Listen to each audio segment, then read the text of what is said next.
Chapter 1. I am your father. Passerby, pure malice. Real person, perish. Who brought this here?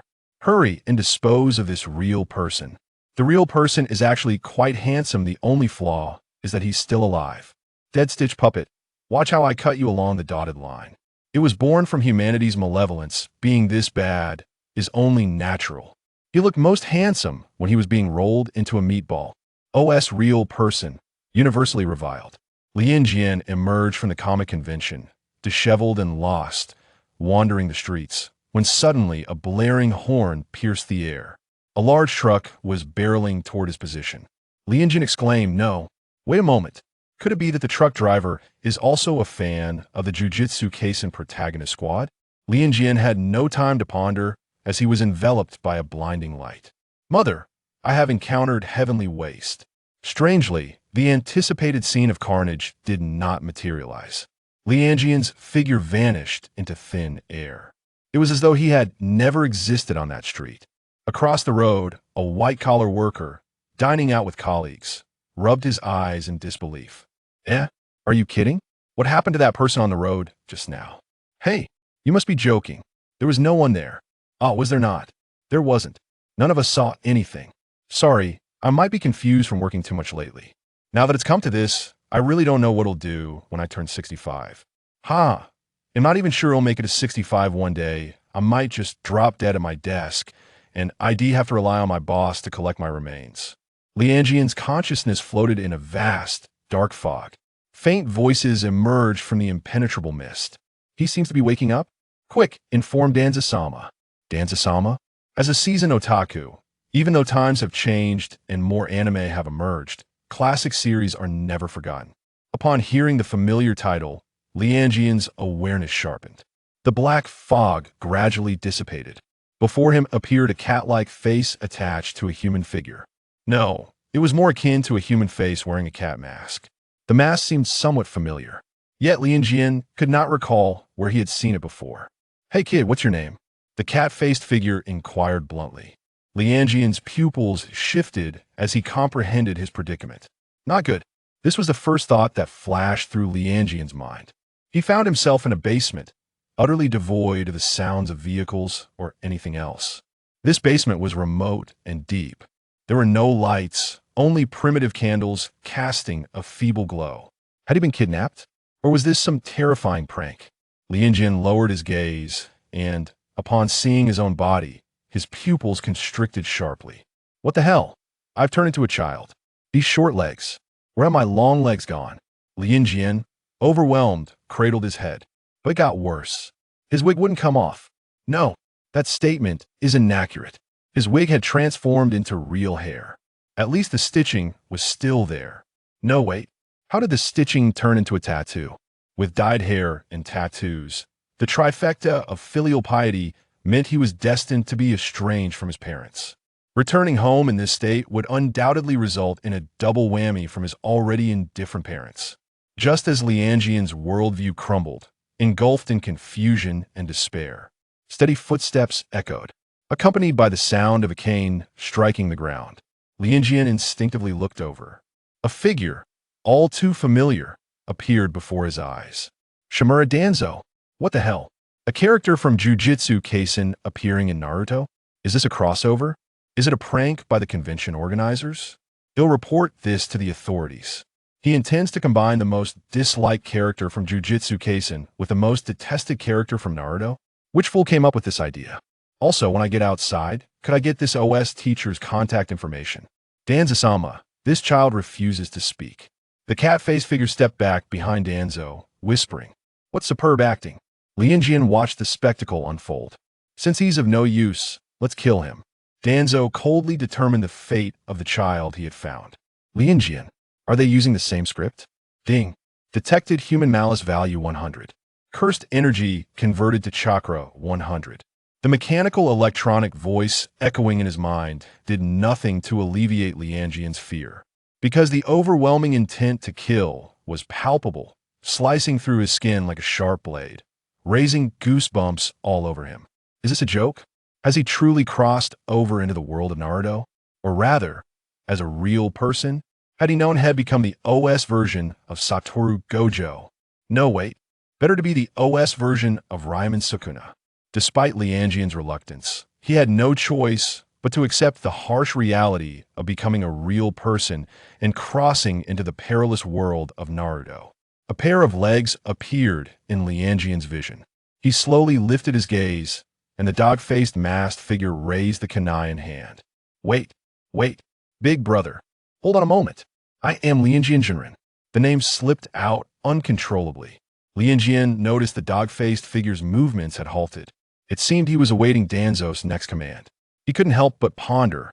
Was his true name really Lianjian? It didn't seem so, but why couldn't he recall his real name? Forget it, Lianjian it is. It's not an unpleasant name, after all. Not mute.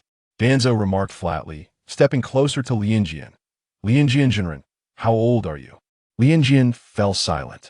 If he were to disclose his mental age, it would be eternally 18. As for his physical age, he truly had no idea what age he appeared to be now. I don't know, Lianjian replied, dazed, shaking his head. Fearing Danzo might lose his temper, he quickly added, I forgot. I don't remember anything. So please, don't press him further. The amnesia excuse is a classic that never gets old. Danzo said nothing, his gaze scrutinizing him. Lianjian had never felt such an overwhelming sense of pressure from Danzo while watching anime. Yet now, facing him, he felt an involuntary tingling throughout his body. That old thief Danzo, terrifying indeed. The cat-faced figure scrutinized Lianjian, seemingly lost in thought, before suddenly proposing a theory. Danzo-sama, he might have damaged his brain. This child could not have appeared out of nowhere within the Root's territory. Without alerting the Root ninjas, he must have fallen from somewhere. The Root base is hidden, backed by mountains, and there are many villages beyond this child's origins are not impossible to explain. Danzo nodded, decisively stating, 12 years old, you are 12 years old, and you're my son. I am your father. Lianjian exerted great effort to suppress the instinctive retort that threatened to escape his lips, eliminating the possibility of Danzo's benevolence. Thus, there was only one reason for Danzo to say such a thing. He's scheming against him. The sky has fallen. Who doesn't know how black-heart Danzo is? The cat-faced figure, the epitome of a diligent worker, immediately grasped Danzo's meaning and added, yes, you are Danzo-sama's son, injured during training. Could they not conspire against him without involving him? At the very least, the initial statements and the following ones should correspond. If he were truly Danzo's son, wouldn't Danzo know his own son's name and age? Couldn't they show some respect for his intelligence? It was evident they thought nothing of him. Lianjian was no fool. Clearly, these three were treating him like an idiot. Yet he had no choice but to play the fool, because failing to pretend would lead to only one outcome. 30 years in the East, 30 years in the West. Don't bully the poor youth. Lianjian screamed internally. Is this a crossover? Not important. In reality. Lianjian gazed at them with a bewildered expression, murmuring, is that so? Tuanzo fixed his gaze upon him, responding with unwavering certainty, indeed. Having said this, he departed, leaning heavily on his imposing cane. Lianjian felt utterly despondent. He was so disregarded that even the barest pretense of politeness was spared him. Shimura Tuanzo, you scoundrel. Could there be a more hasty approach? Surely, he could have uttered a few more words to deepen Lianjian's trust. This attitude bore no distinction from how one might treat a mere cat or dog. Tuanzo was entirely unwilling to squander time on Lianjian after his exit. Only the feline and canine visages remained, staring at Lianjian sprawled on the rudimentary wooden bed. Lianjian exchanged glances with them. Three faces, all equally perplexed. What should they say? Lianjian looked at the feline face, then at the canine face. Surely, he couldn't be the one to initiate conversation, being freshly amnesiac. It's of no consequence if you've forgotten. We shall inform you of all that you have lost. The voice of the feline visage echoed. This was clearly an attempt at brainwashing, Lianjian realized. Before we disclose anything, you must first resume your training. I am Xiao, and I, along with you Liao, will continue your instruction. This was a test of his potential. If he proved to be worthless, he would still meet his demise. Lianjian's heart brimmed with sorrow. Why was it that others traversed to this world only to be rescued by noble figures like Tsunade or Jiraiya, while he found himself under the thumb of Tuanzo? Even being taken in by Obito would have sufficed. He could have feigned being possessed by Noera Rin. Lianjian couldn't help but admire Tuanzo's efficiency. The very arrangement to assess potential through training illustrated just how arduous it would be to gain Tuanzo's favor. Regrettably, Lianjian found himself without the option to refuse. To decline would merely expedite his demise. However, Lianjian was somewhat intrigued by the voice that had just resonated in his mind. A system? A system. A golden finger. An external aid. Lianjian mentally mulled over countless ways to call out. Yet he received no response from that voice. The silence left him feeling like a fool. He could only begin to recall the content of that voice. Human malice value. Cursed energy. Chakra. As a real person, Lianjian was, of course, intimately familiar with the role of a real entity. The real entity was a special grade cursed spirit, born from the deep-seated hatred and fear humans harbored for one another. In a world where chakra served as the primary means of attack, the transformation of cursed energy into chakra implied that. Bang! Lianjian felt a sudden lightness in his body. He was promptly yanked from the bed and tumbled to the ground. It was the feline visage that had dragged him down. Child abuse. A true form of torture. Stand up immediately and commence training. The feline visage's voice was cold, and the black pupils emanating from the small holes in the mask gleamed with a chilling light, piercing like the most blinding kunai. It sent an inexplicable shiver down his spine. This signified that he had transformed into a real entity. He could harness the powers and abilities of a real entity. Lianjian summarized his recent deductions. Nonchalantly, he rose, instinctively brushing off non-existent dust from his attire. After all, well-fitted and high-quality attire was not inexpensive. Truth be told, although he had fallen hard onto the floor, he felt no pain, whether due to the physique of a real entity or some other factor. Lianjian was escorted to a training ground by the feline and canine visages. The training area was still underground. All the roots chambers were located below the surface. It was dark and eerie, clearly a dwelling for those who thrived in shadows. Though Lianjian had learned the names of the feline and canine visages, he still preferred to address them by their most prominent mask features.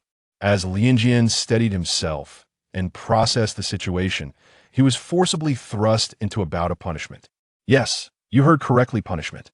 Lianjian was an ordinary person, one who would shy away from a 3,000-meter race, and had never encountered combat techniques, yet he was mercilessly battered by the feline and canine visages in succession. These two individuals were undoubtedly not human. Their strikes were devastatingly fierce. Lianjian felt himself spiraling into madness. He was terrified of pain. Although he had just fallen without feeling hurt, he could still perceive the intense agony that accompanied this merciless assault. Damn it! An inexplicable power coursed through Lianjian's body. Simultaneously, the movements of the feline and canine visages appeared to slow, increasingly so, as if time itself had been decelerated. In stark contrast, Lianjian's speed quickened. He soon learned to evade amidst the relentless barrage of attacks. Gradually, the assaults from the feline and canine visages lessened in frequency. When they could no longer land a blow on him, Lianjian contemplated retaliation. There was no justification for enduring such a prolonged dual assault without retribution. Was he truly such a kind-hearted individual? Of course not. An hour later, the feline and canine visages were astonished to discover Lianjian, now a real entity, had mastered the art of counterattacking. With terrifying speed, he absorbed combat skills as if he were a sponge. After another half hour, he had nearly reached a point where he could trade blows with the feline and canine visages in their seamless coordination. No longer could they subdue him with mere physical techniques. Pause. API call failed with status code 429. Error. Code. For 29. Message. Resource has been exhausted. E.g. check quota. Status. Resource exhausted. Lianjian withdrew from the overwhelming sensation that had nearly engulfed him, yet the lingering aftershocks still coursed through his body, igniting a fervent heat and causing his heart to thump vigorously. It was remarkably peculiar. He had never experienced such a feeling before. His body and soul were in perfect harmony, moving with precise coordination as commanded by his mind. The injuries that had previously afflicted him were now completely absent, no longer hindering his combat capabilities. The complex gaze of the feline-faced individual pierced through the mask, settling upon the child before her. Had she not witnessed Lianjian's transformation from clumsiness to agility, she would hardly believe that this child had not undergone prior training. Thus, only one possibility remained. Lianjian, the true master, is a prodigy. Prodigies are not uncommon in Konoha. Thus, Cat Face was merely taken aback for a fleeting moment. She cast a glance at Dog Face before her figure vanished into the depths of the nearby dark passage. API call failed with status code 429. Error. Code 429. Message. Resource has been exhausted, e.g. check quota. Status. Resource exhausted. Lianjian decided to harbor a deep-seated disdain for her. Now, it was time to experiment with the use of weaponry. The dog-faced figure tossed a heavy pouch of ninja tools to Lianjian. The weighty pouch contained shurikens and kunai. Whoosh. The sound of slicing air echoed. From a distance of 10 meters, several targets positioned at various angles were pierced with shurikens, their centers marked with red. This seemed deceptively simple while watching anime, yet one truly realized the formidable challenge when faced with reality. Why not give it a try? Since Lianjian is a prodigy, let us train him in a manner befitting his genius. Yu Liao's gaze fell upon Lianjian. Lianjian held the shuriken delicately between his fingers. To be honest, he had never come into contact with such an object before. The movements of Yu Liao replayed in Lianjian's mind dozens of times. In the next moment, the shuriken in Lian's fingertips soared into the air, replacing the visage of the canine with its sharp edges, embedding itself firmly in the bullseye. API call failed with status code 429. Error. Code 429. Message. Resource has been exhausted, e.g. check quota. Status. Resource exhausted. The kunai wielded by Lianjian struck the target with the same precision as a shuriken. As Lianjian turned back, Shimura Danzo was already standing not far away. It was evident that Danzo had taken note of Lianjian's recent performance. He gestured towards Lianjian with a wave of his hand. As Lian approached, he was acutely aware that the old schemer was up to no good again. Shimura Danzo loomed over him, staring intently. Stick out your tongue. What a pervert. Ding. Malicious intent detected. 50. Conversion of cursed energy to chakra. 50. The voice in his mind echoed once more, accompanied by a surge of power within him. This newfound strength coursed through his body as he fought. And Lian mused that it must indeed be chakra. API call failed with status code 429. Error. Code 429. Message. Resource has been exhausted, e.g. check quota. Status. Resource exhausted. API call failed with status code 429. Error. Code 429. Message. Resource has been exhausted, e.g. check quota. Status. Resource exhausted. The burning sensation at the root of Lianjian's tongue has dissipated. The once uneven marks on the surface of his tongue now appear to be smooth. Following the guidance of the electronic voice in his mind, Lianjian has gained a deeper understanding of his abilities. As a creation born from human malice, he finds that such malevolence serves as nourishment for his being. This negativity naturally transforms into chakra, residing within his body. The curse seal of the tongue is also a manifestation of malice, thus it too can convert into chakra. Could it be inferred that Lianjian possesses the capacity to transform all malicious attacks inflicted upon him into formidable chakra? If so, that would indeed be extraordinary. I can grow stronger simply by enduring blows. If you have the capability, go ahead and strike me down. It is either in silence that I erupt or in silence that I undergo metamorphosis. API call failed with status code 429. Error. Code 429. Message. Resource has been exhausted, e.g. check quota. Status. Resource exhausted. Lianjian was momentarily stunned, having counted several times from beginning to end, ensuring that he was not experiencing any visual illusions. Could a human possess such a quantity? However, the thought of the nine tails provided him with a slight sense of comfort. Nonsense. He was not comforted at all. After all, a true entity is a special grade cursed spirit. Did it not inherently possess its own curse power? Ding. A true entity is indeed a true entity. Lianjian is Lianjian. Detecting Lianjian's confusion, the electronic voice in his mind resonated once more. API call failed with status code 429. Error. Code 429. Message. Resource has been exhausted, e.g. check quota. Status. Resource exhausted. Lianjian pondered. Could it be that old Deng speaks without a shred of truth? How could someone who has just arrived in the world of Hokage through free fall have any agreements with Shimura Danzo? Yet, Lianjian was compelled to acknowledge Danzo's remarkable skill in gaining the trust of others. If he were indeed suffering from amnesia, the arrangements proposed by Danzo would significantly reinforce Lianjian's conviction regarding his own identity. A single phrase from old Deng resulted in Lianjian's training time being doubled. The innate learning capabilities of his true self allowed him to grow at a remarkable speed, visibly observable to the naked eye. He had assumed that Danzo would not return. Yet to his surprise, Danzo visited him every single day. Moreover, Each day, he would engage Lianjian in a 5-minute discourse on life. Just 5 minutes, neither more nor less. With these brief conversations, Danzo managed to contribute over 2,000 points of malicious intent to Lianjian, revealing the extent to which the old man was scheming against him. A month later, Danzo gazed at the significantly developed Lianjian and inquired, "Do you remember, Chunin, our agreement prior to your amnesia?" Ding. Detection of human malicious intent 100. Curse power conversion to chakra 100. Chakra 27501000000000. Those words were spoken without an ounce of guilt. What agreement could possibly exist between them? It was merely a convoluted method of exploiting him for the execution of tasks. Lianjian wore a smile on his face, but inwardly, he cursed Tuanzo, the cunning old fox.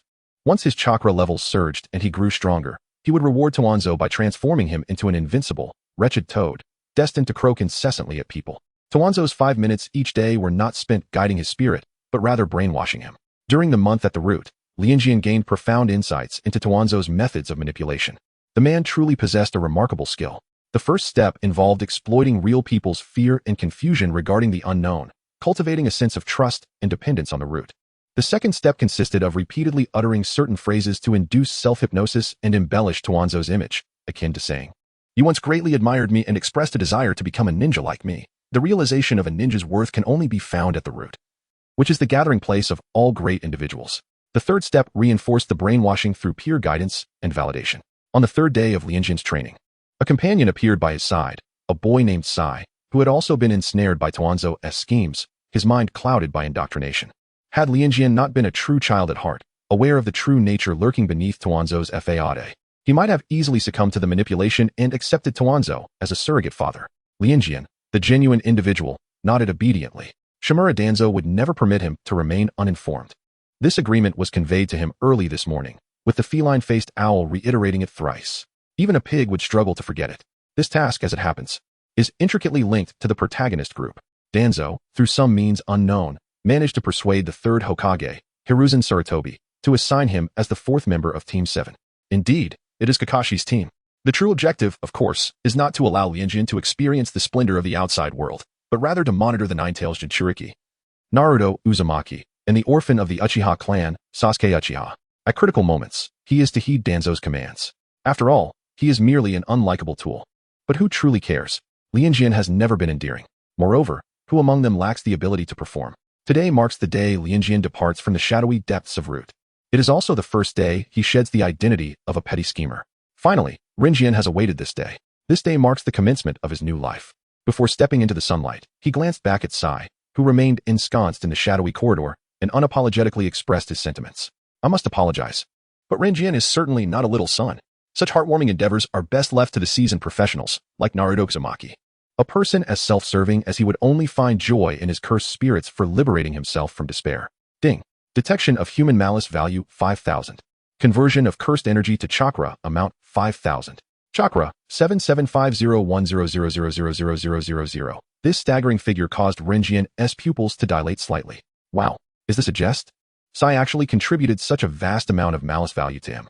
Speaking of which, why does Sai harbor such animosity towards him? He is not the instigator of Sai's childhood tragedies. Such injustice. API call failed with status code 429, error, code, for 29, message, resource has been exhausted, e.g. check quota. Status, resource exhausted. The corners of Lianjian's mouth curled into an angelic smile. Thanks to Danzo and Sai, his chakra levels had reached an impressive 750. Although this was still considerably lacking compared to Naruto Uzumaki, there was room for improvement. Sai's example served as a reminder for Lianjian. The malice points acquired through mundane annoyances in life were far too limited. It was the malice harvested from hatred. Like Sai's, that proved to be truly substantial. Thus, Lianjian must adopt a cleverer and more efficient approach, allowing malice and hatred to be born from love. Only then could the malice points reach astonishing heights. He should first devise a plan to collect malice points from the trio of protagonists. Sakura would be the easiest target. Her Achilles heel was Sasuke, and causing him harm would double the pain inflicted upon her. Sasuke would not pose much difficulty either, given his incessant fixation on his brother, Itachi Uchiha. If Sasuke were to discover that his trusted companion had ties to Itachi, he would undoubtedly be unable to bear it. The only challenge lay with Naruto Uzumaki. Acquiring his malice points would prove quite arduous, considering he was someone who could forgive even pain and Obito. However, all was not lost. Patience was key. Gaining their trust would be the first step. After all, a wise person knows that patience is the path to catch the big fish. API call failed with status code 429, error, Code. For 29. Message. Resource has been exhausted, e.g. check quota. Status. Resource exhausted. Lian took a step forward, causing the board brush to fall to the ground with a soft thud, sending plumes of chalk dust swirling into the air. API call failed with status code 429. Error. Code. For 29. Message. Resource has been exhausted, e.g. check quota. Status. Resource exhausted. Lianjian stared at him in astonishment. Previously, she had only encountered Naruto Uzumaki in manga and anime, but in the real world, Naruto was even more exuberant than depicted in those mediums. Moreover, his imagination was remarkably expansive. Fool. A fist the size of a sandbag landed on Naruto's head. He clutched his head, tears welling in his eyes. Sakura stepped forward, offering a polite, yet distant smile. Are you the real Lianjian who has joined our team? It was then that Naruto recalled Irika-sensei's words before leaving, mentioning that a peer would be joining them. Was it the Lianjian standing before him? Naruto Uzumaki gazed at her with curiosity. With blue hair styled in braids and a round, fair face, she had two small canine teeth peeking from her lower lip when she smiled. Upon closer inspection, one of her pupils was a striking yellow blue while the other was a soft gray blue. She resembled a delightful little cat. How adorable. Naruto beamed. I am Naruto Uzumaki. This is Sakura. That cool guy over there is Sasuke Uchiha. Welcome to our team. True to his nature, Naruto exhibited no wariness at the arrival of this seemingly enigmatic individual. I am Lianjian, and I am delighted to join you all. The gaze of the esteemed Lianjian swept over the three of them. Naruto, with his boisterous disposition, was unreserved in his welcome. Sakura, though she wore a gentle smile, harbored a sense of vigilance in her eyes. As for Sasuke, as Naruto had remarked, he sat in his seat with arms folded, resting his forehead in a pose of deep contemplation, entirely indifferent to the events unfolding around him. Ah, it seems you all get along quite well. A voice emerged from above Lianjian. He looked up to see a familiar figure with white hair entering his line of sight. Kakashi, with his lethargic demeanor, scanned the classroom filled with four young souls, ultimately fixing his gaze upon Lianjian. Having observed you all, my first impression is that you are rather unpleasant, he remarked in a nonchalant tone, as if he had just awakened from slumber. Naruto and Sakura exchanged glances, while the aloof Sasuke appeared slightly perturbed by Kakashi's words. Only Lianjian maintained his charming smile, unfazed even by the mention of Danzo. Kakashi was of little concern to him. It was hard to fathom that this child was raised by elder Danzo, whose crumpled visage seemed worlds apart from the fresh innocence of youth. Kakashi had half expected to encounter a boy with a forced smile. Kakashi led them out of the classroom, casually finding a rooftop where he could lounge lazily, gazing at the sky with an air of apathy. By the way, why don't you start with your self-introductions? What should we even say for a self-introduction? Sakura rested her chin on her hand, puzzled. Just share what you like, what you dislike, your future aspirations and interests, things of that sort, Kakashi replied, shrugging his shoulders before adding candidly. Although, to be honest, I'm not particularly interested in what you have to share. A cross appeared on Naruto's forehead. He felt that their guiding Jonin was exceedingly irresponsible. He raised his hand. I think it would be better if the teacher introduced himself first. Me? Kakashi pointed to himself. I am Kakashi Hitaki. I have many interests, and as for my future dreams, well, I have quite a few dislikes as well. In the end, they were left with nothing more than his name. Now it's your turn. Kakashi gestured towards Lianjian, whether intentionally or not was unclear. Let us start with you. The information about this child was sparse. He knew only his name and age, and perhaps even the Hokage had no records pertaining to him. Naruto and Sakura looked at Lianjian with curiosity, sharing the same lack of knowledge about him. I am Lianjian, and I enjoy performing, drawing, and playing with dolls. There are many things I dislike, and if I were to list them, it would take all day. As for my future dream, he hesitated. Dream? It seems I do not have one. Lianjian spoke candidly. I possess no dreams. I arrived here inexplicably, subjected to the brainwashing and intimidation of Danzo. At this juncture, I do have a singular objective, to survive. Additionally, I aspire to promote my interests. How can one have no dreams? Naruto exclaimed in bewilderment. He grasped Lianjian's shoulders and shook him gently. This is unacceptable. You cannot become a despondent individual devoid of dreams like Kakashi-sensei. Kakashi, Lianjian blinked, a gentle smile gracing his lips. So, what is Naruto's dream? At the mention of his aspirations, Naruto's eyes ignited with fervor. He released Lianjian, clenched his fists, and stood tall, exuding determination. I aspire to become Hokage. That is my dream. Sakura and Sasuke exhibited no reaction. Having shared classes with Naruto for years, they had heard such declarations countless times. As for Kakashi, only a faint ripple stirred within him, not for Naruto, but for those familiar words. I aspire to become Hokage. Many years ago, he had encountered someone who had uttered the same fervent proclamation. Very well, Lianjian regarded Naruto with sincerity, his tone so earnest that none present doubted the authenticity of his words. Then my dream shall be to assist Naruto in achieving his goal of becoming Hokage. A facade. His true ambition was to become the most illustrious performer in the world. At this moment, He was diligently laying the groundwork for his theatrical career. Naruto was taken aback. Sakura gazed at Lianjian in astonishment. Could there truly be someone who adopted another's dreams as their own? Sasuke also cast a discerning glance at Lianjian. Fool. Someone like Uzumaki Naruto, a perennial underachiever, could never become Hokage. It seemed their fourth classmate was just as foolish as Uzumaki Naruto. Kakashi's gaze settled on Lianjian's head, a cryptic expression in his eyes. Wow. Although Lianjian's words deeply moved me, how could one so readily determine their own dream?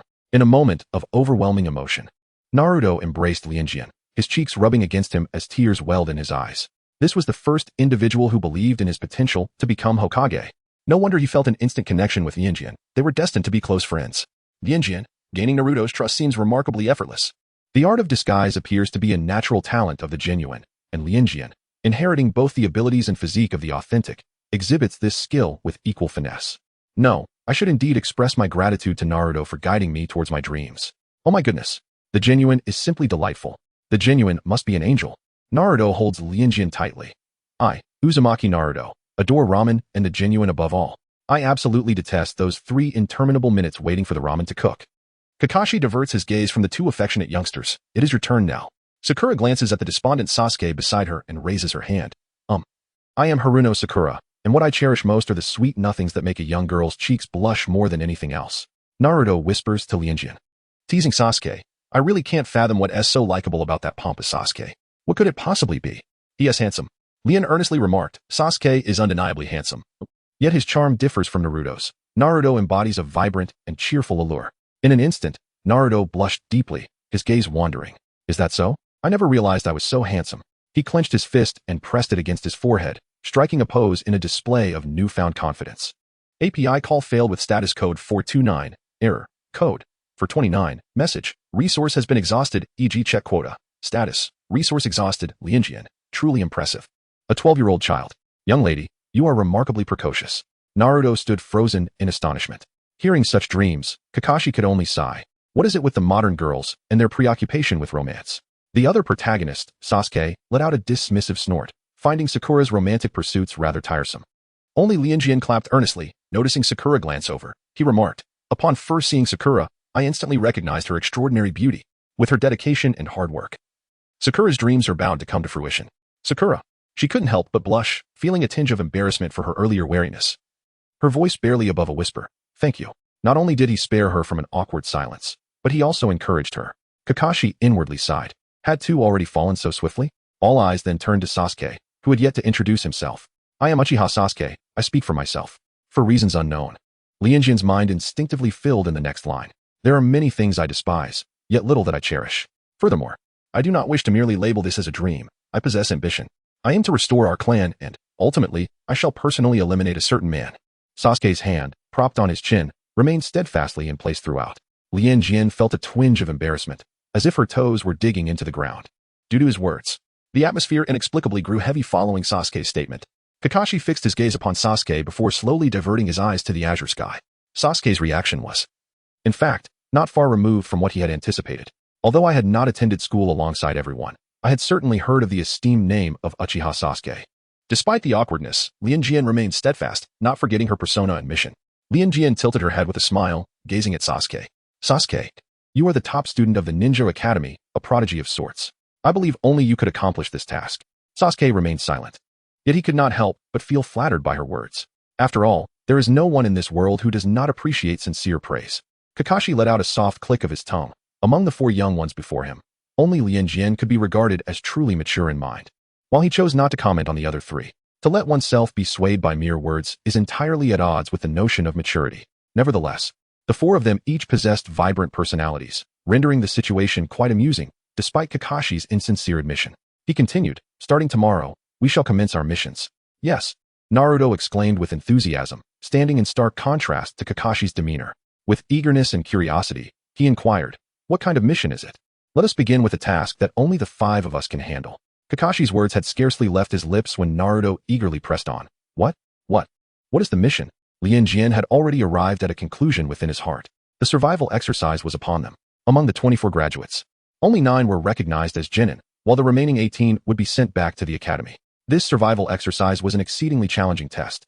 With a staggering elimination rate of 66%, The graduation exam merely assessed the potential for becoming a Chunin, while the survival exercise truly determined their worthiness. After elucidating this, Kakashi left with a final remark. Remember to bring your ninja tools, assemble at 5 in the morning, and do not eat breakfast, or you shall vomit. Naruto and Sakura were taken aback by Kakashi's warning, and Sasuke's expression grew even more somber. From a divine perspective, Lianjian remained entirely unfazed. Not only did he intend to have breakfast, but he also planned to bring along some snacks. Once the assembly concluded, everyone returned to their respective homes. As both Naruto and Lianjian were without parents, they opted to indulge in ramen together. Sakura chose to head home for a meal, while Sasuke disdainfully distanced himself from them. Naruto covered the cost of the ramen, as Lianjian was penniless. It was only after finishing their meal that Lianjian recalled he had forgotten to ask Danzo for money. Thus, when Naruto warmly invited Lianjian to accompany him home, Lianjian politely declined, deeming it more crucial to seek funds from Danzo. After parting ways with Naruto, Lianjian effortlessly leaped onto the rooftops, and with a series of nimble bounds, his figure swiftly appeared at the root headquarters. API call failed with status code 429. Error. Code 429. Message. Resource has been exhausted, e.g. check quota. Status. Resource exhausted. Lianjian first reported today's news to Danzo.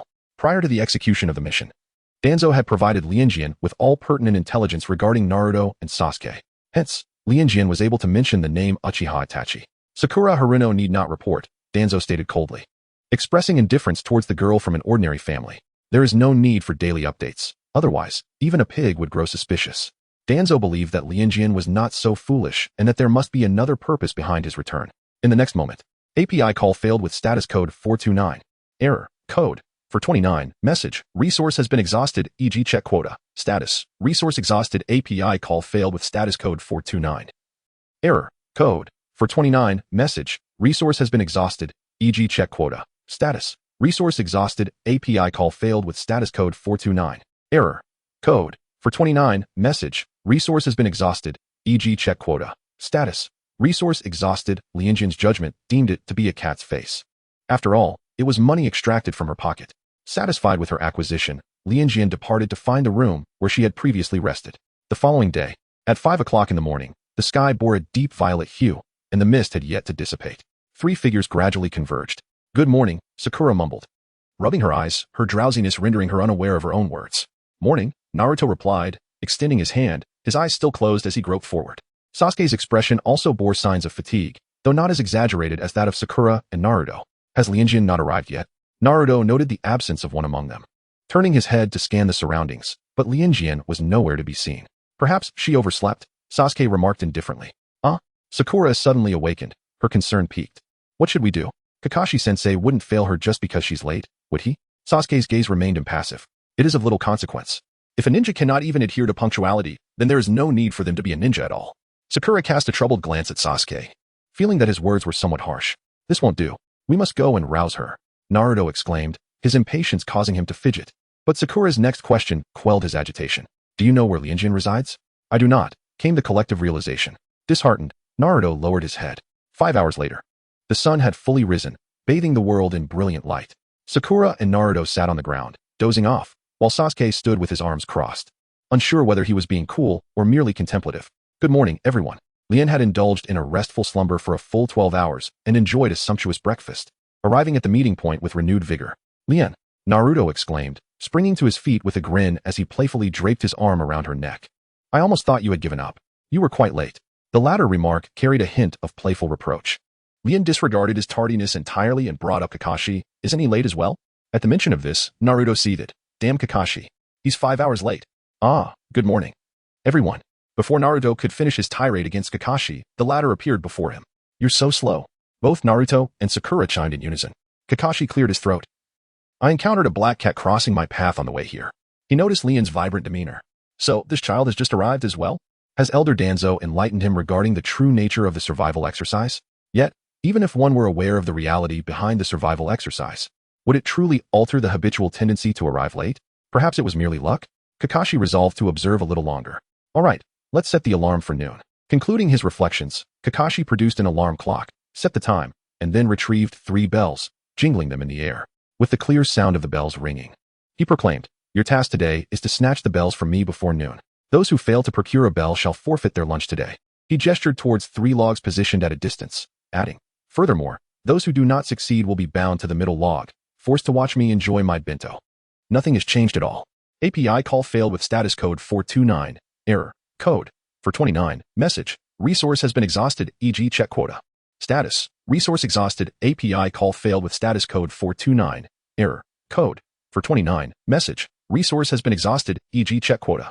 Status. Resource exhausted. API call failed with status code 429. Error. Code. For 29. Message. Resource has been exhausted, e.g. check quota. Status. Resource exhausted. Lian shook his head, having discovered a flaw. I do not attend the Ninja Academy. How can I send him back? Sakura, Naruto, Sasuke, Kakashi. I neglected this detail. Kakashi's mind raced. I can return you to the place where you originally trained. Kakashi was well aware of the nature of the root organization led by Elder Danzo. API call failed with status code 429. Error. Code. 429. Message. Resource has been exhausted, e.g. check quota. Status. Resource exhausted. Lianjian, the master, is utterly unperturbed. With his connections, what does he have to fear? After all, Shimura Danzo will spare no effort to reinstate him. Observing Hisumi's unperturbed demeanor, Kakashi felt a throbbing irritation. By the way, Hisumi, where do you reside? Naruto interjected, recalling the previous day's misfortune stemming from their ignorance of Hisumi's domicile. Kakashi fixed his gaze upon Hisumi, inwardly acknowledging that Naruto had finally posed a pertinent question. Root, came the reply. Lianjian, without the slightest hesitation, spoke candidly. Kakashi stumbled slightly. The root? What kind of place is that? It sounds rather peculiar. Naruto exclaimed. Sakura nudged Naruto with her elbow, admonishing, you shouldn't speak of Lianjian's home like that. It's quite impolite. Naruto scratched his head in response. I know. Kakashi, increasingly perplexed by Lianjian's character, noted the waste of 3 minutes spent on trivial chatter and interjected. All right, you may use shurikens, for unless you possess the resolve to eliminate me, seizing the bells will be utterly impossible. Prepare, begin. As soon as the command was issued, Sasuke and Sakura vanished from sight, swiftly finding concealed positions to hide. Indeed, they were both adept at remaining hidden, except for Naruto and Lianjian.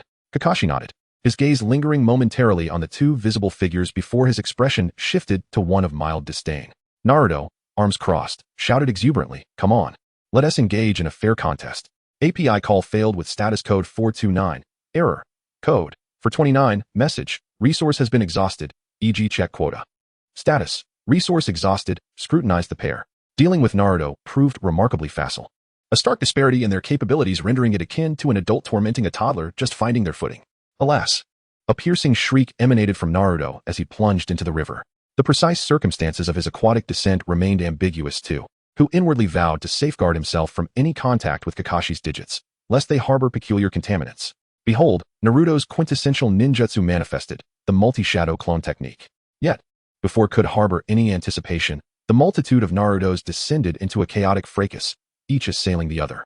A mere minute elapsed before Naruto, having dispelled the technique, bore the marks of his self-inflicted pummeling, his countenance a tapestry of contusions.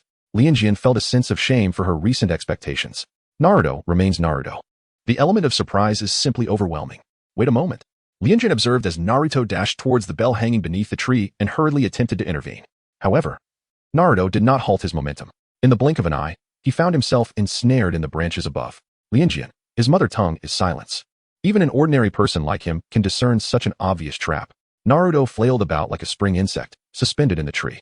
Kakashi leapt down from the branches, grinning as he reattached the bell, which served as bait, to his waist. He turned to Lianjian and remarked, what? Not charging in like that fool, Naruto. Naruto retorted, you're the real idiot. But both Kakashi and Lianjian disregarded him. Who would believe a fool claiming he is not foolish? Observing Kakashi's eager demeanor, Lianjian nodded, all right. I will rush in like Naruto. With that, he vanished from sight, swiftly dashing towards Kakashi. Kakashi, Naruto, Sasuke, Sakura, what is going on? Why do they listen to Kakashi so obediently? Even Kakashi himself was perplexed by Lianjian's intentions until they clashed in combat. Kakashi raised an eyebrow. He had to admit that this individual possessed significantly superior taijutsu compared to Naruto. One could say he truly is a child forged from the very roots of his being. It seemed he would need to take this encounter a bit more seriously. Kakashi returned the book to his ninja tool pouch. How should one put it? The Lianjian before him was rich in battle experience, far surpassing that of children raised in the Ninja Academy. Yet, Kakashi, after all, was a Nin who had emerged from the era of war. Lianjian was propelled through the air by Kakashi's kick. He deftly adjusted his posture mid-flight and landed gracefully. The pain in his chest vanished in an instant. Although his body was human, his constitution remained akin to that of a cursed spirit. Lian approached Kakashi with unwavering determination. However, Unlike his initial charge, he had learned from his previous experience and refrained from a direct confrontation. His movements were agile and swift, reminiscent of a serpent, rendering him elusive. Though his fists were diminutive, they exuded a ferocious might akin to that of a mighty tiger. He capitalized on his slight stature, engaging in close-quarters combat, fluidly maneuvering around Kakashi like a snake. Hidden among the foliage, Sasuke observed intently, astonished that Lien could sustain a battle with Kakashi for such an extended duration using only taijutsu. Sakura hesitated, torn between the desire to assist Lien and the uncertainty of the situation. Haha, well done, Lien. Give Kakashi-sensei a good beating, exclaimed Naruto, hanging upside down from a tree, throwing punches at the air before him, imagining it to be Kakashi. Come on, focus a bit more. Having perceived a shift in Kakashi's aura, Hasumi was immediately struck by a fist moving at an imperceptible velocity, sending him hurtling backward. This was not merely a display of earnestness. It was an exhibition of profound intensity. API call failed with status code 429. Error. Code. For 29. Message. Resource has been exhausted. E.g. check quota. Status. Resource exhausted. As Lianjian steadied himself, he sensed a transformation within his body. His breaths became increasingly rapid, and a powerful energy coalesced in his lungs. His heart raced violently, its force radiating from the wellspring of his core to every extremity, continuously gathering strength in his hands. The levels of hormones within his organs surged to a terrifying degree. Though it may sound trite, Lianjian couldn't help but exclaim, I feel it. This is the sensation. Kakashi-sensei, please continue to guide me. With that declaration, Lianjian clenched his fists and launched a powerful strike toward Kakashi. In the span of an instant, he traversed the 10-meter distance to stand before Kakashi. Kakashi regarded the child, who appeared almost frenzied, with a serious expression. Both speed and strength were escalating rapidly. A significant rush of air swept past Lianjian's fists, producing a distinctly audible whoosh. It seemed as though the air itself was being torn apart, emitting a haunting wail. What? Kakashi's eyes widened in disbelief. Had the very fabric of space warped? With a resounding thud, Kakashi was propelled backward several meters before finally regaining his footing. His gaze fixed in astonishment upon Lianjian. Lianjian gazed in astonishment at his own fist. What had just occurred was the Black Flash. In the realm of Jujutsu Kaisen, the definition of Black Flash is as follows. It is a spatial distortion that arises when the discrepancy between a strike and the impact of cursed energy occurs within a mere 0.0000001 seconds. Its power averages at an astonishing 25 times that of a regular blow, and no sorcerer can intentionally invoke the Black Flash. Nevertheless, there exists a stark contrast in the experiences of those who have encountered the Black Flash and those who have not, particularly in relation to their proximity to the core of cursed energy. Naruto, hanging from a tree, gaped in disbelief, his eyes wide with shock. Could it be true? The formidable Kakashi-sensei had been vanquished by Lianjian's single punch? Sakura's pupils constricted. Even from such a distance, she felt a chilling dread from Lianjian's earlier blow. Goosebumps erupting across her skin. You remind me of someone. It seems I underestimated you, Kakashi mused, his thoughts drifting to Might Guy upon witnessing the distorted space surrounding Lianjian's fist. If entrusted to Might Guy, this individual would likely cultivate an extraordinarily fearsome monster. Thank you, Kakashi-sensei, he acknowledged, as the three bells clashed together, producing a crisp sound that resonated in the air. Lianjian's fingertips delicately held three small bells. Kakashi was momentarily taken aback. In a flash of realization, he recalled the moment he had stepped back, when Lianjian's hand had brushed past his waist. The connection of the bells had been severed by a sharp weapon, rendering Kakashi completely unaware. A smile appeared on his face, his pupils deepening with understanding. He recognized the uniqueness of Lianjian. This child was growing amidst the crucible of battle. The move he had just executed had likely not been comprehended prior to their confrontation. It was only after being bested by Kakashi that he had unleashed a remarkably powerful strike. It was no wonder that, fully aware of his inability to overcome Kakashi, he charged forward with the same determination as Naruto. Such was his method of learning. Well then, since you have acquired the bells, let us discuss the allocation, shall we? Lianjian? Kakashi folded his arms and observed him with a semblance of amusement. Naruto Uzumaki, Sasuke Uchiha, Sakura Haruno, and Lianjian himself for individuals in total. Yet only 3 bells to share. The distribution would determine who would return to the Ninja Academy. Kakashi found this exercise far more engaging than a mundane battle. Suspended among the trees, Sasuke and Sakura were taken aback, each lost in their own thoughts. Lianjian, having yet to make a decision, first lowered the suspended Naruto before gesturing towards Sakura and Sasuke. The 4 of them reunited. There's no need to rush. You have ample time to contemplate, Kakashi remarked, producing lunchboxes which he distributed to Lianjian, Sasuke, and Sakura. As for Naruto, he was not only empty-handed but also bound to a log. A consequence of being the least competent among them, as Kakashi himself confirmed. Let us dine first. After the meal, a choice must be made. With a jovial wave, Kakashi took his leave, but after a few steps, he kindly reminded them, no one is to feed Naruto. Otherwise, that individual will be deemed unfit. Once he was out of the children's sight, Kakashi leaned against a tree trunk, the pressure in his veins surging as the metallic taste of blood filled his mouth. He rubbed his chest, the intense pain failing to prompt even a furrowed brow. Indeed, one must not underestimate the current genin. This lesson was hard-earned. The might of that punch from the real man was quite astonishing. Gurgle, gurgle, Naruto's stomach emitted an undeniable growl. He awkwardly turned his head away, pretending he had heard nothing. He was not hungry at all. Even if he went without food, it was of no consequence. I am certainly not hungry. The stubborn lad's stomach growled again. Louder this time. Just eat. Lianjian stuffed rice into Naruto's mouth. The three of them were momentarily taken aback. Sakura anxiously glanced around, exclaiming, Lianjian, didn't Kakashi-sensei just say that feeding Naruto would be deemed disqualified? With tears of gratitude welling in his eyes, Naruto protested, yeah, Lianjian, I won't eat. Yet, despite his refusal, his teeth betrayed him, chewing away eagerly. Sasuke, on the other hand, refrained from intervening in Lianjian's actions. Kakashi-sensei has already told 2 lies since the beginning. Do you still trust him? Lotus witnessed a sudden surge of blood. Naruto and Sakura remarked, that makes perfect sense. There is no way to refute it. However, Sakura hesitated. API call failed with status code 429. Error. Code. For 29, message. Resource has been exhausted, e.g. check quota. Status. Resource exhausted. Lian narrowed her eyes slightly and whispered, it's all right. I have brought my own food, and I already had breakfast. I refuse to believe in Kakashi-sensei. Ding.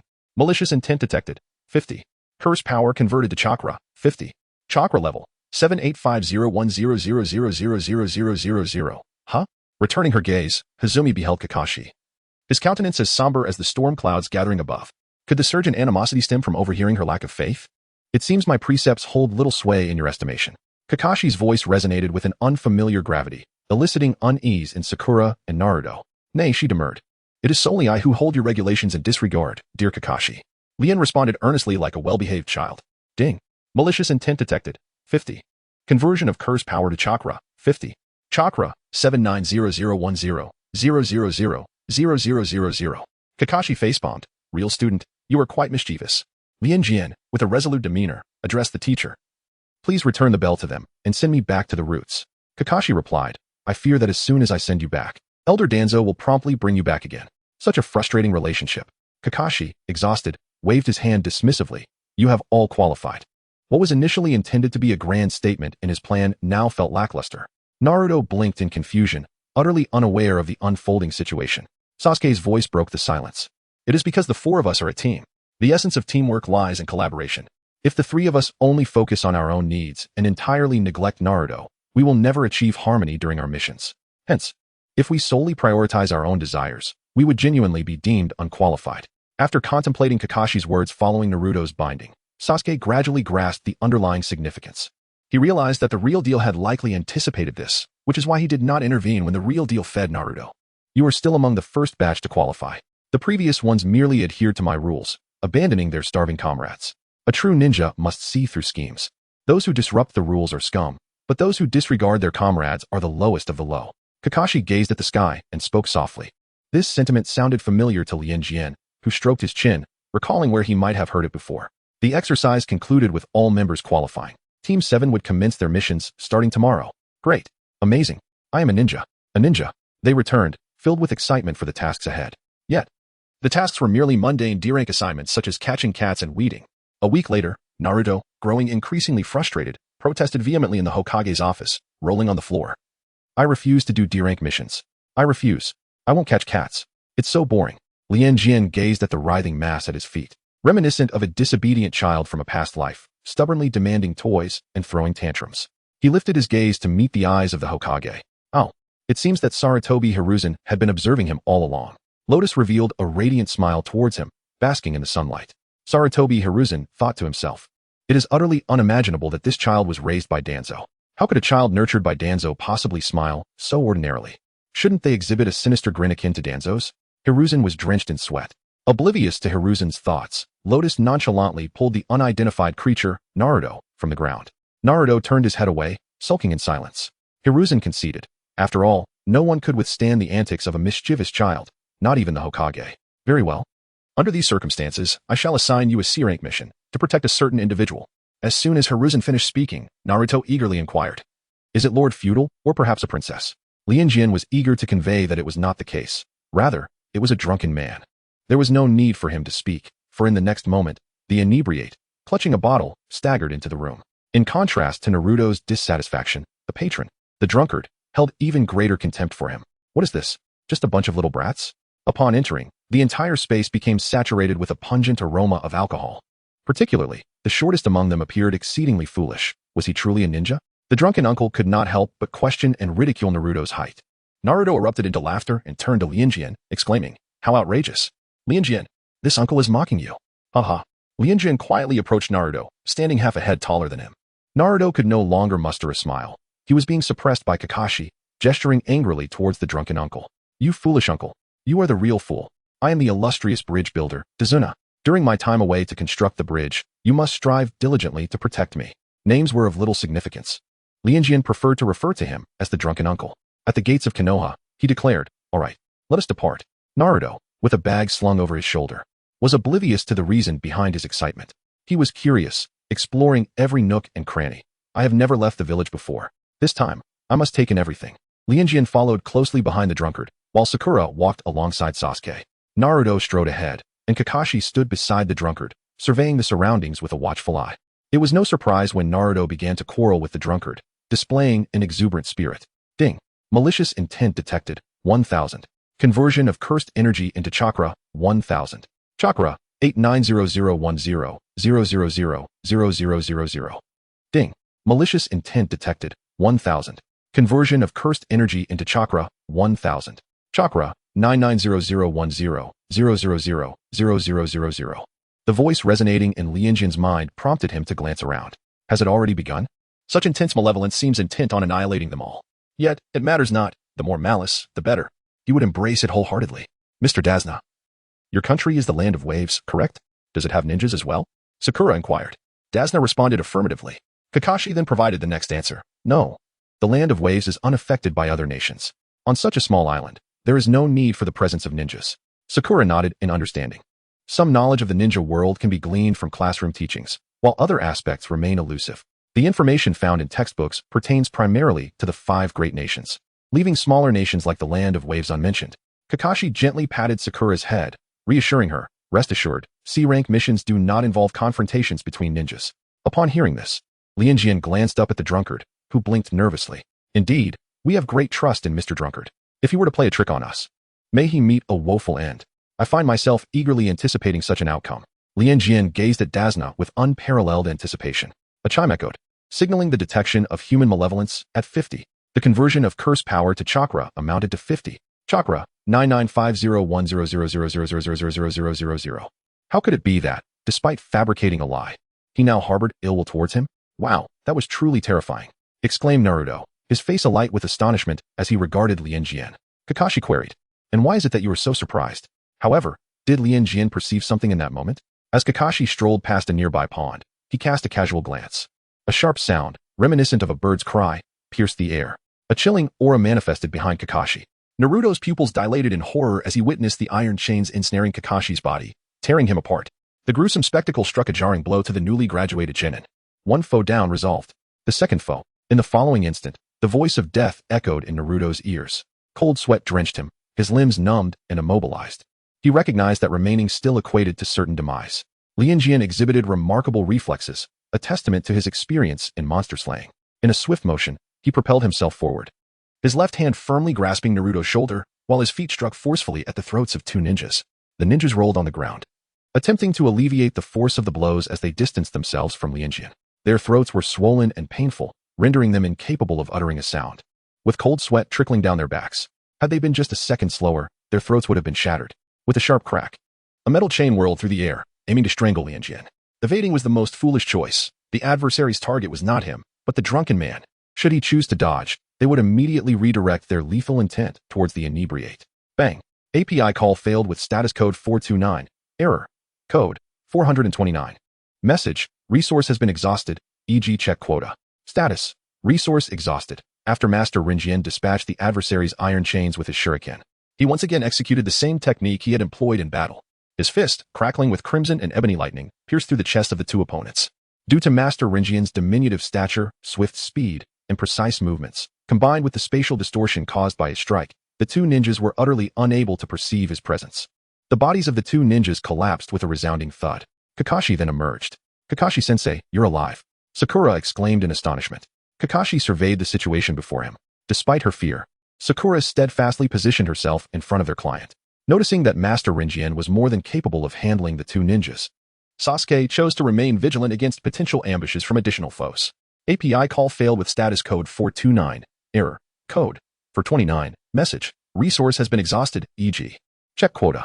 Status. Resource exhausted. Lianjian approached Naruto, offering comfort. "It's perfectly fine. Everyone experiences this during their first time. In the early days at the root, I too was utterly defenseless, merely enduring blows." After reassuring Naruto, Lianjian turned towards the drunken man. "Because you concealed the level of intelligence, nearly endangering our lives, the words I just spoke shall indeed come to fruition. I implore you to meet a miserable end." Ding. Malicious intent detected. 100. Curse energy converted into chakra. 100. Chakra. 100501000000000. It seems the drunkard has begun to feel fear. "Well, if I must die, so be it. It merely leaves my lonely grandson to endure life alone," Dasna remarked, scrutinizing the expressions of the ninjas. "Oh." The blue-haired and white-haired ninjas remain utterly unfazed. "This bodes ill. Since you possess such resolve, I shall now escort you on your final journey." API call failed with status code 429. Error. Code.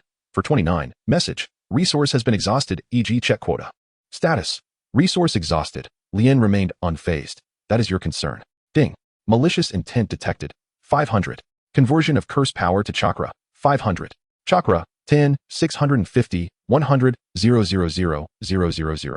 "You wicked little imp," Dazuna exclaimed, unable to contain himself. Kakashi let out a chuckle. "Lianjian. All right, Lianjian. Do not frighten him any longer," Kakashi remarked. "Lianjian, did you truly believe he was merely attempting to intimidate? So be it. Ultimately, all he requires is to amass his malicious intent." A thick fog envelopes the sea. As a small vessel progresses slowly through the mist, under Kakashi's penetrating gaze, Dasna divulges the entire truth. "My life has long been under scrutiny by another. A name you may be familiar with, a wealthy magnate of the shipping industry known as Kato. Ostensibly, he is the owner of a shipping company, yet clandestinely he engages in nefarious dealings with thugs and ninjas, trafficking drugs and contraband, ultimately swallowing up other enterprises and nations, living a life steeped in illicit activities. Approximately a year ago, this individual set his sights on the land of waves, wielding his wealth and violence to monopolize maritime transport and navigation on the island in an instant. In an island nation such as the land of waves, controlling the seas equates to dominion over all wealth, politics, and its citizens. Presently, Kato's sole fear lies in the completion of the bridge that has been under construction for some time. Thus, I have become an obstacle in Kato's eyes. The land of waves is a nation steeped in poverty, where even the feudal lords lack funds, and I, too, am destitute. Concealing the true nature of my mission was a necessity born of desperation." API call failed with status code 429. Error. Code. 429. Message. Resource has been exhausted, e.g. check quota. Status. Resource exhausted. Lotus turned to Kakashi and inquired, "So, shall we proceed with this mission?" Kakashi, feeling a headache coming on, replied, "There is no choice. If we abandon it, this fellow will be killed upon reaching the shore." As he stated, his 8-year-old grandson will harbor a lifelong hatred for us, the Leaf Ninjas. API call failed with status code 429. Error. Code. 429. Message. Resource has been exhausted, e.g. check quota. Status. Resource exhausted. Lianjian was momentarily taken aback, nodding in response. He cast his gaze downward, fixating on his hands, and confessed that many skills inherent to a real person remained undeveloped within him. The moment was imminent. The ferryman spoke as they passed through an arched bridge, and suddenly the view expanded before them. The mist was dispelled by sunlight, revealing trees that seemed to rise from the sea. The small boat docked, and Lianjian watched as they disembarked onto a wooden pier. To reach Dasna's home, they still needed to traverse a dense forest on the island. Kakashi was acutely aware that the incoming individuals might not merely be Chunin. It was quite possible they could be Jonin, which gave him a slight headache. Moreover, the overly vigilant Naruto, fueled by recent enemy attacks, added to his troubles. The slightest rustle set Naruto on high alert. After launching a shuriken, they soon discovered it was merely an innocent little rabbit. Sakura was reprimanding Naruto with a hammer, while he held the rabbit and apologized profusely, and Sasuke berated him for being foolish. Dasna was indulging in drink, while Kakashi pondered deeply. With a sound piercing enough to assault the eardrums, akin to a bird's sharp call, Kakashi shouted, "Get down." He pressed Naruto and Sakura's heads down, shielding them beneath him. Simultaneously, Sasuke and Lianjian kicked Dasna to the ground. A colossal blade capable of cleaving a person in half swept over their heads, embedding itself heavily into the tree trunk. Ding. Human malice detected. 2000. Curse power converted to chakra, 2000. Chakra, 126501000000000. A figure silently stood atop the hilt of the blade. Clad only in striped lantern pants, with the lower half of his face wrapped in bandages, his muscular upper body exposed to the air. Ah! Was this not the rogue ninja from the mist, Momochi Zabuza? Kakashi stepped forward a couple of paces, his tone relaxed yet his eyes betraying a sense of caution. Naruto, eager for redemption, dashed forward but was intercepted by Kakashi. Step back. You all just need to protect Dasna. Why? Naruto protested stubbornly. Because this individual is entirely different from the previous two, your interference would only hinder our efforts. Kakashi stated candidly, acknowledging that facing this opponent would indeed pose a challenge. He lifted his forehead protector, revealing a pair of blood-red eyes adorned with black tomo. Zabuza turned. Exhilarated. I never imagined I would get to battle the copy ninja Kakashi today.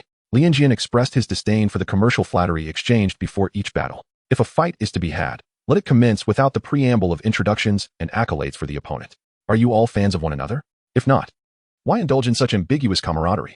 As the mist descended, Lianjian surveyed his surroundings. The white fog enveloped the entire forest, rendering Sasuke and his companions' figures and faces indistinct. The ninjutsu technique of misconcealment. Momochi Zabuza vanished completely from their sight. The fog thickened, obscuring their vision entirely. They could not even discern the faces of their comrades nearby. The land of waves, surrounded by the sea, served as an ideal battleground for the rogue ninja of the hidden mist village. The silence was only interrupted by Lianjian's own breathing. Before him, visibility was utterly compromised. The white haze permeated every inch. Zabuza's voice emerged from the fog, seeming to whisper in each person's ear. So, which vital point shall we choose to strike? The murderous intent was as pervasive as the mist itself.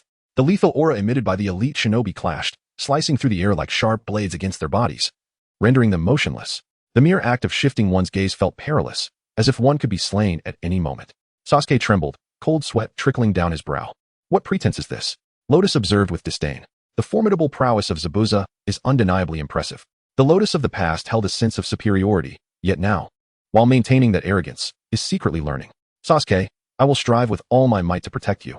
You need not worry, Kakashi assured, having sensed the fear in Sasuke's gaze. Could it truly be so? As Zabuza's voice echoed, Kakashi's pupils abruptly contracted to pinpricks. Zabuza had materialized behind Lotus, Sasuke, and the others. Sasuke's muscles instantly tensed, the pores on his skin forming tiny bumps. His hair and sweat stood on end, while the muscles in his face twitched uncontrollably, and his teeth chattered against his will. Ding. Detected human malevolence value, 1000. Cursed energy conversion chakra amount, 1000. Chakra, 136501000000000. Lianjian's body was struck as if by a surge of electricity. In an instant, from stillness to motion, Lianjian's movements were as swift as lightning. The gust generated by his clenched fist dispersed the surrounding mist. His fist erupted with a dark crimson glow, leaving a fleeting shadow before the eyes of the onlookers. Crack! Not only were Kakashi and the others taken aback, but even Zabuza himself was momentarily stunned. The blade he had crossed in front of him shattered beneath Lianjian's forceful strike. Boom! The fist not only penetrated the sword but continued unabated, striking directly at Zabuza's chest. Zabuza's form transformed into a cascade of water. Do you think that donning a headband makes you a true ninja? A ninja who has not experienced the brutality of bloodshed is no different from a newborn infant. A blurred figure surged toward Lianjian, swiftly closing the distance. Allow me to impart to you the essence of what it means to be a true ninja. The large blade lunged toward Lianjian. API call failed with status code 429. Error. Code. For 29. Message. Resource has been exhausted. E.g. check quota. Status. Resource exhausted. Lianjian heard the simultaneous cracking of several of his ribs. The excruciating pain caused his vision to distort. Before he could even touch the ground, a voice echoed in his ears, ominously proclaiming, "Do you believe this is the end? It has merely begun." Boom. Another punch struck him squarely in the back. Ding. Malice level detected. 1000. Conversion of curse power to chakra. 1000. Chakra. 156501000000000. API call failed with status code 429. Error. Code. For 29. Message. Resource has been exhausted. E.g. check quota. Status. Resource exhausted. The enigmatic Lianjian possesses the art of effortless transformation. Under the premise of safeguarding his soul, how could his corporeal form sustain any injury? A cerulean chakra envelopes his entire being, as his shattered spine and ribs instantaneously restore to their original state. The commotion here has captured Zabuza's attention. He turns his head slightly, observing Lianjian rising once more, incredulity etched upon his face. I seem to recall that I had severed your spine, did I not? Is it truly possible for one to stand after such a grievous injury? It is inconceivable. Lianjian lifted her head, a radiant smile gracing her face. As she gazed at Zabuza with eyes ablaze with excitement. Kakashi-sensei, you know that I thrive on the essence of battle to grow stronger, so from here on, please do not concern yourself with me. Allow me to engage in a proper match with this training partner. With a sharp cry reminiscent of a hawk's call. The sound of slicing air resonated once more. Zabuza gripped his greatsword firmly and swung it towards Lianjian. Yet, before the strike could reach its target, Lianjian's figure flickered, appearing behind Zabuza. Too slow. Too slow. Is this truly the extent of your prowess? API call failed with status code 429. Error. Code. For 29. Message. Resource has been exhausted, e.g. check quota. Status. Resource exhausted. Lianjian resembled a slick loach. Maneuvering with an extraordinarily peculiar gait, endlessly circling around Zabuza, regardless of the length of the wounds inflicted upon him.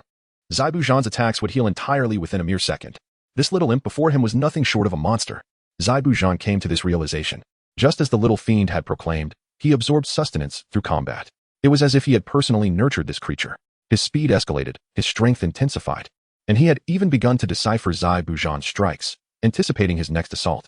Zabuza felt an overwhelming sense of impotence and fury, akin to striking against cotton. Suddenly, he ceased his relentless assault. Once again, he formed hand seals, and the white mist thickened, obscuring his figure. Simultaneously, the water clone engaged in battle with Kakashi and Sasuke also vanished.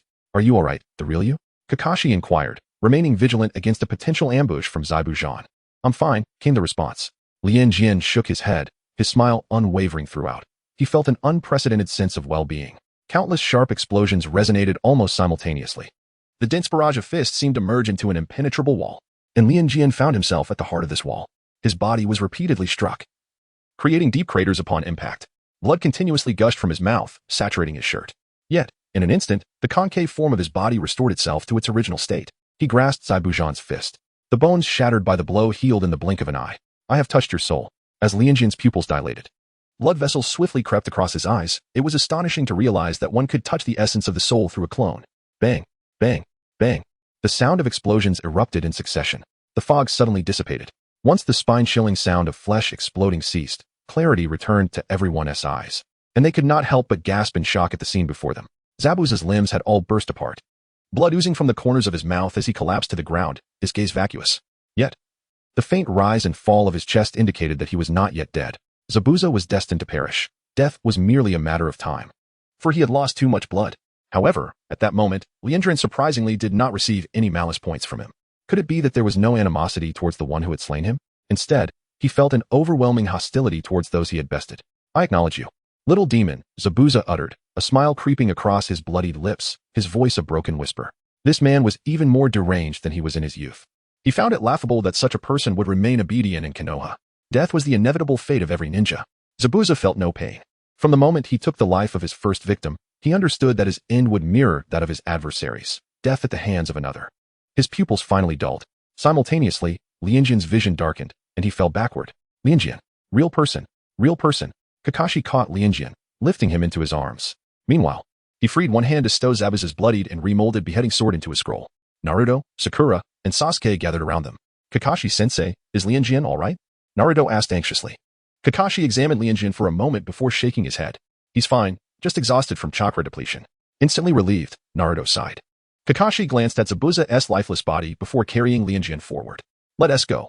Once we reach the Dazuna household, Lianjian can rest properly. With that, he looked down at Lianjian in his arms.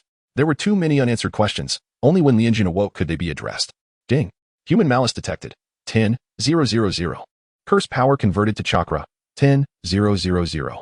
Chakra. 25, 650, 100, 000,000. After they departed, a slender silhouette appeared before Zabuza's corpse. The cries of seagulls echoed in the air. A cool breeze brushed against the cheek like a delicate veil. Lian opened his eyes. The surface beneath him was soft, and the light before him was radiant. He felt an unprecedented vitality. You are awake? Do you feel better? A young woman with long hair entered the room. API call failed with status code 429. Error. Code. For 29. Message. Resource has been exhausted, e.g. check quota. Status. Resource exhausted. API call failed with status code 429. Error. Code. For 29. Message. Resource has been exhausted, e.g. check quota. Status. Resource exhausted. API call failed with status code 429. Error. Code. For 29. Message. Resource has been exhausted, e.g. check quota. Status. Resource exhausted. Lianjian paused at the threshold, perplexed. What had transpired? How had everything changed so drastically? Though he seemed devoid of any appeal when compared to Naruto, what exactly had occurred during his unconsciousness? Lianjian, you are awake, Naruto exclaimed, patting the cushion beside him, his gaze filled with anticipation. API call failed with status code 429. Error. Code. For 29. Message. Resource has been exhausted, e.g. check quota. Status. Resource exhausted. API call failed with status code 429. Error. Code. For 29. Message. Resource has been exhausted, e.g. check quota. Status. Resource exhausted. Lianjian shook his head earnestly and grasped Sakura's hand gently. No, Sakura. It is truly remarkable that you could protect that insufferable drunkard Dazuna in such dire circumstances. You are the bravest girl I have ever encountered. The infuriating drunkard Dazuna. Sakura gazed at Lianjian, her eyes gradually becoming misty. With a smile, she declared, I understand now. I will strive even harder. I won't let any of you leave me behind. She turned to Kakashi, saying, Kakashi-sensei, please train me without mercy from now on. Kakashi replied, it seems my only female student is determined to excel. It certainly places a great deal of pressure on me as her teacher.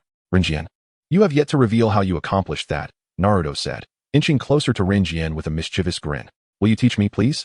Kakashi rested his chin on his hand, equally intrigued by how Lianjian managed such a feat. Lianjian could indeed choose to remain silent. However, in order to earn their trust, one must also extend their own trust. It is my bloodline limit. Lianjian spoke earnestly, embarking on a whimsical discourse. Kakashi was momentarily taken aback. Bloodline limit? Naruto, whose academic performance was dismal, was perplexed. What is a bloodline limit? Sakura, who despite her own struggles in academics, felt compelled to elucidate. There are two types of bloodline limits. The first occurs when two different chakra natures fuse to create a new ninjutsu, referred to as a bloodline limit. Typically, only a handful of ninja possess the ability to develop such a technique independently.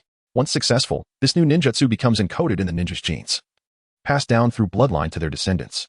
The second type pertains to an unusual ability gained through a specific organ in a ninja's body, like. Sakura hesitated, glancing at Sasuke and then at Kakashi. Sasuke remained silent, prompting Kakashi to point to his own eyes, like the Sharingan of the Uchiha clan or the Byakugan of the Hyuga clan. And what about Lianjian? To which category does he belong? Naruto inquired with curiosity. Kakashi shook his head. Well, that's something I, too, am uncertain about. In any case, one would be hard-pressed to find another ninja with a technique akin to his. As the soul possessor, Lianjian is free to describe it as he wishes. My bloodline limit is related to the soul. I can touch another's body to connect with their soul, and by altering the soul's form, I can transform the physical body, ultimately leading to death. API call failed with status code 429. Error.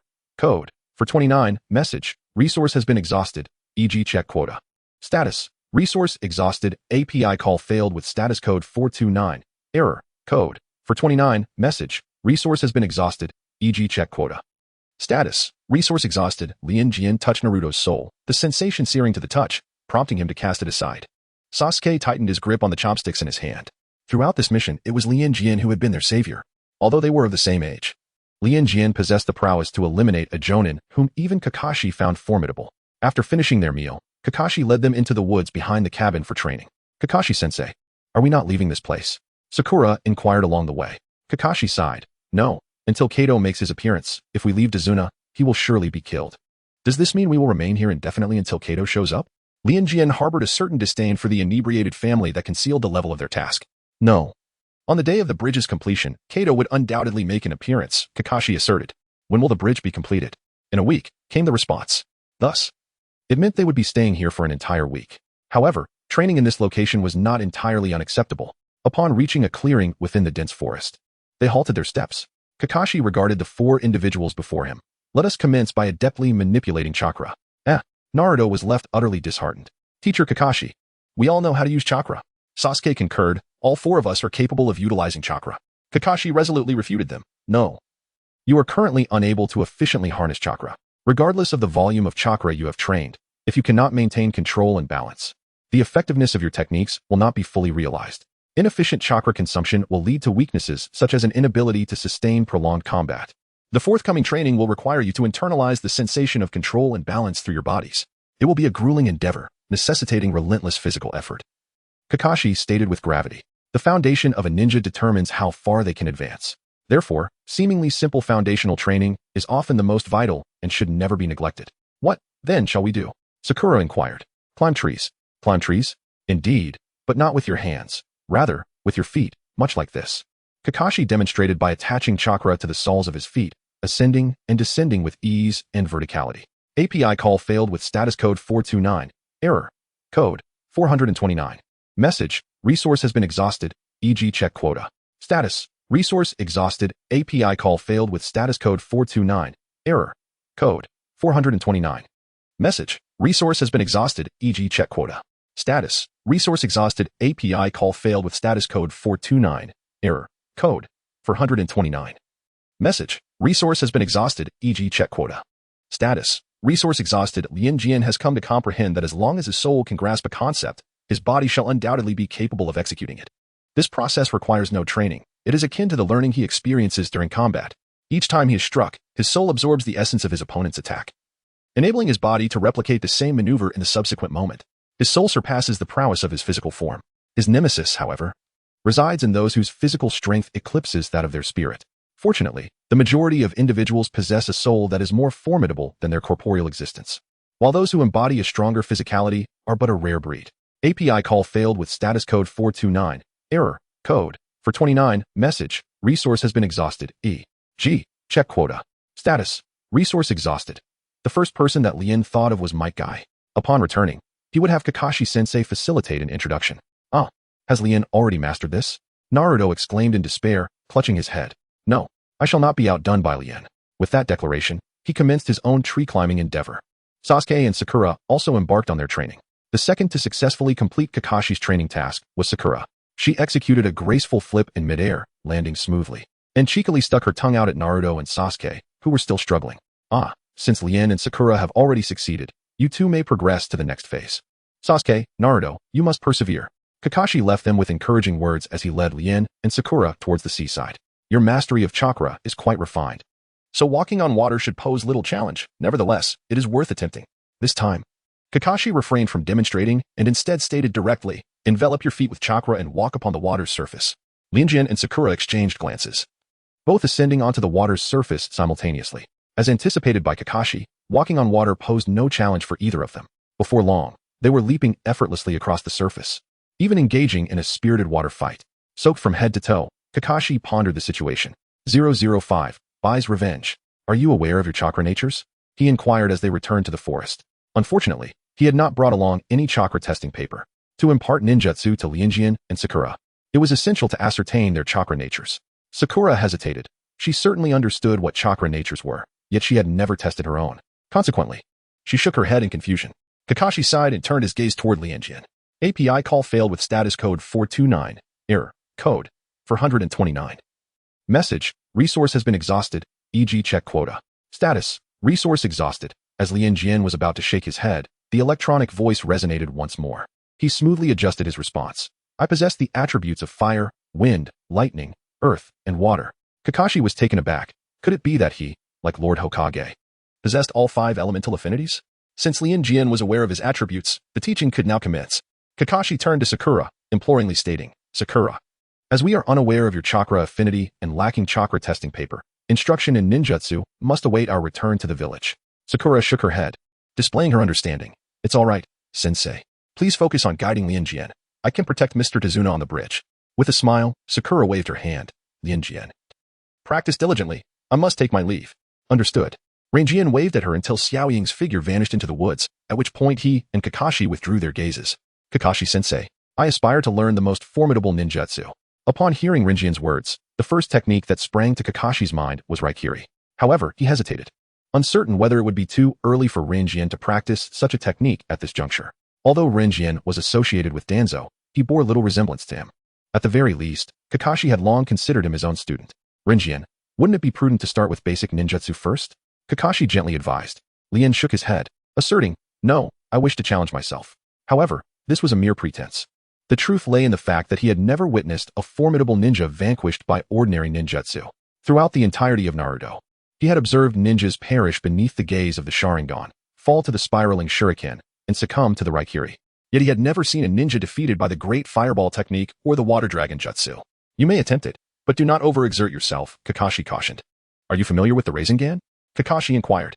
Since Rin has been raised as a child under the tutelage of Elder Danzo, he is undoubtedly aware of the spiraling sphere, a jutsu of the 4th Hokage. API call failed with status code 429. Error. Code. For 29. Message. Resource has been exhausted, e.g. check quota. Status. Resource exhausted. Lianjian's expression was subtle. Only children would make choices. Adults, of course, desire it all. He honestly countered, can I not learn everything? Kakashi fell silent. While it was indeed possible, he worried that indulging in too much would lead to mediocrity. He was concerned that if Lianjian pursued both, he might fail to master either. It is essential to refine a potentially powerful jutsu to unleash its true potency. Gazing into Lianjian's expectant eyes, Kakashi swallowed his advice. API call failed with status code 429. Error. Code. For 29. Message. Resource has been exhausted, e.g. check quota. Status. Resource exhausted, Lian observed. Had he not been acquainted with Naruto, he would have certainly considered alerting the authorities. In comparison to Jiraiya's guidance of Naruto, Kakashi's approach seemed rather lackadaisical. Fortunately, due to his remarkable intellect, he recalled the key points Jiraiya had imparted to Naruto.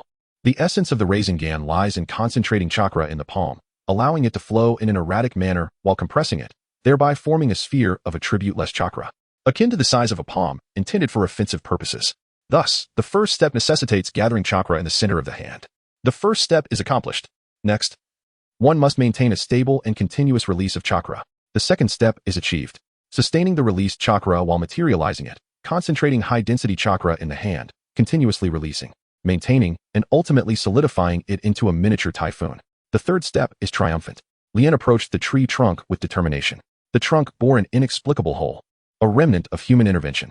By deconstructing the intricate and elusive ninjutsu into comprehensible steps, his body would move in accordance with the understanding of his soul. Thus, even the most complex ninjutsu could be mastered in an instant. Once the intricacies of the technique were unraveled, subsequent uses would no longer require convoluted processes, for his soul would have already facilitated his body's comprehension. Kakashi applauded, exclaiming, exactly, just like that. His teaching method proved successful, as he had learned in a similar manner. Subsequently, Lian began to unleash the Rasengan throughout the forest, leaving exaggerated indentations on the sturdy trunks of the trees. Once he had mastered the tactile sensation, he rushed to Kakashi's side. Teacher Kakashi, let us now learn your technique. Chidori. Kakashi nodded in approval. The eagerness to learn is indeed commendable, and progress is a virtue. Kakashi elaborated on his own ninjutsu with meticulous care. Chidori encompasses both a transformation of chakra nature and a change in form. You must concentrate the high-intensity current of lightning chakra in your hand, synchronizing it with a thrusting speed to pierce the target. He further added, however, this technique has its drawbacks. During movement, the excessive speed may obscure the enemy, leading to potential counterattacks. To maximize its efficacy, it should be used in conjunction with the Sharingan, and to achieve its utmost perfection, the Byakugan is also beneficial. Lian pondered, resting his chin thoughtfully. It dawned on him that it would be futile for his opponent to retaliate. He was impervious to all methods of attack save for soul strikes. Any counteroffensive from the adversary would merely present an opportunity. With a swift motion, he unleashed his thousand birds technique, delivering a piercing blow. Teacher, rest assured, I will remain mindful of my shortcomings. Lianjian does not perceive this as a flaw. Who would fail to discern their opponent due to excessive speed? Moreover, considering it from another perspective, if one's own velocity is so formidable that the opponent cannot be seen, how could the opponent possibly perceive you? Observing this, Kakashi recognized that Lianjian would not relent and thus commenced his instruction. He concentrated the lightning release chakra in his hand, intensifying it to a high degree. The accumulation of such potent chakra would generate a powerful electric current. Kakashi raised his right hand, and the air crackled with a symphony of sounds. The intensity of the current produced a cacophony akin to the cries of 1,000 birds, which is the origin of the technique's name, Chidori. The essence of Chidori lies in the swiftness of its thrust, necessitating a solid foundation in physical techniques. With that, he seamlessly merged with the electric current in his grasp. His figure became like lightning, vanishing from sight. In an instant, the towering tree before him collapsed with a resounding crash. Kakashi stood at the edge of the fallen tree. API call failed with status code 429. Error. Code. For 29. Message. Resource has been exhausted, e.g. check quota. Status. Resource exhausted. The figure of Lianjian swiftly darted forward, his right hand piercing through the sturdy trunk of a tree. Another great tree toppled. Oh, take a breather, Lianjian, Kakashi remarked, observing the beads of sweat forming on Lianjian's forehead. Like a machine, Lianjian nodded slightly, seated himself upon the ground, leaned against the tree trunk, and closed his eyes. It was not fatigue that overcame him. It was simply a desire for slumber. Kakashi, noting the youthful contours of his face, settled beside him and inquired. In terms of capability, Lianjian surpasses Naruto by a considerable margin and even leaves Sasuke far behind. Why then does he not aspire to become Hokage? Lian closed her eyes, reluctant to open them. The gentle breeze caressed her, bringing a delightful coolness, while the afterglow of the setting sun painted the sky in exquisite hues. The grass beneath her exuded the fresh fragrance of plants and felt exceptionally soft. In such a tranquil twilight, one could easily succumb to drowsiness, for being the Hokage was indeed exhausting. Lianjian's response was indeed profound. Overwhelmed by unending paperwork, incessant affairs, and relentless disputes, he longed for respite from such exhaustion. Ah, what a remarkably sagacious remark. This sentiment reflects Lianjian's profound understanding of the burdensome responsibilities that accompany the esteemed title of Hokage, a maturity that surpasses even that of Naruto and his companions. Although Naruto frequently proclaims his ambition to become Hokage, he remains woefully uninformed about the true essence of that role. Kakashi gently tousled Lianjian's hair and rose to his feet, suggesting, "Let us take a brief respite before returning. We must not miss the opportunity for dinner." He then made his way towards the home of Tazuna, just beyond the forest. Lian, having lain on the ground for a brief moment, quickly rose to his feet, fearing that if he reclined once more, he might inadvertently spend the night there. He proceeded in the direction from which Kakashi had departed and, as anticipated, encountered Naruto and Sasuke, who were still diligently practicing their tree-climbing technique. "Naruto, Sasuke, are you still at it?" Lian greeted them while raising her gaze to observe their progress marked on the tree trunk with shuriken. There was noticeable improvement compared to the morning. Although Sasuke still stood taller than Naruto, the gap was gradually narrowing. "Lian." Naruto rushed over, brimming with enthusiasm, and inquired, "Lian, what have you learned from Kakashi-sensei? Is it some powerful ninjutsu?" API call failed with status code 429. Error. Code. For 29. Message. Resource has been exhausted, e.g. check quota. Status. Resource exhausted. API call failed with status code 429. Error. Code. For 29. Message. Resource has been exhausted, e.g. check quota. Status. Resource exhausted. API call failed with status code 429. Error. Code. For 29. Message. Resource has been exhausted, e.g. check quota. Status. Resource exhausted. API call failed with status code 429. Error. Code. For 29. Message. Resource has been exhausted, e.g. check quota. Status. Resource exhausted. Lian gestured towards the night sky, which had transformed from a deep purple to a profound blue. "However, it is time for us to return for dinner," she remarked. Thus, another day dawned. API call failed with status code 429. Error. Code. For 129. Message. Resource has been exhausted, e.g. check quota. Status. Resource exhausted. Lianjian, feeling utterly bored, ventured into the forest. However, he did not remain in the company of Naruto and Sasuke. Instead, he chose a secluded spot for himself. Here lay a vast expanse of blooming flowers, not particularly rare, but rather common, with delicate white blossoms carpeting the hills. The sunlight filtered through the grand canopy, leaving only small, dancing specks of light. The wind rustled through the treetops, producing a gentle, whispering sound of leaves. Lian reclined upon the soft grass, eyes gently closed. A slender figure, clad in wooden clogs, approached with measured grace. The corner of a pink kimono fluttered in the breeze. Long black hair cascaded down either side of the face, and his obsidian eyes were devoid of life. Fixated on the youth lying beneath him, the boy's long blue hair spread out like seaweed among the delicate white blossoms. His skin was pale and luminous, and his breath was almost imperceptible, resembling that of a corpse. I slowly crouched down, his hand reaching towards the other's neck. Just before his fingers could grasp it, a pair of extraordinary eyes locked onto him. The gaze was undeniably inhuman. "Do you wish to kill me?" API call failed with status code 429. Error. Code. For 29. Message. Resource has been exhausted, e.g. check quota. Status. Resource exhausted. API call failed with status code 429. Error. Code. For 29. Message. Resource has been exhausted, e.g. check quota. Status. Resource exhausted. API call failed with status code 429. Error. Code. For 29. Message. Resource has been exhausted, e.g. check quota. Status. Resource exhausted. API call failed with status code 429. Error. Code. For 29. Message. Resource has been exhausted, e.g. check quota. Status. Resource exhausted. Lianjian found by rather peculiar. In the face of an enemy he had slain but not avenged, he remained remarkably composed. "No, he did not," Lianjian declared. "I live for myself." "For oneself?" I murmured. "How does one achieve that? What significance does it hold?" Though such words might wound, Lianjian felt compelled to unveil the truth. To live for oneself is the essence of a normal existence. To live for others is, in fact, a manifestation of one's afflictions. Heaven bear witness, he was not casting aspersions. He merely spoke the unvarnished truth, suggesting that Bai might be grappling with psychological issues. However, in the archaic realm of the shinobi, such matters were scarcely acknowledged. Moreover, among a group of 10, 9 would likely be plagued by some form of mental ailment. Without such maladies, the narrative could scarcely unfold, for it is fundamentally a tale of the afflicted. A psychological clinic established within the ninja world would undoubtedly thrive. I pressed her lips together. "Is that so?" "Perhaps. I have witnessed your battle with Zabuza. Your martial prowess is formidable. Engaging you in close combat would be futile. Although I remain unaware of the method by which you dispatch Zabuza, I assure you, you shall not lay a finger on me.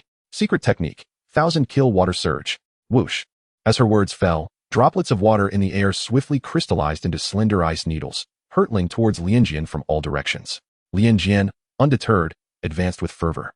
A sharp shriek erupted from his right hand as lightning coalesced within his palm, striking forth like a white rainbow piercing the sun towards Bai's chest. Did he truly not evade the icy needles suspended in the air? The white figure swiftly retreated, barely managing to catch a glimpse of a lightning-fast shadow hurtling towards him. A blur beyond the limits of perception. The left hand of Lianjian underwent a transformation, enveloping his entire body in a sphere reminiscent of a perfect orb.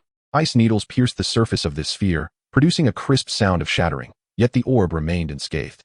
The shape-shifting Lianjian possessed the ability to alter the form of his soul, thereby transforming the shape of his physical body.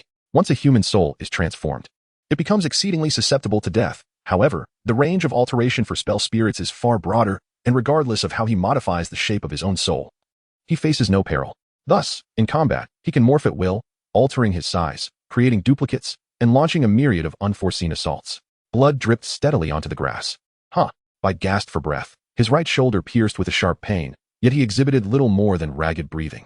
A breeze stirred through the forest, tousling Bai's long white hair. A faint smile graced his pale visage. API call failed with status code 429. Error. Code. For 29. Message. Resource has been exhausted. E.G. Check quota. Status. Resource exhausted. Lianjian tightened his grip, seemingly enhancing his mastery over the transformation of Wu Wei. A pristine white mirror unfurled behind him. Lianjian understood that this was the pivotal moment. The mirrors surrounding him were the ice release secret technique, the magic mirror crystal, employed by Haku to torment Sasuke and Naruto. Within each reflective surface resided an image of Haku, who could traverse through the mirrors with remarkable swiftness. To vanquish Haku, one must shatter all the mirrors to reveal his true form. With a swift motion, countless sunban pierced Lianjian's body, leaving minute traces of blood upon his skin. He neither dodged nor defended himself. The wounds inflicted by the sunban healed almost instantaneously. Soon after, another barrage of sunban penetrated his form. The sharp, pointed projectiles tore through his garments and pierced his flesh, leaving a tapestry of vivid bloodstains and tiny puncture wounds across his body. Haku, concealed within the mirror, felt a slight tremor in his hands. Why? Why did this individual remain motionless? Haku's gaze sharpened, and the sunban continued to rain down. After encountering Zabuza's clone, Haku's true form suffered a grievous injury. Thus, he refrained from recklessly engaging in battle with mere clones. In the absence of resistance from Lianjian, his entire being became drenched in crimson. It seemed as though he had found a fragment of sensation. API call failed with status code 429. Error. Code. 429. Message. Resource has been exhausted. E.g. check quota. Status. Resource exhausted. API call failed with status code 429. Error. Code. 429. Message. Resource has been exhausted. E.g. check quota. Status. Resource exhausted. Lotus Jian remained motionless, as did Bai. Upon contact, it touched your very soul. The realm of existence requires the consumption of immense magical energy to construct an area imbued with spells.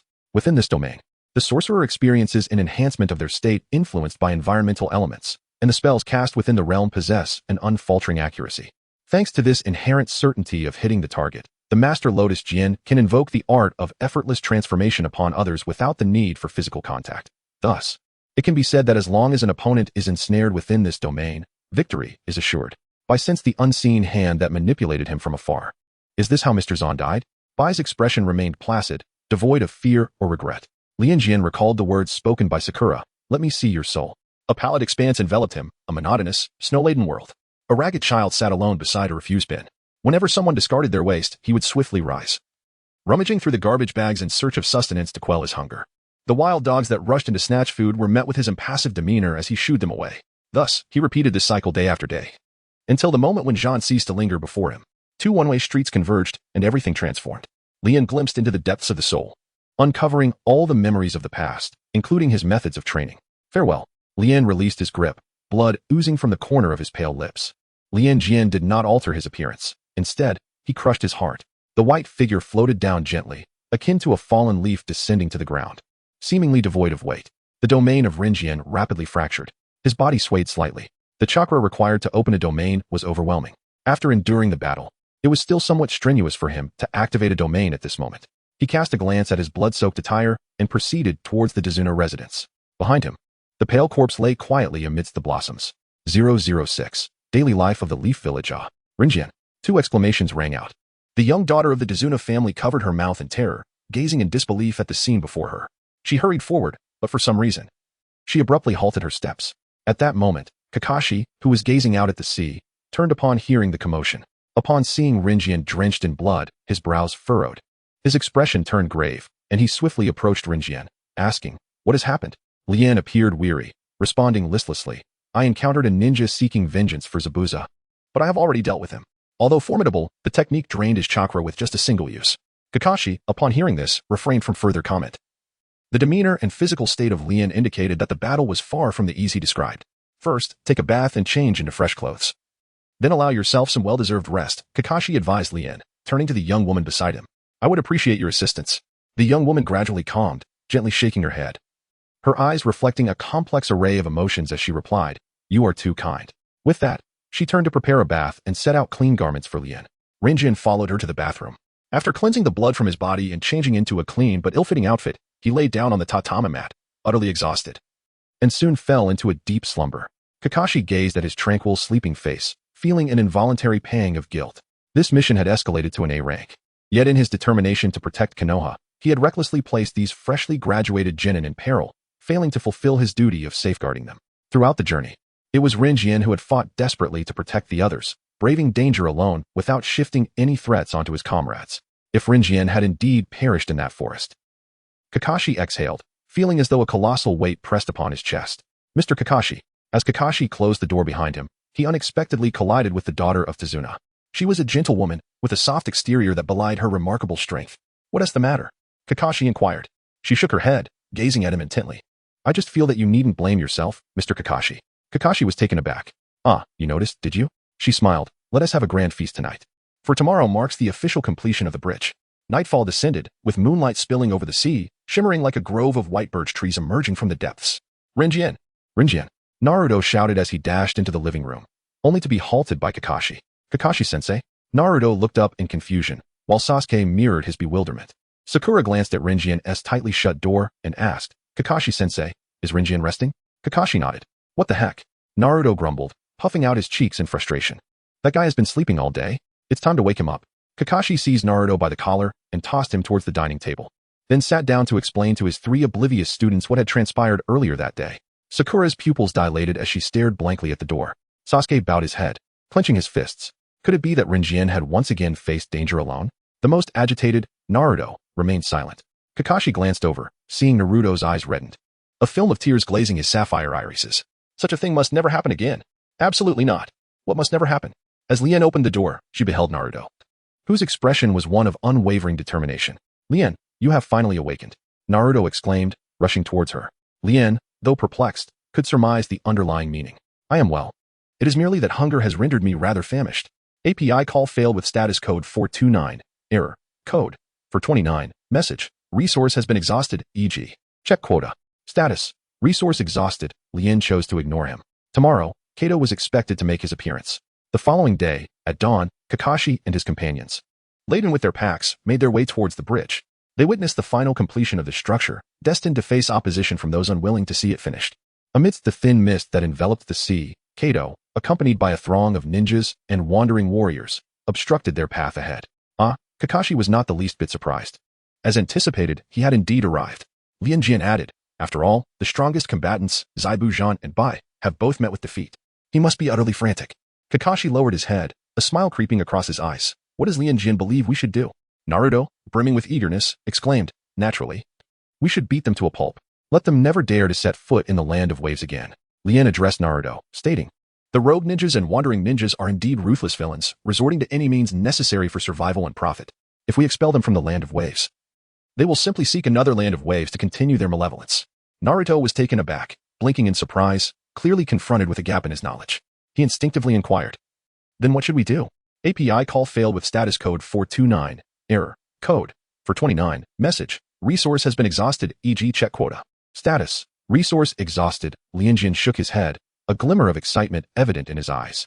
Not at all forced, he declared as he stepped forward, only to provoke a chorus of laughter from Cardo's side. "Ha! Have you truly run out of options? You dare to send forth such a mere child to challenge us? How utterly pathetic." Well. Does he still need his milk? Have you ever seen a blade? Would you like your uncle to take you for a little playtime? Ah ha ha ha ha. Really? A being so easily crushed beneath my finger hardly piques my interest. The ninjas and warriors surrounding Cardo laughed uproariously, some doubling over with mirth. Others slapping their thighs, as if they were eager to shake Lianjian's confidence. Observing their boisterous arrogance, Lianjian felt not a trace of anger. Foolishness and ignorance are traits common to the majority of humanity. Were he to become enraged, he would inevitably stoop to their level. Yet, witnessing their exaggerated antics, Lianjian couldn't help but reflect. Kakashi-sensei was indeed correct. Those who are the weakest and most powerless tend to shout the loudest. Although Kakashi had used this to describe Naruto, it was not particularly fitting for him, but rather perfectly encapsulated the rabble before him. In an instant, his figure flickered and vanished. The next moment, a crisp sound echoed, slap. Lianjian's hand struck the other person's cheek with astonishing swiftness. The individual, taken aback by Lianjian's terrifying speed, experienced a momentary contraction of his pupils. However, the next instant, he felt the force upon his cheek, causing him to pause momentarily before erupting into laughter. Ah. You little rascal must be starving. Are you tickling me? He found himself at a loss for words. Saliva threatened to spill from his mouth. Yet, even more troubling was the fact that, despite it being his own body, he had completely lost control over it. At that moment, a chilling phenomenon occurred. His cheeks and skin began to swell, as if something were attempting to burst forth from within. In the blink of an eye, his entire skin took on a sickly green hue. API call failed with status code 429. Error. Code. 429. Message. Resource has been exhausted, e.g. check quota. Status. Resource exhausted. API call failed with status code 429. Error. Code. 429. Message. Resource has been exhausted, e.g. check quota. Status. Resource exhausted. Lianjian extended his hands, grasping a ninja with each one. The ninjas, paralyzed with fear, trembled with cold sweat, their bodies rigid and immobile. Their terrified gazes fixed upon him. Allow me to demonstrate.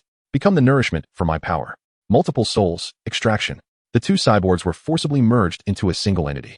An explosive force surged towards the fleeing ninjas and samurais. Boom. A thunderous sound erupted. The area was left in chaos, bodies strewn everywhere. The cyborgs also fell victim to Lianjian's wrath. As he turned, he observed the varied expressions on their faces. Kakashi bore a grave countenance, his gaze towards Lianjian imbued with complexity. Naruto, Sasuke, and Sakura stood utterly stunned. Kakashi-sensei, let us depart. Kato has already been dealt with. API call failed with status code 429. Error. Code. 429. Message. Resource has been exhausted, e.g. check quota. Status. Resource exhausted. API call failed with status code 429. Error. Code. 429. Message. Resource has been exhausted, e.g. check quota. Status. Resource exhausted. Lian nodded in agreement. Lianjian recounted the entire course of the mission to Danzo, omitting his battles and indulging in much trivial chatter. For instance, he detailed how many bowls of rice Naruto consumes at each meal and when Sasuke tends to show off. As he continued to ramble on, Danzo interjected. That is sufficient. API call failed with status code 429. Error. Code. 429. Message. Resource has been exhausted, e.g. check quota. Status. Resource exhausted. API call failed with status code 429. Error. Code. 429. Message. Resource has been exhausted, e.g. check quota. Status. Resource exhausted. Lotus received the pouch of money with a smile as radiant as a blooming flower. Thank you very much, exclaimed Toanzo. The cat-faced owl pondered. Why is it always her who pays? Why? In the streets. API call failed with status code 429. Error. Code. 429. Message. Resource has been exhausted, e.g. check quota. Status. Resource exhausted. As Lianjian stepped into the barbecue restaurant, he was immediately struck by the bustling atmosphere, teeming with patrons. The air was infused with the mouth-watering aroma of grilled meat, while the sizzle of fat dripping onto the flames filled his ears, making his mouth water profusely. Upon being greeted by a server, Lianjian extended his hand, declaring, I am alone. Please arrange for me the table with the swiftest service. The server complied and led Lianjian to a table near the kitchen. Once seated, he began to order with great enthusiasm. After placing his order, his eyes began to wander. The restaurant was filled with familiar faces, familiar to him, though he remained a stranger to them. Members of Might Guy and Asuma Saratobi's team were also present, albeit at a considerable distance from his own table.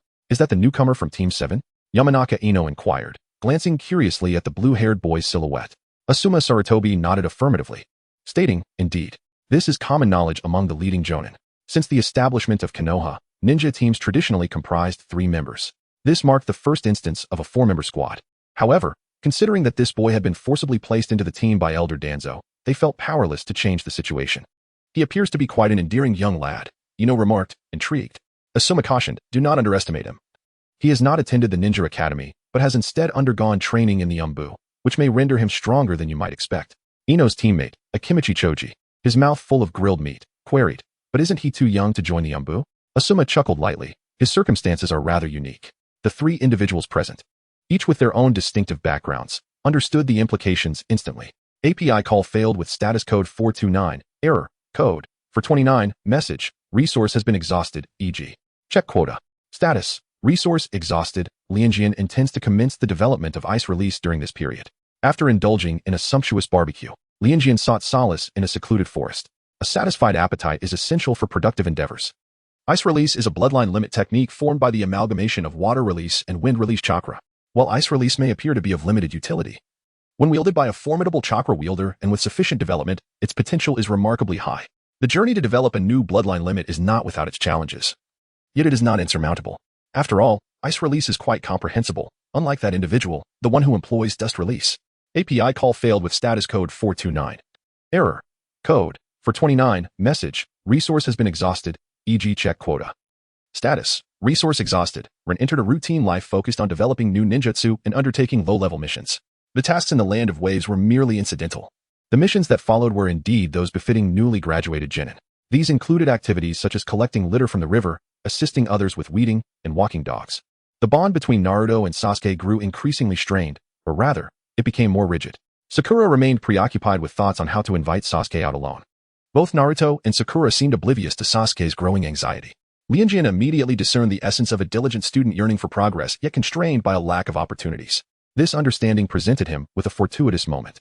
As dusk descended, Naruto returned home utterly exhausted after completing a D-rank mission. Though such tasks posed no real challenge, he insisted on competing with Sasuke, pushing himself to the brink of collapse. Spiritlessly, Naruto drifted back home, while Kakashi had vanished even before the mission's conclusion. A habitual trait of his that Lianjian and the others had long since grown accustomed to. Sakura, having endured harsh words from Sasuke earlier that day, was now returning home to mend her wounded spirit. Thus, by the riverside at twilight, only Lianjian and Sasuke remained, seated together in the gentle breeze. Sasuke, are you aware of your chakra affinity? Lian inquired of him. Sasuke paused and turned to him. I do not know. Why do you ask this? A child from a prominent family should be aware of such matters. However, considering that the Uchiha clan had been reduced to Sasuke alone, it became understandable. Tomorrow, I shall bring you a chakra test paper. To master formidable ninjutsu, one must first comprehend their chakra nature. Kakashi-sensei taught me a ninjutsu that I believe is particularly suitable for you, as he mentioned that this technique, when combined with the Sharingan, would unleash even greater power. Lian explained with a voice devoid of any superfluous emotion. He was acutely aware of Uchiha Sasuke's profound sense of pride. Thus his tone and gaze were never tinged with sympathy. After all, members of the Uchiha clan have never required compassion. Sasuke gazed at him, momentarily taken aback, then turned his attention to the surface of the lake, his voice laced with confusion. Why do you do this? Why would someone sacrifice their training time to assist others? It reminded him of his and Naruto's time during the mission in the Land of Waves, where they hesitated to communicate or share their techniques while training to climb trees. API call failed with status code 429. Error. Code. For 29. Message. Resource has been exhausted, e.g. check quota. Status. Resource exhausted. Lianjian gradually rose to his feet and made his way down the path. Halfway through, he turned to Sasuke and said, It's getting late. I must return. See you tomorrow, Sasuke. Sasuke gazed at his retreating figure, his voice barely audible. Thank you. Hearing Sasuke's gratitude, yet remaining indifferent, Lianjian swiftly returned to the route. He positioned himself in the underground passage that every route ninja would inevitably traverse. As anticipated, within 3 minutes, he apprehended the recently returned Catface, who had just completed a mission. Catface glanced at the vest he was grasping. Out of money again? Lianjian shook his head. Do you have any chakra test paper? Upon realizing it wasn't about money, Catface let out a sigh of relief. The route has chakra test paper. I nearly forgot. We still need to measure your chakra attributes.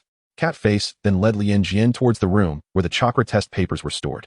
API call failed with status code 429. Error. Code 429. Message. Resource has been exhausted, e.g. check quota.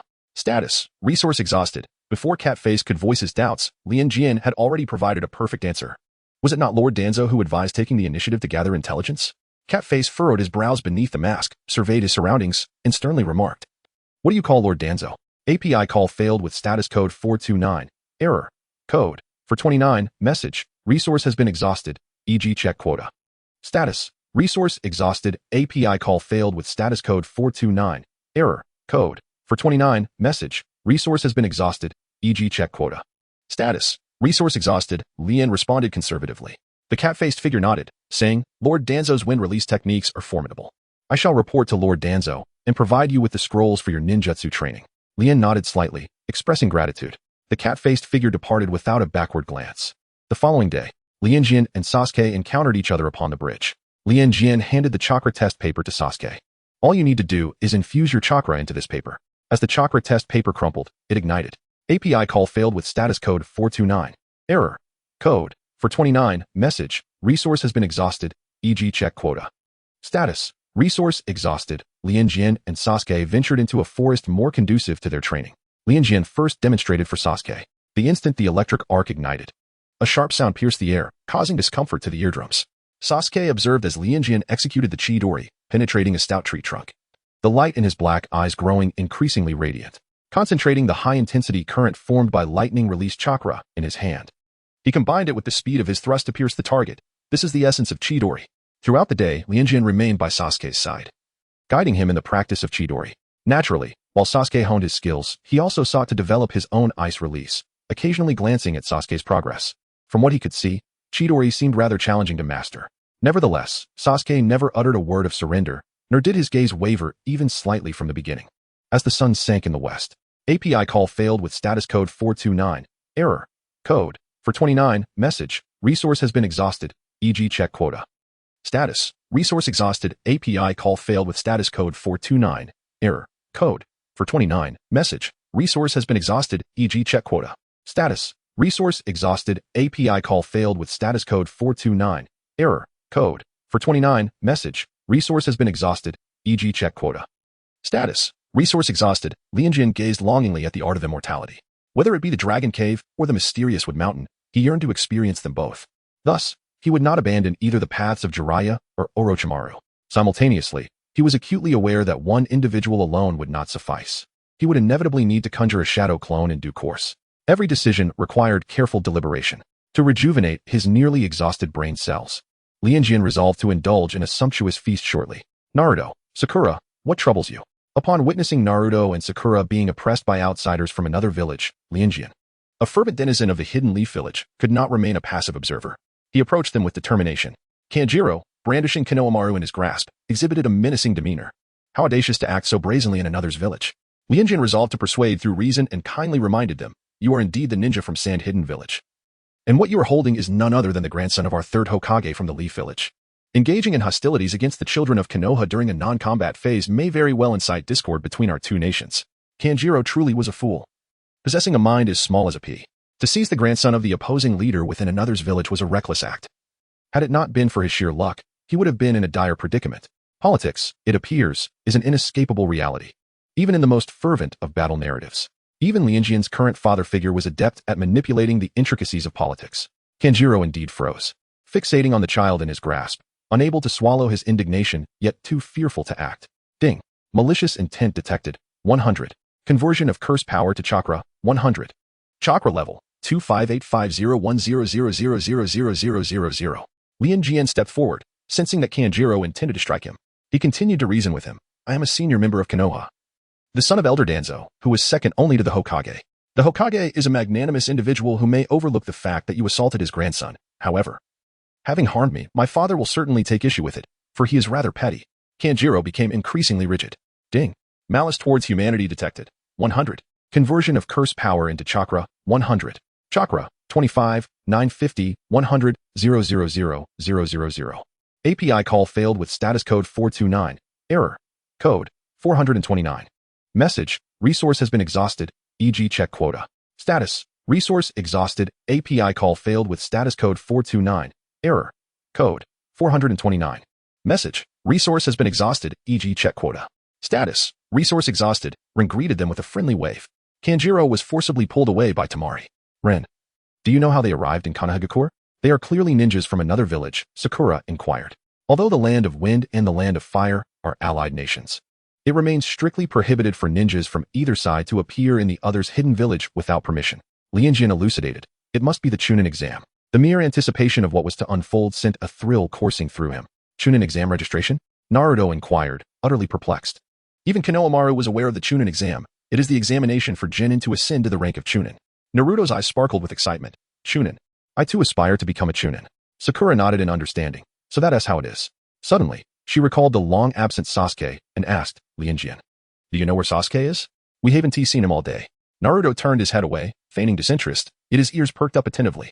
I apologize for not mentioning it earlier. Sasuke has been with me today, and I didn't mean to cause you any worry. API call failed with status code 429. Error. Code. 429. Message. Resource has been exhausted, e.g. check quota. Status. Resource exhausted. API call failed with status code 429. Error. Code. 429. Message. Resource has been exhausted, e.g. check quota. Status. Resource exhausted. API call failed with status code 429. Error. Code. 429. Message. Resource has been exhausted, e.g. check quota. Status. Resource exhausted. API call failed with status code 429. Error. Code. 429. Message. Resource has been exhausted, e.g. check quota. Status. Resource exhausted. Lianjian inquired. Have you had dinner yet? Both Sakura and Naruto shook their heads. Prompted by Lianjian's reminder, Naruto clutched his growling stomach and exclaimed, I'm so hungry. Let's have dinner together. Sakura declined, I can't. My parents are waiting for me at home to have dinner together. I must return. We can arrange to meet another day. Naruto was momentarily taken aback, but nodded in agreement. All right then. Sakura waved goodbye to Lianjian and Naruto as she made her way to the other side of the street. As Naruto watched Sakura's retreating figure, he found it difficult to fathom the joy of sharing a meal with one's parents. Feeling somewhat dejected, he asked Lianjian, are you also going home for dinner? API call failed with status code 429. Error. Code. 429. Message. Resource has been exhausted, e.g. check quota. Status. Resource exhausted. API call failed with status code 429. Error. Code. 429. Message. Resource has been exhausted, e.g. check quota. Status. Resource exhausted. Lianjian grasped the back of his collar and dragged him along, saying, I have just saved you. Isn't Naruto your leader? Inviting both your savior and your leader to share a bowl of ramen is hardly a significant request. Besides, Konohamaru has a decent allowance. Reluctantly, Konohamaru acquiesced. Ding. Human malice detected. 10. Conversion of cursed energy to chakra. 10. Chakra. 25, 960, 100, 000, 000. Konohamaru's head was struck by Lianjian, leaving a bump. Ding. Human malice detected. 10. Conversion of cursed energy to chakra. 10. Chakra. 25, 970, 100, 000, 000. Lian paused momentarily and playfully delivered a light punch to Mokuyumaru's head. Ding. Detection of human malice value. 10. Conversion of curse power to chakra amount. 10. Chakra. 25, 980, 100, 000, 000. API call failed with status code 429. Error. Code. 429. Message. Resource has been exhausted, e.g. check quota. Status. Resource exhausted. API call failed with status code 429. Error. Code. 429. Message. Resource has been exhausted, e.g. check quota. Status. Resource exhausted. Lian leisurely slurped his noodles, only speaking after he had thoroughly chewed the strands. Very well. Although it was quite probable that Kakashi would inform them about the Chunin exams the following day, leaving little time for training, Lian returned to the roots without surprise at encountering Catface. He casually handed over the red bean dumplings he had purchased to Catface before retreating to his room for a long slumber. Outside the door, within the depths of the tunnel, Catface cast his gaze downwards, fixated on the warm, sweetly fragrant red bean dumplings in his hands, before returning to his own chamber. Early in the morning, API call failed with status code 429. Error. Code. 429. Message. Resource has been exhausted, e.g. check quota. Status. Resource exhausted. Rin greeted them. Sakura smiled slightly and said, Good morning, Rin. Hey, Naruto exclaimed, linking his arm with Rin's, his hips swaying as if kneading dough. Rin, don't forget our promise from last night. Lianjian nodded reassuringly. Rest assured, it won't happen. Wow. Lianjian is the best. Naruto exclaimed, his eyes squinting with delight as he rubbed his cheeks affectionately against Lianjian's face. Sakura averted her gaze, too weary to remind Naruto of his foolishness. Such intimacy, even among friends, was rather excessive. Most would feel discomfort in such proximity. Only Lianjian, with his boundless tolerance and unwavering dedication towards his companions, could endure Naruto's antics. Nevertheless, it mattered little. Having made the reminder, Naruto would likely remain oblivious to any impropriety. Upon hearing Naruto's words, Sasuke cast a glance at Lianjian, intrigued by the so-called agreement his companion mentioned. He had completely lowered his guard around Lianjian. Indeed, among the members of Team 7, it could be said that Lianjian was the only one who truly understood him. Thus, training alongside Lianjian felt remarkably effortless. In his presence, Sasuke found solace, able to release the burdens he had long concealed, immersing himself wholeheartedly in their training sessions. Rather than engage in mundane and trivial tasks, He yearned to practice with Lianjian every day. Ah, Weavey arrived. Kakashi spotted Naruto, who was glued to Lianjian like a dumpling, from afar. Without hesitation, he pried Naruto away from Lianjian, asserting, "Naruto, stand properly." Naruto pouted, complaining, "Why must you separate me from Lianjian? That despicable Kakashi-sensei." "Good morning, Kakashi-sensei," he added. Lian glanced at the sky and added, "Kakashi-sensei, it's rare for you to not be late for such a long time today." Kakashi then produced 4 application forms, distributing them among the 4 of them. "What is this?" Naruto inquired curiously, pointing at the words on the forms and reading them aloud, letter by letter, appearing rather foolish in the process. "It is the application for the Chunin exams," Kakashi explained. "I must emphasize that this is not mandatory. The choice to participate lies entirely with you." Before Kakashi could finish his statement, Naruto rushed forward, exclaiming, "That's wonderful. Kakashi-sensei, you're my second favorite." Kakashi, not allowing him the chance to embrace him, pushed his face away, saying, "Stop. Keep your distance." Lianjian, it is indeed quite direct, with disdain evident in every word. Those wishing to participate in the examination should simply sign the application form and arrive at classroom 301 of the school at 3 o'clock in the afternoon, 5 days hence. Kakashi continued. Lianjian gazed at the application form in her hands, which bore the words, Lianjian. This ninja is recommended by Hatake Kakashi to participate in the Chunin selection exam. The signature read, Jonin, Hatake Kakashi. The Chunin exam. The Chunin exam. How splendid. Naruto, beside Lianjian, clutched the application form, incessantly murmuring in excitement. By the way, Kakashi-sensei. Naruto turned around, only to find that Kakashi had vanished without a trace. Frustration washed over him. "After all that effort to find you, I wanted to ask for some special training." His eyes darted, and he suddenly jumped up. Clinging to Lianjian, "Lianjian, you will help me, right?" Hee. Sakura, observing the trio ahead, lowered her gaze, her expression a mixture of emotions. "Then let us 4 train together." API call failed with status code 429. Error. Code. For 29. Message. Resource has been exhausted, e.g. check quota. Status. Resource exhausted. Lian gently took her hand and said, "What is it, Sakura? If you consider me a companion, please refrain from uttering such hurtful words. Did we not agree to partake in the Chunin exam together? I vow to protect you all." Tears glistened in Sakura's eyes. She choked back a sob, wiped her tears, and exclaimed, "Lian, please do not disdain me. Train me earnestly. I, too, wish to protect you." "Sakura," sobbed Naruto, resting his head on Lian's shoulder, overwhelmed with emotion. Everyone is truly wonderful. In the distance, Kakashi, crouched upon a tree branch, observed the scene below with keen interest.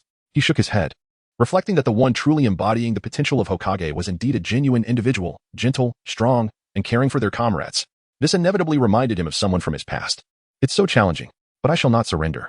This was Naruto, fervently practicing the Rasengan, panting heavily as he struggled to burst the balloon in his grasp. Lianjian drew inspiration from Jiraiya's training of Naruto, employing a similar methodology to instruct Naruto in the art of the Rasengan. Sasuke demonstrated a swifter mastery of the Chidori than Naruto. He perspired profusely, yet his training regimen remained unwavering. The Chidori demands a high level of physical prowess, and Sasuke's training intensity was the greatest among his peers, resulting in the most rapid progress. His relentless dedication to enhancing his strength is undoubtedly a testament to the influence of his role model, Itachi Uchiha. Although Sakura lacks a bloodline limit and possesses a modest chakra reserve, her intelligence shines through in her adept utilization and control of chakra. Consequently, Lianjian began teaching her ninjutsu. The ninjutsu scroll was procured by Catface from Danzo and subsequently entrusted to him. This scroll contained meticulous instructions, presenting no challenge for Lianjian. Observing the trio diligently engaged in their training, Lianjian couldn't help but smile, though there was an unsettling quality to that smile. Lianjian was genuinely looking forward to the day when he would harvest the malicious intentions of the 3. It was sure to be a rather formidable quantity. 5 days later, the 4 of them set off together to enroll in the Ninja Academy. Knowing that Lianjian had never attended the academy, Naruto enthusiastically began to introduce him. However, midway through his explanation, his curiosity was swiftly piqued, and he inquired, "Lianjian, if you haven't studied at the Ninja Academy, how do you train?" Naruto was utterly oblivious to anything beyond the confines of the academy. At that moment, he had no understanding of what root or A and BU ninjas were. "I train at home," Lianjian replied. Lian smiled as she responded to him, remarking on the route that you mentioned last time. "I have never heard of such a place in the village." Naruto scratched his head in confusion. Sakura, equally intrigued, admitted that she had only heard of the Umbu and was unaware of what the route entailed. This is because the route remains concealed from the public eye, undertaking missions for the village in secrecy. Lianjian offered an explanation. Wow, Naruto was evidently misled by Lianjian's words. It felt quite remarkable. Wasn't he akin to an unsung hero lurking in the shadows? Upon hearing Naruto's description, Lianjian's eyes twinkled with delight. Indeed, Naruto speaks the truth. They ascended the staircase, clutching their application forms. In the distance, the clamor of animated discussions reached their ears. A large crowd had gathered at the entrance of room 301, all lower ninjas there to submit their applications. After taking their position, a figure strode purposefully toward them. More precisely, the figure approached Sakura. Foreseeing what was about to unfold, Lianjian gradually stepped back. You must be Sakura. Would you do me the honor of dating me? I shall protect you until my dying breath. The individual, sporting a lackluster bowl haircut and clad in unappealing green spandex, with eyebrows even thicker than Naruto's, halted before Sakura, a peculiar flush adorning his cheeks as he proclaimed loudly. A sudden hush fell over the corridor. Naruto stood in stunned silence, staring at the bowl-cut figure. Hey, this guy? I haven't even confessed yet. API call failed with status code 429. Error. Code. For 29. Message. Resource has been exhausted. E.g. check quota. Status. Resource exhausted. Lianjian scrutinized him closely and noted the increasing redness of Naruto's face, cruelly nodding in agreement. Indeed. Not only in my eyes, but in the eyes of all, Naruto lacks the allure that Sasuke possesses. Naruto was profoundly disheartened, sinking to the ground in despair. He resolutely and mercilessly rejected Rock Lee's advances, while Sakura eagerly urged Lianjian and Sasuke to submit their application. Her urgency revealing a fervent desire to escape the gaze of the bull-headed boy. Overwhelmed by melancholy and feeling overlooked, Naruto could only rise and follow them. After submitting the application, the four of them descended the stairs in high spirits. Naruto rubbed his stomach and exclaimed, I crave some roasted meat. API call failed with status code 429. Error. Code. For 29. Message. Resource has been exhausted. E.g. check quota. Status. Resource exhausted. Lien, Naruto, and Sasuke spoke in unison. That menacing fellow. Wait a moment. As they entered the hall, they were suddenly greeted by a sound emanating from the upper floor. Lianjian was aware that there was more to this situation. The individual with a fierce gaze could only be Sasuke. Sasuke perpetually bore an expression as though someone owed him a fortune. What? He cast a glance at the boisterous Lee Rock, who had called from above. His desire to engage in battle with Lee Rock considerably less than his eagerness to enjoy a meal of barbecue with Lianjian. After all, once they finished dining, they could spar together. Shall we settle this with a duel? Lee Rock declared, gracefully leaping down from the upper floor. He harbored a keen interest in Uchiha Sasuke, not only due to Sasuke's reputation as a prodigy, but also because of his esteemed surname, Uchiha. Day after day, he trained diligently, striving to prove that perseverance could outshine innate talent. I am Lee Rock, and I wish to challenge you, the last descendant of the clan renowned for its genius ninjas. I yearn to see how far my techniques can reach against you. Lee Rock assumed an offensive stance, his resolute gaze reflecting the determination of a ninja whose willpower was unmistakably evident in his eyes. In terms of physical combat, Sasuke was indeed at a disadvantage against Lee Rock. Even Lianjian might struggle against him.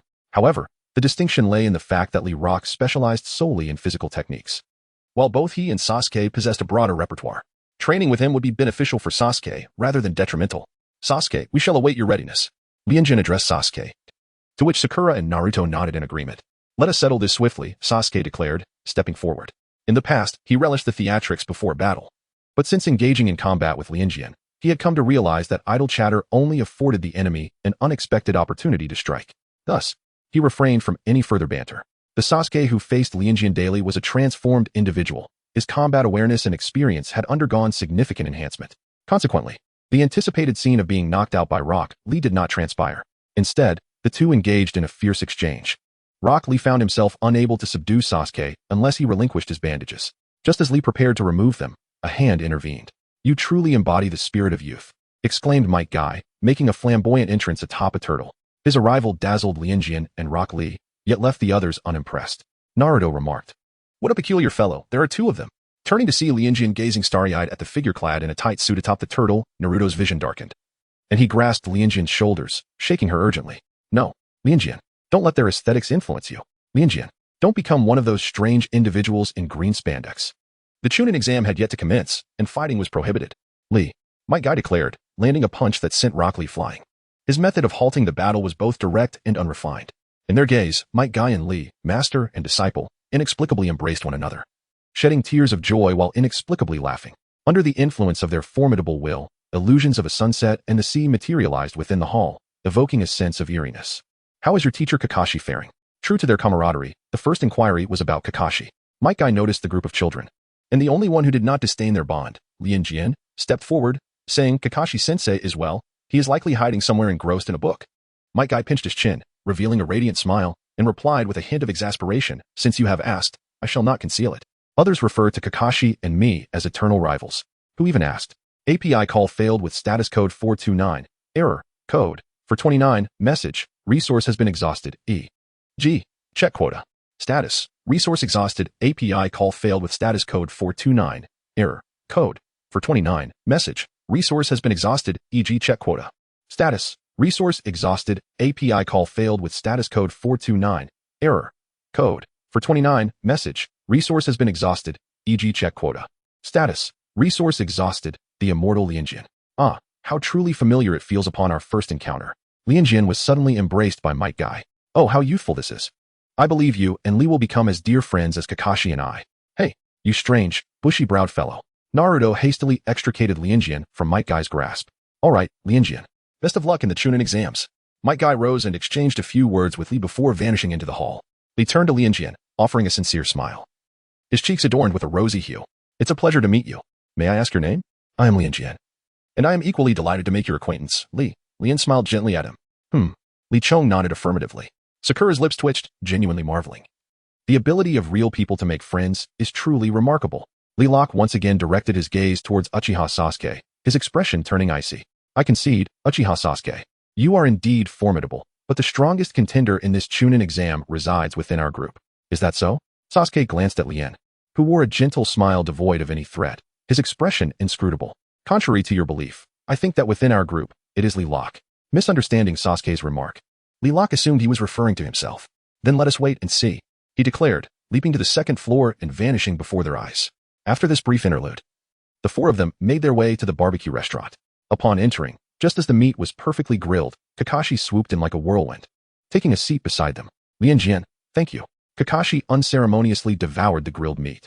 Sakura, who was diligently grilling meat for her companions, exclaimed, Kakashi-sensei, that wasn't meant for you. A vein throbbed on her forehead. Kakashi remained unfazed and swiftly shifted the topic to the Chunin exams, redirecting their ire. Oh, the Chunin exams are typically conducted in teams of 3. However, due to your unique circumstances, you are permitted to form a team of 4. Naturally, this also escalates the level of difficulty, Kakashi remarked. After all, with an additional member, adhering to the same rules would appear unfair to other competing teams. Nevertheless, given Lianjian's prowess, there was no need for concern on his behalf. In fact, it was the other participants that Kakashi worried about. With such a formidable disciple, he found himself in quite a predicament. Kakashi smiled slyly, reminiscent of a fox. What difficulty? Sakura promptly inquired. Ah, I'm not certain. But you may receive clarification when the examination commences, Kakashi replied, casting a glance at Sakura, who wore a serious expression. Are you afraid? Sakura resolutely shook her head, declaring, No, I am merely ignited with fighting spirit. Kakashi chuckled, well said. You have truly transformed. It seemed that Lianjian was more suited to being a mentor than he was. After finishing the grilled meat, let us proceed to the first examination. Kakashi came and went in a flurry. As Sakura gazed down at the empty grill, her iron tongue snapped in half. Kakashi-sensei. 008. The Forest of Death. The first examination was set in the largest classroom of the Ninja Academy. When Lien observed the arrival of the 4, they found the interior already brimming with a multitude of individuals. Sakura gazed at the dense throng of shinobi before her, involuntarily drawing in a sharp breath. How could there be so many? Are they all genin participating in the Chunin exams? A wave of immense pressure surged within her, causing the very air around to become oppressively heavy. Sasuke slightly furrowed his brow. Meanwhile, Naruto's eyes widened in astonishment, his pupils reflecting a blend of tension and exhilaration. As he embraced the novelty of it all, the countenance of Lianjian was perpetually adorned with an unwavering friendly smile. Sakura inhaled deeply, striving to compose herself, knowing she must maintain her calm and focus. Sasuke. Ino leapt onto Sasuke's back, affectionately exclaiming, finally, I've seen Sasuke. It's been such a long time. Just the thought of being able to see him every day brings me immense joy. You big fat pig. Sakura's supposed calm and focus instantly evaporated. Sakura's catalyst for chaos, Yamanaka Ino. As the two of them bickered, Lianjian, unwilling to be a mere spectator, chose an empty seat, resting her chin on her hand while observing them. Such a close vantage point is a rare treat. What? You two are participating in this troublesome exam as well? Shikamaru, looking despondent, and Choji, munching on chips, ambled over. Hey, found you all. It's quite a rarity that everyone is here. Inazuka Kiba approached. A small dog perched atop his head, accompanied by the low-key Shino and a blushing Hinata. Before Naruto could utter a word, Kiba shoved him against the wall, demanding, Hey, Naruto, who's that blue-haired person? I saw you with them. Oh, Lianjian. Naruto spotted her in the third row, completely engrossed with the unfamiliar ninjas beside her, entirely oblivious to his presence. Humph. I won't divulge any information about Lianjian. She's our secret weapon. Naruto crossed his arms, exuding arrogance. Kiba couldn't contain himself. You idiot. You've just revealed everything.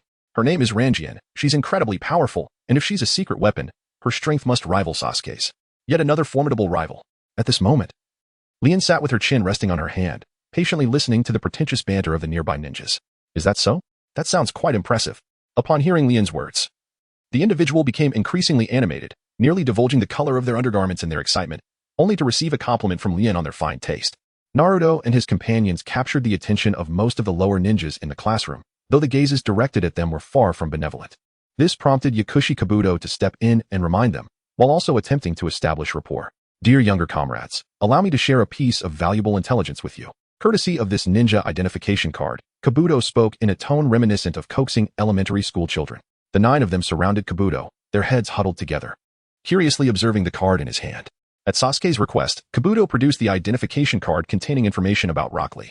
Lee Rock, 1 year your senior, with D-rank mission experience of 20 times and C-rank 11 times.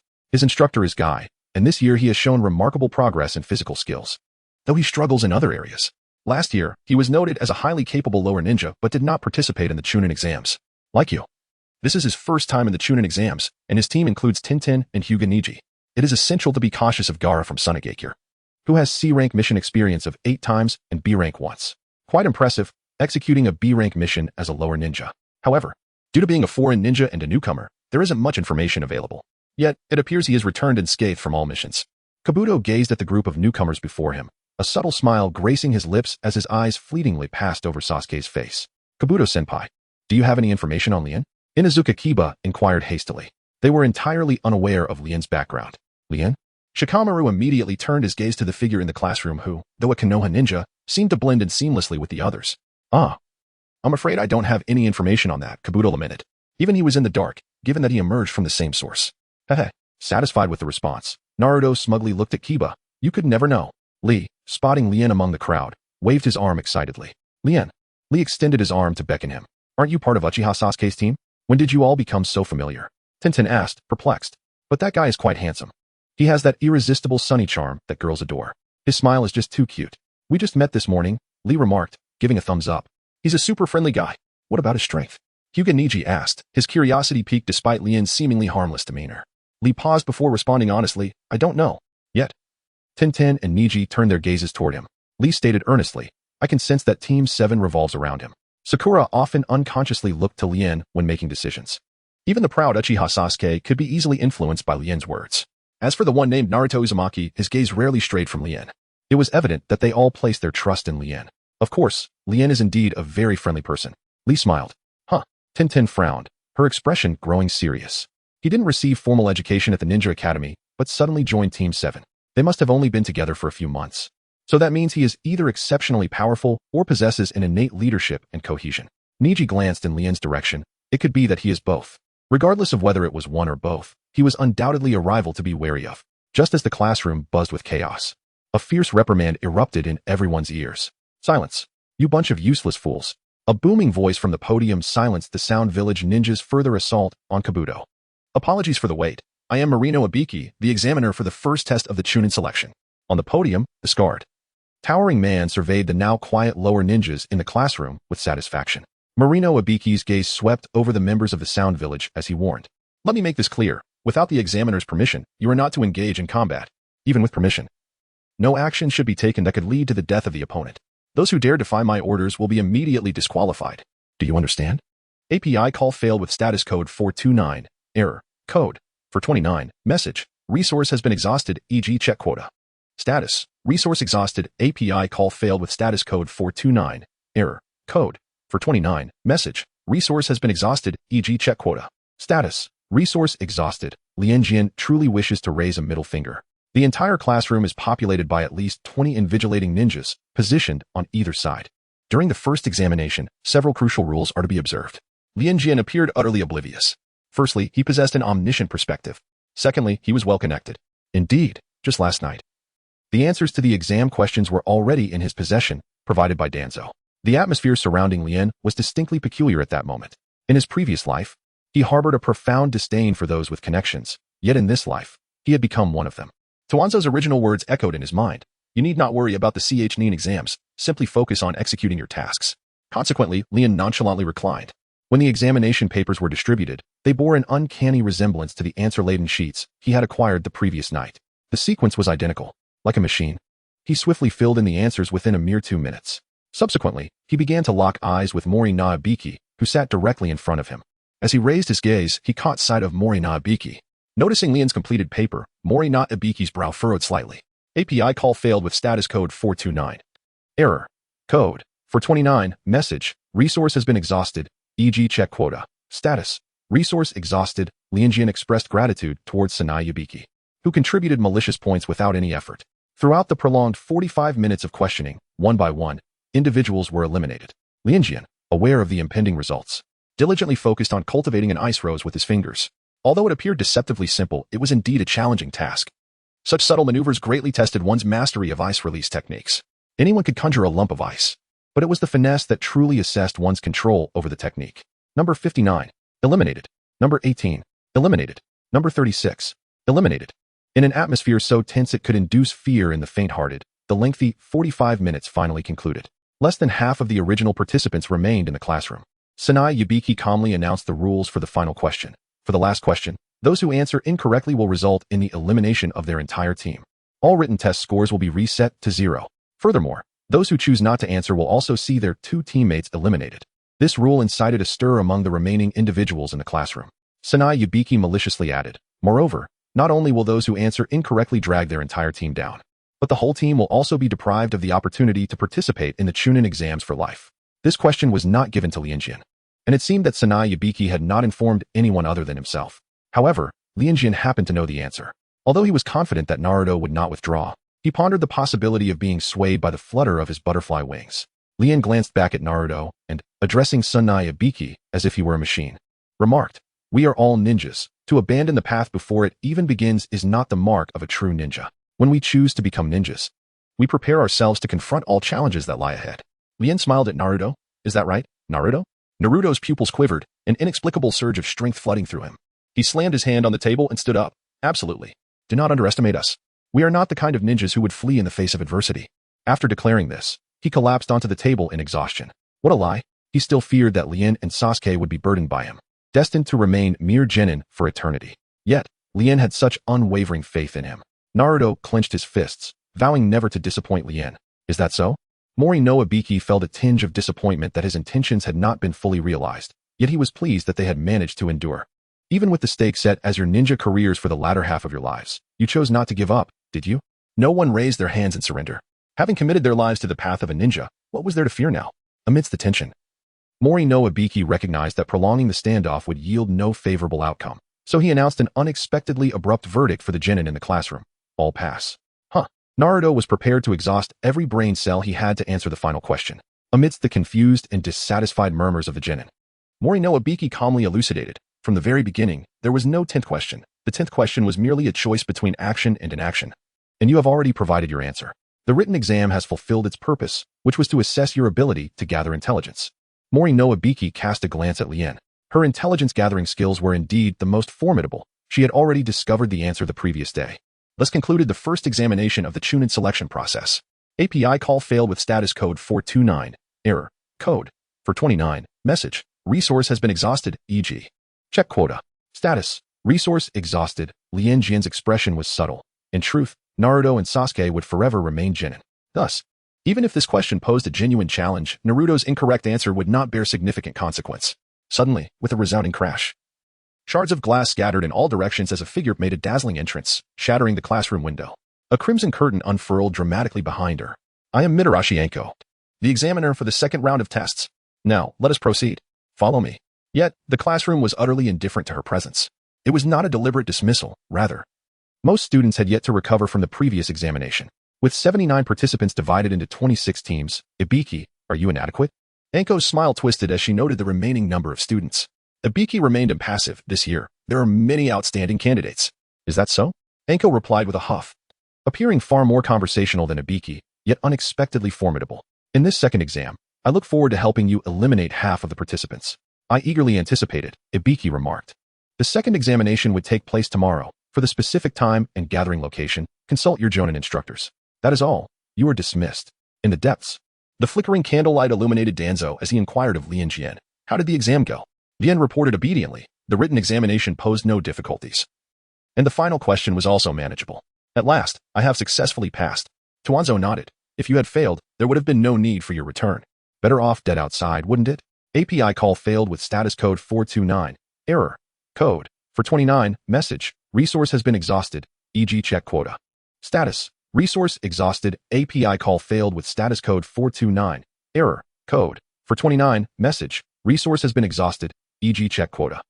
Status. Resource exhausted. Lian nodded. During the second examination, individuals from the route will enter. Any anomalies you discover should be reported to them directly. After conveying this message, Danzo departed. The cat-faced figure unfurled the scroll, revealing a meticulously drawn map. It depicted the Forest of Death. The location of your examination scheduled for tomorrow. API call failed with status code 429. Error. Code. For 29. Message. Resource has been exhausted. E.g. check quota. Status. Resource exhausted. Lianjian's hand rested upon her forehead, shielding her eyes from the sun's piercing rays. Within her line of sight, a colossal python, thicker than a man, languidly slithered along the sturdy branches of a giant tree. Beside her, Naruto was provocatively wriggling like a maggot, much to the dismay of Hongdo. Lianjian couldn't help but find his antics rather distasteful. Looking over at Hongdo, she noticed a smile that radiated an ominous aura. A kunai shot forth from her hand, poised to slice across Naruto's cheek, only to be intercepted by Lianjian just in time. For a fleeting moment, Hongdo's gaze turned dark. Teacher, Naruto did not mean it. Please do not be angry with him. If a wrinkle were to mar your beautifully smooth face, I would feel quite regretful.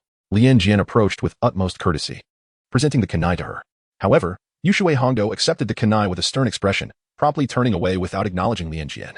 Lianjian returned to Naruto's side. Her back turned to the students. The perspiration streamed down Yusho's brow. What was happening? Why was it that, in the presence of such an angelic visage, she suddenly found herself at a loss for harsh words? How infuriating. How could such a cruel examination feature such an amiable child? What if that child were to be injured? Red Bean strove to rein in her emotions, and as she turned, her face regained its composure. Yet, her calmness lasted but a fleeting moment, for Naruto Uzumaki was hiding behind Lianjian, making faces at her. How outrageous. Red Bean clenched her teeth in frustration.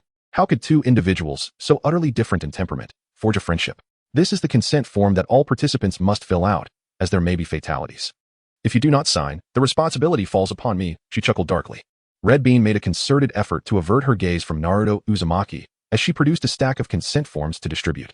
After signing his name on the form, Rinjian submitted it and offered a polite smile towards Hongdo. Hongdo swallowed hard and immediately glanced at his name. The plan was successful. It turned out that the little angel's name was Rinjian. Such an endearing name. It was utterly irresistible to women. What would happen in the future as he grew up? His obedient and courteous manner of addressing the teacher was simply too enchanting. It compelled one to indulge in some transgressive thoughts. She couldn't bear the thought of such a child meeting a tragic fate in this dreadful place. Now, let us proceed to introduce the rules for the second examination. Hongdo's mind was racing with thoughts. Lianjian had not been attentive. The rules had been made clear to him the previous night. In essence, they were to undertake a wilderness survival challenge within the Death Forest. Before them lay the Death Forest, designated as the 44th training ground of Konoha, encircled by 44 locked entrances forming a circular expanse. Within this domain, there were rivers and forests, with a tower at its center. The distance from the tower to the entrance was approximately 10 kilometers. Within this confined area, a contest for the scrolls concerning survival would ensue. This scroll contest revolved around the Book of Heaven and the Book of Earth. From the 26 teams that passed the initial examination, half would claim the Book of Heaven while the other half would secure the Book of Earth. Each team was required to gather both the Book of Heaven and the Book of Earth, reaching the central tower within 120 hours. Failure to do so would result in their disqualification. After elucidating the rules, Akane recalled the peculiar circumstance in this year's competition, specifically regarding the teams comprised of 4 members. She promptly inquired, which team consists of 4 members? API call failed with status code 429. Error. Code. For 29. Message. Resource has been exhausted, e.g. check quota. Status. Resource exhausted. Lianjian understood. It was not particularly difficult. This time, his primary objective in the Forest of Death was Orochimaru. API call failed with status code 429. Error. Code. For 29. Message. Resource has been exhausted, e.g. check quota. Status. Resource exhausted. API call failed with status code 429. Error. Code. For 29. Message. Resource has been exhausted, e.g. check quota. Status. Resource exhausted. As they swiftly entered the Forest of Death, the sunlight dissipated, casting an eerie gloom within the woods. Towering trees with their expansive canopies obscured the majority of the light, allowing only a scattered, dappled illumination to filter through the branches. A shroud of shifting mist enveloped the forest. Occasionally, the anguished cries of fellow participants echoed through the trees. a haunting reminder of the perilous competition that had commenced the moment they set foot in this ominous place. Despite Naruto and Sakura's preparedness, the chilling screams sent tremors of unease through their hearts. Although fear gripped Naruto, he refused to admit it. His trepidation manifested in his reluctance to confront his physiological needs alone. He edged closer to Lianjian and asked, "Lianjian, shall we go together to relieve ourselves?" "Lianjian, no need." Naruto pouted, looking quite pitiful. "Will you accompany me?" Sakura glanced at Naruto. "Naruto, could it be that you are afraid? That's why you're dragging Lianjian along." "Huh." Caught off guard by Sakura's observation, Naruto vehemently denied, "Impossible. I'm not afraid. I simply wish to have Lianjian's company. I am not frightened when I am alone." With that, in an attempt to prove his bravery, Naruto strode boldly towards the bushes. 009. Grateful to the top supporter, Orochimaru. Lian glanced at Sakura, who responded with a smile. "That clingy Naruto, don't indulge him too much, lest he takes advantage of your kindness." API call failed with status code 429. Error. Code. For 29. Message. Resource has been exhausted, e.g. check quota. Status. Resource exhausted, Lian observed. "So soon?" Naruto's lips twitched slightly. "Naruto, come here." API call failed with status code 429. Error. Code. For 29. Message. Resource has been exhausted, e.g. check quota. Status. Resource exhausted. API call failed with status code 429. Error. Code. For 29. Message. Resource has been exhausted, e.g. check quota. Status. Resource exhausted. API call failed with status code 429. Error. Code. For 29. Message. Resource has been exhausted, e.g. check quota. Status. Resource exhausted. Upon hearing these words, Sasuke and Sakura immediately took a defensive stance, drawing their kunai. "What are you talking about? Souls and such. You can't even see them." Naruto's eyes sparkled with mischief as his hand delved into his ninja tool pouch. "You know." API call failed with status code 429. Error. Code. For 29. Message. Resource has been exhausted, e.g. check quota. Status. Resource exhausted. API call failed with status code 429. Error. Code. For 29. Message. Resource has been exhausted, e.g. check quota. Status. Resource exhausted. API call failed with status code 429. Error. Code. For 29. Message. Resource has been exhausted, e.g. check quota. Status. Resource exhausted. API call failed with status code 429. Error. Code. For 29. Message. Resource has been exhausted, e.g. check quota. Status. Resource exhausted. Lianjian smiled gently, cupping Naruto's chubby cheeks with her hands. Naruto exclaimed, "Lianjian, please don't turn me into a bald monster." API call failed with status code 429. Error. Code. For 29. Message. Resource has been exhausted, e.g. check quota. Status. Resource exhausted. API call failed with status code 429. Error. Code. For 29. Message. Resource has been exhausted, e.g. check quota. Status. Resource exhausted. Lianjian leapt onto the high branches, hastening towards the source of the greatest commotion. Sunlight filtered through the gaps, casting a warm glow upon Sasuke. The voice of that person echoed distinctly in his mind. Was he merely surviving? No. Sasuke took a deep breath, and in that instant, his body sprang into action. To Sakura's eyes, he transformed into an elusive shadow. Sasuke. Sakura sensed a profound change within him, a transformation that sent shivers down her spine. A conflagration erupted before her, engulfing the surrounding space in flames. Sasuke's fire technique elevated the temperature of the area, an unprecedented display of power. Sakura could hardly believe that Sasuke possessed such strength. An immense force erupted from within him, steadfast as a mountain. The blood of the Uchiha clan ignited with fervor.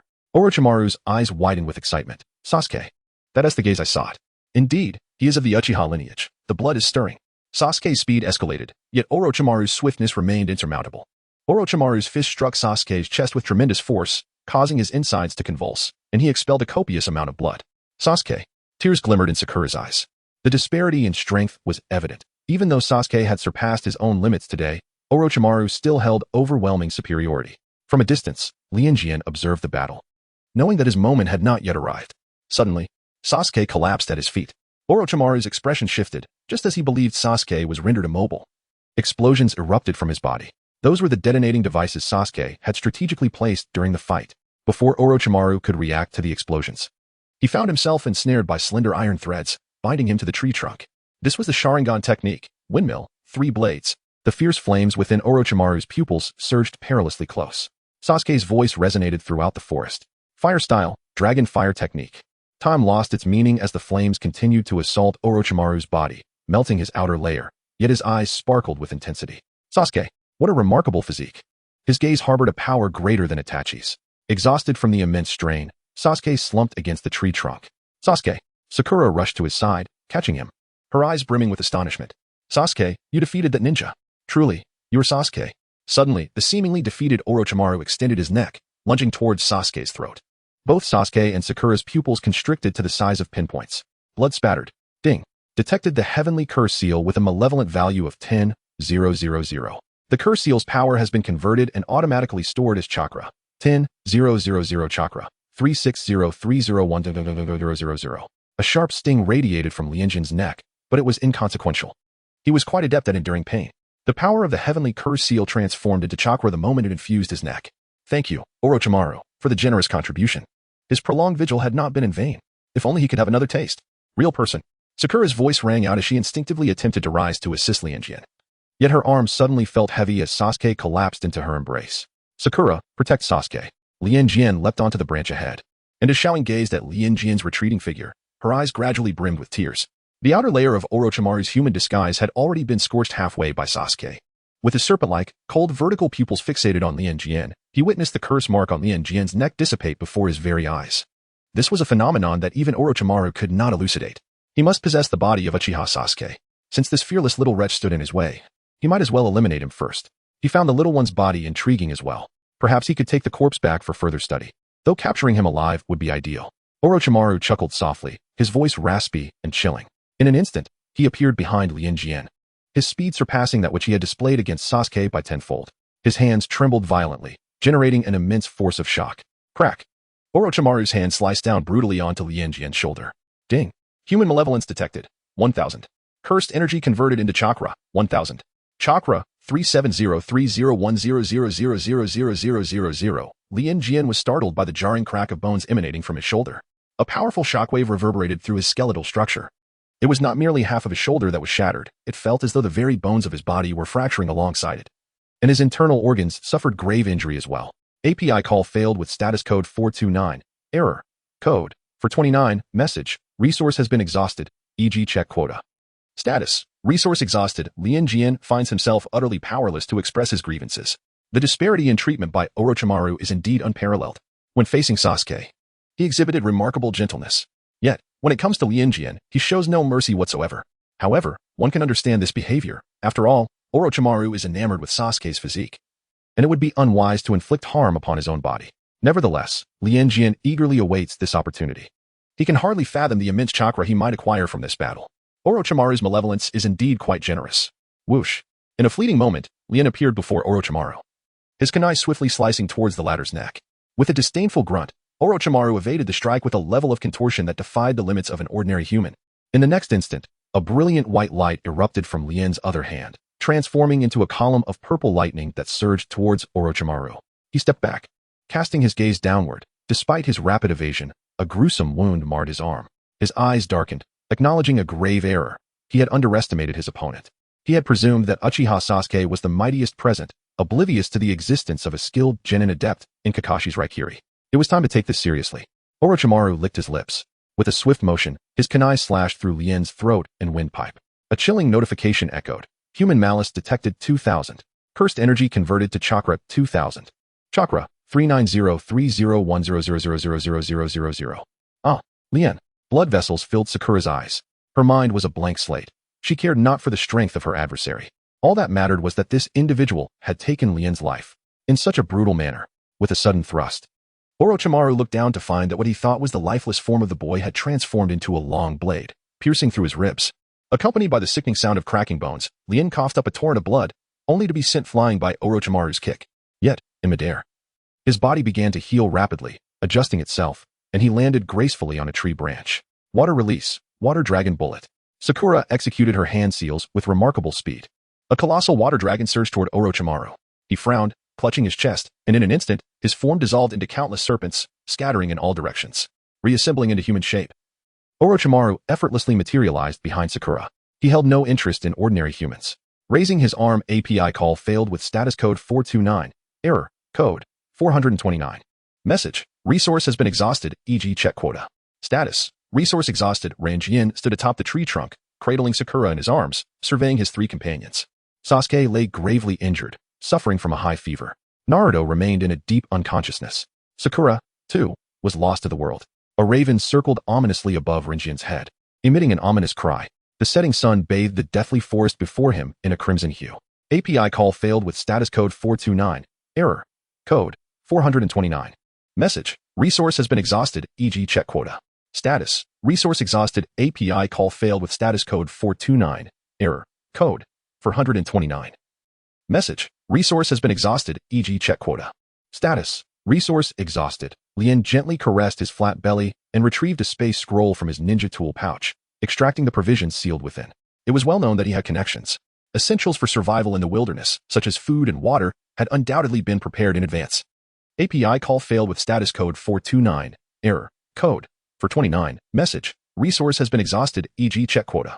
Status. Resource exhausted. Lian closed her eyes as dawn approached, the sky shrouded in a gentle twilight. Lianjian felt a moist, cool, and soft sensation gently brushing across her cheek. API call failed with status code 429. Error.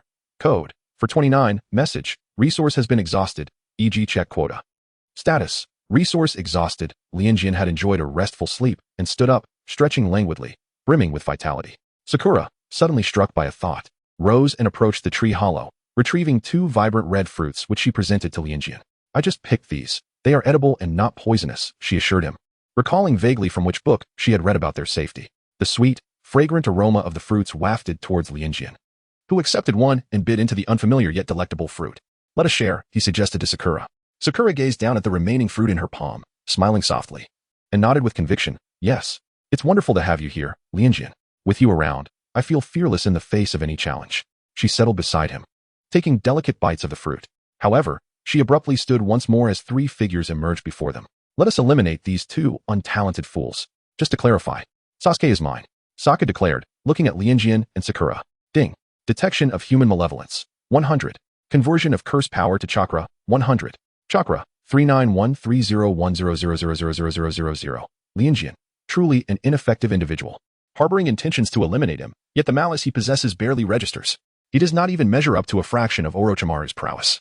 Moreover, the words uttered seem rather peculiar. Is Sasuke truly his? How ambiguous. Sakura. Lianjian turned to Sakura. Can I entrust that female ninja to you? Sakura hesitated, her pupils gradually dilating, a resolute glimmer igniting in her eyes. Rest assured. That vile woman. Does she think I am so easily dealt with? Chin, upon overhearing their exchange, widened her eyes in fury and charged towards Sakura. Toshi, exasperated, rubbed his forehead. How easily they become agitated. His gaze darkened as he commanded, Sack. I leave Sasuke to you. I shall handle this one. Sack, consider it done. Lian smiled faintly, remarking, how utterly impolite. Fools. Who granted you the liberty to deliberate? His pupils dilated in shock. Lianjian positioned himself between him and Sack, placing his hands upon their shoulders. Sack and Toshi underwent a visible transformation, their forms gradually diminishing as they were ensconced within Lianjian's grasp and deposited into his ninja tool pouch. Toshi. Sack. What have you done? Kin and Sakura distanced themselves, the recent spectacle causing beads of cold sweat to form on her brow. How could Toshi and Sack have metamorphosed into monsters, only to be reduced and contained by this individual? Such a phenomenon seemed inconceivable. What manner of ninjutsu was this? Fool, your adversary is me. Sakura emerged behind Kin, seizing her long black hair and forcefully driving her head into the ground. It appeared that Sakura's propensity for violence had been manifesting for quite some time. Lianjian gazed at the scene before him. He approached Sakura, placing his hand upon the unconscious back of Chin. In the next moment, yet another diminutive modified being appeared within Lianjian's palm, which he then stowed away in his ninja tool pouch. Modified Weapon 3. He picked up the scroll that Toshi had dropped on the ground. It was the Earth Scroll. Now he only required a Book of Heaven and a Book of Earth. What is it? Sakura inquired, observing Lianjian suddenly fixating on a particular direction, her expression laden with curiosity. Lianjian revealed a familiar smile as he silently approached the thicket. Standing before the dense foliage, he parted the lush grass and inquired, what are you all doing? The pig deer butterfly squad, hidden within the thicket and facing away from Lianjian, shrieked in terror.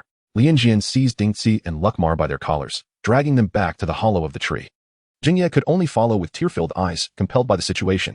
The 3 of them had considered resisting, yet a single remark from Lianjian extinguished their spirits effortlessly. If you struggle, you shall be transformed into frogs. Instantly, they fell silent, like chickens. Jingye? Lukmar? Dingxi? Sakura gazed at the spoils being hauled back by Lianjian, her face a portrait of confusion. Ignoring her previous animosity with Sakura, Jingye hid behind her, crying out, I don't want to become a hairless monster. I refuse. Sakura. In an instant, Sakura grasped the situation, stifling a laugh. Do not worry, Lianjian is merely trying to frighten you. Lianjian would never harm the companions in the village. Sakura firmly believes in Lianjian's integrity. Ino peered from behind her, only to discover that Lianjian had released Shikamaru and Choji, now seated by the campfire. A gentle smile gracing his face, strikingly different from the fierce demeanor exhibited during the battle. There's something peculiar about this fellow, Shikamaru thought. Yet he felt no impending sense of danger. Despite the shouts of fear, there was an unwavering certainty that this individual would not bring them harm. How strange. Here, Choji offered his chips to Lianjian. API call failed with status code 429.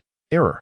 Code. For 29. Message. Resource has been exhausted. E.g. check quota. Status. Resource exhausted. Lian nodded. Since Sasuke and Naruto were still in a deep slumber, they had no choice but to procure the scroll from the individual who had delivered it to them. Shikamaru gritted his teeth, cursing this individual. They had originally intended to offer assistance, yet they never anticipated such an outcome. Instead of providing help, they found themselves threatened by the very individuals they sought to rescue. Lianjian continued, "Your cooperation is commendable. Passing this examination should pose no significant challenge for the three of you." Shikamaru relaxed, acknowledging the truth in his words, despite the inconvenience. This fellow certainly had a way with words. Ino nodded in agreement. Indeed. Shikamaru handed over the scroll, which contained the Book of Heaven. Only the Book of Earth remained. "Let us hurry, Choji. We must seek out the scrolls post-haste." "It's time to take this seriously," he declared. Choji remarked, "This is the first time I've seen you so motivated." Shikamaru shrugged. "What choice do we have?" Ino, brimming with determination, exclaimed, "All right, let us go." The three of them leaped onto the branches, swiftly vanishing from Sakura and Lianjian's sight. API call failed with status code 429. Error. Code. 429. Message. Resource has been exhausted, e.g. check quota. Status. Resource exhausted after a few leaps. Lian departed from the tree hollow where Sakura and the others resided. He stood in place for a brief moment when a masked figure quietly appeared before him. "What scroll do you still lack?" inquired the root ninja, holding the scroll of heaven and the scroll of earth in his hands. "The scroll of earth," Lian replied. The root ninja handed him the scroll of earth, while the remaining scroll of heaven was destroyed. "Yesterday, I clashed with Orochimaru. He inflicted a bite on Uchiha Sasuke, leaving a cursed mark on his neck, but I am unaware of the mark's specific effects." The expression of the root ninja shifted. "Orochimaru, indeed?" Lian added, "Moreover, Orochimaru tampered with the seal of the Nine-Tails Jinchuriki, but my knowledge of sealing techniques is limited, so I cannot ascertain what he did." The root ninja nodded, "Understood. I shall promptly report to Lord Danzo. You continue your surveillance." API call failed with status code 429. Error. Code. For 29. Message. Resource has been exhausted, e.g. check quota. Status. Resource exhausted. As Lianjian returned to her original spot, she was delightedly holding a clucking wild chicken. At that moment, Naruto and Sasuke had both awakened. "Lianjian!" Sakura exclaimed upon spotting her. Rising to her feet, she noticed the wild chicken in Lianjian's hands and eagerly offered, "Let me take care of it. I've seen my mother prepare chicken before." "I appreciate it, Sakura." Lianjian initially believed that Sakura would exclaim how adorable the little chick was, questioning why one would consume such a delightful creature. Indeed, it appeared that his thought process was rather peculiar. The once cheerful clucking of the chicken soon fell silent. As for the reason, Lianjian could easily surmise without even glancing. It was Sakura who had taken action. Lian sat down before the bonfire, arranging 4 scrolls neatly on the grass. Naruto's eyes widened in astonishment, his jaw dropping in disbelief. "Lian, did you collect all of these?" API call failed with status code 429. Error. Code. 429. Message. Resource has been exhausted, e.g. check quota. Status. Resource exhausted. API call failed with status code 429. Error. Code. 429. Message. Resource has been exhausted, e.g. check quota. Status. Resource exhausted. API call failed with status code 429. Error. Code. 429. Message. Resource has been exhausted, e.g. check quota. Status. Resource exhausted. API call failed with status code 429. Error. Code. 429. Message. Resource has been exhausted, e.g. check quota. Status. Resource exhausted. Lian concealed the fact that Sasuke had been bitten. Upon hearing this, Sasuke visibly breathed a sigh of relief, as he too wished to keep this matter from Naruto and Sakura. Ah, how infuriating. Naruto, recalling his helplessness in the face of the vast disparity in power yesterday, couldn't help but feel a surge of anger. "By the way, Lian, let me see your injuries." Naruto attempted to peel away Lian's clothing, but was stopped by him. He remarked, "I should have mentioned that my bloodline limit allows me to alter my body through the soul. Likewise, I can safeguard my body through the soul, endowing it with formidable self-healing capabilities, so there is no need for concern." Kasumi did not entirely reveal all her trump cards. Otherwise, if they turned against each other in the future, these three would not precisely strike at his soul. "All right, once it's roasted, let's have a snack to line our stomachs. Then we'll head towards the central tower." Sakura skewered the cleaned pheasant onto wooden racks and placed them above the bonfire. A day later, Lian and his companions arrived at the base of the central tower. Their journey was not devoid of traps and ambushes. Yet as long as they did not encounter foes akin to Orochimaru, the four of them effortlessly dispatched any adversaries they faced. Naruto pushed open the crimson door before them, and the four entered within. Inside lay a spacious arena, with a staircase at the entrance leading to the second level, resembling a viewing platform. Before them stood an enormous calligraphic inscription.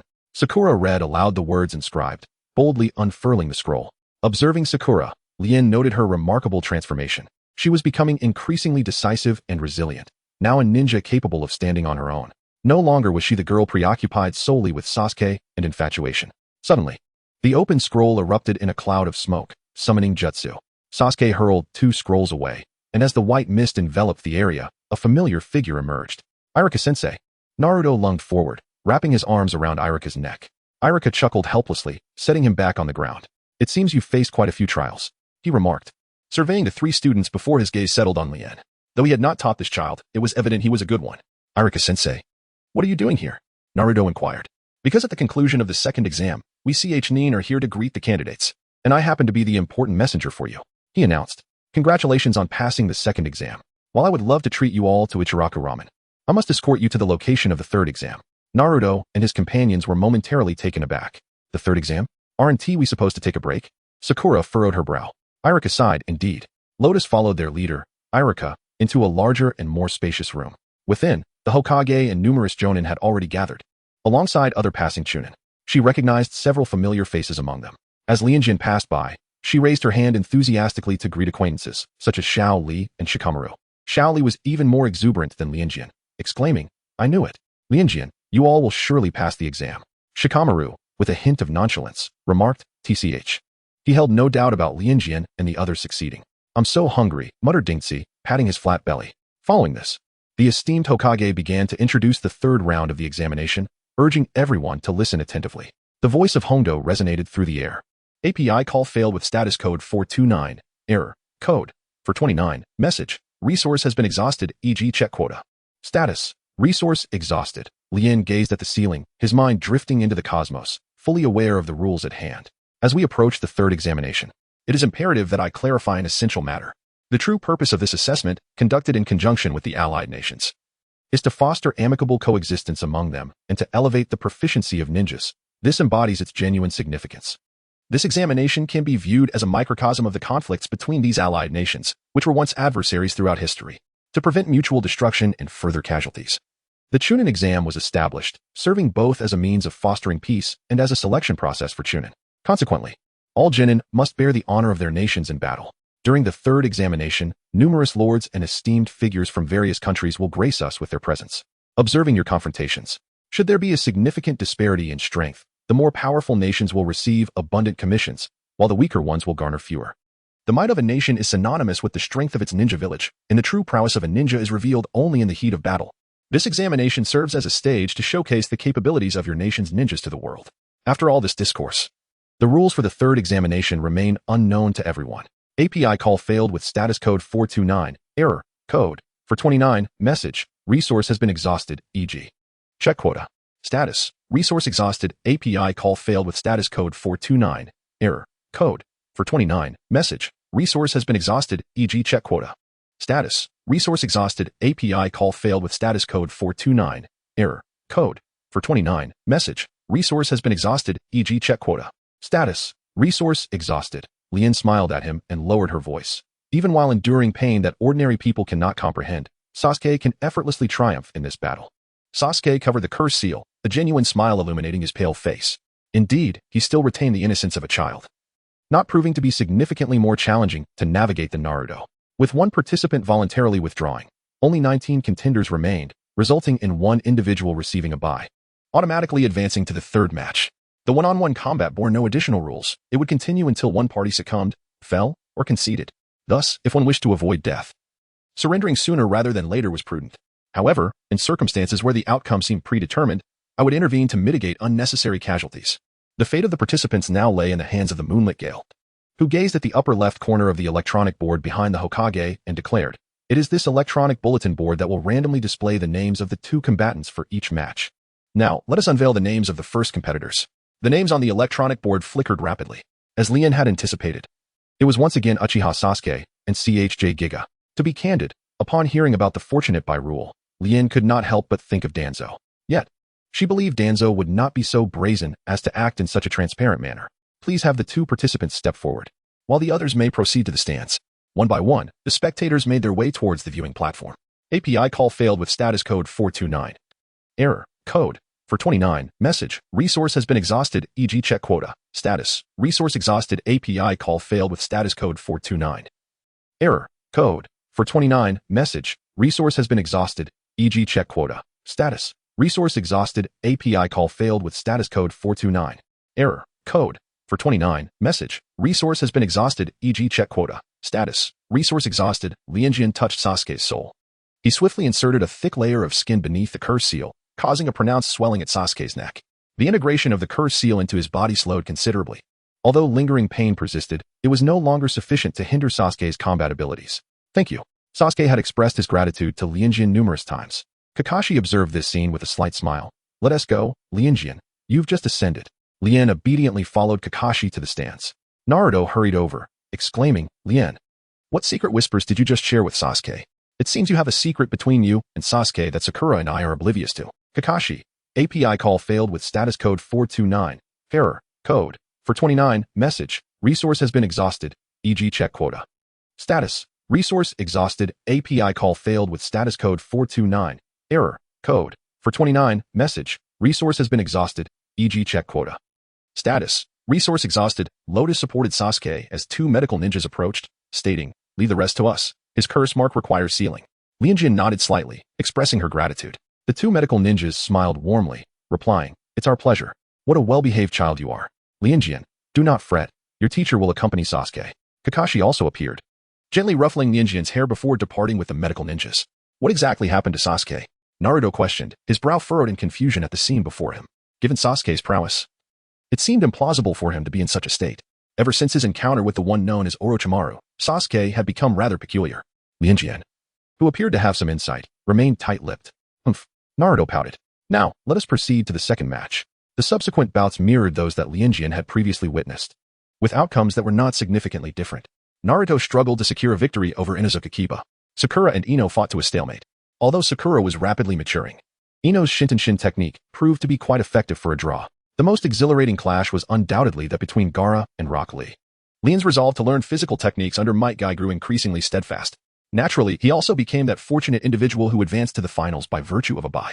Lianjian could feel the intense gaze of numerous upper-rank ninjas directed towards him. Is this the privilege afforded to those with connections? Lord Hokage.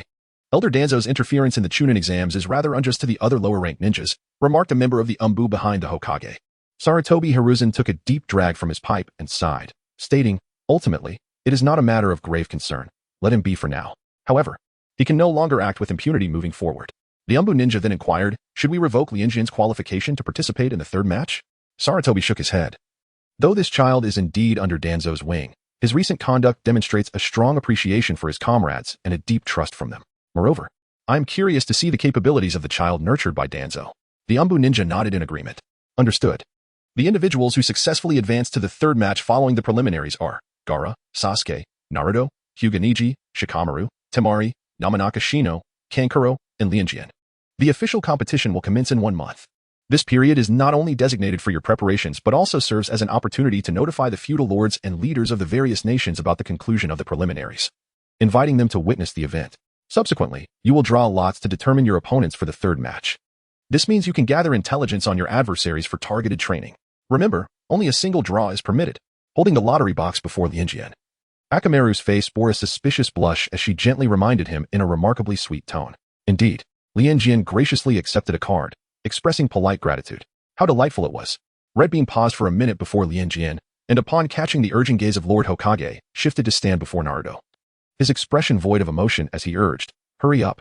Naruto thought to himself, this old woman must have ulterior motives towards Lianjian. It is imperative that I keep a close watch on her. I shall not allow this old hag a sliver of opportunity. Very well, based on the numbers drawn. We shall now allocate the matchups for the third examination. The first battle, Uzumaki Naruto versus Hyuga Neji. Naruto clenched his teeth. It was fortuitous, for he too wished to challenge Hyuga Neji.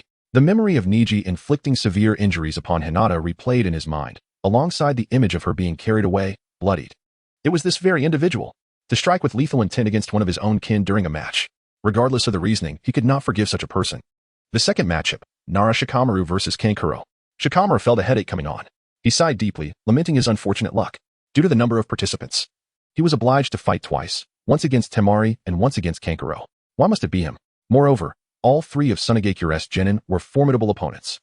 The third matchup, Gaara versus Uchiha Sasuke. Since Sasuke was absent, the remaining number in the drawing box represented him. The fourth matchup, Lianjian versus Yamanaka Shino. API call failed with status code 429. Error. Code. For 29. Message. Resource has been exhausted. E.g. check quota. Status. Resource exhausted. Lian returned to the route, where Tuan was waiting for him. Approaching with a feline grace, he handed him a document. API call failed with status code 429. Error. Code. For 29. Message. Resource has been exhausted. E.g. check quota. Status. Resource exhausted. API call failed with status code 429. Error. Code. For 29. Message. Resource has been exhausted. E.g. check quota. Status. Resource exhausted. Lian unexpectedly glanced at her and remarked, there is still more. The last supply has yet to be depleted. The cat-faced figure nodded slightly but still presented him with a bulging pouch of coins.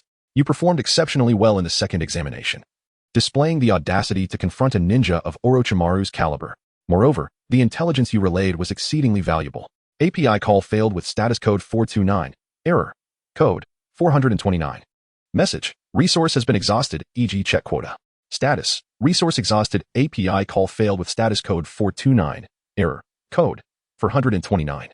Message. Resource has been exhausted. E.g. check quota. Status. Resource exhausted. API call failed with status code 429. Error. Code. 429. Message. Resource has been exhausted. E.g. check quota. Status. Resource exhausted. API call failed with status code 429. Error. Code. 429. Message. Resource has been exhausted. E.g. check quota. Status. Resource exhausted. Eren nodded slightly, reassuringly. Rest assured, Kakashi-sensei. Kakashi sighed, feeling a pang of affection for the considerate child.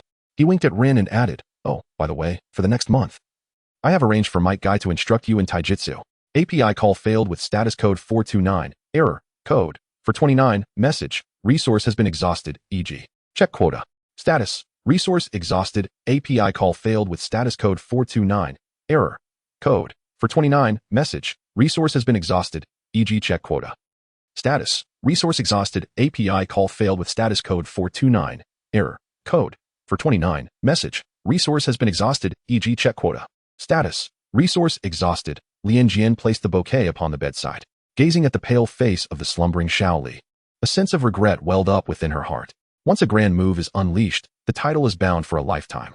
Such is the distinction between the protagonist and the supporting character. Yoshi, Lianjian, your teacher Kakashi has entrusted you to me. Boomed the large hand of Might Guy as it rested atop Lianjian's head. Indeed, I humbly request your guidance moving forward, teacher Guy. Rinjian bowed respectfully. Meiti gave a thumbs up, exclaiming, leave it to me. I will not squander your youthful aspirations. Having agreed to commence training the following day, Rinjian bid farewell to his comrades in the Kaiban and set off in search of Naruto's whereabouts. API call failed with status code 429. Error. Code. 429. Message. Resource has been exhausted. E.g. check quota. Status. Resource exhausted. Lian witnessed the entire scene, exchanging glances with the elderly man with white hair. What are you staring at? Perhaps taken aback by Lian's gaze, the old man shouted, you little brat. Don't you know that one should not gaze upon what is improper? It was that lady with her impressive figure who left. Just wait, I'll give you a smack on your backside. Lianjian fixed his gaze upon him, accentuating two words, pervert. Jiraiya exclaimed, what? How dare you? He advanced menacingly towards Lianjian, his towering figure exuding an overwhelming presence. Lecherous sage, you shall not bully Lianjian. Suddenly, a yellow figure charged straight at Jiraiya, only to be seized by his feet and hurled away. However, Lianjian was there to rescue him mid-flight. Dazed and disoriented, Naruto clutched Lianjian and inquired, Lianjian, where has Kakashi-sensei gone? I wish to train, but I cannot find him anywhere. API call failed with status code 429. Error. Code. For 29. Message. Resource has been exhausted. E.g. check quota. Status. Resource exhausted. API call failed with status code 429. Error. Code. For 29. Message. Resource has been exhausted. E.g. check quota. Status. Resource exhausted. Lianjian. Indeed, it was taught to me by teacher Kakashi. Jiraiya stroked his chin, noting that there have indeed been some new developments in Konoha. Naruto hesitated. Might this impact your training, Lianjian? After all, you are also set to participate in the competition in a month. API call failed with status code 429. Error. Code. For 29. Message. Resource has been exhausted. E.g. Check quota. Status. Resource exhausted. API call failed with status code 429. Error. Code. For 29. Message. Resource has been exhausted. E.g. check quota. Status. Resource exhausted. Lian gazed at Jiraiya, hoping to entrust Naruto to him. After all, he wished to devote himself wholeheartedly to training under Might Guy. May I entrust Naruto to your care? API call failed with status code 429. Error. Code. For 29. Message. Resource has been exhausted. E.g. check quota. Status. Resource exhausted. API call failed with status code 429. Error. Code. For 29. Message. Resource has been exhausted. E.g. check quota. Status. Resource exhausted. Lotus covered her ears, nearly deafened by Jiraiya's shouting, and turned to Naruto, enticingly saying, "But Naruto possesses a remarkable ninjutsu that can transform him into an extraordinarily adorable and alluring girl." Jiraiya paused momentarily. 8 gates. Naruto scratched his head, a blend of shyness and pride illuminating his face. "Ha. Lotus, it's not as impressive as you claim. I didn't realize you thought so highly of me. Ha. How embarrassing." Thus, she urged, "So, let me witness it." API call failed with status code 429. Error. Code. For 29. Message. Resource has been exhausted. E.g. check quota. Status. Resource exhausted. Lianjian. He need not linger any longer. With a swift motion, he departed, leaving Jiraiya at the mercy of the playful Naruto. As Naruto dispelled the harem technique, Lianjian's figure vanished from sight. His cerulean eyes dimmed slightly. Thus, it seems he had inadvertently caused Lianjian some trouble.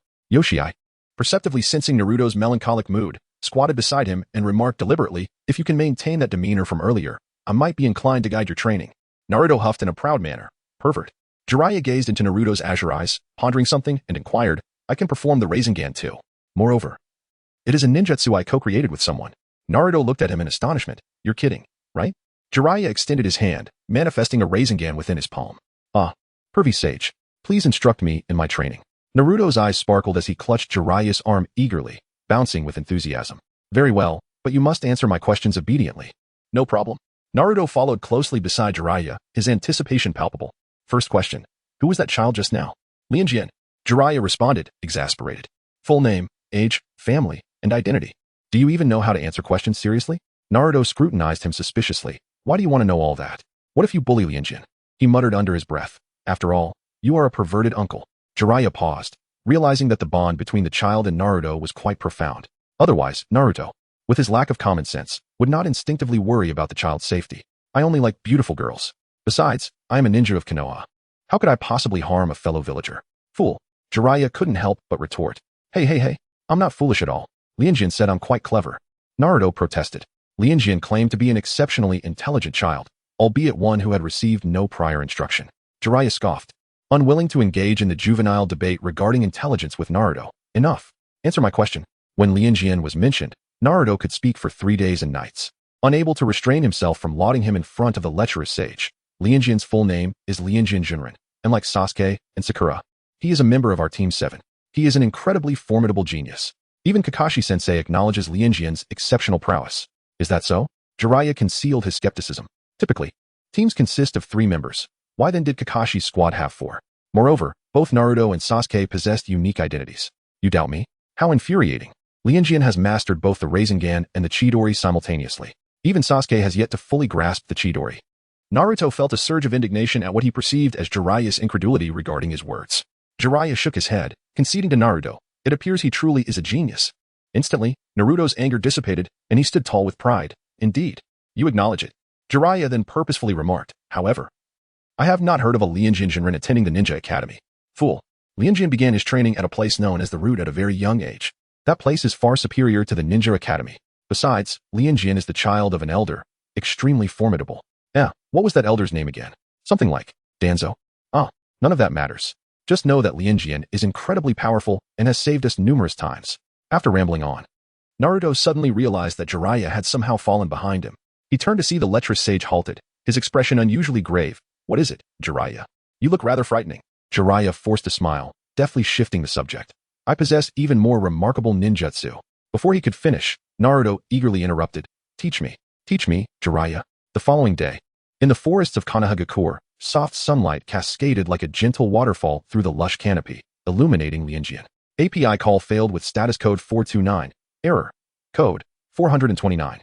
Message: resource has been exhausted, e.g. check quota.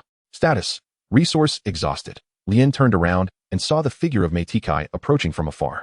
Good morning, Teacher Kai. Renjia's radiant smile illuminated the surroundings. Upon seeing Renjia, who had arrived even earlier than himself, Might Guy extended a thumb towards him, exclaiming, "Good morning, Renjia. Let us ignite our youth together today." Might Guy showcased his signature brilliant grin. Indeed, Ranjian was equally filled with fervor. The mere thought that Night Kai's nearly game-ending technique could be employed repeatedly ignited an uncontrollable enthusiasm within him. Although Might Guy might appear as nonsensical and unreliable as Kakashi-sensei, he, like Kakashi, was undeniably trustworthy when the time called for seriousness. Truly, he was the eternal best friend. Might Guy scrutinized Renjian before him. Judging by the contours of his muscles, Renjian was remarkably perfect. His physique was sleek and agile, devoid of the exaggerated bulk often seen in mere showmanship. The most effective way to comprehend a person's potential and strength is through combat. This is particularly true in the world of ninjas. Much like the survival exercises for snatching the bell, the objective is not only to instill in freshly graduated genin the importance of unity and collaboration, but also serves as the most efficient means for genin to gauge the capabilities of their subordinates. Renjian, let us come to understand one another through battle. Might Guy struck a passionate fighting stance and shouted loudly. The birds in the forest flapped their wings in fright and fled. Lianjian was deeply influenced by his emotions, his smile growing more pronounced. He absolutely relished the prospect of battle, especially against a master of martial arts like Might Guy, who had reached the pinnacle of physical prowess. Lianjian scrutinized the poised Might Guy, his eyes ablaze with the spirit of battle. Standing 3 meters apart, Might Guy balanced on his right foot. His left leg elevated and drawn to his abdomen, the knee slightly bent. His arms were raised like the wings of a majestic eagle, his broad shoulders exuding an unwavering strength akin to that of a mountain. This stance, seemingly simple, demanded immense physical prowess. Mastering balance was exceedingly challenging, with the risk of wobbling or falling ever present. Yet, Might Guy emanated an aura of steadfastness and poise, embodying a sense of immovable tranquility. An overwhelming force radiated from him, causing Lianjian's heart to leap, his blood surging with fervor. Indeed, martial arts epitomized the romance of masculinity. Teacher Guy, I humbly seek your guidance. The figure of Renjian swiftly transformed into a fleeting shadow, darting towards Guy. As he caught sight of Renjian, a glimmer of admiration flickered in Guy's eyes. Such remarkable speed. For a ninja who had not specialized in taijutsu, Renjian was already a paragon among the swift. Lian moved with astonishing speed, his body as light as a crane, delivering a swift hand strike aimed at Might Guy's neck. The air seemed to part before him, the fierce wind stinging his skin.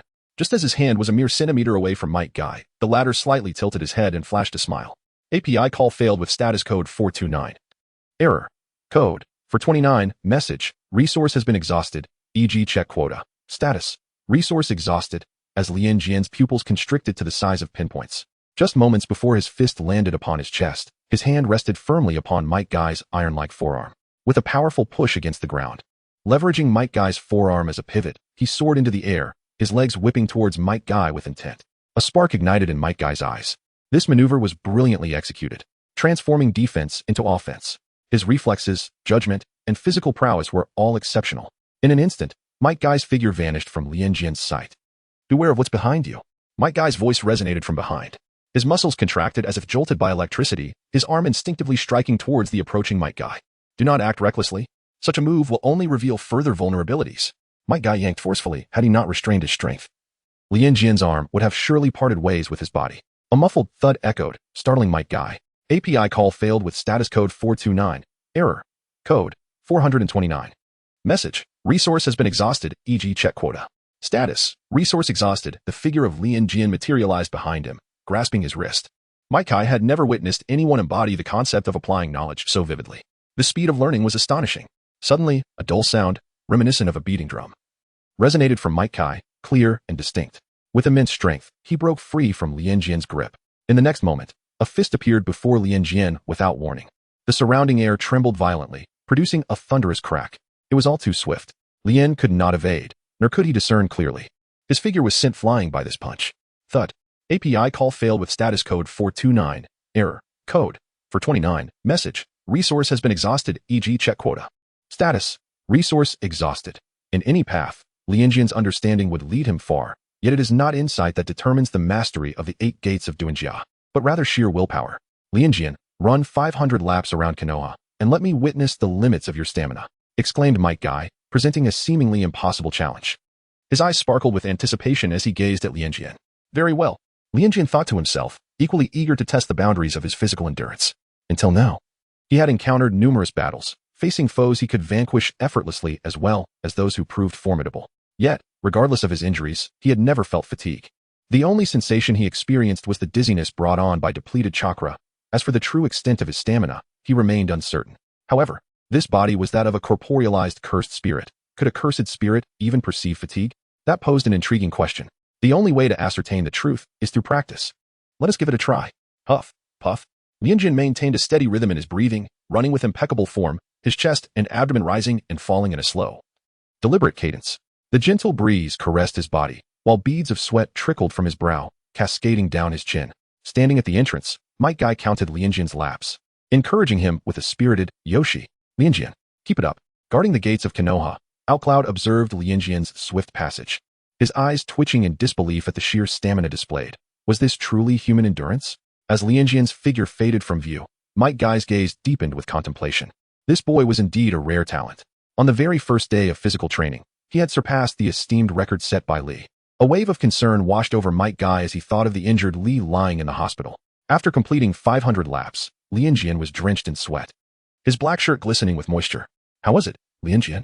Might Guy inquired. "API call failed with status code 429. Error. Code 429. Message. Resource has been exhausted, e.g. check quota. Status. Resource exhausted, Lianjian, the embodiment of an innate talent for physical prowess. Let us embark on another 500 laps, Lianjian. Let us ignite the flames of youth. API call failed with status code 429. Error. Code 429.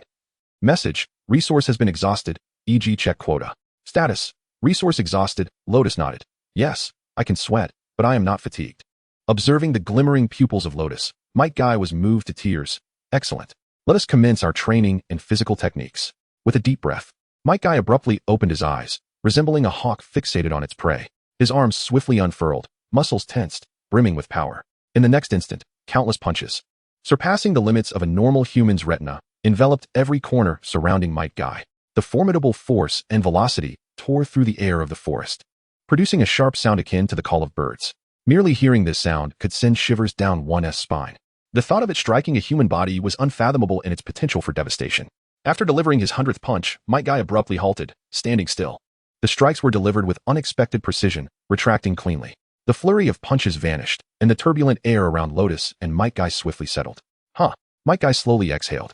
As he breathed out, the pores that had been tightly closed during exertion opened, releasing a powerful aura.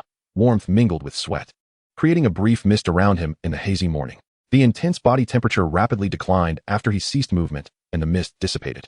The continuous punches and his crisp actions, seemingly simple, actually demanded an extraordinary lung capacity, a robust heart, resilient blood vessels, unimaginable muscle strength, and years of honed striking techniques. Any shortcoming in these aspects would render success impossible. Might Guy achieved the rank of Jonin through his physical techniques, securing a place among the many formidable warriors of Konoha. Mastery in any domain to such an extent grants one an incredible power. Lotus, prepare yourself. This is my unique secret technique, the 8 gates. Might Guy's voice resonated heavily, as if each word carried profound significance, capable of penetrating stone and resonating with authority. His expression was grave, eyes wide, teeth clenched, hair bristling with fervor. Open the first gate. Open. The primary lotus. Might Guy unleashed a swift kick, producing a series of crisp air bursts, his entire body vibrating with force. The towering tree before him collapsed with a thunderous crash, sending clouds of dust into the air. Open the second gate. Open. The healing lotus. Open. The attacks accelerated to supersonic speeds, surpassing the velocity of the primary lotus. Bang, bang, bang. The rapid succession of kicks resonated with a sharp clarity, echoing like gunfire on the battlefield. The robust tree trunks, sent airborne, transformed into mere splinters, while Lotus could still perceive the movements of the primary lotus. The speed of the healing lotus was beyond her ability to fully comprehend. Might Guy refrained from demonstrating techniques beyond the third gate. At this moment, all Lotus could aspire to was to unlock the first 3 gates. The 8 gates is a powerful physical technique that my father mastered over the course of 20 years. He passed it down to me, and I, in turn, have shared it with Li. You have witnessed the battles between Li and Gaara. Li is an exceptionally diligent child. No wonder you two have forged such a strong friendship. As Might Guy spoke, tears streamed down his face. You and Li will undoubtedly become lifelong rivals, akin to Kakashi and myself.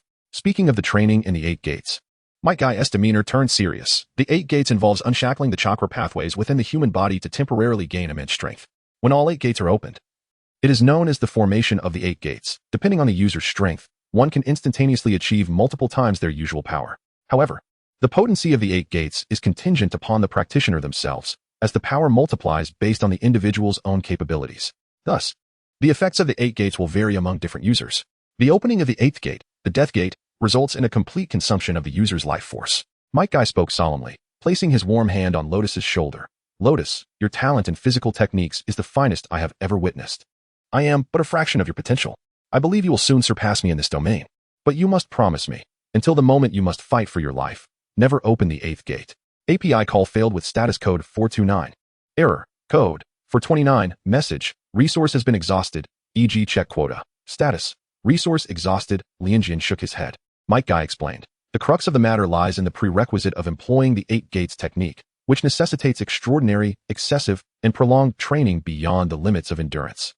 Only through such rigorous conditioning can the body's various parts and organs acclimatize to the burdens imposed upon them upon activation, thereby minimizing the destructive impact of the immense energy on the body. It is futile to forcefully activate the technique. Furthermore, through years of dedicated cultivation, one can bypass the initial gates that restrict chakra and directly unlock the subsequent ones. Not every ninja possesses the fortitude to endure a decade of relentless training. Might Guy gazed intently at Lianjian. Lianjian, are you capable of this? Lianjian nodded emphatically, affirming, indeed. He has witnessed Might Guy unleash the 8 gates from a divine perspective. The magnitude of his attack power is self-evident. The essence of Might Guy's utilization of the 8 gates lies in his swiftness and strength. The significance of speed in combat is undeniable, particularly for taijutsu-oriented ninjas, where preemptive strikes are of utmost importance. The 8 gates technique involves an unrestrained and excessive release of internal energy, which considerably amplifies speed. This was evident during the Chunin exam preliminaries, where Lianjian observed that Li's velocity was so extraordinary that his movements were nearly imperceptible, enabling him to incapacitate Gaara effortlessly. Strength plays a pivotal role in taijutsu combat. When employing the 8 gates, the internal energy is unleashed without restraint, resulting in a dramatic enhancement of power. The opening of the first gate entails the removal of cerebral limitations, allowing one to access a full 100 of physical capacity, thus leading to an overwhelming consumption of energy to elevate attack and speed. Once activated, one can utilize the Lotus technique. Given your current physical condition, Lianjian, unlocking the first gate should pose no challenge for you. Might Guy inquired, do you recall my recent demonstration? API call failed with status code 429. Error, code, 429, message, resource has been exhausted, e.g. check quota. Status, resource exhausted, API call failed with status code 429. Error, code, 429, message, resource has been exhausted, e.g. check quota. Status, resource exhausted. Lianjian once again saw the rest gate. The rest gate resides within the left hemisphere of the brain. Rest gate, open. By liberating oneself from the constraints of physical fatigue, one can excessively draw upon bodily energy to restore vitality, thereby counteracting the fatigue induced by the energy expenditure required to open the gate. Lianjian found himself unable to halt his progress. He yearned to assess his current physical condition, to determine how many gates he could potentially open. The first gate, the life gate, was situated at the trachea, and upon its opening, it could significantly enhance his offensive speed. Simultaneously, Lianjian's body began to flush with a crimson hue. The life gate also served as the final sanctuary within the 8 gates of Duanjia, and Lianjian's form began to emanate a verdant energy. Stop, Lianjian. If you proceed any further, you will sustain injuries. The voice of Might Guy faintly reached Lianjian's ears. The energy within him began to subside, and he collapsed to the ground as if drained of all strength. Lianjian, it is remarkable that you have managed to open the life gate for the first time. You surpass both myself and Xiao Li at the same stage. Yet, the subsequent gates, the harm gate, death gate, and view gate, should not be opened recklessly. Although they promise further enhancement of speed and power, they also pose a risk of bodily harm, leading into the perilous zone of the 8 gates of Duanjia. This technique involves an explosive manifestation of the body's utmost potential, and such an eruption inevitably inflicts considerable damage, regardless of how robust one trains their body. One can merely strive to mitigate the extent of this damage rather than eradicate it entirely. Might Guy spoke with earnest gravity, gazing upon Lianjian. He was reminded of Xiao Li, who remained in a state of unconsciousness. Xiao Li had forced open the death gate during the Chunin exams, resulting in his current condition. Even though Xiao Li had reached the capability of opening 5 gates, his insufficient training had led to severe injuries, with both muscles and meridians torn asunder. Medical ninjas had declared that even if he awakened, he would likely be rendered incapacitated. Might Guy was resolute in his desire to prevent Lianjian from meeting a similar fate. Ah, it is already noon. Might Guy suppressed his heavy heart and lifted his face into a smile, addressing Lianjian with enthusiasm. Lianjian, let us conclude today's training here. Next, I shall treat you to some grilled meat. All right, Lianjian rose from the ground, his body drenched in sweat, yet the brilliance in his eyes remained undiminished. His physique seemed akin to an unfathomable abyss, leaving Might Eye unable to discern any limits. The 8 gates of Duanjiao impose a staggering burden on the body, however, Lianjian, having opened the first gate during his initial training, restored himself to pristine condition within a minute, exhibiting no signs of fatigue. Truly astonishing. Teacher Kai, once we finish our barbecue, let us visit Xiao Li at the hospital, Lianjian proposed. After finishing the barbecue, Lianjian purchased a bouquet of flowers and entered the hospital with Mike. Before Lianjian and Mike Guy could approach, they heard voices emanating from the hospital room. Upon opening the door, the nurse escorting them changed her expression. Li, your current condition does not permit training. You must cease immediately. Undeterred, Xiao Li continued to perform one-handed push-ups, seemingly oblivious to the admonition. Upon noticing Lianjian and Mike Guy, a grimace that resembled more of a cry than a smile spread across his sweat-drenched face. Teacher Guy, Lianjian, I apologize, but I cannot entertain you at the moment. I am determined to meet my training goals today. Even in the hospital, I refuse to allow myself any sloth. His entire body was swathed in bandages, save for the right hand that supported him. Suddenly, he collapsed onto the floor, losing consciousness. Li, the nurse hastily lifted him back to his bed. Mike Guy's expression was grave. The nurse, helpless, stated, Li's body is no longer suitable for being a ninja. When he awakens next, please encourage him. If he continues to disregard his condition, his body will not endure. Mike Guy nodded. Thank you for your help. The nurse shook her head and departed the room. Before long, Neji and Tintin arrived. Upon seeing Mike Guy and Lianjian, they politely greeted them. Mike Guy inquired, Neji, Tintin, does Xiao Li know about his condition? Understanding Mike Guy's concern, Tintin nodded. Although Xiao Li was reluctant to accept it, they were certain he had heard the nurse's words. Mike Guy felt a wave of sorrow upon recalling Xiao Li's unwavering spirit since childhood. Teacher Guy, what is wrong with Xiao Li's body? Lianjian inquired. His left hand and foot, interrupted by Gaara, could not be restored to their original state. Following a thorough examination, the medical ninja declared that Li could no longer pursue the path of a ninja. Mike Guy stated gravely. Upon hearing Mike Guy's response, Lianjian understood that, at this moment, no one had yet recalled the wandering Tsunade, who had not returned home. Since no one had mentioned it, he decided to take the initiative. After all, this was the foundation of his future malice value. The leeks must grow tall and plentiful, for only then would his future yield be abundant. API call failed with status code 429. Error. Code. For 29. Message. Resource has been exhausted, e.g. check quota. Status. Resource exhausted. Lianjian spoke amidst their fervent gaze. The most formidable medical ninja in the ninja realm is none other than Lady Tsunade of our Konoha. Perhaps she can heal Li. However, it had been quite some time since Lady Tsunade had gone missing. Mike Guy contemplated Tsunade, a flicker of hope igniting within him. Yet it was accompanied by another dilemma. I know where Jiraiya-sama is. Once the final match of the Chunin exams concludes, I shall request Jiraiya-sama to take me to find Lady Tsunade. He gazed resolutely at the group of teacher and students before him. Kakashi-sensei, Li is my dear friend. I shall do everything in my power to ask Lady Tsunade to heal him. Please, believe in me. Mike Guy looked at him, his expression gradually softening. How could he not trust him? This child cherished friendship, valuing his companions above himself. Lianjian, I believe in you. I believe that Li also believes in you. They exited the hospital room. On the hospital bed, Li remained with his eyes shut, yet a tear traced the corner of his eye. Outside the room, Tintin and Neji expressed their gratitude to Lianjian. Thank you for your concern for Li, Tintin said. Lian smiled at her. Xiao Li is also my friend. Ningxi looked at him and said, let's train together sometime. Lotus nodded in agreement. After parting ways with Neji and the others, she set out to seek Naruto and Jiraiya. Ultimately, she discovered their figures by a modest waterfall beside a refreshing stream. Lianjian gazed at the pair of eyes peeking out from the grass, then turned to observe the beautiful older sisters in bikinis by the stream. Undoubtedly, the owner of those eyes was none other than the first pervert of Konoha, Jiraiya. What an adorable little ninja. Little ninja, why aren't you out on a mission? What brings you here? Could it be that you are a little lecher? How utterly charming. In an instant, a hand grasped Lianjian's arm, and before he could even struggle, he found himself enveloped in the warm embrace of a lovely young woman. The sisters encircled him in the center of the stream, playfully teasing his cheeks and physique. Wow, those little tiger teeth are quite sharp. Do you wish to nibble on your older sisters? Who would have thought that someone so young could possess such a lure? API call failed with status code 429. Error. Code. For 29. Message. Resource has been exhausted, e.g. check quota. Status. Resource exhausted. Lianjian covered her cheeks, resembling a lamb that had inadvertently wandered into a den of wolves. Consequently, the beautiful sisters grew even more agitated. Lianjian. Suddenly, a figure strode out from the underbrush, exuding an air of righteous authority. Lianjian, as your father, I simply cannot bear to watch any longer. Go and train. I am here to assist you. Surrounded by the young ladies, Lianjian pondered, does Jiraiya never pause to reflect on his own appearance in the brook's reflection while he speaks? One of the sisters, holding Lianjian, questioned in confusion, "You are his father?" "Indeed," Jiraiya replied with utmost seriousness. "How could you possibly father such a handsome son? Surely you must be lying." "Certainly." The sisters debated in front of Lianjian and Jiraiya. In a moment of fury, Jiraiya seized the collar of the young woman, Lianjian, and flung her into the thicket. "Step aside. Do you comprehend the gravity of mingling with beautiful ladies?" Lianjian landed gracefully, facing Naruto. "Hello, Naruto." Her gaze fell downward, where, on the stone slab before Naruto, a vibrant tadpole was energetically wriggling. "Wow, a summoning technique, and it's a tadpole," Naruto exclaimed in a flurry of panic.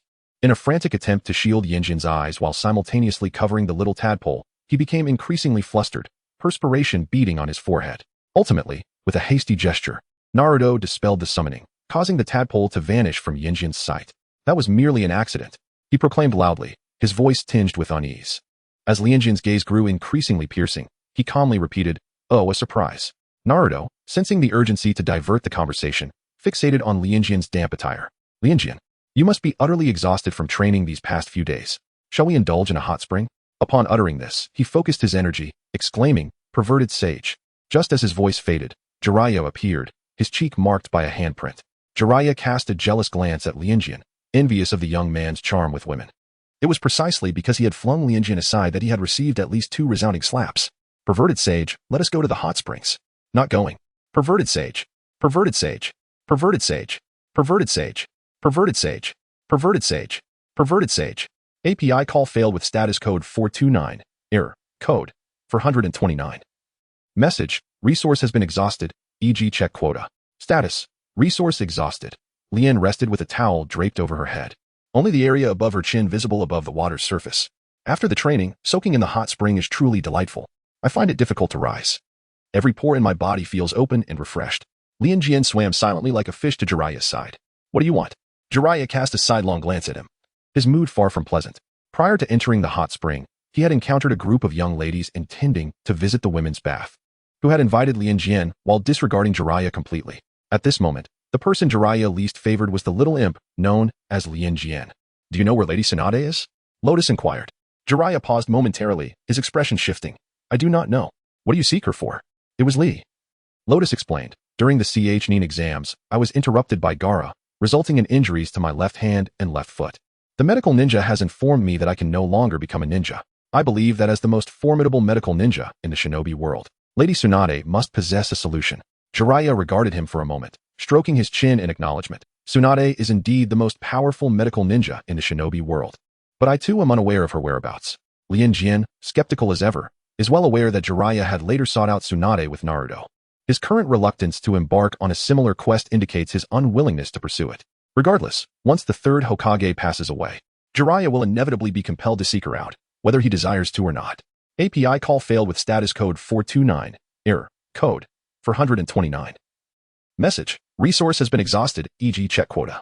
Status, resource exhausted, API call failed with status code 429, error, code, 429. Message, resource has been exhausted, e.g. check quota. Status, resource exhausted, Lotus smiled. "You're finished, Naruto." The two engaged in a playful water fight in the hot spring. Jiraiya exclaimed, "Such childish brats. Even in a water fight, I, the sage of the toads, am the mightiest." In the deep of night, Jiraiya leaned against the edge of the rooftop, turning his gaze downward to catch sight of Naruto's modest apartment. Naruto, adorned with a sleeping cap, nestled cozily under his blankets, sound asleep. The sound of footsteps approached, and Kakashi halted beside Jiraiya, his eyes gliding over Naruto's face before settling on Jiraiya. "It seems Naruto had a rather pleasant day." Jiraiya smirked. "That kid possesses remarkable perseverance, though he can be rather foolish at times." He crossed his arms and inquired, "What is the identity of the Lotus Sage?" Kakashi chuckled, unfazed by Jiraiya's question. "He is the child of Elder Danzo. When Naruto and the others graduated, Elder Danzo assigned him to Team 7.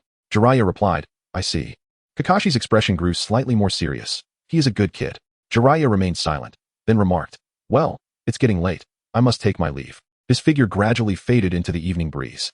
The moon hung high in the sky, casting a serene glow over the empty streets. The entire Leaf Village was enveloped in sweet dreams. Having finished his soak, Lotus felt utterly relaxed. He ambled slowly down the street, making his way towards the route. The distance from the heart of Konoha to route was considerable. Indeed, he would need to purchase a house. He would seek out Danzo upon his return tonight. Gradually, API call failed with status code 429, error, code, 429, message, resource has been exhausted, e.g. check quota. Status: resource exhausted, API call failed with status code 429, error, code, for 29, message, resource has been exhausted, e.g. check quota. Status: resource exhausted. Lianjian turned and asked, what do you intend to do? Pretending to be profound in the dead of night? The words were delivered without a hint of courtesy. The malicious intent surged instantly by 1,000 points. Ding. Human malice detected, 1,000. Conversion of curse power to chakra, 1,000. Chakra level, 401301000000000. Seeking death. Indeed, Iai Luo was deeply affected by Lianjian's candid remarks. Sand surged violently towards Lianjian. Since Iai Luo had chosen to forego sleep and willingly present himself as a training partner, it would be a disservice to his intentions not to cooperate earnestly. Boom. Lianjian unleashed a punch, opening the doors of the open and rest in succession. In a fleeting moment, he appeared behind Gaara, his fists seemingly crackling with thunder, shattering a fissure in Gaara's impenetrable defense. Ding. Human malevolence detected, 1,000. Conversion of cursed energy to chakra, 1,000. Chakra, 411301000000000. The voice resonating in his mind had no effect on Lianjian's velocity. He afforded Gaara no opportunity to react. A barrage of punches and kicks followed relentlessly. The life gate was opened, and a tempestuous wind surged around him, the force of his strike swirling with clouds of sand that encircled Gaara, fracturing his absolute defense inch by inch. As his body crashed heavily into the wall, Gaara's mind conjured the visage of Rock Lee, emerging from the ruins. Despite the shattered exterior of his absolute defense, he remained unscathed. His gaze was menacing, the air thick with the scent of blood. Ding. Human malevolence detected, 2,000. Conversion of cursed energy to chakra, 2,000. Chakra, 431301000000000. He began to stir restlessly. No matter, Lianjian would restore his composure. The fourth gate, the Hurt Gate, open. Though it had not been unlocked before Might Guy, it was released by Lianjian this night. He felt each sinew of his body brimming with explosive power. Chakra doubling in magnitude, elevating his speed and strength to an entirely different echelon. His form resembled a taut bowstring. A fleeting shadow darted forth like an arrow loosed from its bow, charging towards Gaara. This time, Gaara couldn't even discern the remnants of his afterimage. Bang! A thunderous sound reverberated. Lian's punches struck with the swiftness of a lightning bolt, penetrating even the most formidable defenses. Blood trickled from Gaara's lips.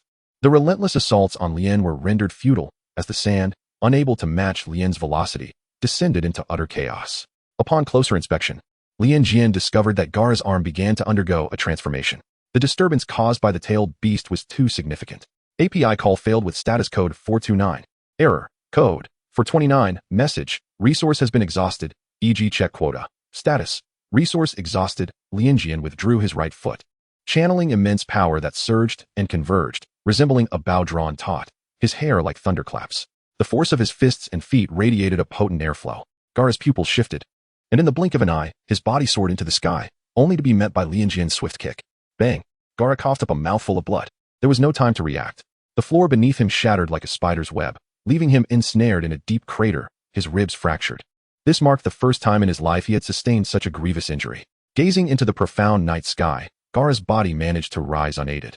Yet his spirit drifted further away. The ferocious consciousness of the tailed beast encroached upon his will, transforming his body into a mere vessel for its wrath. One side of Gaara's face morphed into a grotesque visage, his eyes gleaming crimson and fierce. With a dip of his shoulder, his body launched forth like a cannonball, a massive hand reaching out towards Lianjian. As the enormous claw extended, the air was violently torn asunder, producing a shrill sound akin to a whistle. Bang! The fists collided. API call failed with status code 429. Error. Code. For 29, message, resource has been exhausted, e.g. check quota. Status, resource exhausted. Lian took a deep breath, steady and powerful. The sixth gate of the 8 gates of Duanjia, the Jing Gate, was now open. Boom. A tremendous force surged forth from beneath his feet, causing the ground to crack silently like the patterns on a tortoise's shell. Simultaneously, every sinew and bone within him resonated. A symphony of strength that ascended from his feet, climbing inch by inch until it reached his shoulders and elbows. In the next moment, his arm coiled, and with an upward strike of his elbow, he targeted the chest and abdomen of Gaara. Gaara was sent reeling back several meters, yet Lian had already materialized behind him. With a swift flick of his arm, his limb, resembling a steel whip, unleashed a terrifying force, penetrating the gap created by Gaara's massive claws and striking with ferocity upon Gaara's neck. Thud. Gaara collapsed to the ground. API call failed with status code 429. Error. Code. For 29, message, resource has been exhausted, e.g. check quota. Status, resource exhausted. API call failed with status code 429. Error. Code. For 29, message, resource has been exhausted, e.g. check quota, status, resource exhausted, API call failed with status code 429. Error, code. For 29, message, resource has been exhausted, e.g. check quota, status, resource exhausted. Lianjian calmly stepped away, hoping that Gaara's severely injured body would not be carried off by ants as mere food. 100 meters away, Moonlight Gale lay sprawled upon the tiles of a roof, blood oozing from the corner of his mouth, fingers twitching, yet unable to grasp the long sword in his hand once more. In his pupils, the silhouettes of two figures were reflected. Yakushi Kabuto and Maki stood on either side of him, their cold gazes fixed upon him. Moonlight Gale understood that he was fated not to survive this night. He merely lamented that he could not inform the Hokage of the conspiracy between the Hidden Sound and Hidden Sand villages. Suddenly, Yakushi Kabuto's expression shifted, sharply glancing in a certain direction. It seems you have company, he remarked cryptically. A flicker of urgency ignited in Moonlight Gale's eyes. However, his voice remained silenced. Crushed by Maki, the leading jonin of the Hidden Sand village, Yakushi Kabuto moved toward the pillar, and a figure voluntarily emerged. Surprised, Yakushi Kabuto called out the name of the newcomer, Lianjian. 013. Remove the mask. Lianjian arched an eyebrow, his gaze shifting from the moonlit figure of Jifeng to the enigmatic presence of Yakushi Kabuto and Maki. A subtle smile graced his lips, yet his eyes bore no trace of mirth, their sharpness seemingly capable of penetrating the very soul. His tone was casual, as though engaging in lighthearted banter with friends. Allow me to hazard a guess. What might you be up to? Perhaps plotting to eliminate someone? Upon hearing this, a sinister smile flickered at the corners of Yakushi Kabuto's mouth, while Maki's brow furrowed deeply, a glint of ferocity flashing in his eyes. They offered no response to Lianjian's inquiry, yet their expressions spoke volumes. The duo's reactions did little to sway Lianjian. Instead, he chuckled lightly before continuing. The sight of ninjas from the Sound Village and the Sand Village joining forces to slay a Leaf Village ninja is indeed a rare spectacle. Each of his conjectures struck a nerve with Maki. Could it be that the Sound Village and the Sand Village had conspired to launch an attack on the Leaf Village during the Chunin exams? Though he spoke nonchalantly, the implications of his words sent a jolt through Yakushi Kabuto and Maki. The murderous intent radiating from Maki was palpable. Yakushi Kabuto observed Lianjian under the moonlight, his expression inscrutable. Meanwhile, the fallen Jifeng lay on the ground, his eyes wide with shock as fragmented sounds escaped his throat. He recognized that voice. It belonged to the real Lianjian. A wave of fear and despair surged within Jifeng. Run. API call failed with status code 429. Error. Code. For 29. Message. Resource has been exhausted, e.g. check quota. Status. Resource exhausted. Lotus glanced back, a subtle smile gracing her lips as she addressed Yakushi Kabuto and Maki. There's no need to rush. I never claimed to be your enemy.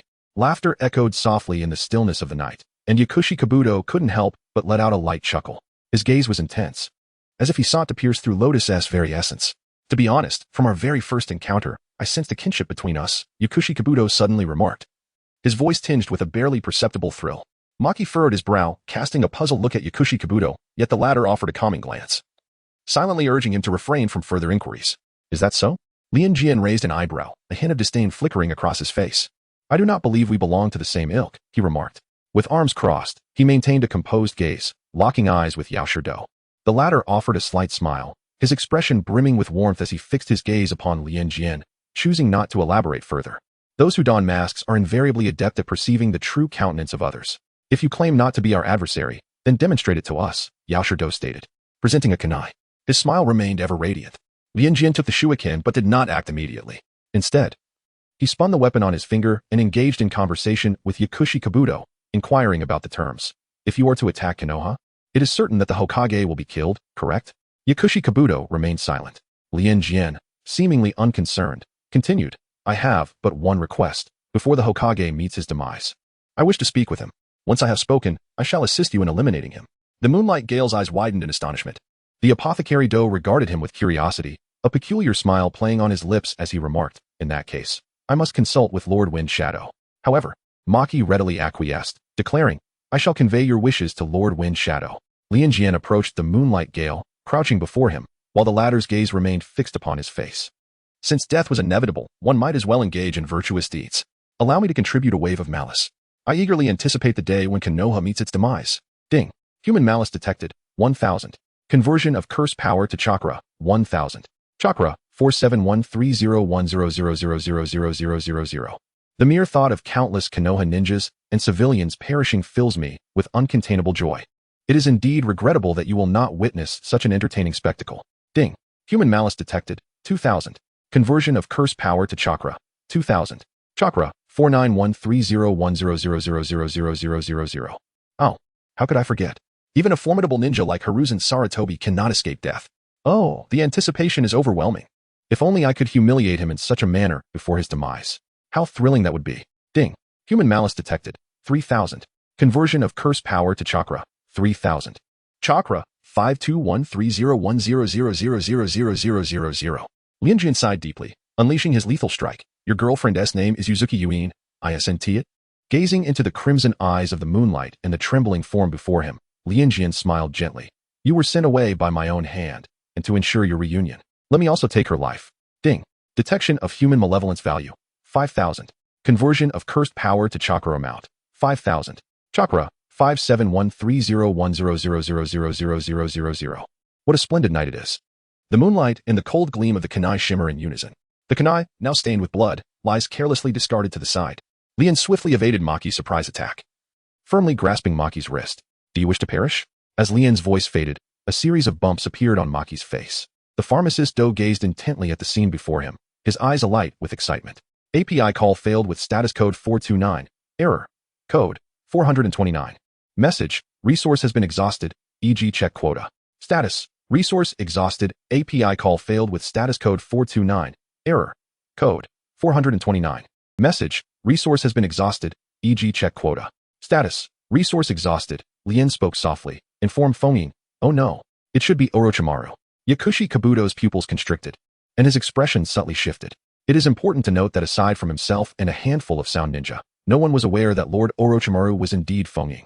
I shall not divulge your plans to anyone. In fact, I will assist you in executing them. My desire is quite simple. When Orochimaru eliminates the Hokage, I wish to be by the side of the third Hokage. Lian recalls this battle vividly. Orochimaru employed the reanimation jutsu to summon the souls of the first and second Hokage.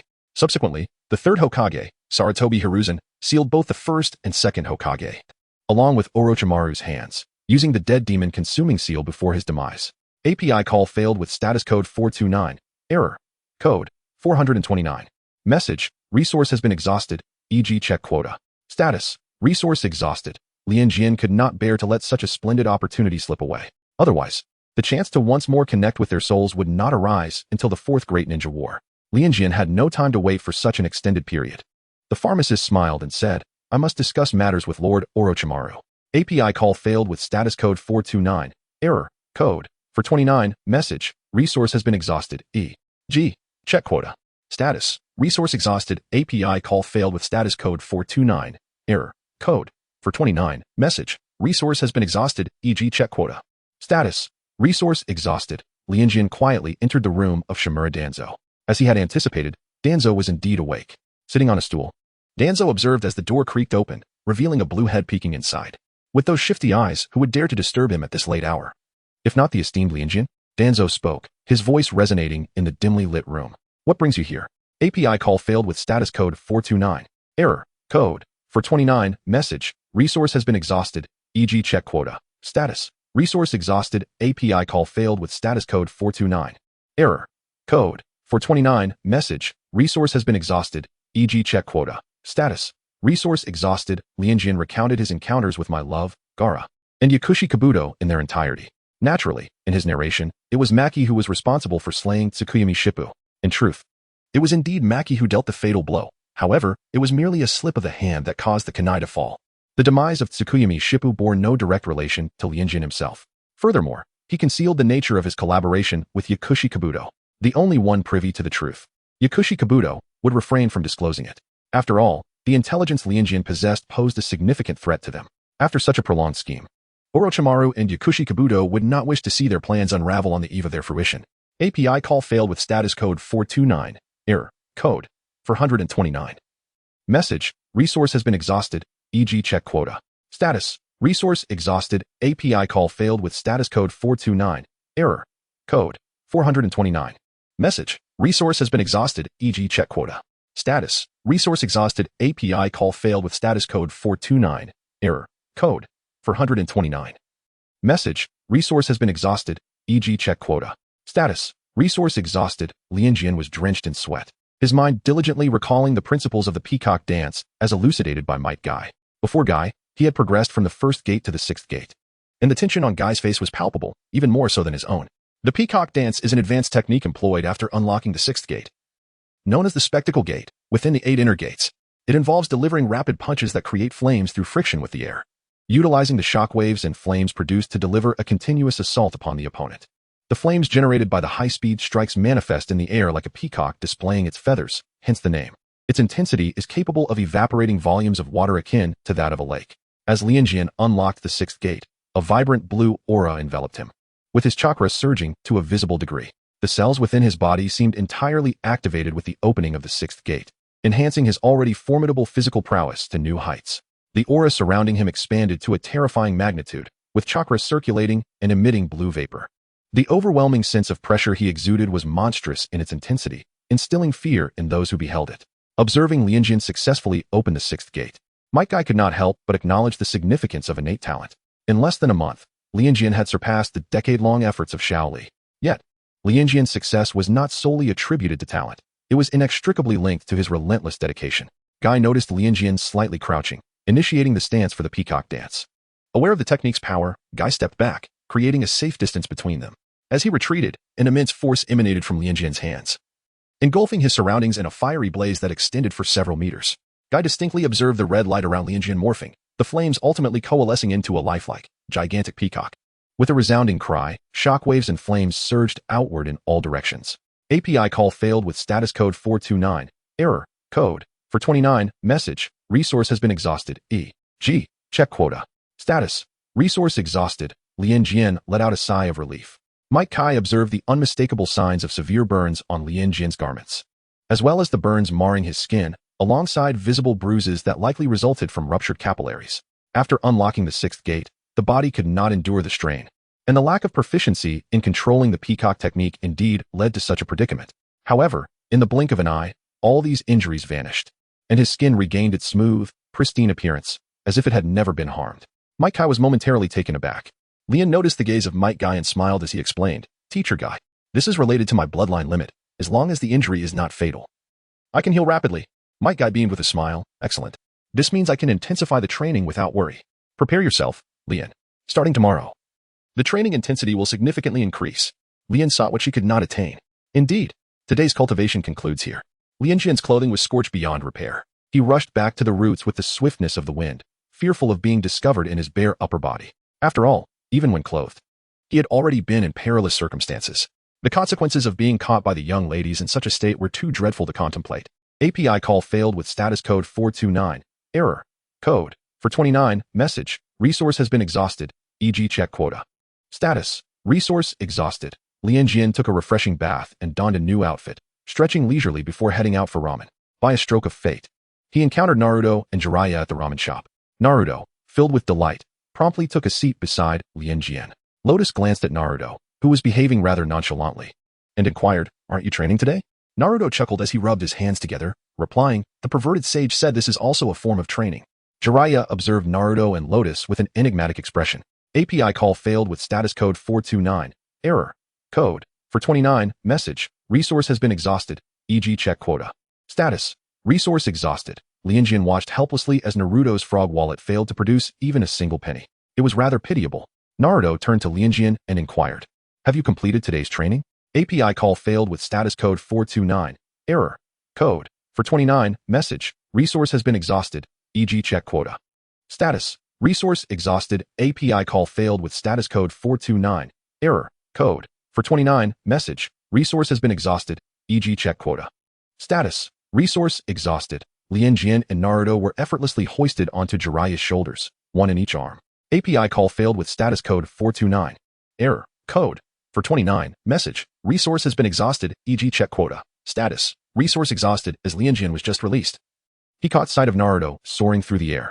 Jiraiya, standing beside him, remarked, "Naruto can only awaken his power in the face of death's direst peril. If he fails to do so, I can only express my regrets." No sooner had he spoken than Lianjian himself was propelled into the air. Jiraiya raised an eyebrow.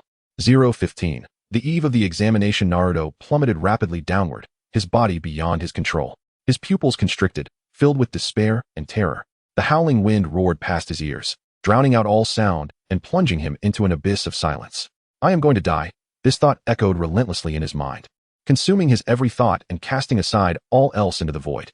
At that moment, a flash of blue suddenly crossed his vision, drawing closer with each heartbeat. Upon focusing, he realized it was Lianjian. How could Lianjian descend? No, it cannot end this way. There is still Lianjian. I cannot allow him to perish.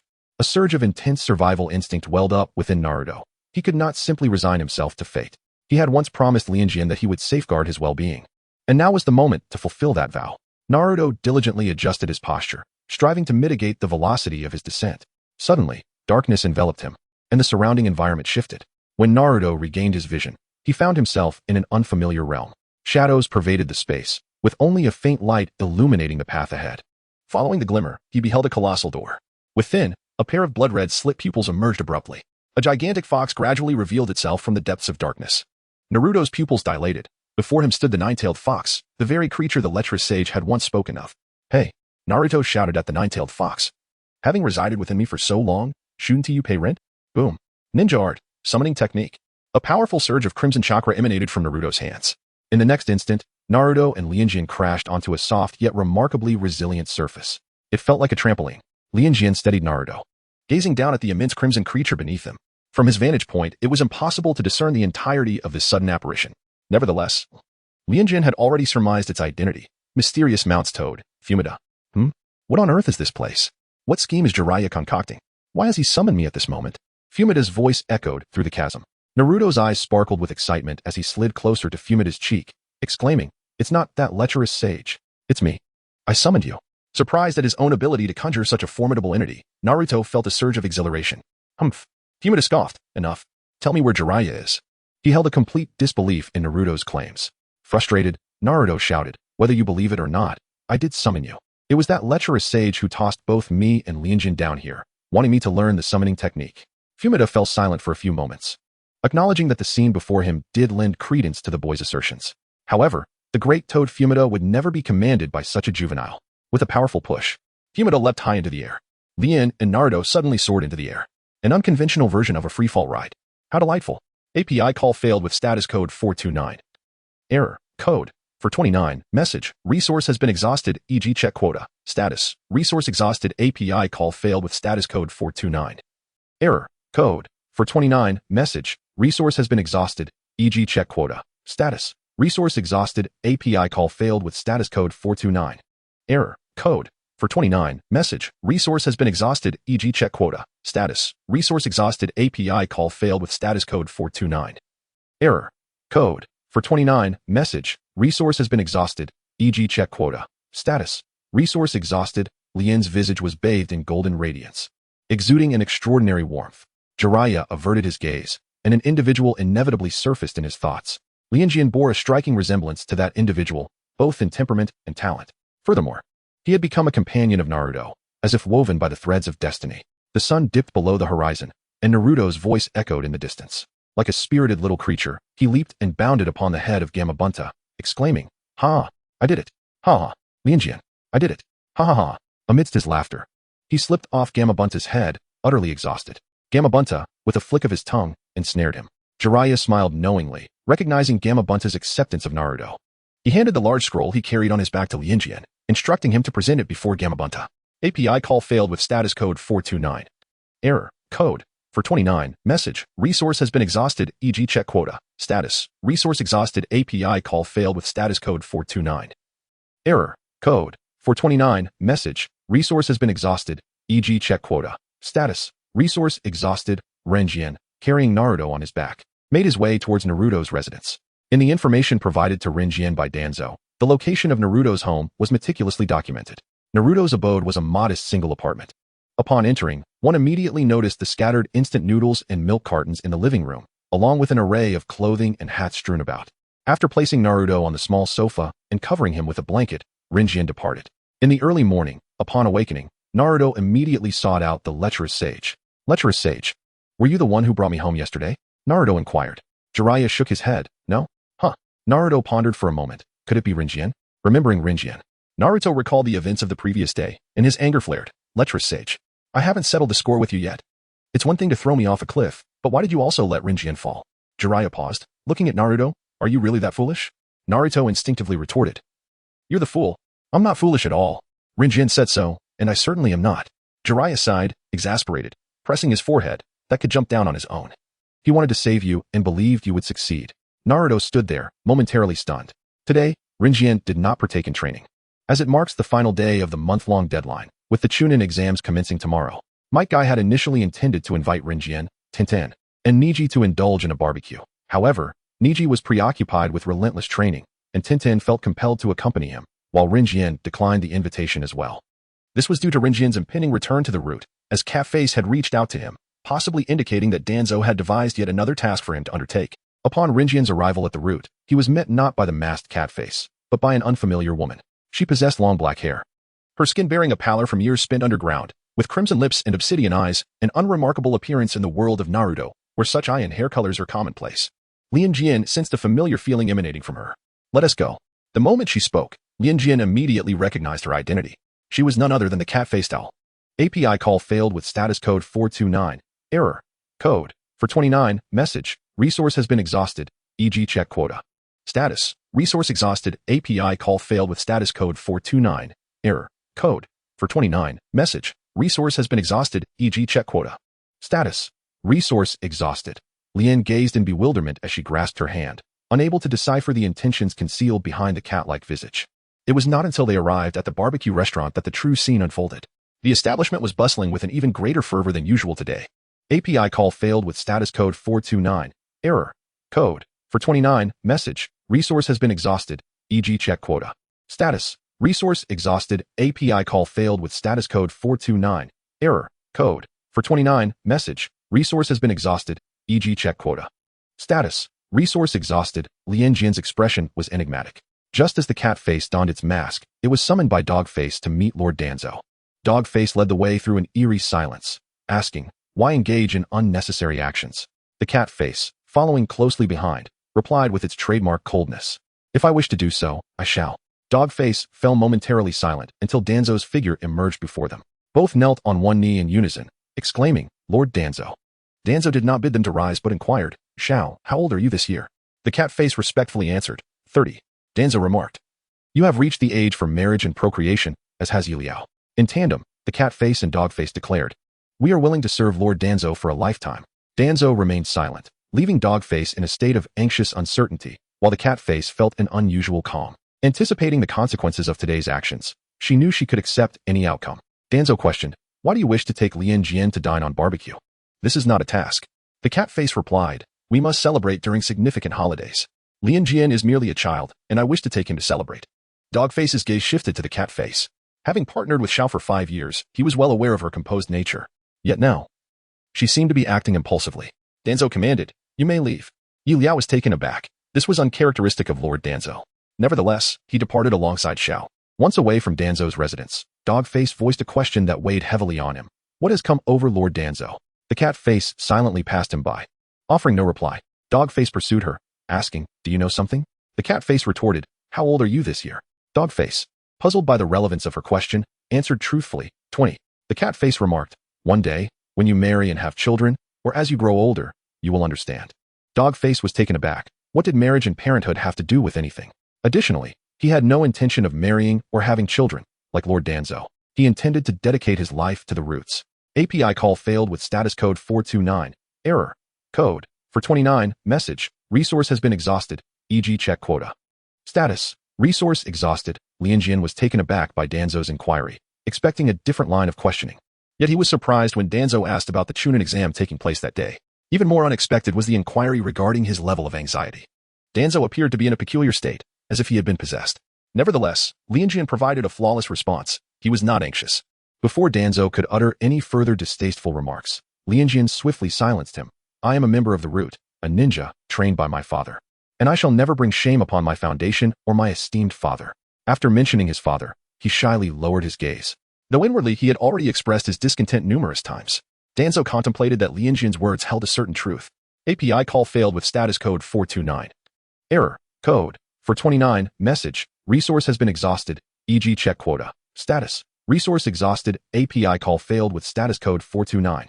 Error. Code. For 29. Message. Resource has been exhausted. E.g. check quota. Status. Resource exhausted. API call failed with status code 429.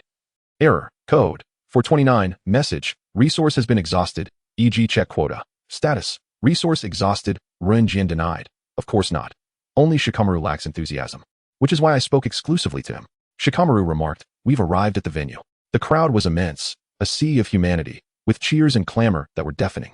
To be candid, Lianjian found little pleasure in such scenes, feeling an uncanny resemblance to the Roman Colosseum. When Lianjian and Shikamaru arrived, Neji, Gaara, and Shino were already present, with the exception of Naruto and Sasuke. Ever since Lianjian made his entrance, Gaara's gaze had been fixated upon him. Ding. Malice value detected, 1000. Conversion of cursed energy to chakra, 1000. Chakra, 581301000000000. Hey, Shikamaru nudged Rinjian's arm with his elbow, and upon catching Rinjian's attention, he inquired, have you crossed paths with that Chunin from Sunagakure? The palpable murderous intent emanating from Gaara was evident even to the simplest observer. Rinjian nodded. I had an altercation with him before the match. Shikamaru found himself momentarily at a loss for words. Initially, he intended to caution Rinjian to be wary of Gaara, but under these circumstances, such a warning seemed unnecessary. His concern for Gaara's temperament lingered instead. The officiating judge, Nara Shinkai, with a Senbon perched between his lips, glanced at the time and asked Rinjian, when are Naruto Uzumaki and Sasuke Uchiha expected to arrive? Lianjian shook her head, expressing uncertainty. However, if they are late, could I ask you to postpone their match? Noara Jenkins sighed in exasperation, and under Lianjian's earnest gaze, he reluctantly explained, this is not within my jurisdiction. In the next moment, Naruto tumbled into the venue in a most undignified manner, landing face first. Naruto hurriedly scrambled to his feet and rushed to Lianjian's side, exclaiming, Lianjian, there's a bull. A bull has broken in. Shikamaru retorted, you fool, how could a bull possibly enter the venue? Just look at how many Chunin are stationed outside. Glancing towards the entrance, Naruto observed that the bulls had indeed been intercepted, and he instantly breathed a sigh of relief. He unceremoniously pushed Shikamaru aside and positioned himself beside Lianjian. Shikamaru, nearly losing his balance, exclaimed, you foolish Naruto. API call failed with status code 429. Error. Code. For 29. Message. Resource has been exhausted, e.g. check quota. Status. Resource exhausted. API call failed with status code 429. Error. Code. For 29. Message. Resource has been exhausted, e.g. check quota. Status. Resource exhausted. Lianjian began to speak. The reason many spectators purchase tickets to watch the match is that it features a descendant of the Uchiha clan. Therefore, if Sasuke fails to arrive in time for his match, we shall postpone it, allowing it to serve as the grand finale, which would not diminish the audience's enthusiasm. Nara Shikamaru nodded, acknowledging that this was the only course of action available. His gaze shifted towards the high platform to the north, where the Hokage and Kazekage were seated. Noticing Naruto whispering to Lianjian, Nara Shikamaru reminded him, this time, you are the main characters. Therefore, let us maintain a sense of formality. Naruto promptly ceased his murmurs about Sasuke and Lianjian's ear. The Hokage's voice resonated throughout the Chunin exam venue. Thank you, esteemed guests, for your presence. I am Sarutobi Hiruzen, the third Hokage of Konoha. I hereby declare the third match of the Chunin exam officially commenced. The applause thundered, and the ground trembled slightly beneath the fervent cheers and claps. Nara Shikamaru turned to face Lianjian and the others, announcing, the first match, Uzumaki Naruto vs. Hyuga Neji. The two combatants, please remain. The rest may proceed to the waiting room. With that, Nara Shikamaru's words concluded. Lien and others walked towards the staircase nearby. In the venue, Naruto and Neji faced each other. Lien ascended the elevated platform and, at a glance, spotted the shadows dispersed among the crowd. It seemed that the body of the moonlight gale had indeed aroused the vigilance of the village. Lien, come here. Lianjian beheld the figure of Sakura. She was seated alongside Ino, who was beckoning to Shikamaru.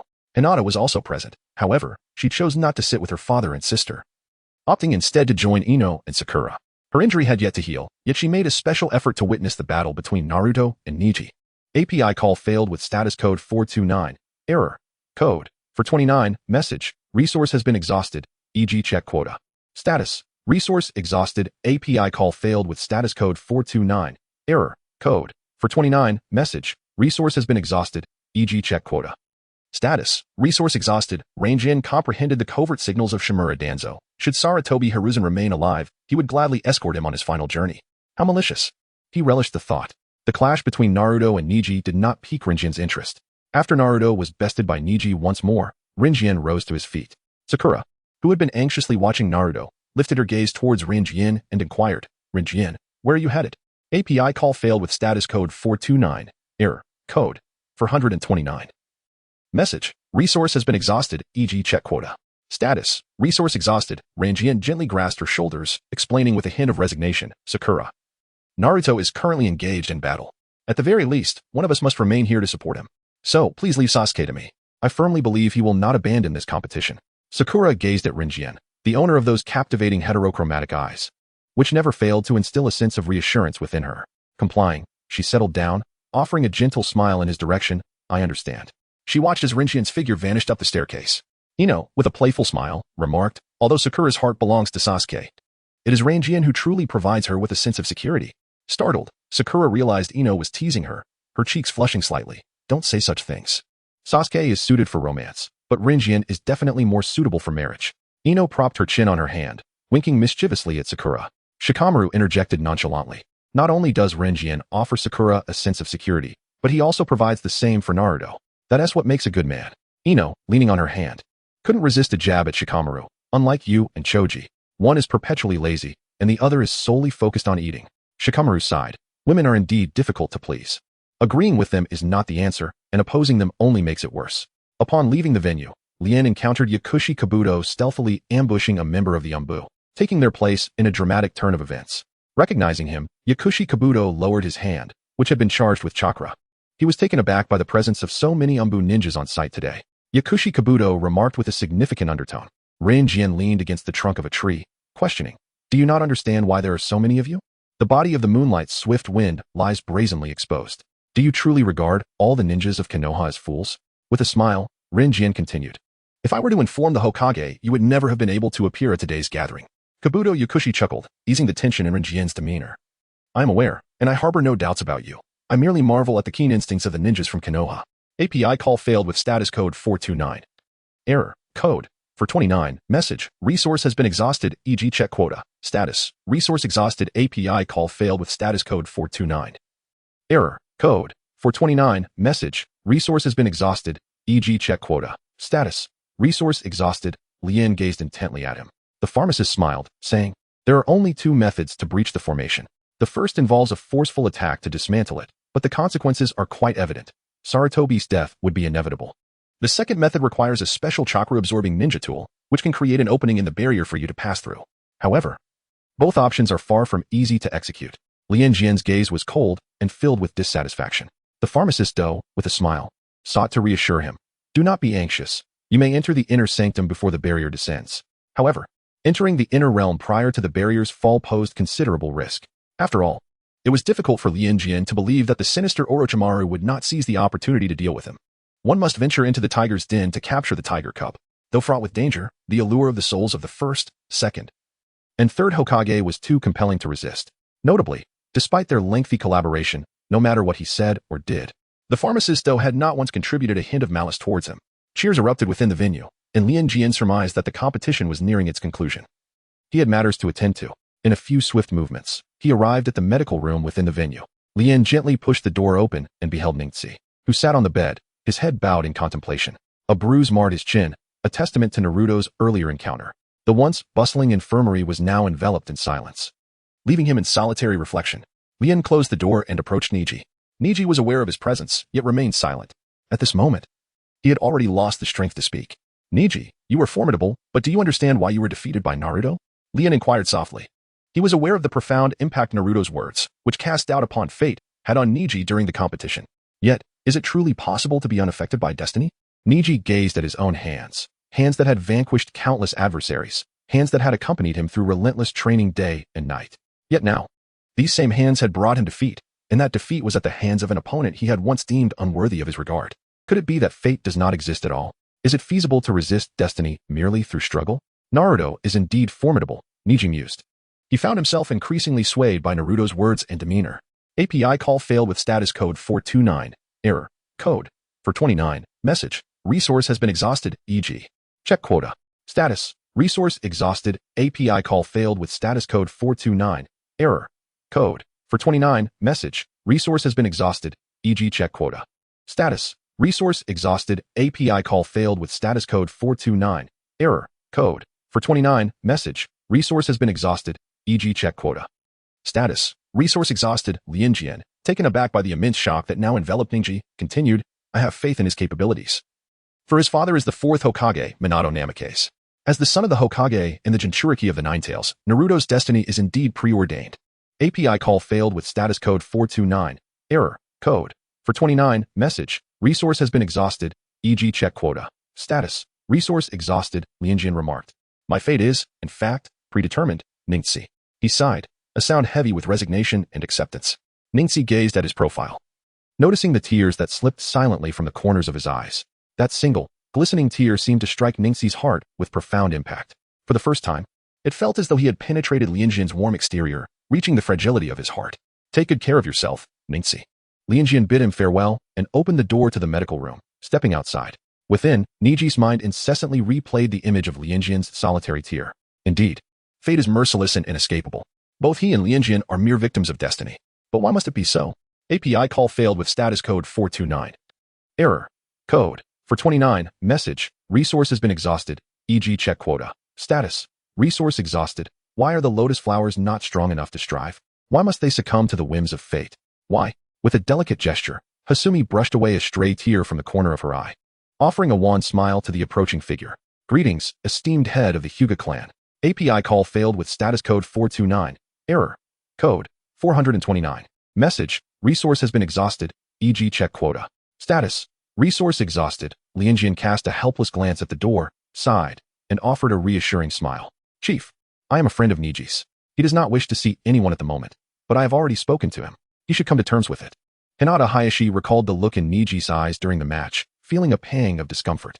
Since Neji preferred solitude to contemplate, he would refrain from intruding. However, there was one item that must be personally delivered to Neji. Hinata Hayashi extended the scroll in his hand to Lianjian. This scroll was left behind by Neji's father. Please deliver it to him. With that, he cast one last glance at the iron door of the medical room, as if attempting to glimpse Neji's figure beyond it.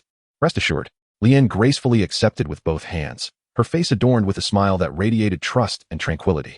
The figure of Hinata Hayashi gradually receded into the distance. API call failed with status code 429. Error. Code. For 29. Message. Resource has been exhausted, e.g. check quota. Status. Resource exhausted. API call failed with status code 429. Error. Code. For 29. Message. Resource has been exhausted, e.g. check quota. Status. Resource exhausted. API call failed with status code 429. Error. Code. For 29. Message. Resource has been exhausted, e.g. check quota. Status. Resource exhausted. API call failed with status code 429. Error. Code. For 29. Message. Resource has been exhausted, e.g. check quota. Status. Resource exhausted. As Lianjian stepped into the lounge, she cast a glance at Naruto, who was energetically dashing across the arena, brimming with vitality. He was incessantly blowing kisses towards the audience. API call failed with status code 429. Error. Code. For 29. Message. Resource has been exhausted, e.g. check quota.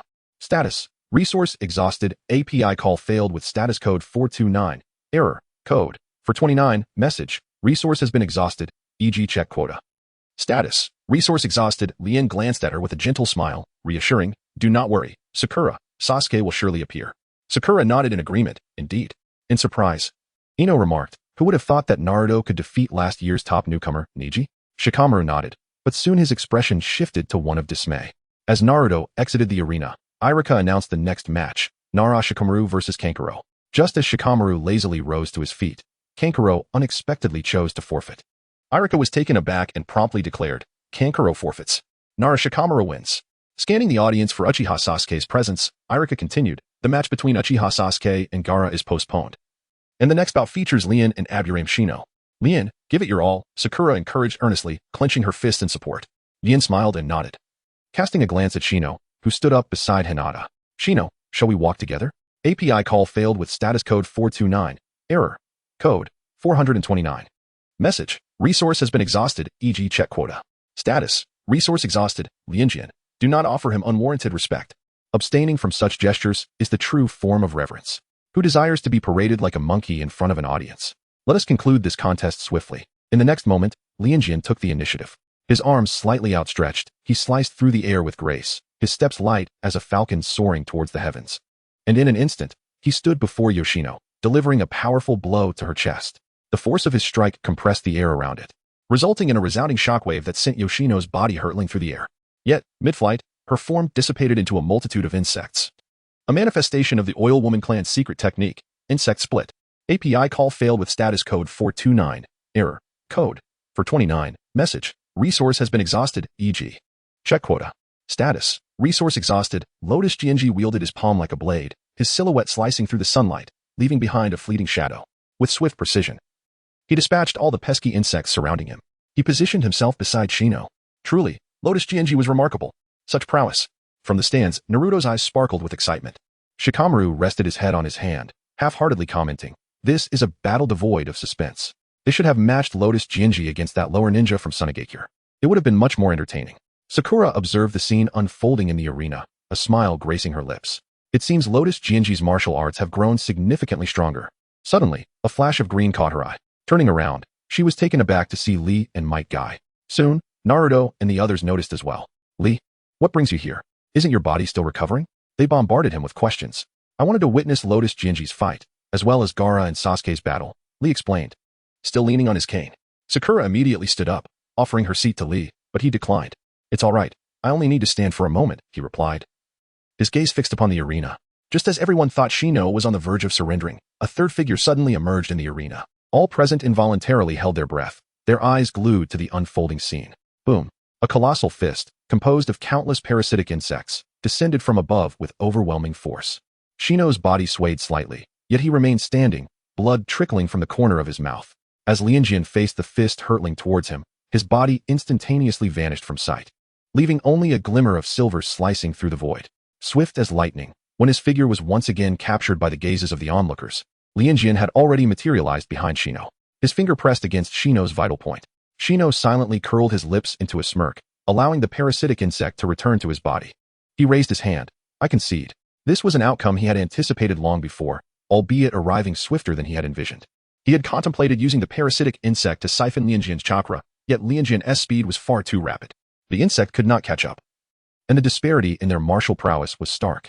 Losing to Lianjian was perfectly reasonable. Shino was escorted by medical ninjas for treatment, while Lianjian returned to the stands amidst raucous cheers. Just then, Shikamaru descended to compete, his face etched with reluctance. His opponent was none other than his future bride, Temari.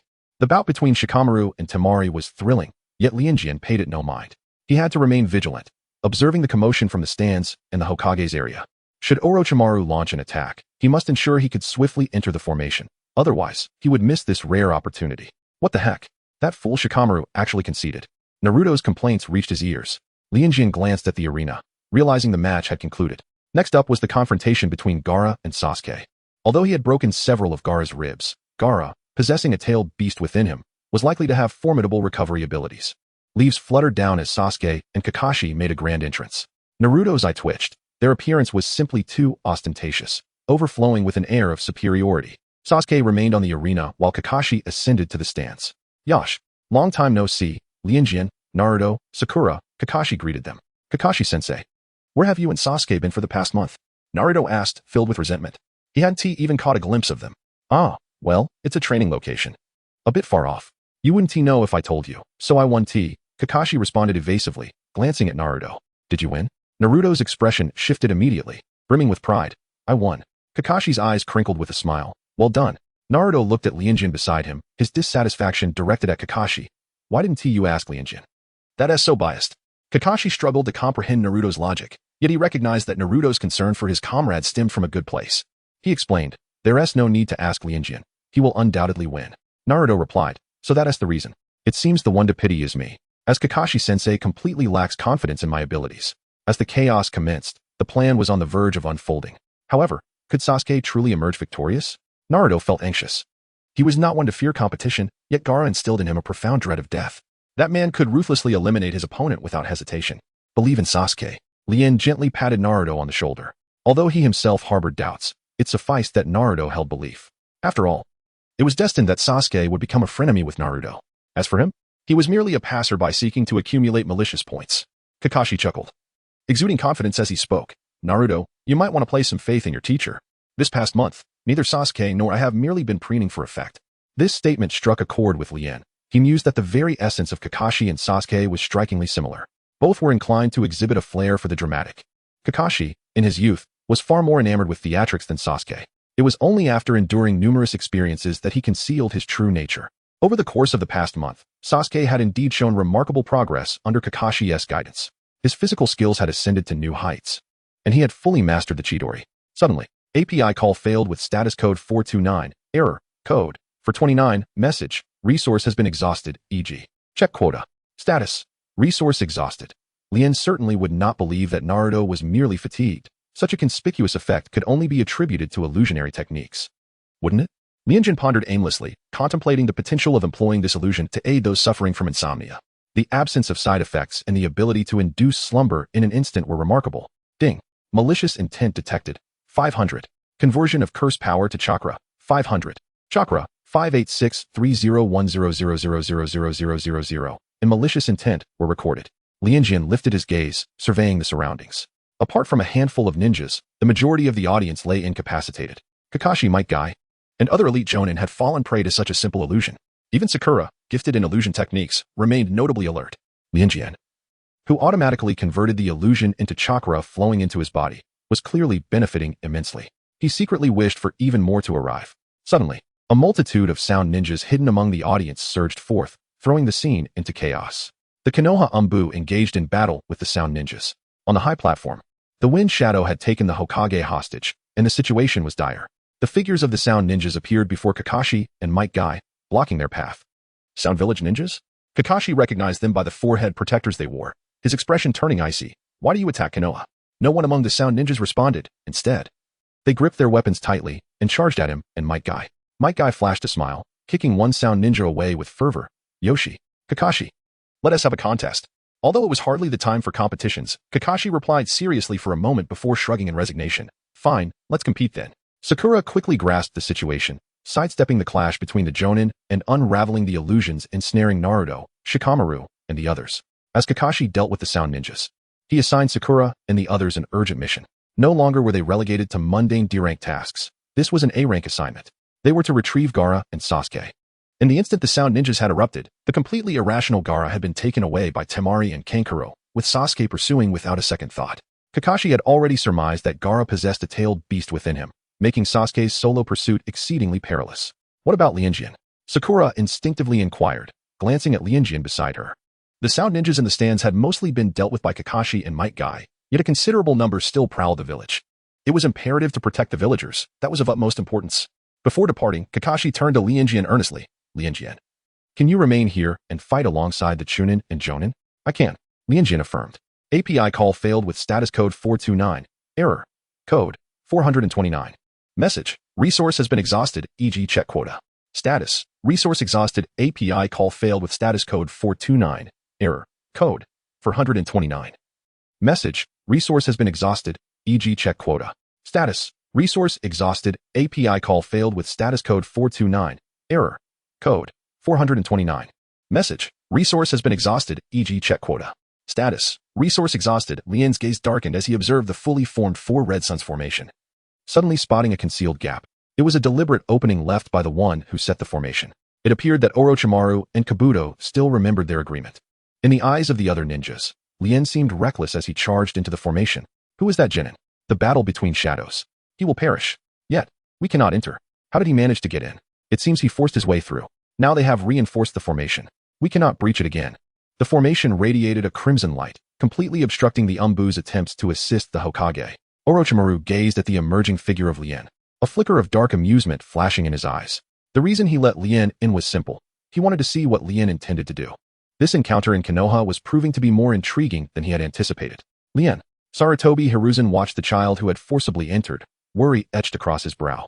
Yet his thoughts involuntarily drifted to a certain individual, Shimura Danzo. Could this sudden assault be connected to Danzo? Especially since Lien was the one who entered. Regardless, he reminded himself that the opponent was merely a child, and thus, Sarutobi urged, Lien, hide and take care of yourself. Once combat with Orochimaru commenced, he would have neither the time nor energy to look after Lien. Whether he could survive today depended solely on Lien's own abilities. Reanimation Jutsu. 2 coffins rose from the ground. Upon hearing this name, Sarutobi swiftly halted the impending third coffin. His expression hardened as he regarded the 2 coffins. 2 familiar figures emerged from within. Orochimaru, how dare you mock the souls of the deceased? Sarutobi admonished as he watched the bodies take on a more tangible form. Fully aware of the implications of the reanimation jutsu, a sinister smile crept upon Orochimaru's face as he plunged 2 kunai into the backs of the first and second Hokages, completely subjugating their bodies. Although their souls remained intact, their wills had been suppressed. This meant that the first and second Hokages had become weapons of war under his control. What is happening? The first and second Hokages have been resurrected? Outside the formation, the waiting Umbu stared in shock at the figures that had appeared as if from the pages of history. No, they are not truly resurrected. One Umbu, well-versed from years beside the Hokage, refuted, explaining, Orochimaru must have utilized the reanimation jutsu. Reanimation jutsu? Another Umbu, unfamiliar with the technique, was bewildered. This forbidden art, classified as a top-tier jutsu, was known to only a select few within the village. It was developed by the second Hokage, Senju Tobirama, as a summoning technique that extracted a portion of the deceased's physical form, using a living body as a vessel for the deceased spirit, subsequently calling forth their essence from the afterlife and shrouding the living body in dust to manifest the deceased's original appearance. As the Umbu discussed, Senju Hashirama and Senju Tobirama suddenly surged forward towards Sarutobi. Bam! Senju Tobirama, quick as an arrow, charged with lifeless eyes devoid of their own will. Sarutobi's eyes widened in shock as he instinctively moved to confront Tobirama, unaware that Hashirama had arrived behind him, launching a fierce palm strike. Bam! He narrowly evaded Hashirama's blow but could not escape Tobirama's punch. Struck on the cheek, Sarutobi felt the world around him freeze, his physical capabilities plummeting, reaction time slowed, and cognitive functions dulled. In the face of the two Hokages he had once revered, he felt as though he were a helpless insect ensnared in a cocoon. Bam! The controlled forms of Hashirama and Tobirama bore no hesitation. Tobirama's palm struck Sarutobi's back, sending shockwaves through his body, shattering bones and injuring organs. Gushing blood, Sarutobi was hurled backward, crashing heavily to the ground. Witnessing this, the powerless Umbu outside could only shout, Hokage-sama. Even if they appear the same, even if they seem real, they are not the true first and second Hokages. For the sake of Konoha, fight seriously. Otherwise, Konoha will be destroyed. Hokage-sama. Sarutobi lowered his gaze. Indeed, knowledgeable about the reanimation jutsu, he understood that the figures before him were not the true Hokages, yet seeing them in such a context stirred a sense of nostalgia. However, the Umbu's words reminded him of the pressing matters at hand. There was something far more important than nostalgia. It was the battle. He must protect Konoha. He must safeguard those dear to him. He would not allow his mentor, who entrusted Konoha to him, to be disappointed. Sarutobi's restrained spirit, his steady heartbeat, and blood that seemed to cease flowing underwent a profound transformation. The eyes, deep set in wrinkles, ignited with fierce brilliance. A person is often at their strongest when safeguarding what they cherish most. At this moment, the treasure Sarutobi aimed to protect was none other than Konoha itself. A tremendous force emanated from him. Orochimaru smirked. Now this is more like it. My teacher. At that moment, the diving Senju Tobirama unleashed a kick towards Sarutobi. The roof exploded, creating a massive indentation as dust filled the air. As the dust settled, Sarutobi reappeared, having evaded the attack, and even managed to push Tobirama back. Though it was but a fleeting moment, it instilled a glimmer of hope within the Umbu outside. With style, birth of the world tree. Senju Hashirama extended his hands and swung them forcefully. The ground trembled as if a monstrous entity were rising from below. Countless menacing roots burst forth, swiftly overwhelming the four red suns formation, filling it at a visible pace. A wave of repelling energy instantly swept away the surrounding dust. At this moment, the Umbu outside could see nothing. The figures of the Hokage, the first, the second, and Orochimaru were utterly engulfed within the forest emerging from the four red suns formation. What is happening? What is this? The Umbu stared in awe at the astonishing scene before them. This was the wood style of the first Hokage. It was precisely because of his formidable wood style that the first Hokage led his predecessors in establishing Konoha. Truly remarkable. Orochimaru stood amidst the forest conjured by wood release, observing Sarutobi Hiruzen, cornered by Senju Tobirama and Senju Hashirama. He sighed softly, lamenting, Master, once hailed as the professor of the ninja world. You have succumbed to the relentless passage of time. Hiruzen had aged, his chakra and physical prowess were waning, and he could no longer summon the combat strength of his prime. Hiruzen gasped heavily, his chakra and stamina nearly depleted. He recognized that he was no match for the first and second Hokage. To vanquish Orochimaru here, he had but one recourse, the Reaper Death Seal, a technique once wielded by the fourth Hokage to seal the nine tails. Hiruzen began to form hand seals: snake, boar, ram, hare, dog, rat, rooster, horse, snake. His hands came together in prayer. Orochimaru, familiar with the myriad jutsu of Konoha, found himself puzzled by the sequence of seals. Truly, his master was worthy of the title bestowed upon him. Two shadow clones emerged from Hiruzen's form. Orochimaru's brow furrowed. Employing shadow clones at such a moment seemed illogical, given Hiruzen's already limited chakra. Although Orochimaru was unaware of Hiruzen's intentions, he remained vigilant. Darkness technique. Orochimaru, along with Senju Tobirama and Senju Hashirama, faded into the abyss. The darkness technique, an illusion cast by Tobirama, shrouded the area in a veil of obscurity, impairing the opponent's vision. In this murky realm, only the caster and their allies could perceive their surroundings and launch attacks, an illusion that distorted sight and extinguished all light. In this pitch-black domain, even the mightiest were compelled to reveal their positions. Thus, Hiruzen summoned his aide, the Monkey King Enma. Together, they seized Orochimaru by the shoulder under the guidance of the Shinigami. Orochimaru's demeanor shifted as Hiruzen's body trembled violently. A dark, ethereal force erupted from within him, manifesting as a towering shadow. What manner of jutsu is this? Orochimaru roared, sensing an invisible force piercing his chest, the agony of his soul being mercilessly torn asunder. Orochimaru. Behold the ultimate jutsu used by the fourth Hokage to seal the Nine Tails. The Reaper Death Seal summons the Shinigami. Your soul shall be devoured, condemned to eternal torment.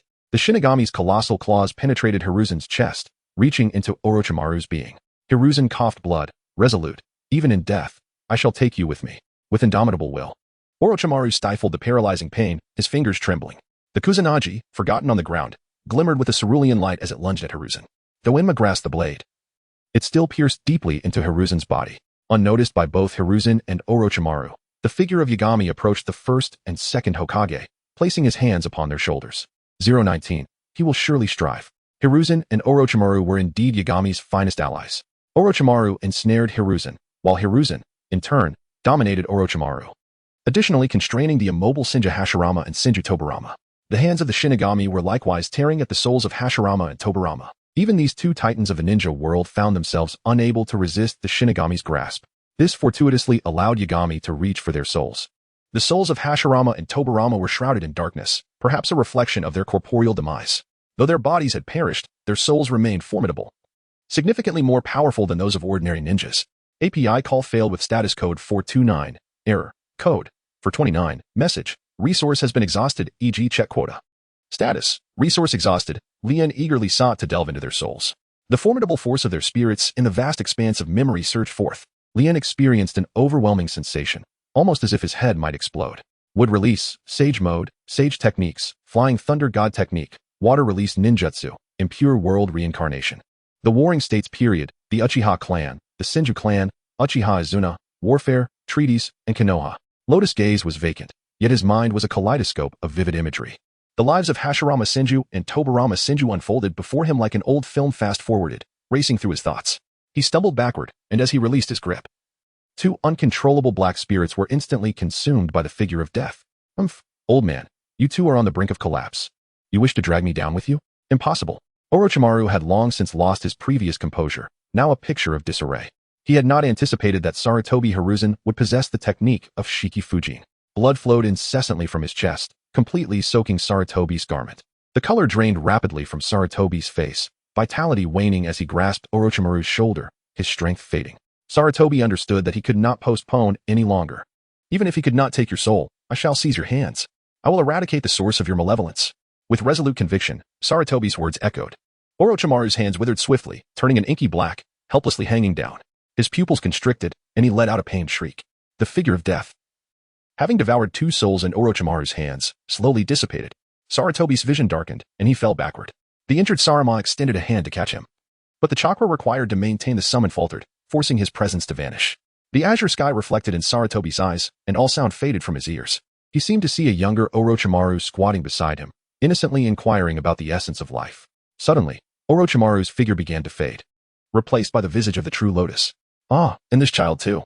At that moment, Sarutobi recalled the child who had witnessed the entirety of his battle with Orochimaru. API call failed with status code 429, error, code, for 29, message, resource has been exhausted, e.g. check quota. Status, resource exhausted. Lianjian gazed intently at Sarutobi Hiruzen's soul. Even in the absence of words, he could discern Hiruzen's thoughts from the vibrancy of his spirit. With a profound gaze, he spoke slowly, his voice imbued with sorrow. Lord Hokage, knowing that your demise is inevitable brings me a strange sense of relief. If you were to survive, it would only compel me to strike again. The more one takes action, the more susceptible one becomes to revealing their vulnerabilities. Lianjian intends to allow Sarutobi Hiruzen to be slain by Orochimaru. Sarutobi Hiruzen's pupils stiffly rotate as he fixates on the figure of Lianjian. API call failed with status code 429, error, code, for 29, message, resource has been exhausted, e.g. check quota. Status, resource exhausted, Lianjian. Well, it seems that Sarutobi Hiruzen, on the brink of death, exhibits an unusual tolerance. It appears he still requires precise strikes to secure his fate. The Hokage holds Konoha dear to his heart, does he not? It is truly unfortunate that he shall not witness the day of Konoha's destruction. API call failed with status code 429, error, code, for 29, message, resource has been exhausted, e.g. check quota. Status, resource exhausted. Lianjian continues to add fuel to the fire. Do you think I am in cahoots with Shimura Danzo? You are mistaken. My ambitions align with those of the Akatsuki, as we share the same objective of annihilating Konoha. I neglected to inform you that we were already aware of Uchiha Itachi being an undercover agent embedded within the Akatsuki by Konoha. Depart with peace of mind. Soon, the inhabitants of this village will join you, particularly as the Jinchuriki of the Nine Tails, Uzumaki Naruto. Ding. Malicious intent detected. 50,000. Conversion of cursed energy to chakra. 50,000. Chakra 1086301000000000. At last, it has reached 100,000. His chakra. Upon hearing the names of the Akatsuki, Uchiha Itachi, and the Nine Tails Jinchuriki, Sarutobi Hiruzen's pupils widened, and he succumbed to exhaustion. He was unable to utter a single word before his breath faded away. API call failed with status code 429. Error. Code 429. Message. Resource has been exhausted, e.g. check quota. Status. Resource exhausted. Lianjian discerned the sound of footsteps, his gaze seemingly piercing through the forest crafted by the thousand-handed Hashirama, catching sight of the Konoha ninjas hastening towards him. In the next moment, a series of soft sounds echoed. Suddenly, countless grotesque and fatal wounds erupted across Lianjian's entire body. He possessed the ability to alter his form, effortlessly inflicting numerous injuries upon himself. Death held no dominion over him. He had halted the natural healing process of his body. The drama he orchestrated had now reached its silent climax. The forest, conjured by the wood release technique, was teeming with masked root ninjas. As Kakashi, Might Guy, Sarutobi Asuma, and the other Nin rushed to the scene, they immediately beheld Lianjian, drenched in blood, his wounds gaping hideously, and a stream of blood tears cascading down his pale face as he clutched the hand of the deceased third Hokage, Hiruzen Sarutobi. Hiruzen's body had grown cold. Lianjian lifted his gaze, his ashen visage devoid of color, his eyes vacant and bewildered. Lianjian. Kakashi's heart twisted in agony as he hurriedly lifted Lianjian and dashed towards the hospital. Lord Hokage, before the pristine hospital bed. The daffodils in the transparent glass vase swayed gently in the breeze wafting through the window. The blue-haired youth, bound in bandages, suddenly opened his eyes and struggled to sit up. Lianjian. Kakashi's throat constricted as he quickly stepped forward to press him back onto the bed. Lianjian seemed to awaken from his stupor at this moment, his gaze wandering vacantly over the occupants of the hospital room, a faint smile gracing his lips. He turned to Kakashi and inquired, Kakashi-sensei, in which room is Lord Hokage? Kakashi averted his gaze, his eyes cast downward. Beside him. Might Guy felt a pang in his heart, his fists clenched tightly, the taut muscles of his face futilely attempting to conjure a smile that eluded him. Sakura's emerald eyes brimmed with tears as she grasped Lianjian's hand, her tears cascading uncontrollably. Though it felt selfish, she couldn't help but think. It's truly wonderful that Lianjian is unharmed. The thought of seeing Lianjian's lifeless body was unbearable for Sakura. She could hardly fathom how she would endure such a loss. Thus, the fact that Lianjian was safe was indeed a blessing. Lianjian, Lord Hokage has passed away. Among them, Naruto stood as the most candid, unable to conceal the truth about Lianjian. Naruto. Sakura called out his name, her voice strained and sharp, her anxiety immediately shifting toward Lianjian. Lianjian, however, smiled at them, exclaiming, "You must be deceiving me. You must have seen me just awake and are all playing tricks on me." He spoke with such conviction. Yet tears streamed down his face in an instant, his voice tinged with a sob. "It is all my fault." Lianjian desperately wiped away her tears, exerting such force that the skin around her eyes quickly reddened, veins of crimson surfacing. "I am simply too weak. Otherwise, Lord Hokage would not," she lamented. "If only I were a bit stronger. Then I could protect Lord Hokage, safeguard everyone, and defend the village. It's all my fault." Kakashi stepped forward, gently restraining Lianjian's trembling hands, as he noted the pinkish hue seeping through the bandages on her arms. He earnestly sought to soothe her overwhelming distress. "Lianjian, it is not your fault, nor is it the fault of any of us. It is Orochimaru's doing, and the Sound Shinobi have no connection to you," he continued. "Harming yourself only dishonors Lord Hokage's sacrifice." His voice remained steady, imbued with a calming magic. Lian lay nestled in the crook of his arm, deep in slumber. Kakashi gently placed him back into the warmth of the blankets, releasing a silent sigh of relief. Might Guy approached, offering a comforting pat on his shoulder. Lianjian witnessed the tragic demise of the Hokage firsthand, enduring torment and battle that left him in a pitiful state. The mere fact that he survived is a testament to his remarkable vitality. The scene when they discovered Lianjian was heart-wrenching, even compelling the ANBU ninjas to feel a profound sorrow. Particularly poignant was the moment they realized that the Hokage had clutched Lianjian's clothing tightly in his final moments, causing all those attending to prepare the Hokage's remains to shed tears. The Hokage must have felt immense sorrow for failing to protect the tender shoots of the village. Yet, the Hokage had already done exceedingly well. "Lianjian, please have some soup." As dusk approached, Lianjian, having succumbed to exhaustion and slumbered for an entire day, awoke once more. Sakura, with swollen eyes, greeted him with a smile and served him the fish soup she had lovingly prepared for over 3 hours. Thank you, Sakura. Lianjian gazed at Sakura. His smile a fragile effortless that nearly shattered her composure. What is this? Sakura turned away, wiping the tears that had begun to spill from her eyes. Tomorrow marks the funeral of Lord Hokage, a fact they had both chosen to conceal from Lianjian. It was not only due to his physical condition, but also to protect his fragile spirit from such profound emotional turmoil. As she ensured Lianjian finished his fish soup, a genuine smile finally graced Sakura's face. How wonderful! It appears Lianjian truly relishes the fish soup. I shall prepare some for him tomorrow as well. As she departed the hospital, these thoughts lingered in her mind. In the hospital room, Lianjian stretched languidly, casually propping his legs up beneath the covers. This fish soup is exquisite. The treatment for patients here is exceptional. He contemplated the prospect of lying in bed for eternity. However, tomorrow is the funeral of that old rascal, Sarutobi Hiruzen, isn't it? I must ensure to maintain my effortless. Lien fell into a fragrant and sweet slumber. The treasure unearthed from the hands of Senju Hashirama and Senju Tobarama shall remain sealed until a more opportune moment reveals itself. Even if the timing is not ideal, it is certainly not now. The following day, API call failed with status code 429, error, code, for 29, message, resource has been exhausted, e.g. check quota. Status, resource exhausted, API call failed with status code 429, error, code, for 29, message, resource has been exhausted, e.g. check quota. Status, resource exhausted, Lianjian expressed satisfaction with his acting. He donned his ninja shoes and proceeded towards the outside, effortlessly evading the nurse's rounds along the way. A black and white photograph captured the smile of the third Hokage, Hiruzen Sarutobi. The life of this legendary figure in the ninja world had come to a definitive close. His memorial photograph was surrounded by white chrysanthemums, showcasing his cheerful demeanor. Naruto, Sakura, and Sasuke approached in turn to pay their respects with flowers. An unusual silence enveloped the gathering, making Konoha Maru's cries resonate even louder. Sakura noticed her teacher, Kakashi, stir slightly beside her. She looked up in the direction Kakashi was gazing, and her pupils widened in astonishment. A figure they believed would not appear here quietly traversed the curtain of rain, making his way towards Hiruzen Sarutobi's memorial photo. Lianjian. Sakura's voice was barely a whisper. Concern reflected in the eyes of Naruto and Sasuke. Lien stood before the lingering shadow of Sarutobi Hiruzen, and inevitably, thoughts of the wide-eyed expression that adorned Hiruzen's face in his final moments flooded his mind. How truly remarkable I am. API call failed with status code 429. Error, code, for 29, message, resource has been exhausted, e.g. check quota. Status, resource exhausted. Lotus Jin could distinctly perceive the countless gazes directed towards him.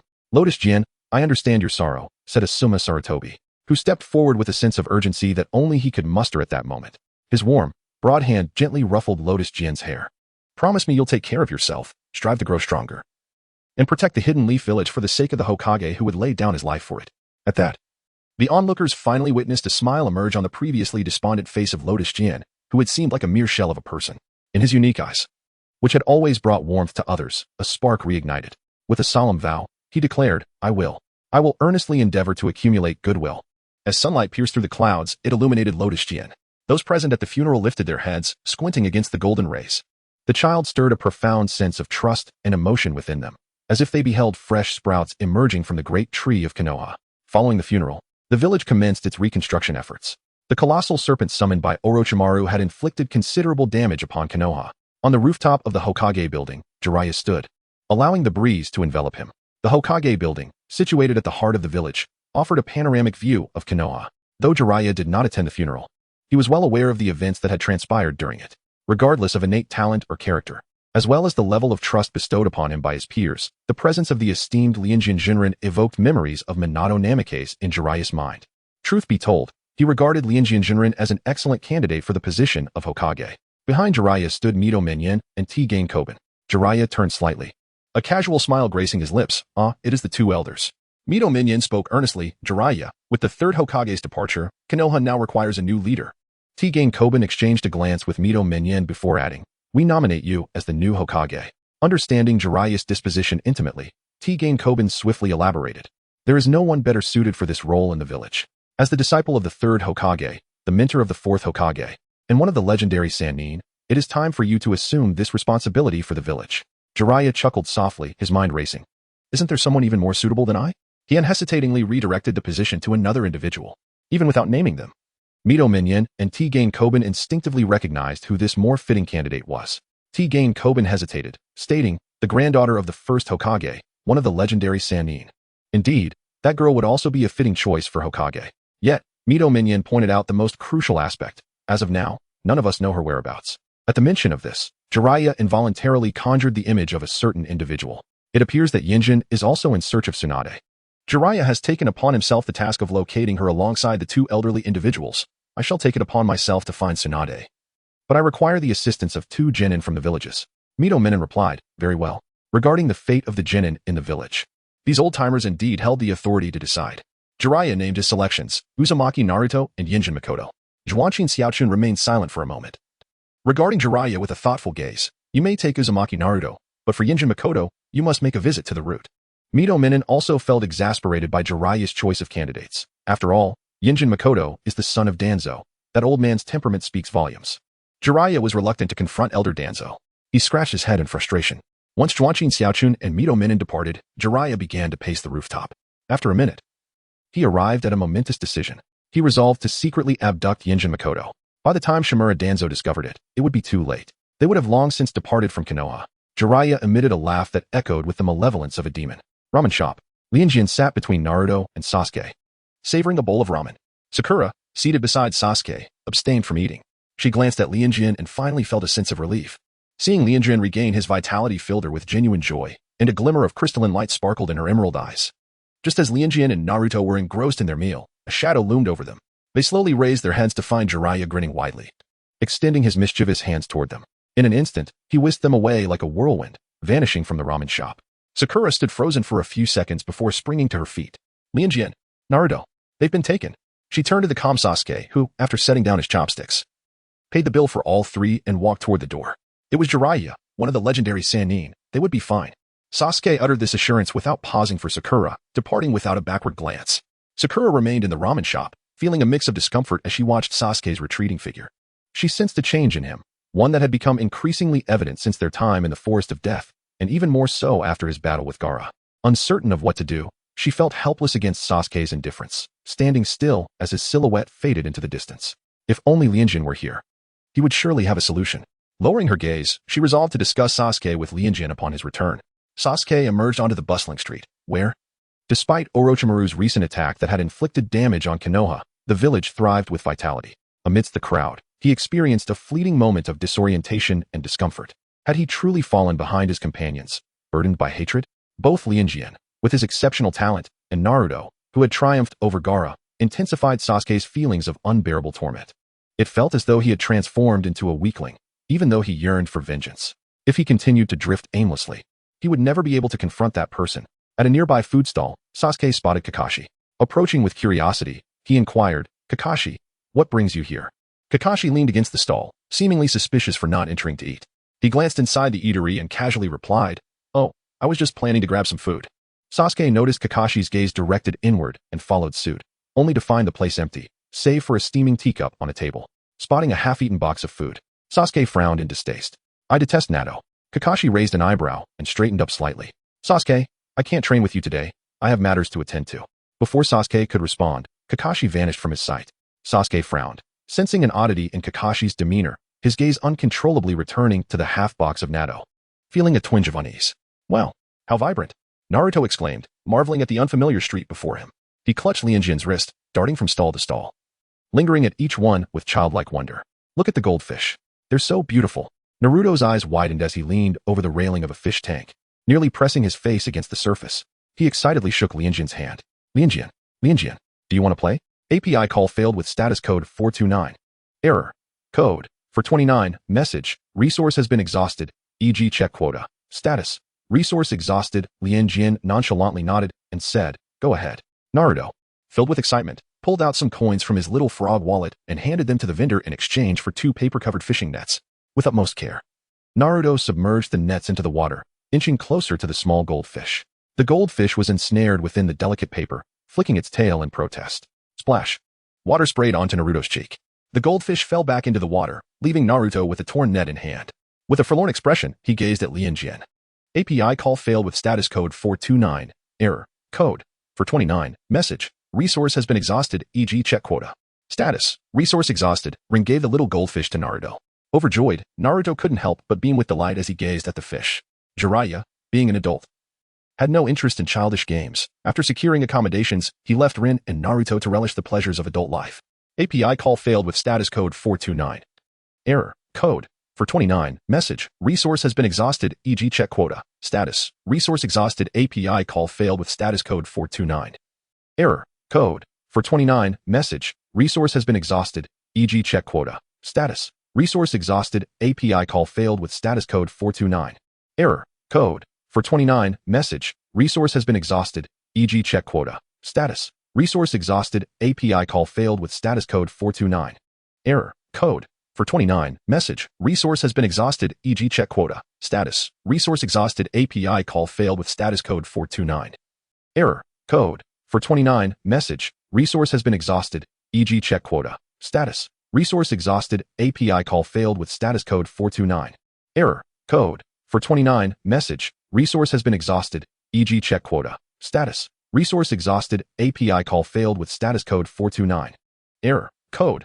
For 29. Message. Resource has been exhausted, e.g. check quota. Status. Resource exhausted. Lian stood idly at the stall, throwing darts with casual indifference. As his aim proved increasingly accurate, the proprietor's expression grew more and more displeased. The dry persimmon demon laughed obnoxiously. API call failed with status code 429. Error. Code. For 29. Message. Resource has been exhausted, e.g. check quota. Status. Resource exhausted.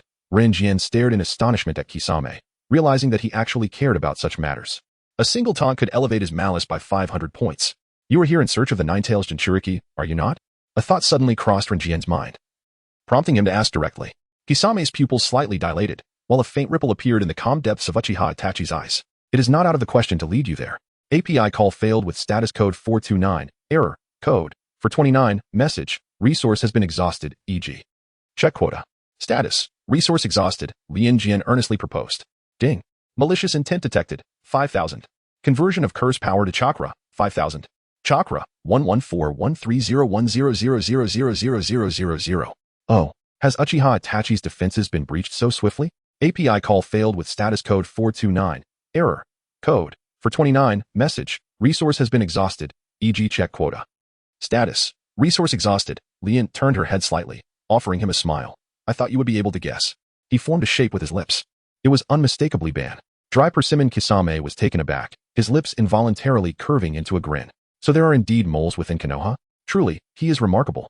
Lianjian's strategy is, in essence, a lack of strategy. He engages in absurdities with utmost seriousness. As for the opinions and perceptions of others, what concern is it of his? He is merely a diligent worker in the shinobi world, tirelessly accumulating negative reputation. Oh, by the way, Sasuke is your brother, isn't he? Lianjian has once again taken Uchiha Itachi for a stroll. This individual is remarkably sincere. His malicious intent is truly substantial. Ding. Detected human malevolence value 5,000. Cursed energy conversion chakra volume 5,000. Chakra 119130100000000. How wonderful it would be if everyone possessed the same understanding as Uchiha Itachi. Indeed, the devotion of a brother can be quite formidable. Rest assured, I shall assist you in incapacitating him. After all, we are in this together, aren't we? Lian gazed with her crescent-shaped eyes, perceptively remarking. Lianjian did not heed the ominous sound of malice. He suppressed the doubts swirling within him. As far as I know, is he not your friend? Uchiha Itachi finally spoke, his entire being exuding an icy demeanor, his words laden with a biting chill. Like an air conditioner. What friend? I never acknowledged such a bond. Moreover, it is precisely due to his trust in me that I find it easier to act, and he suffers all the more. Does he not? Just as you once annihilated the Uchiha clan. API call failed with status code 429. Error. Code. For 29. Message. Resource has been exhausted, e.g. check quota. Status. Resource exhausted. API call failed with status code 429. Error. Code. For 29. Message. Resource has been exhausted, e.g. check quota. Status. Resource exhausted. API call failed with status code 429. Error. Code. For 29. Message. Resource has been exhausted, e.g. check quota. Status. Resource exhausted. Lianjian paused, leaning against the doorframe as if devoid of bones. He glanced at Kisame Hashigaki, then at Itachi Uchiha. Kisame, fixated on the tavern adorned with a sign, slowly turned his gaze down to Lianjian, inquiring, Are you certain that Naruto Uzumaki is here? Alcohol is one of the 3 prohibitions for ninjas. It seems improbable that Naruto would ever appear in such a place. Itachi Uchiha concealed his murderous intent exceptionally well, leaving even Kisame, who stood beside him, oblivious. Yet, as the one directly involved, Lianjian's feelings were quite clear. Certainly, Naruto would not venture here on his own. But surely you are aware of who accompanied him this time, are you not? Lian shook her head, a smile laced with subtle mockery. Think for a moment, will you? Jiraiya, one of the legendary three ninjas, is surely unable to suppress his true nature. The disdain exhibited by Lotus was strikingly genuine, as dry persimmon Zangetsu extended his hand. He had yet to lift the curtain of the izakaya. However, a large hand preemptively raised the curtain, and Jiraiya found himself exchanging glances with dry persimmon Zangetsu. Zangetsu remarked. Jiraiya stepped out, his gaze shifting from the shark-like visage to the face of Uchiha Itachi, a renegade ninja.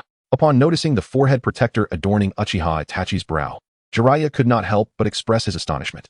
API call failed with status code 429. Error. Code. For 29. Message. Resource has been exhausted. E.g. check quota. Status. Resource exhausted. Taking advantage of the moment, Lian swiftly darted behind Jiraiya and winked at Kisame. Kisame found himself utterly perplexed by the true identity of the blue-haired youth before him. The mere fact that this individual could utter the name Uchiha Obito left no room for doubt regarding his identity. However, could it be that this was a deliberate ploy to gain Konoha's trust? A scheme to infiltrate deeper into the heart of Konoha? This was the only explanation Kisame could conceive at this moment. It seemed that once this mission concluded, he would need to seek out that person for clarification. Uchiha Itachi was surprisingly courteous, greeting Jiraiya upon their encounter. To an outsider, one might assume they shared a typical senpai-kohai relationship within the village. What Lotus admires most about Uchiha Itachi is precisely this aspect. Despite the pervasive hatred from the villagers towards him as a rogue ninja and their deep sense of shame regarding his existence, he remained steadfast in his demeanor upon their encounter. Kisame unsheathed the sword, Samahata, from his back, slicing through the air and stirring up a cloud of dust. Observing this, the people on the street hurriedly closed their doors and windows, escaping through the back entrances. As one of the most prosperous thoroughfares, Short Book Street is a melting pot of diverse individuals. Wandering samurai and ninjas intermingle, often engaging in combat over trivial matters. The local vendors have grown accustomed to such chaos. You must be the legendary Jiraiya, one of the three legendary ninjas. Kisame's eyes sparkled with burgeoning combat fervor. Ah, it seems you are aware of my esteemed reputation as the Sage of Toads. Jiraiya exclaimed, playfully tousling his hair, hands placed confidently on his hips, and his stance firmly rooted, unabashedly flaunting his flair. API call failed with status code 429. Error. Code. For 29. Message. Resource has been exhausted, e.g. check quota. Status. Resource exhausted. Lianjian speculated that Jiraiya was currently preoccupied with his thoughts. The directive to abduct Naruto was the paramount command issued by our organization, Akatsuki. Today, we must seize Uzumaki Naruto. Uchiha Itachi stated this with an unsettling nonchalance. A flicker of unease crossed Kisame's mind as he glanced at Itachi beside him. Yet he chose to remain silent. Jiraiya's demeanor was unusually grave. It was impossible to take Naruto here. However, you have arrived at the perfect moment. I intend to confront you here. The matter of tailed beasts is of utmost significance, impacting the very survival of a village. Moreover, it concerns the most formidable of them all, the Nine Tails. Jiraiya would never allow the Akatsuki organization to succeed. Do not interfere. A voice resonated from the street ahead. Observing the hurried approach of Sasuke, Lianjian fell into silence. Soon after, his heart began to race with exhilaration. Marvelous. Sasuke's arrival was nothing short of fortuitous. The scheme in his mind was taking shape. The one to eliminate this man shall be me. Sasuke stood behind Uchiha Itachi, his pupils ablaze with the flames of vengeance. His slender, lithe form trembled slightly, whether from fear or excitement was uncertain. Itachi's breath faltered imperceptibly as his gaze shifted to Sasuke. Jiraiya had heard of the Uchiha clan's affairs, thus, he was not taken aback by Sasuke's current state. I have no interest in you at present. Itachi's indifferent words effortlessly provoked Sasuke's emotions. What nonsense! Sasuke clenched his fists and charged at Itachi. Before he could draw near, he was effortlessly kicked away, his body crashing violently against the wall. He lay amidst the rubble, choking on the dust that enveloped him. Sasuke. In a fleeting moment, Lian appeared beside Sasuke. His face etched with concern as he helped him to his feet. However, upon sensing Itachi Uchiha's gaze upon them, he allowed a hint of a smile to escape. Ding. Malicious intent detected. 2000. Conversion of cursed energy into chakra. 2000. Current chakra level. 221140100000000. Sasuke rose once more, gently pushing away Lian's supportive hand. Lian, this is my battle. You understand, do you not? I have lived for this very day. Sasuke did not cast a glance at Lian. Instead, his unwavering gaze was fixed upon Itachi Uchiha. His mind was devoid of all thought, save for the image of Itachi's Sharingan swirling within his consciousness. The words spoken on that fateful night of massacre echoed like a haunting melody in his mind. Of course, I understand you. Lian stepped back slightly, yet continued to gaze at Sasuke's profile, resolutely stating, as a companion, I cannot simply overlook your injuries. You live for this day, while I exist to protect my comrades. Sasuke, you understand this, do you not? He tilted his head slightly, his blue medium-length hair cascading onto his cheeks, and within his heterochromatic pupils flickered a gentle warmth. As with every other day, he was accustomed to treating his friends with such an attitude. And just like every day before, no one could dismiss Lian's earnestness with a cold demeanor. Sasuke pressed his lips together, yet chose to remain silent. Lianjian understood him, and he, in turn, comprehended Lianjian. Furthermore, the presence of Lianjian by his side brought forth a profound warmth and a sense of security. Sasuke no longer felt suspended in the air as he once did. Torn and battered by a thread woven from hatred, his feet found purchase on the soft ground, where a reassuring expanse was cradled beneath him. Ding. Human malice value detected. 10,000. Conversion of curse power to chakra. 10,000. Chakra 2311401000000000. It seems your hatred is still insufficiently deep, Uchiha Itachi suddenly remarked as he fixed his gaze upon Sasuke. In a blink, he materialized behind the revered Lianjian. Sasuke's pupils dilated in shock, a fierce glint igniting within his eyes as he dashed towards Lianjian. With a soft thud, a kunai pierced through Lianjian's back, blood erupting from his chest in a crimson spray, instantly soaking half of his body. Ding. Human malice value detected. 2,000. Conversion of curse power to chakra. 2,000. Chakra 23314010000000. Within Sasuke's pupils, 3 tomos spun slowly. The wounds on Lian's body vanished instantaneously. He was enveloped in a powerful surge of energy, as the activation of the 8 gates technique propelled his speed, chakra, and strength to unprecedented heights simultaneously. With a resounding thud, his fist struck directly at Uchiha Itachi's face. The very air around them seemed to be influenced by the forceful current, causing the temperature to rise. With the 5th gate, the Dumen, unlocked, his punch moved with astonishing velocity, yet it was effortlessly intercepted by Uchiha Itachi, his expression remaining unchanged. Indeed, Uchiha Itachi's presence served as a testament to the essence of genius. However, it was rather unfortunate for him that Lian was also a prodigy. In an instant, the power that had previously eluded him surged forth explosively from his fist, emitting a destructive force. A beam of black light emanated from his fist, warping the surrounding space as it struck Uchiha Itachi's shoulder. As Lianjian gracefully descended to the ground, a glimmer flickered in his heterochromatic eyes, and a faint smile played at the corners of his lips, exuding a wild, untamed ferocity akin to that of a beast. Uchiha Itachi narrowed his eyes slightly, a tickle in his throat provoking a cough. He pressed his lips together, swallowing the blood that welled up within, struggling against Jiraiya's formidable opponent. Kisame swiftly returned to Itachi's side, well aware of his physical condition. "Is everything all right, Mr. Itachi?" Kisame inquired. Itachi shook his head, stifling the urge to cough. A fleeting glance fell upon Sasuke, and upon seeing the latter's pupil, he hesitated momentarily. Ding. Human malice detected. 5,000. Cursed energy converted to chakra. 5,000. Chakra 238140100000000. Hearing the familiar notification, Lianjian's lips curled into a smirk. Was Sasuke incensed due to his influence on the evolution of his Sharingan? Had Uchiha Itachi discerned the truth? Sasuke's concern for him exceeded his expectations. Should he betray Sasuke, it would inflict an indelible devastation upon his psyche. Thus, Itachi's murderous intent was all the more palpable. After all, Itachi remained oblivious to Lianjian's true nature.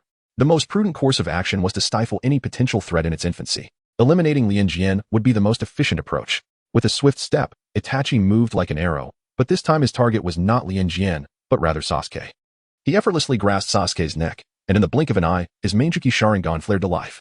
Sasuke's body stiffened, plunging him into a nightmare he was reluctant to recall. Seizing the opportunity, Itachi sought to claim his life. API call failed with status code 429. Error.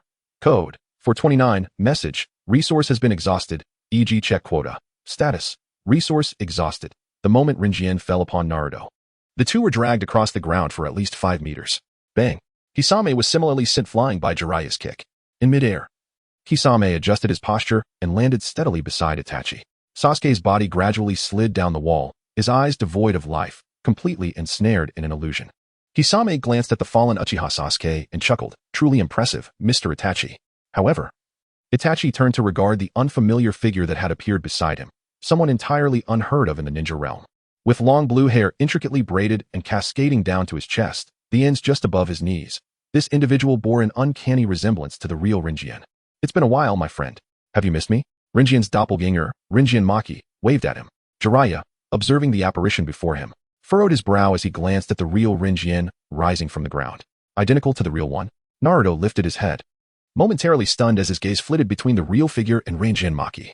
The abilities of the real Lianjian allowed him to split his form into separate entities while simultaneously altering their shapes. Thus their appearances were naturally not exempt from change. This was part of the real Lianjian's plan. The two could accumulate malice points together, far more efficiently than one alone. The real Lianjian remained silent, his knees slightly bending as dark red lightning entwined around his fist once more. In an instant, he lunged forward, delivering a powerful punch towards Lianjian Maki. In a battle against oneself, the outcome was solely dependent on Lianjian's own orchestration, was it not? Lianjian Makiko displayed a radiant smile upon her face, and the offensive techniques she wielded mirrored those of Lianjian Masaru, yet their potency was strikingly disparate. API call failed with status code 429. Error. Code 429. Message. Resource has been exhausted, e.g. check quota. Status. Resource exhausted. API call failed with status code 429. Error. Code 429. Message. Resource has been exhausted, e.g. check quota. Status. Resource exhausted. Lianjian Makio sensed their gaze, delicately placing her finger upon her lips and offering them a light laugh. I apologize for the disturbance. I was merely attending to some personal matters. Although their faces bore a striking resemblance, their auras were worlds apart. The figure before them was undeniably unhinged. 022. Flying Thunder God. You shall not harm Lianjian. Naruto's eyes cast downwards, revealing a raw and untamed ferocity within his gaze. A crimson aura began to emanate from his form as the chakra of the Nine Tails surged forth. An overwhelming sense of malevolence and primal instinct enveloped the air, sending shivers down one's spine. Lianjian clutched his chest, and a fleeting smile flickered beneath his lowered eyelids. Yet, upon fully opening his eyes, all that remained in his bright, mismatched gaze was concern for Naruto. Naruto. Jiraiya's expression turned solemn as he bit his fingertip. Ninjutsu. Summoning technique. With a resounding bang, white smoke enveloped the surroundings. A frog clad in armor lifted its head, catching the blade of the shark skin that Kasame had swung down towards Jiraiya, producing a crisp sound of collision. Jiraiya's hands formed seals without pause. Ninjutsu. Toad mouth binding technique. The pink walls of the stomach swiftly covered their view. They were all ensconced within an entirely sealed space. It seemed to be a precaution to prevent Sasuke Uchiha from sustaining further injury, as the stomach walls completely engulfed him, with the Rasengan coalescing in his hand. Naruto instantly appeared before Lianjian Makoto. Rasengan. The sphere of chakra in Naruto's grip surged forcefully towards Lianjian's chest. The crimson light emanating from his body expanded incessantly, filling the stomach's interior with the Nine Tails chakra. The blood-red vertical pupils fixed intently upon Lianjian. The Rasengan generated a powerful spiraling gust of energy, violently radiating against Lianjian's chest. Did it hit? A fleeting doubt crossed Jiraiya's mind. He was acutely aware of the disparity in strength between Makoto and Naruto. Logically, a ninja capable of easily injuring Makoto would not be so weak. Ding. Detection of human malice value 2000. Conversion of curse energy to chakra amount 2000. Chakra 245140100000000. Naruto's overwhelming killing intent invisibly bestowed a substantial malice value upon Lianjian. Naruto. Suddenly, Jiraiya shouted, rushing towards him. In his pupils, the unfolding scene was vividly reflected beneath the powerful gust raised by the Rasengan. The space surrounding Maki Rin witnessed a subtle distortion, faint traces of its warping becoming evident. Naturally, Jiraiya harbored no doubts regarding the potency of the Rasengan. His immediate reaction was to surmise that his adversary had employed a space-time ninjutsu. In a flash, a shadow darted past Naruto. The individual who had been no more than a centimeter away from him vanished into thin air before his very eyes. Naruto's pupils trembled imperceptibly, his gaze stiffly shifting backward. Maki Lianjian materialized effortlessly behind him, casually brushing aside her blue strands of hair. What business do you have interfering in the amicable exchanges between my brother and me? She deftly toyed with a kunai adorned with a special talisman between her slender fingers. Maki Lianjian raised her eyebrows slightly as she aimed the shuriken in her hand towards Naruto's carotid artery. No one could withstand her speed. At that moment, however, the real person initiated his movement, propelling his body swiftly towards the direction of Maki Lianjian and Naruto. Renowned for his satisfaction with the genuine response, Lianjian allowed the real person to unleash their full potential, relentlessly continuing the action of severing Naruto's artery. Before Jiraiya appeared the formidable figures of Kisame and Itachi, who simultaneously obstructed his path. Jiraiya gritted his teeth, his expression more grave than ever before. Two S-rank rogue ninjas were already a formidable challenge, yet, unexpectedly, a ninja capable of employing the Flying Thunder God technique emerged from the fray. No one understood the terrifying nature of this jutsu better than Jiraiya, the teacher of the legendary Minato. With a swift thrust, a kunai plunged deeply into Lianjian's palm, which he grasped tightly, enveloping the blade entirely with flesh. Naruto, run! Lianjian shouted towards Naruto, beads of cold sweat trickling down his forehead. Humph, you are already overwhelmed, brother. API call failed with status code 429. Error. Code 429. Message. Resource has been exhausted, e.g. check quota. Status. Resource exhausted. API call failed with status code 429. Error. Code 429. Message. Resource has been exhausted, e.g. check quota. Status. Resource exhausted. API call failed with status code 429. Error. Code 429. Message. Resource has been exhausted, e.g. check quota. Status. Resource exhausted. The gaping wound on Ren's neck lay starkly exposed before Naruto's eyes. His pupils constricted to the size of pinpricks, his mind flooded with harrowing images of humans suffering and torment. Real people, real beings subjected to brutality. He yearned for vengeance. He thirsted for blood. A roar erupted from within him as a fierce crimson light flickered. The very walls of his stomach were rent asunder by the violent surge of chakra. Jiraiya distanced himself from Itachi Uchiha and Kisame Hashigaki in midair. Fire style, Toad, Oil Fireball. Amidst the blinding blaze aimed at Kisame and Itachi, Jiraiya caught sight of Naruto, partially transformed into a tailed beast. A dark red cloak of beastly chakra enveloped his form. He crouched low like a feral creature, devoid of any trace of humanity. Two tails, forged from tailed beast chakra, whipped furiously behind him as he lunged towards Run. Ding. Human malice detected. 10,000. Curse power converted to chakra. 10,000. Chakra. 255, 140, 100, 000. API call failed with status code 429. Error. Code. For 29. Message. Resource has been exhausted, e.g. check quota. Status. Resource exhausted. As Lianjian rose to his feet, he instinctively touched his neck. Although it was painful, the thrill of accumulating 10,000 points of malice was exhilarating. This encounter truly pushed Naruto to his limits. The transformation into a tailed beast had manifested. The frog admonished the child against being overly bold, its claws resting on the man's shoulder. Eyes glimmering with resolve as it called out to Jiraiya. It is time for seriousness, Jiraiya. Humph. I was already aware, Jiraiya replied with a slight smirk. As he opened his eyes, crimson markings instantly appeared on his face, spreading beneath his eyes. Two small frogs materialized on his shoulders. Little Jiraiya, what has transpired? Sage Shima inquired. The situation is dire. I will explain later. Jiraiya joined his hands in a prayer, prompting Sage Shima and Sage Fukasaku to synchronize with him. Senjutsu, 5 right gate. Oil, wind, and fire combined, generating an intense heat that seemed poised to evaporate the very air. Uchiha Itachi and Kisame Hashigaki sensed the formidable power of this technique, swiftly retreating. The surroundings were engulfed in a dense white mist, obscuring all their forms in a vast expanse of whiteness. Amidst this visual obscurity, Shinran observed Lianjian launching a strike at Naruto. The speed so swift it cleaved through the air and the tailed beast cloak. The swirling mist hampered everyone's sight, rendering the ensuing attack nearly imperceptible. However, the instinct of the tailed beast was hauntingly acute. Even with visibility impaired, its danger sense proved more precise than sight itself. Naruto, alerted, evaded the blow with a quick movement, baring his sharp teeth and growling lowly at Lianjian. Gradually, the white mist dissipated, revealing Uchiha Itachi with blood trickling from the corner of his mouth. Enveloped by the swiftly healing walls of his stomach, he could not fully evade the jutsu, forcing him to rely on the skeletal defense of Susanoo. The side effects of overusing the Manjiki Sharingan soon surfaced, blood tears streaming down his face. The outline of Susanoo, faintly revealing red skeletal contours, quickly withdrew. Kisame glanced at Uchiha Itachi. Itachi-san? Itachi shook his head, suppressing the cough rising in his throat. Kisame cast a glance at Jiraiya, and the two figures rapidly retreated towards the end of the stomach wall. However, the infinitely extending wall seemed endless. Amaterasu. The black flames seared a gaping hole into the stomach wall. Jiraiya had no time to pursue. There was still an adversary at hand. Suddenly, Naruto's tailed beast cloak erupted in a violent explosion. The figure of Jinchuriki is utterly elusive, his speed so remarkable that even Naruto, in his half-tailed beast form, cannot perceive him. Jiraiya observes the flying thunder god seal that has manifested on Naruto, concealed beneath the layers of his tailed beast cloak. It is precisely due to this seal that he remains untouchable, forced instead to endure the onslaught. Ding. Human malice detected. 2000. Conversion of cursed energy to chakra. 2000. Chakra. 257140100000000. The source of this wave of malice is abundantly clear. It is Jiraiya. Lianjian has engaged in the most advantageous transactions in history. One was with Orochimaru, and the other is occurring now. During Orochimaru's assault on Konoha, he encountered the souls of Hashirama Senju, Tobarama Senju, and Hiruzen Sarutobi, acquiring countless treasures in the process. Overwhelmed by the abundance of artifacts, Lianjian chose to first delve into the Flying Thunder God technique. Within Tobarama Senju's memories lay the comprehensive development of this technique. For someone with an extraordinary understanding like Lianjian, it was as if divine assistance guided him.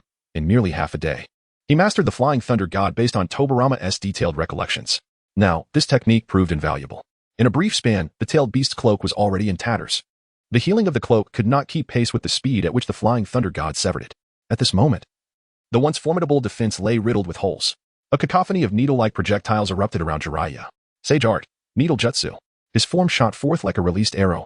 His fist, concealed amidst the barrage, surged forward with tremendous force, aiming directly for Lianjian's chest. However, with a swift motion, Lianjian appeared 3 meters away, evading the attack. This exemplified why the flying thunder god was so troublesome. As long as the battlefield was adorned with its markings, he was virtually invincible. The chakra of the Nine Tails surged intensely in the air. Jiraiya's gaze sharpened as he witnessed Naruto sprouting 4 tails behind him. An air of gravity descended upon him. Naruto's body could not withstand the half-tailed beast transformation. The overwhelming chakra from the Nine Tails threatened to rupture his tendons, tear his muscles, and render him incapacitated. Ding. Malice detected. 2000. Conversion of cursed energy to chakra. 2000. Chakra. 259, 140, 100, 000, 000. Jiraiya's focus remained on Lianjian. The flying thunder god was indeed a formidable adversary. With Naruto in imminent peril, should another tail emerge, his body would be in grave danger. The newly sprouted 4 tails granted Naruto increased speed. Like a wild beast, his claws lunged toward Lianjian's chest. The razor-sharp talons could effortlessly pierce through an enemy's torso, tearing out a living heart.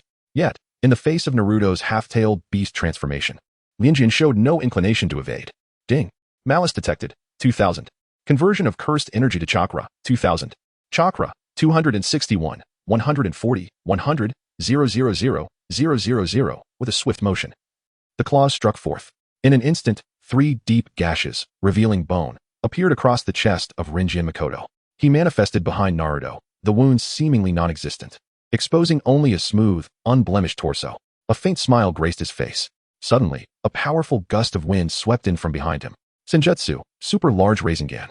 The fierce wind tousled Makoto's azure hair as he turned, the blue light illuminating his visage. At that moment, Naruto approached his side, with a tail and claws lunging towards Makoto. Ding. Human malevolence detected. 2000. Cursed energy converted to chakra. 2000. Chakra. 2631401000000000. Ding. Human malevolence detected. 2000. Cursed energy converted to chakra. 2000. Chakra 2651401000000000. A surge of power flowed into Rinjin's body, and the smile on his face broadened. Whoosh. His figure vanished from sight. The super-large Rasengan struck Naruto. Jiraiya evaded Naruto's assault, yet 3 bloody gashes still marred his chest. Simultaneously, he was forcefully thrown back by Naruto's tail. Little Jiraiya, Sage Shima and Sage Fukasaku were taken aback by the formidable nature of this adversary. Rinjin Miki sat by the window, crossing her legs and resting her chin on her hand. Master, do you see? They are no match for me. A toad positioned itself in front of Rinjin, watchfully observing her. The voice of Maki Rinjai echoed softly. Are you truly indifferent to the sight of your companions suffering injuries, or even perishing in their quest to protect you? The protagonist stood frozen in place, as if plunged into an abyss, a chill enveloping his being. His gaze swept over Jiraiya and the frenzied Naruto. API call failed with status code 429. Error. Code. For 29. Message. Resource has been exhausted, e.g. check quota. Status. Resource exhausted. Maki Rinchi speaks nonsensically. Therefore, if you take action, I shall spare you today. Is that agreeable? A naive smile graced his face as he tilted his head toward the real person. Jiraiya's voice resonated. Don't believe him. He is deceiving you. Jiraiya's pupils constricted. An uncontrollable surge of frenzied hatred arose in his long, tranquil heart. The real person plunged a dagger through his heart and withdrew it. Blood continuously flowing from his mouth. The one you have always wished to kill is merely me. Is that acceptable? Ha ha ha ha. So adorable. The corners of Rinji's mouth lifted to an exaggerated extent. His laughter reverberated throughout the vast expanse of the stomach walls, lingering for an eternity. Ding. Detected human malice value 50, 000. Curse power converted chakra amount 50, 000. Chakra 315, 140, 100, 000, 000. Jiraiya's eyes turned crimson. Ding. Detected human malice value 10, 000. 000. Curse power converted chakra amount 10, 000, 000. Lian has gone mad. Naruto has succumbed to rage. His tails have suddenly multiplied to 9. The walls of his stomach are tearing apart inch by inch. He has utterly lost the ability to heal. 023. Leave it to Lianjian Maki. It's guaranteed. Chakra 1031514010000000. Lianjian was on the verge of tears. This was the first time he had truly been moved by Naruto. After such an extended period, he finally glimpsed a sliver of hope for his future as an actor. His dream was to become the greatest actor in the entire ninja world. He had already received a portion of his payment. So this is what it feels like to become suddenly wealthy. He felt as if he had been elevated to a higher state of being. Indeed, it was incredibly wise to send out a clone to take action. The trope of a tragic performance was timeless and effective.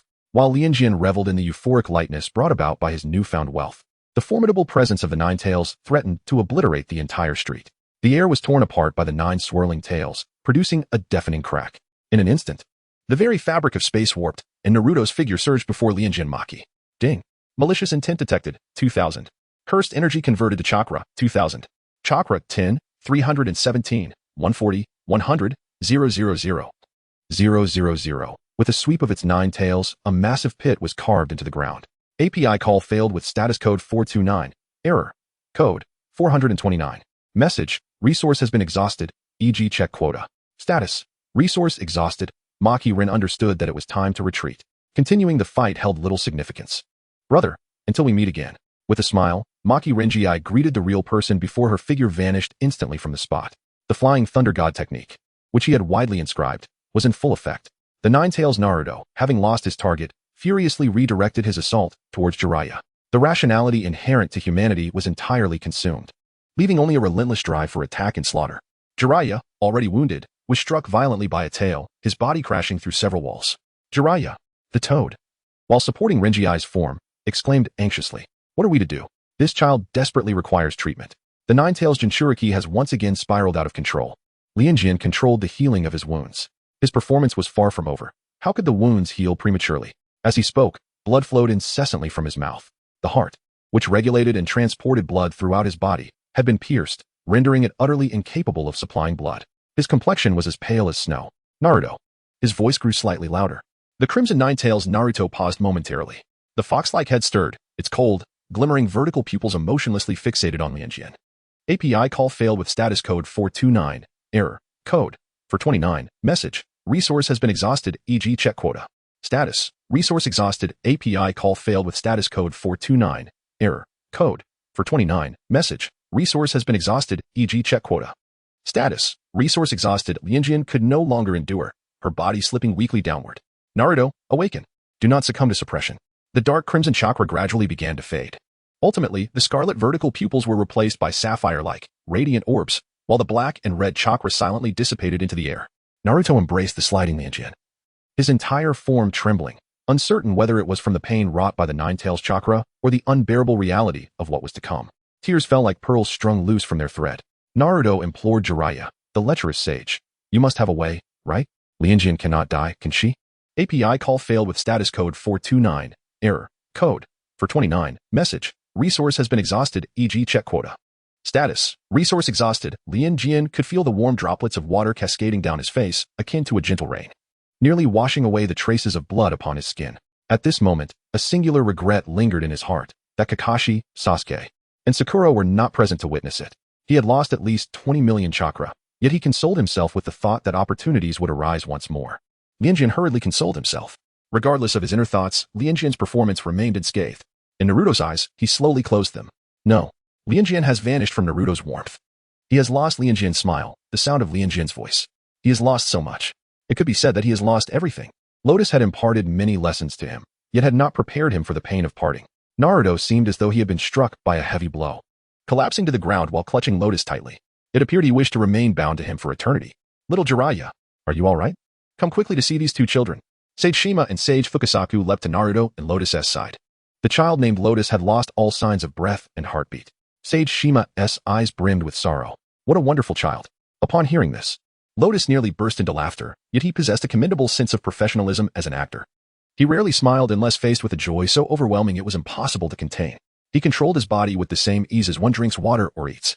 Naruto's body had sustained grievous injuries. Only the possibility of saving the girl remained, for without it, he would struggle to become a ninja. Sage Fukasaku knelt beside Naruto. Addressing Jiraiya, the power of the Nine Tails is overwhelming, especially as it has reached the stage of full beast transformation with 9 tails. Naruto's bones and muscles are nearly all shattered. The only reason he endured until now is sheer willpower. Thus, when this boy named Lotus perished, Naruto could no longer hold on. Jiraiya, gazing at Sasuke, who was lost in a genjutsu, the lifeless Lotus, and the unconscious Naruto, closed his eyes, drowning in an ocean of guilt. Little Jiraiya, this is not the time for self-reproach. Finding that girl is paramount. Or else both Naruto and Uchiha Sasuke will be in grave danger, Sage Fukasaku reminded him. Sage Shima gently stroked Lotus's cheek, saying, "This child, let him be buried. It is not yet time." In his mind, Jiraiya contemplated the lifeless visage of Lianjian. Was this child's demise a consequence of his own death? He was merely 13 years old, an extraordinary prodigy. It was not inconceivable that he could achieve greater heights than Minato in the future.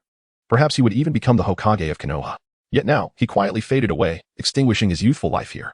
In Konoha, countless comrades and friends awaited his safe return. Jiraiya's hands trembled slightly as they pressed against the floor, and muffled sobs escaped from his throat. Little Jiraiya, Sage Shima gazed at his tears, her eyes glistening with unshed tears. No. Suddenly, Sage Fukazaku's expression shifted. He lay quietly upon Rinjin's chest, lifting his head in disbelief. His heart is beating slowly. Sage Shima immediately joined him, her heart brimming with joy as she looked at Jiraiya. Little Jiraiya, it's true. This child's heartbeat is gradually returning. Moreover, Sage Fukazaku observed that the wounds upon Rinjian's body were healing at a visibly rapid pace. The body they had deemed lifeless was pulsating with newfound vitality. In Jiraiya's mind, a memory surfaced of Naruto mentioning that Rinjian's bloodline limit was connected to his soul. API call failed with status code 429. Error. Code 429. Message. Resource has been exhausted, e.g. check quota. Status. Resource exhausted. Lianjian inhaled sharply, slowly turning his head to behold the figures of Master Jima and Master Shinzo beside him, and then he noticed Jiraiya, whose eyes were swollen and red. "I thought I had perished," he murmured. Out of the corner of his eye, he caught sight of Naruto, his expression shifting as he immediately rose to check Naruto's pulse. Upon sensing a heartbeat, he exhaled in relief. Thankfully, Naruto was unharmed. Master Jima gazed at him, filled with emotion, and remarked, "You have already brushed with death once. Perhaps a miracle has indeed transpired." The other side could not bear to let such a pure soul depart this world, thus granting him another chance. API call failed with status code 429. Error. Code 429. Message. Resource has been exhausted, e.g. check quota. Status. Resource exhausted. Lianjian carried the unconscious Naruto and Sasuke back to the inn. "What has happened to Naruto?" Jiraiya inquired, to which Lianjian elucidated Naruto's current condition, emphasizing that their paramount objective was to locate Tsunade. In the stillness of the night, Lianjian lay on a small bed, troubled by the sight of the comatose Naruto and Sasuke. Observing Lianjian's worry for Naruto and Sasuke preventing him from slumber, Jiraiya broached the subject of the unfamiliar ninja who had appeared during the day. "He is my brother, named Lianjian Makoto," replied the man, speaking nonsensically. Jiraiya harbored no doubts. There was no other explanation for the striking resemblance between the two. "I had believed him to be deceased," Lianjian remarked. "In our village, brothers who resemble each other are considered an ill omen. Thus, he has always perceived me as superfluous, believing himself to be the only true existence in this world. After our parents passed away, he no longer concealed his intentions and turned against me. During my flight, I encountered Lord Danzo, who took me in. It had been a long time since I last saw him. I assumed he would fade away silently in a place unseen by me. I believed my bloodline limit was a mere coincidence, as my parents lacked the qualifications of a ninja, yet to my astonishment, he possessed the same bloodline limit. Furthermore, he relentlessly pursued me, just as before." Jiraiya pondered, questioning how such a child could possibly have been nurtured by Elder Danzo. It dawned on him that the child's inherent nature was good, unaltered even after a visit to the root. However, how did Rinjian learn the Flying Thunder God technique? This forbidden technique has always been closely guarded by the Leaf Ninjas. How could an outsider possibly master it? Could it be linked to Orochimaru? Jiraiya recalled that Orochimaru had thoroughly perused all the forbidden texts. This implied that should he discover you were still alive, he would continue his attempts to kill you. After Jiraiya spoke, he noticed the child beside him had fallen into silence. "It was all my fault." The room remained quiet for approximately 3 minutes before Jiraiya finally heard the child's voice. "He initially intended to kill me. If it weren't for me, Naruto would not have been injured, and neither would Lord Jiraiya." In the darkness, Jiraiya caught a glimpse of tears shimmering in the corner of Rinjian's eyes. He sighed silently within, reflecting that he still preferred when you and Naruto called him perverted sage. Lian inhaled deeply, expressing her determination, the lecherous sage. "I shall certainly find Lady Tsunade and implore her to heal Naruto. Indeed, I have faith in you." After many years, Jiraiya once again placed such trust in a child of Konoha, much like he had once believed in Minato's capacity to assume the mantle of Hokage. Meanwhile, during the twilight hour, a sudden figure appeared before the fleeing Itachi Uchiha and Kisame Hashigaki. "What a coincidence. You are here as well." API call failed with status code 429. Error. Code 429. Message. Resource has been exhausted, e.g. check quota. Status. Resource exhausted, Maki Renji. What has he done? It seems he has not provoked anyone, has he? So whose malice is it, Uchiha Itachi's or Kisame Hashigaki's? By coincidence, you are following us intentionally. Kisame Hashigaki grasped Samahata tightly, his mouth, filled with jagged teeth, splitting open.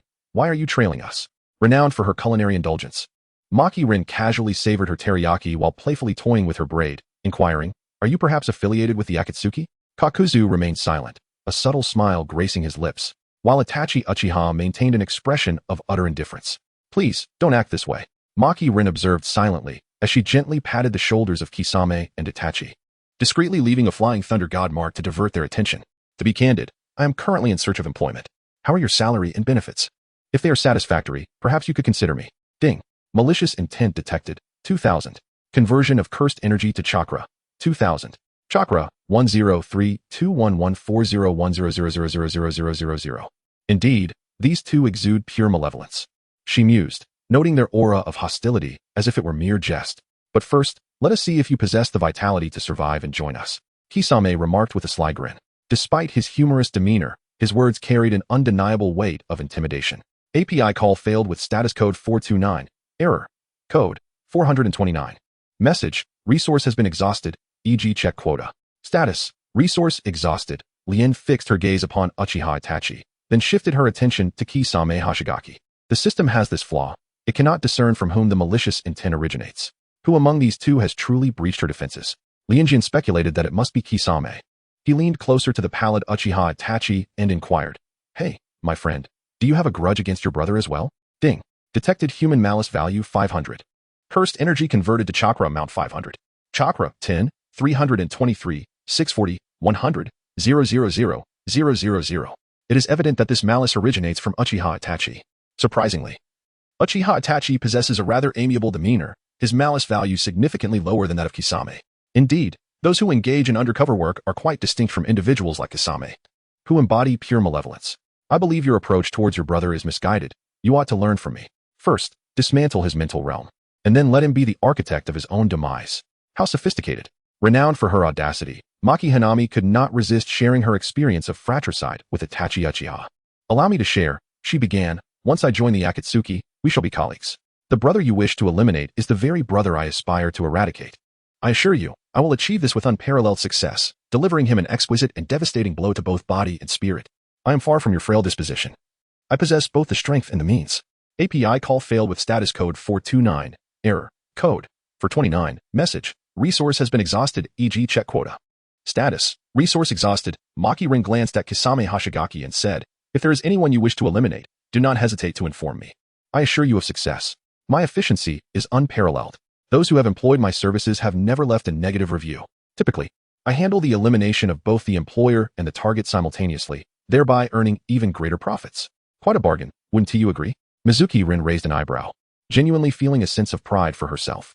Suddenly, dry persimmon Kisame felt that bringing this ninja back could be considered a form of fulfillment.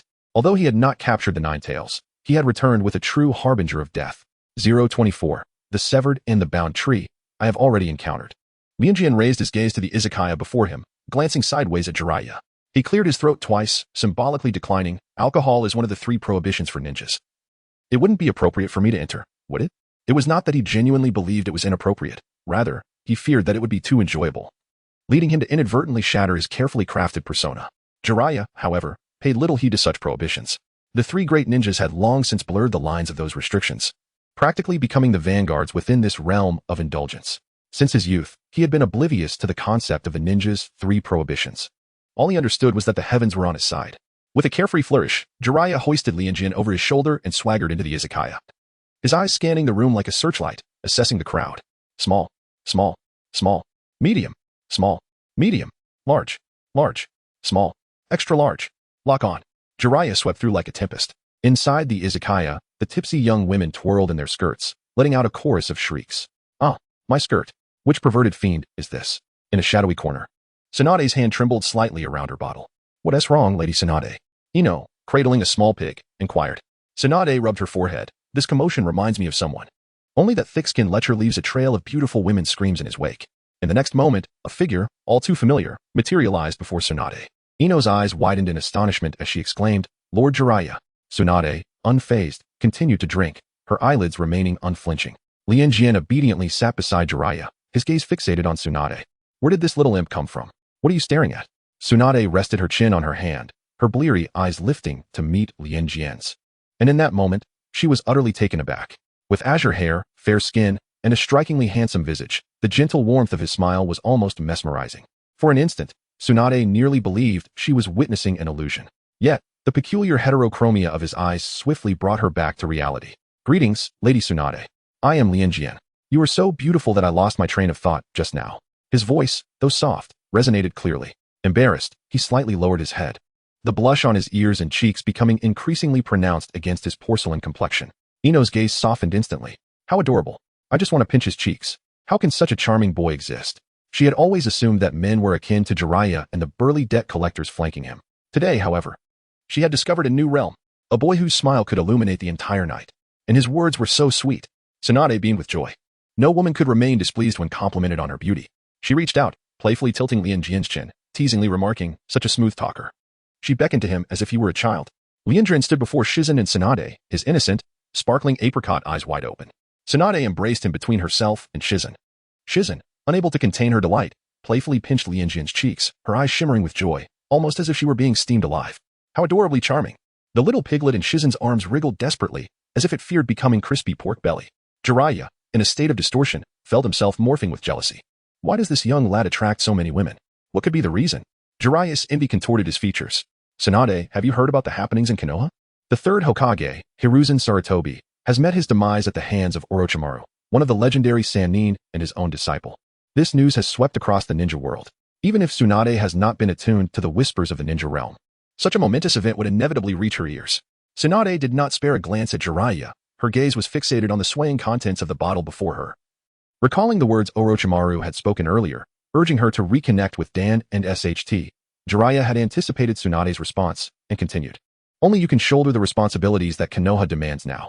The granddaughter of the first Hokage, Senju Hashirama, and the foremost medical ninja in the ninja world. Only Tsunade can command the respect of others."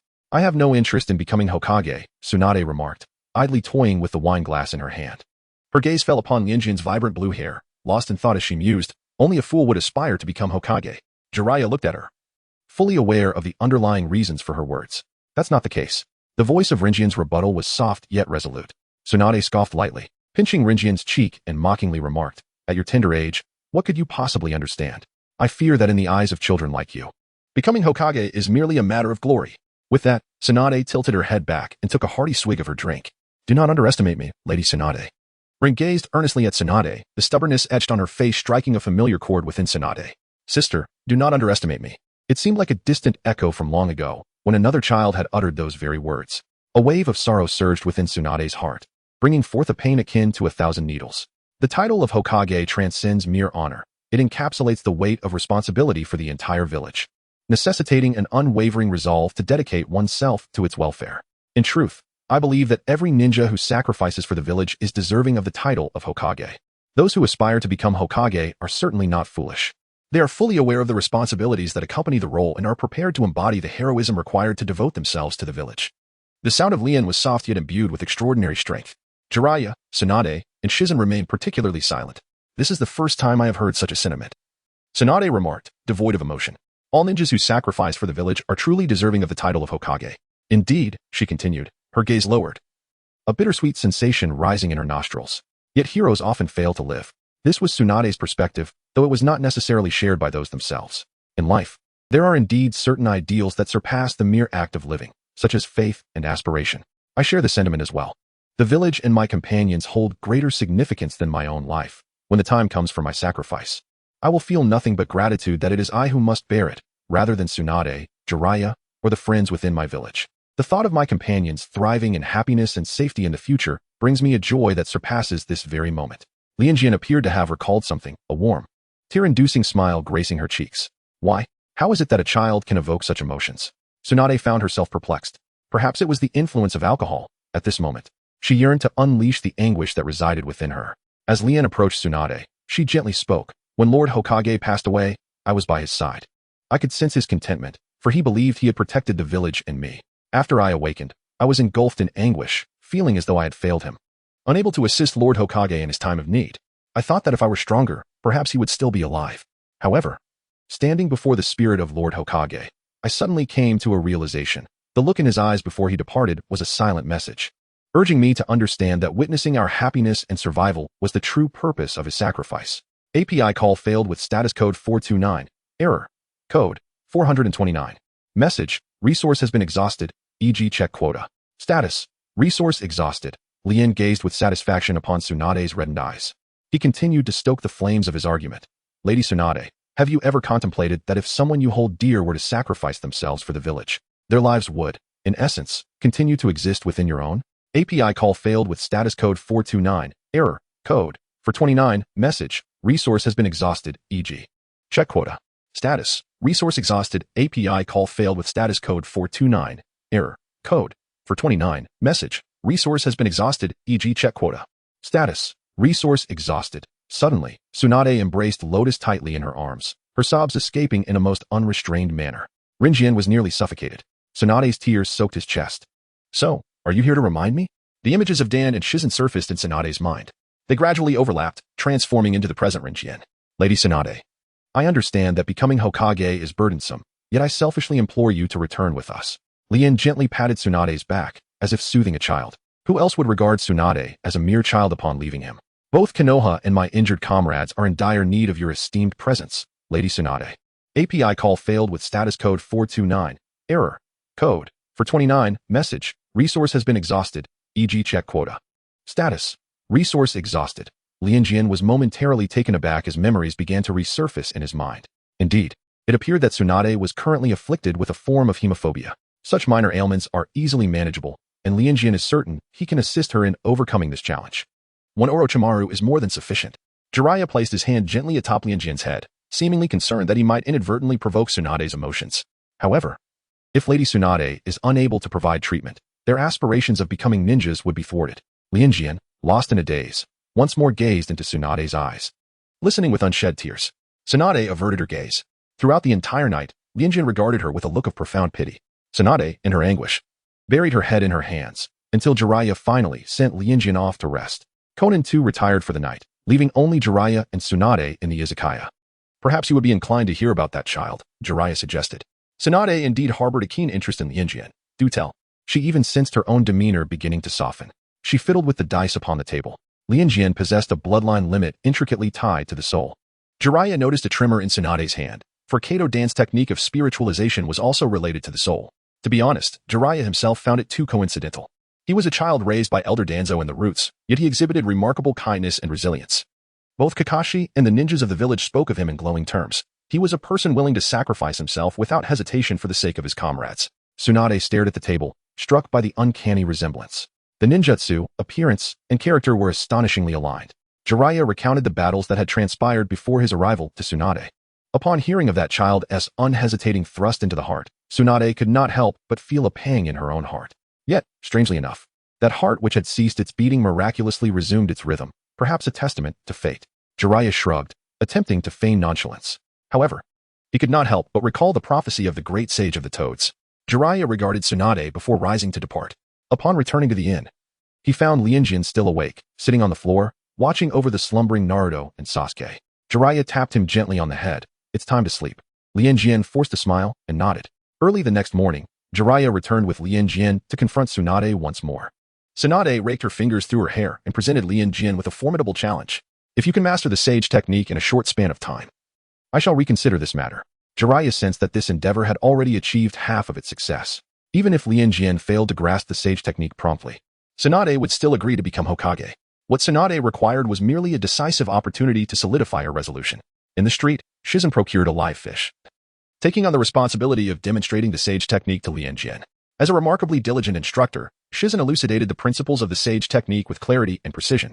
Within less than 2 hours, Lianjian had completely mastered the sage technique. He swiftly appeared before Tsunade, dragging along the utterly astonished Shizen. There, he beheld Orochimaru and Kabuto standing before Tsunade. Lady Tsunade, Lianjian's obsession resurfaced as he rushed before Tsunade, positioning himself between her and Orochimaru. Kabuto ding. Detected human malice value 100. Conversion of cursed energy to chakra amount 100. Chakra 10, 333, 740, 100, 000, 000. Tsunade-sama. Orochimaru is the murderer of the Hokage. No matter what he says, you must not believe him. Despite being aware that he stood before one of the legendary Sannin, Orochimaru, Lianjian exhibited neither fear nor hesitation, resolutely shielding Tsunade. Orochimaru, Kabuto, you certainly did not express such sentiments back in Konoha. Ding.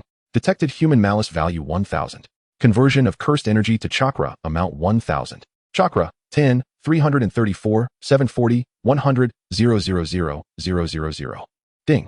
Detected human malice value 1000. Conversion of cursed energy to chakra amount 1000. Chakra 10, 335, 740, 100, 000. Orochimaru and Kabuto, however, tacitly concealed the fact of Lianjian's collaboration with them. An enemy's enemy is, after all, a friend.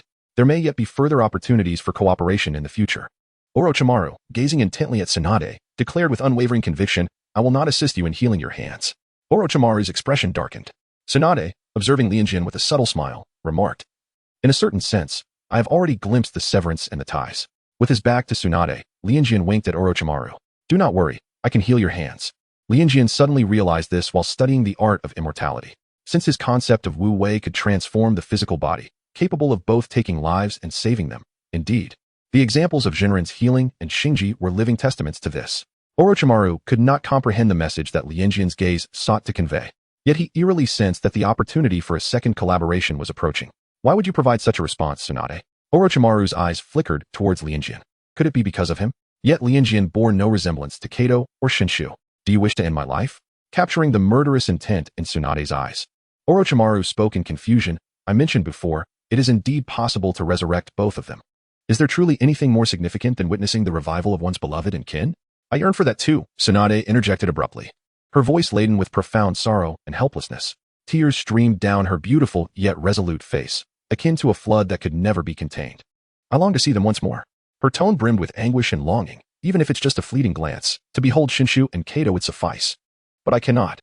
Tsunade's voice grew resolute, as if she were affirming to Orochimaru and herself that meeting them in such a manner would never earn their forgiveness. Nor would she ever absolve herself. Taking a deep breath, her eyes glimmered with tears. "What they sacrificed their lives to protect must never be destroyed by you." Tsunade seemed to be transported back in time. In her memories, Kato always smiled gently at her. "I cherish this village and its companions dearly. Thus I would give everything for it." She forever recalled that sunset, the moment her heart first fluttered for Kato. "Because Konoha is a treasure left by my grandfather. As the grandson of the first Hokage, I shall safeguard it, even if it costs my life." Shinshu's vibrant voice echoed in her memory. How could Tsunade betray their wishes? Tears fell onto her crystal necklace, blurring the visages of Shinshu and Kato, only to be replaced by the clearer visage of Lianjian. After all these years, such a simple truth eluded her, more transparent than a child's understanding. She lifted her gaze to Orochimaru. "Material possessions will eventually perish, Orochimaru. You once proclaimed this. Did you not? Yet, the will shall never dissipate." Tsunade's gaze slowly descended upon Lianjian's figure before her. Kato and Shinshu had perished, yet Lianjian, who had never met them, completely embodied their ideals. The negotiations had collapsed. There was no turning back. Orochimaru was utterly indifferent to Tsunade's words, had he been swayed by her sentiments. He would not have dealt a fatal blow to his own mentor, Sarutobi Hiruzen. In matters of moral discourse, Sarutobi surpassed all. Orochimaru's sole purpose in seeking Tsunade was to restore his hands. Everything else was of no consequence. As matters stood, he had no choice but to rely on his fists. The air crackled with the tension of impending combat. Tsunade pulled Lianjian behind her. In an instant, the walls of the entire street crumbled away. "Come forth, Orochimaru." Orochimaru and Kabuto evaded, appearing 10 meters away, a smirk curling his lips, his gaze unsettlingly damp and cold, reminiscent of a serpent's slither. "Indeed. We have yet to engage in battle." "Quite so." Tsunade shed her cumbersome outer garments, darting towards Orochimaru's direction. "I shall eradicate you two scoundrels here." With a powerful punch, she shattered the floor beneath her, the cracks rapidly extending towards Orochimaru and Kabuto's feet. They sprang back, elegantly leaping onto a nearby tree branch. It seemed that battling in such a cramped space would pose a challenge. Orochimaru glanced at Kabuto, whose glasses glinted coldly in the sunlight, nodding at Tsunade below. "We must relocate the battlefield." In the next moment, Tsunade's figure vanished in a blur, her fist imbued with terrifying force aimed at Orochimaru and Kabuto. Both understood all too well that a single blow could very well cost them their lives. They sprinted towards a more expansive territory. "You shall not escape." Tsunade crushed the stone in her hand, swiftly pursuing them. Meanwhile, Lianjian leisurely braided his blue hair, ambling in their direction. When Lianjian arrived, the ground had already been shattered by Tsunade, creating numerous large craters. It was a blatant act of ecological destruction. Tsunade was slightly panting, and Yukushi Kabuto was not faring much better. The two stood in silence, facing each other. "I am not particularly skilled in taijutsu." Yukushi Kabuto retrieved a soldier pill from his ninja tool pouch and swallowed it, feeling his stamina gradually restore. He formed hand seals, and within 3 seconds, A blue light illuminated from his hands. Tsunade leaped into the air, and in the next moment, the ground beneath her was torn open by Yakushi Kabuto. Tsunade's fist descended upon him, but as he evaded, his hand grazed against her arm and thigh. Upon landing, Tsunade quickly sensed something amiss. Gritting her teeth, she glared at Yakushi Kabuto. I have severed your biceps and thigh muscles. You should no longer be able to exert that brute strength. A slight smirk appeared at the corner of Yakushi Kabuto's mouth. He preferred to employ strategy over sheer force in battle, and the effectiveness of his intellect far surpassed mere physical prowess. With her strength diminished, Tsunade was compelled to endure Yakushi Kabuto's agile assaults. His chakra scalpel targeted her intercostal muscles. With a swift cut, her breathing became erratic. Tsunade knelt awkwardly on the ground, intently observing Yakushi Kabuto. His aptitude for medical ninjutsu surpassed even her younger self. However, a shadow swiftly darted past Yakushi Kabuto. Despite his timely reaction, the back of his neck was struck, causing him to collapse to the ground, clutching his neck. Although his intercostal muscles had been severed, rendering most incapacitated due to breathing difficulties. He was indeed the most exceptional medical ninja in the shinobi world. Just as Yakushi Kabuto attempted to rise, his limbs suddenly became uncontrollable, sprawling on the ground. His eyes widened in realization. It was his nerves. Moments ago, Tsunade's hand had struck the back of his neck, attacking his nerves. Now, his nervous system was in disarray. When his brain commanded his left hand to move, his right foot involuntarily reacted instead. When he attempted to move his left foot, his right hand would move uncontrollably. Yet, this was not entirely insurmountable. Although challenging, one should not underestimate him. In an instant, Yakushi Kabuto stood up again. The glint of his kunai caught Tsunade's eye as he raised it, lunging towards her. Are you afraid of blood? Let me show you plenty. With a swift motion, the kunai sliced through the air, creating a deafening crack. API call failed with status code 429, error, code, for 29, message, resource has been exhausted, e.g. check quota. Status, resource exhausted. Lianjian withdrew the kunai embedded in his palm and casually discarded it onto the grass. The wound healed instantaneously. Tsunade's arm was splattered with Lianjian's warm blood. Trembling, she gazed at the crimson stain on her arm. The most helpless night of rain seemed to resurface vividly before her eyes. Duan's entire being was soaked in blood. Yet, despite her relentless efforts, the bleeding would not cease. She, undeniably the strongest medical ninja in the ninja world, found herself utterly powerless to heal her beloved. She could only watch as Duan's lifeblood ebbed away. His once blue hair now tainted a deep red. Lady Tsunade, I will not perish. My comrades are still waiting for me in Konoha. So please, believe in me. Lian turned his gaze back, deeply penetrating Tsunade's eyes. His resolute gaze acted as a potent tonic, infusing strength into the depths of Tsunade's being. Lianjian gazed at the pharmacist Do before him and remarked, You are not proficient in physical techniques. Unfortunately, I excel in them. A swirling orb of fierce black and crimson lightning enveloped his fist. In an instant, he vanished from sight, reappearing before pharmacist Do. Do's pupils constricted. As the space around him appeared to distort, his body was inexplicably drawn towards Lianjian's fist. More precisely, the immense force generated by the punch warped the fabric of space, creating a powerful gravitational pull on the surrounding objects. Do understood all too well that evasion was futile. Nevertheless, he resolved to minimize the damage. With a resounding thud, pharmacist Do was hurled backward, leaving a long trail on the grass. He spat out a mouthful of blood and swiftly assessed his injuries, fractured ribs and a ruptured liver. Continuing the battle was untenable. The shattered ribs could easily puncture other organs and blood vessels, posing an excessive risk. Lord Orochimaru. Do looked towards the figure of Orochimaru, who approached him with deliberate steps. You are incapacitated, Do, Orochimaru stated. Do wiped away the blood and managed a strained smile. It seems I have bled just in time. With great effort, he extended his hand, smearing the blood across Orochimaru's dark, purple arm. Utilizing Do's hand and blood, Orochimaru initiated a summoning technique, summoning jutsu. A powerful burst of white smoke erupted. In an instant, Orochimaru and pharmacist Do found themselves atop the head of a colossal serpent, towering into the clouds. Lianjian stood before them, diminutive as an ant. Taking advantage of the moment, Yakushido unfurled the note beneath his feet at the serpent's head. Orochimaru cast a swift glance at the contents above. Your hand, I can heal. Just moments prior, Yakushida had engaged in combat with the real Lianjian. Thus the origin of this note was unmistakable. A smirk curled at the corner of Orochimaru's mouth, his eyes glinting with intrigue. He was genuinely curious about what the real Lianjian intended to accomplish. A premonition stirred within him. In the future, the enigmatic figure of Lotus Jin will undoubtedly bring an astonishing surprise to Konoha. Lord Orochimaru, the inquisitive Yakushi Kabuto, ventured cautiously. Suddenly, the colossal serpent beneath them stirred. The massive creature opened its gaping maw, lunging fiercely toward the ground where Lotus Jin stood, testing his mettle, of course. One must be discerning when selecting partners, after all. Orochimaru's voice, laced with sinister intent, whispered ominously in Kabuto's ear. Kabuto scoffed lightly, truly worthy of Lord Orochimaru. Ding. Malicious intent detected, 2000. Conversion of cursed energy to chakra, 2000.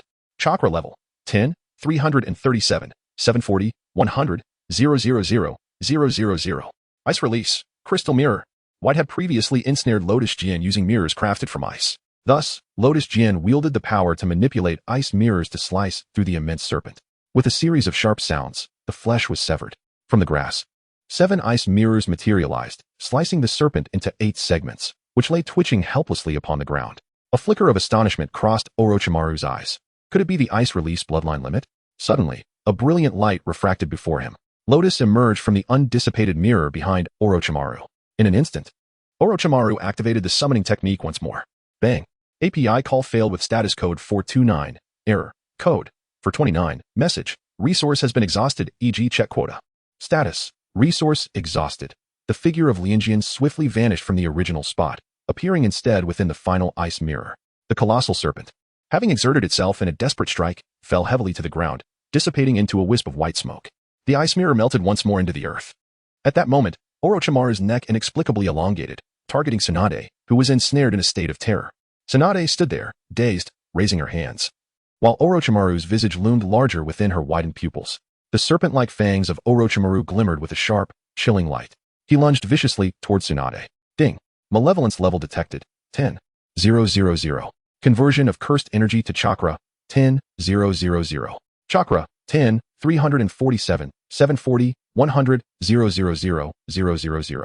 Orochimaru's sharp fangs sank deeply into Lianjian's artery. API call failed with status code 429. Error. Code. For 29. Message. Resource has been exhausted, e.g. check quota. Status. Resource exhausted. API call failed with status code 429. Error. Code. For 29. Message. Resource has been exhausted, e.g. check quota. Status. Resource exhausted. API call failed with status code 429. Error. Code. For 29. Message. Resource has been exhausted, e.g. check quota. Status. Resource exhausted. Lianjian controlled the healing of the wounds. He knelt beside Tsunade, resting his cheek against her hand. Thank you, Lady Tsunade. Suddenly, Tsunade erupted into a torrent of tears, enveloping Lianjian in her embrace, her face streaming with sorrow.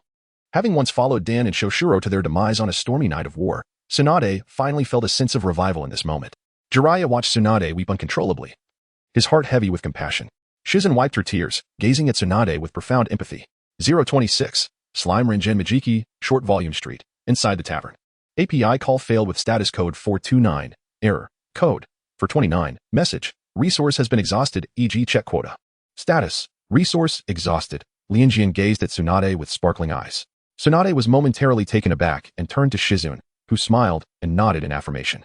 With a helpless smile, she gently ruffled Lianjian's hair. Had it not been for Lianjian's own words, Tsunade would have completely forgotten about this matter. Initially, she had made this request merely to challenge Lianjian and to buy herself some time. To her surprise, Lianjian had truly accomplished it. Remarkable. Truly. He is the one she has set her sights on. As Jiraiya began to speak, Tsunade pinched Lianjian's cheek and said to Jiraiya, from this day forth, do not call me Tsunade. Jiraiya looked at Tsunade in astonishment. Lotus exclaimed in surprise, Lord Hokage. Tsunade embraced him tightly and affectionately ruffled his hair, saying, how are you so clever? Seeing the treatment that Lotus receives from Tsunade and Shizun, Jiraiya is so envious that he forgets what he was about to say. Lord Hokage, what about my companions? API call failed with status code 429. Error. Code. For 29. Message. Resource has been exhausted, e.g. check quota. Status. Resource exhausted. API call failed with status code 429. Error. Code. For 29. Message. Resource has been exhausted, e.g. check quota. Status. Resource exhausted. Lian glanced at Tsunade and nodded earnestly. I shall strive diligently. A sudden chill enveloped Lianjian's neck. He glanced down to discover a necklace adorned with a crystal pendant, strung together by a black cord. Lian's pupils constricted. If his memory served him correctly, this crystal necklace sealed that would release powers of the first Hokage, Senja Hashirama, did it not? API call failed with status code 429. Error. Code. For 129. Message. Resource has been exhausted, e.g. check quota. Status. Resource exhausted. Lian grasped the pendant around his neck and vowed, I shall not betray Lady Tsunade's trust. Tsunade, of course, had faith in him. It was precisely because of that trust that she entrusted him with such a significant token. As night fell within the confines of the inn, he concluded his afternoon study of medical ninjutsu under Tsunade's guidance. After washing up, Lianjian immediately fell into a deep slumber. However, in the adjacent room, Tsunade and Shizun found themselves unable to sleep. Rinjian's talent is simply extraordinary, Shizun mused, having expressed her admiration more than 10 times throughout the day. Regardless of how intricate the medical ninjutsu, as long as the principles and processes were elucidated clearly, Rinjian could grasp it almost effortlessly after a single explanation. By the second attempt, she exhibited an impressive proficiency as if she had practiced extensively. With both soul ninjutsu and an exceptional aptitude for medical ninjutsu, Rinjian truly resembled. Shizun abruptly halted, realizing that her next words might evoke painful memories for Tsunade. She cautiously glanced at her mentor. Tsunade's expression bore no sorrow, only nostalgia, as she smiled and interjected. You're not suggesting she resembles the child that Dan and I once lost, are you? Shizun chuckled softly, a wave of emotion swelling within her. Seeing Tsunade emerge brought her unparalleled joy. Indeed, she bears a striking resemblance, Shizun nodded. In terms of personality, talent, appearance, and bloodline limits. The appearance of Master Lian is reminiscent of a fusion between Uncle Duan and Lady Tsunade. Haha, no wonder I felt a sense of joy upon first encountering him. Perhaps we truly share a unique connection, Tsunade jested. In the midst of the desert, 3 silhouettes flickered in and out against the swirling sands. Hey, I ask you, is your headquarters truly that far away? Rinjamai Maki lay languidly upon the sand, embodying a mummy, utterly motionless. I am weary, I can no longer proceed, he proclaimed. Kisame Hashigaki and Itachi Uchiha stood on either side of Rinjamai, fixated on the individual sprawled on the ground. Ding. Malevolent intent detected. 100. Conversion of cursed energy to chakra. 100. Chakra level. 10, 347, 840, 100, 000, 000. Did you not wish to join the Akatsuki? Kisame lamented, feeling a headache brewing. His partner, the taciturn yet communicative Mr. Itachi, found this lively yet entirely uncommunicative ninja to be an unprecedented encounter. Kisame reflected with a hint of regret on his decision to take Rinjamai under his wing. Alas, it seemed impossible to rid himself of this troublesome companion. He was akin to an obstinate piece of chewing gum. Maki-Rin calmly closed her eyes, her hands delicately folded over her abdomen. I am merely fatigued, she remarked. To which, dry persimmon Kisame retorted, such weakness disqualifies you from joining the Akatsuki. Upon hearing this, Jincheng Maki opened her eyes, a serene expression gracing her face as she gazed at Kisame Hashigaki. Why don't you carry me? She proposed. Ding. Malicious intent detected. 500. Conversion of curse power to chakra. 500. Chakra. 1034401000000000. Kisame Hashigaki grasped Samahata firmly, his stance unmistakably clear. API call failed with status code 429. Error. Code. 429. Message. Resource has been exhausted, e.g. check quota. Status. Resource exhausted, renowned for her insights. Maki-Rin observes, these two truly cannot afford to engage in this. Maki-Rin Jian rose to her feet, shaking off the sand that clung to her. She followed the two as they continued their journey across the desert. Along the way, a wandering warrior, unable to discern the situation, attempted to launch an ambush. In an unexpected turn of events, Maki effortlessly conjured a camel with her bare hands. Meanwhile, Kaimitsu and Itachi Uchiha led the way ahead. Rinjin Makiki rode a cyborg camel, galloping wildly through the desert. How delightful. Cyborgs are typically known for their volatile temperaments. Running through the desert like a perpetual motion machine, they seem unfazed by fatigue. Ding. Malicious intent detected. 500. Conversion of curse power to chakra. 500. Chakra. 1, 034, 884, 010, 000, 000. Ding. Malicious intent detected. 500. Conversion of curse power to chakra. 500. Chakra. 1034, 934, 010, 000, 000. Kakashi and Itachi were on the brink of a mental breakdown, tormented by Rinjin Makiki's unconventional behavior. After traversing the desert and crossing rivers, the hidden rain village finally appeared before her. The cyborg camel had grown so exhausted that it showed no signs of life. Maki-Rin extended her hand, and instantly, the cyborg camel's head exploded, splattering blood all over the unsuspecting Kisame Hashigaki and Itachi Uchiha. API call failed with status code 429. Error. Code. For 29. Message. Resource has been exhausted, e.g. check quota. Status. Resource exhausted. API call failed with status code 429. Error. Code. For 29. Message. Resource has been exhausted, e.g. check quota. Status. Resource exhausted. Maki-Rin gazed up at the towering iron structure that soared approximately 100 meters into the sky and sincerely inquired, do you both usually ascend via the stairs? It seemed that the Shao organization employed this method to enhance the physical endurance of its members. Kakuzu, perplexed by the question, wondered if there were any alternative means of ascent aside from climbing stairs. You may proceed ahead, he said. Renowned for his kindness, Maki Yamaguchi waved at them, his face adorned with an encouraging smile. To express his heartfelt support, he made a gesture of encouragement. Go for it, Kisame. You can do it, Itachi. Suddenly, a notification chimed, Detected human malice value 50. Conversion of cursed energy to chakra 50. Chakra 1034 955 010 000 Another notification followed. Detected human malice value 50. Conversion of cursed energy to chakra 50. Chakra 1034 960 010 000 The figures of Kisame Hashigaki and Itachi Uchiha vanished into the pitch-black staircase. Lianjian sat in a small shop opposite the Iron Tower, indulging in a bowl of Odin. Was he trustworthy? Within the silent confines of the tower, Uchiha Itachi, ascending the stairs, suddenly broke the stillness. The dry-eyed Kisame shrugged in response. Isn't that a matter for the leader to ponder? Out of the corner of his eye, he glanced at Itachi, whose expression remained obscured by the darkness. How many members within the Akatsuki truly warranted trust? After this brief exchange, the two fell into silence, continuing their ascent until they reached the pinnacle of the tower, where they beheld their leader standing amidst the curtain of rain. The mission had failed. Jiraiya, one of the legendary Sannin, stood beside the Ninetales. Kisame reported, and in the next moment, a figure materialized beside him. As the aroma of Odin wafted through the confined space, Lianjian Jinji met his demise through his own cleverness. He relinquished the opportunity to exercise by ascending the stairs to Kisame and Itachi, opting instead to utilize the flying thunder god technique marked upon them to reach his destination. In a flash, he ascended with a speed surpassing that of a rocket. Ding. Human malice detected. 50. Curse energy converted to chakra. 50. Chakra 1034 965 010 000 Ding. Human malice detected. 50. Curse energy converted to chakra. 50.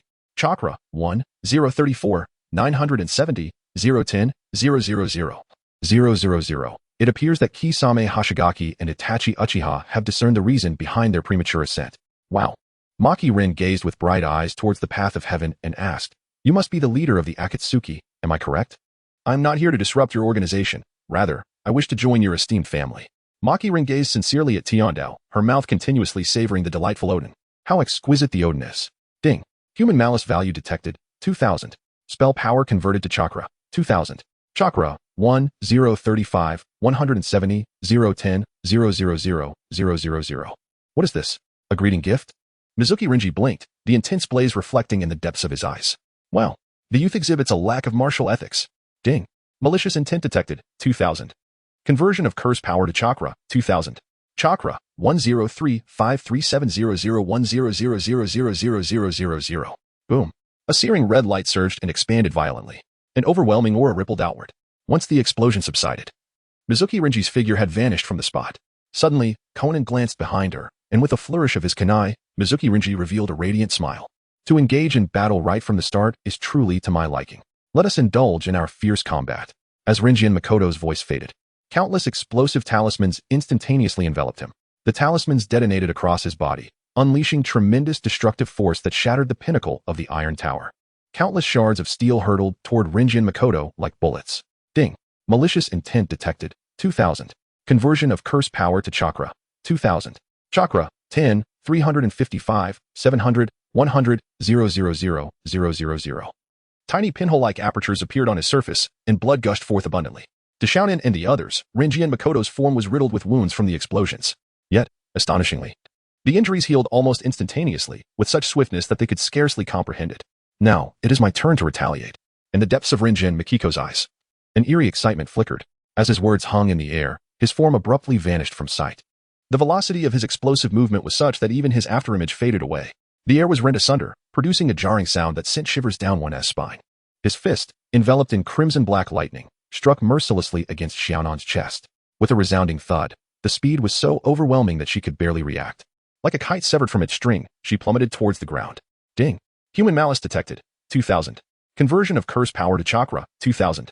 Chakra 103577001000000.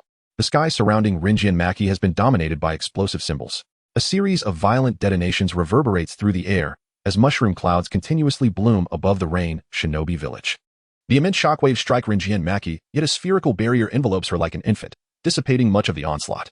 Wings fashioned from white paper unfurl behind Konan, halting her descent abruptly and allowing her to rise slowly. Suddenly, her pupils dilate, and an unsettling chill creeps in from behind her. Maki Rin appeared unexpectedly behind her, a delightful smile gracing her lips. With a resounding thud, under the immense force of the dark flash, Xianan's body was propelled backward like a cannonball. This time, She could no longer conjure her paper clones. Her form crashed through the structures lining the streets of Rain Ninja Village. Her body continued to tumble across the ground, ceaseless in its motion. Ding. Human malevolence detected. 10,000. Conversion of cursed energy to chakra. 10,000. Chakra. 10,367, 700, 100, 000. 000. API call failed with status code 429. Error. Code. For 29. Message. Resource has been exhausted, e.g. check quota.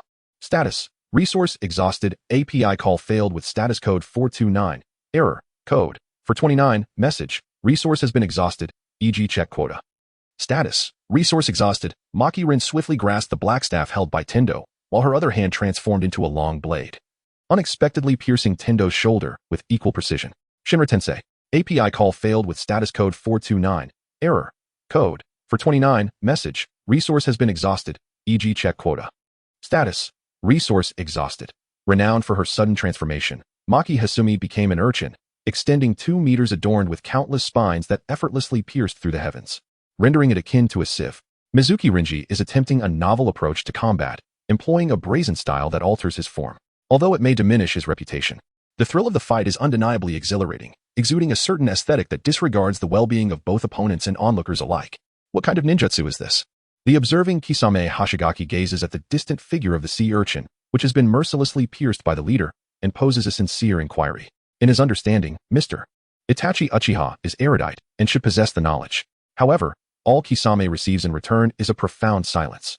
A flurry of thoughts flashes through Itachi's mind. While he has never encountered a ninjutsu that allows for the body to be morphed into weapons at will, he is familiar with the technique previously employed by Mizuki Renji. It is the renowned Flying Thunder God technique, a forbidden jutsu that reverberates throughout the ninja world, wielded by the 4th Hokage, Minato Namikaze. Ding. Malevolence detected. 2000. Curse power converted to chakra. 2000. Chakra. 103717001000000000. A colossal shadow expands rapidly within Mizuki Renji's retina. A gigantic splitting hound lunges towards him. The air is pierced by a sharp, explosive sound. Maki Renji's hands transformed into 2 elongated blade whips, severing the split hound into multiple segments. Boom. A missile surged forth from behind Maki Renji, causing the air to shatter once more. Maki Renji's body swiftly diminished, resembling a viscous puddle of slime as it clung to the wall. The missile veered off course, striking the vast expanse of the ocean in the distance. The waves churned violently. Ding. Detection of human malevolence value. 2000. Conversion of cursed energy to chakra. 2000. Chakra. 103737001000000000. The slime, Maki Renji, restored to his original form. He performed a brief stretch, observing the 6 paths of pain emerging in the distance. Oh wait, 5 paths of pain. The Deva path had already been deflated by him. Only upon transforming into a human did he realize the exhilaration of human combat. You have passed the trial, spoke the Azura path. API call failed with status code 429. Error. Code. For 29. Message. Resource has been exhausted, e.g. check quota. Status. Resource exhausted. API call failed with status code 429. Error. Code. For 29. Message. Resource has been exhausted, e.g. check quota. Status. Resource exhausted. API call failed with status code 429. Error. Code. For 29. Message. Resource has been exhausted, e.g. check quota. Status. Resource exhausted. Renji Maki's hand rested gently upon Conan's face. Suddenly, Conan found herself enveloped in a radiant blue flame. When the fire subsided, all the wounds upon her body had miraculously healed. She gazed at Renji Maki in astonishment. Ah, have I captivated you? Maki Renji's head rested upon her shoulder, her fingers playfully teasing a strand of hair as she flirtatiously winked at her. Ding. Detection of human malice value. 100. Conversion of curse power to chakra. 100. Chakra. 10, 374, 800, 100, 000, 000, renowned for her expertise. Tsunade stood resolutely in the surgical room, the stark white light illuminating her composed visage. Clad in a medical ninja outfit and wearing a mask, her gaze remained steady and unwavering, her hands exhibiting no trace of tremor. In her proximity, both Shizune and Renji diligently followed her instructions, assisting as needed. Ordinarily, the injuries sustained by Naruto and Lee could be swiftly remedied through her unparalleled technique, the ninjutsu of non-action. However, such an approach would be astonishingly unconventional, and more critically, it would render injuries devoid of consequence. Tsunade had no desire to transform into a mere beast of burden. Possessing the ability to heal instantaneously was a privilege that should reside solely with her in this world. API call failed with status code 429. Error. Code. For 129. Message. Resource has been exhausted, e.g. check quota. Status: resource exhausted. When Lianjian emerged, he noticed a group of people gathered in front of the operating room. Might Guy immediately approached and inquired, Lord Hokage, has young Li's surgery been successful? Prior to entering the operating room, Tsunade had informed them of the risks and success rates associated with the procedure. Young Li's chances of success were slightly higher than Naruto's. At 60%, Tsunade nodded and removed her mask, saying it was quite successful. His body can fully recover to its previous state. However, before that, it is essential to ensure he is completely healed. Might Guy bowed deeply, expressing his gratitude. Thank you so much, Lord Hokage. Tsunade shook her head, replying, if you wish to express your thanks, it should be directed towards Lianjian. This surgery nearly encountered failure. It was his exceptional talent as a medical ninja that made a difference. Young Li's condition had persisted longer than Naruto's, and during the surgery, Lianjian discovered that young Li's bones had begun to atrophy, leading to complications in continuity. His intervention did not go unnoticed by Tsunade, the foremost medical ninja in the ninja world, as she recognized the subtle differences. Having elucidated that he invigorated Rock Li's cells through the application of chakra, the sheer multitude of enigmas inherent within the human anatomy, even for Tsunade, presented many unresolved questions, leading her to begrudgingly accept Rinjian's explanation. Unlike Rinjian, who seemed immune to fatigue, Tsunade and Shizen promptly sought respite upon exiting the operating theater. API call failed with status code 429, error, code 429. Message, resource has been exhausted, e.g. check quota. Status, resource exhausted. Lianjian has succeeded. He truly managed to bring Lady Tsunade back.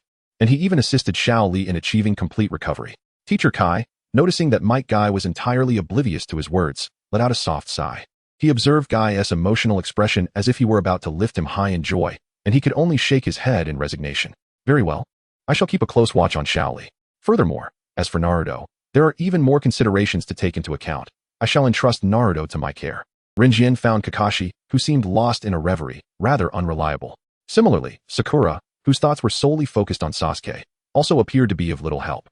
Jiraiya had just returned to the village, only to vanish without a trace, rendering him an unreliable ally as well. Thus, it ultimately fell upon Rinjian to shoulder the burden alone.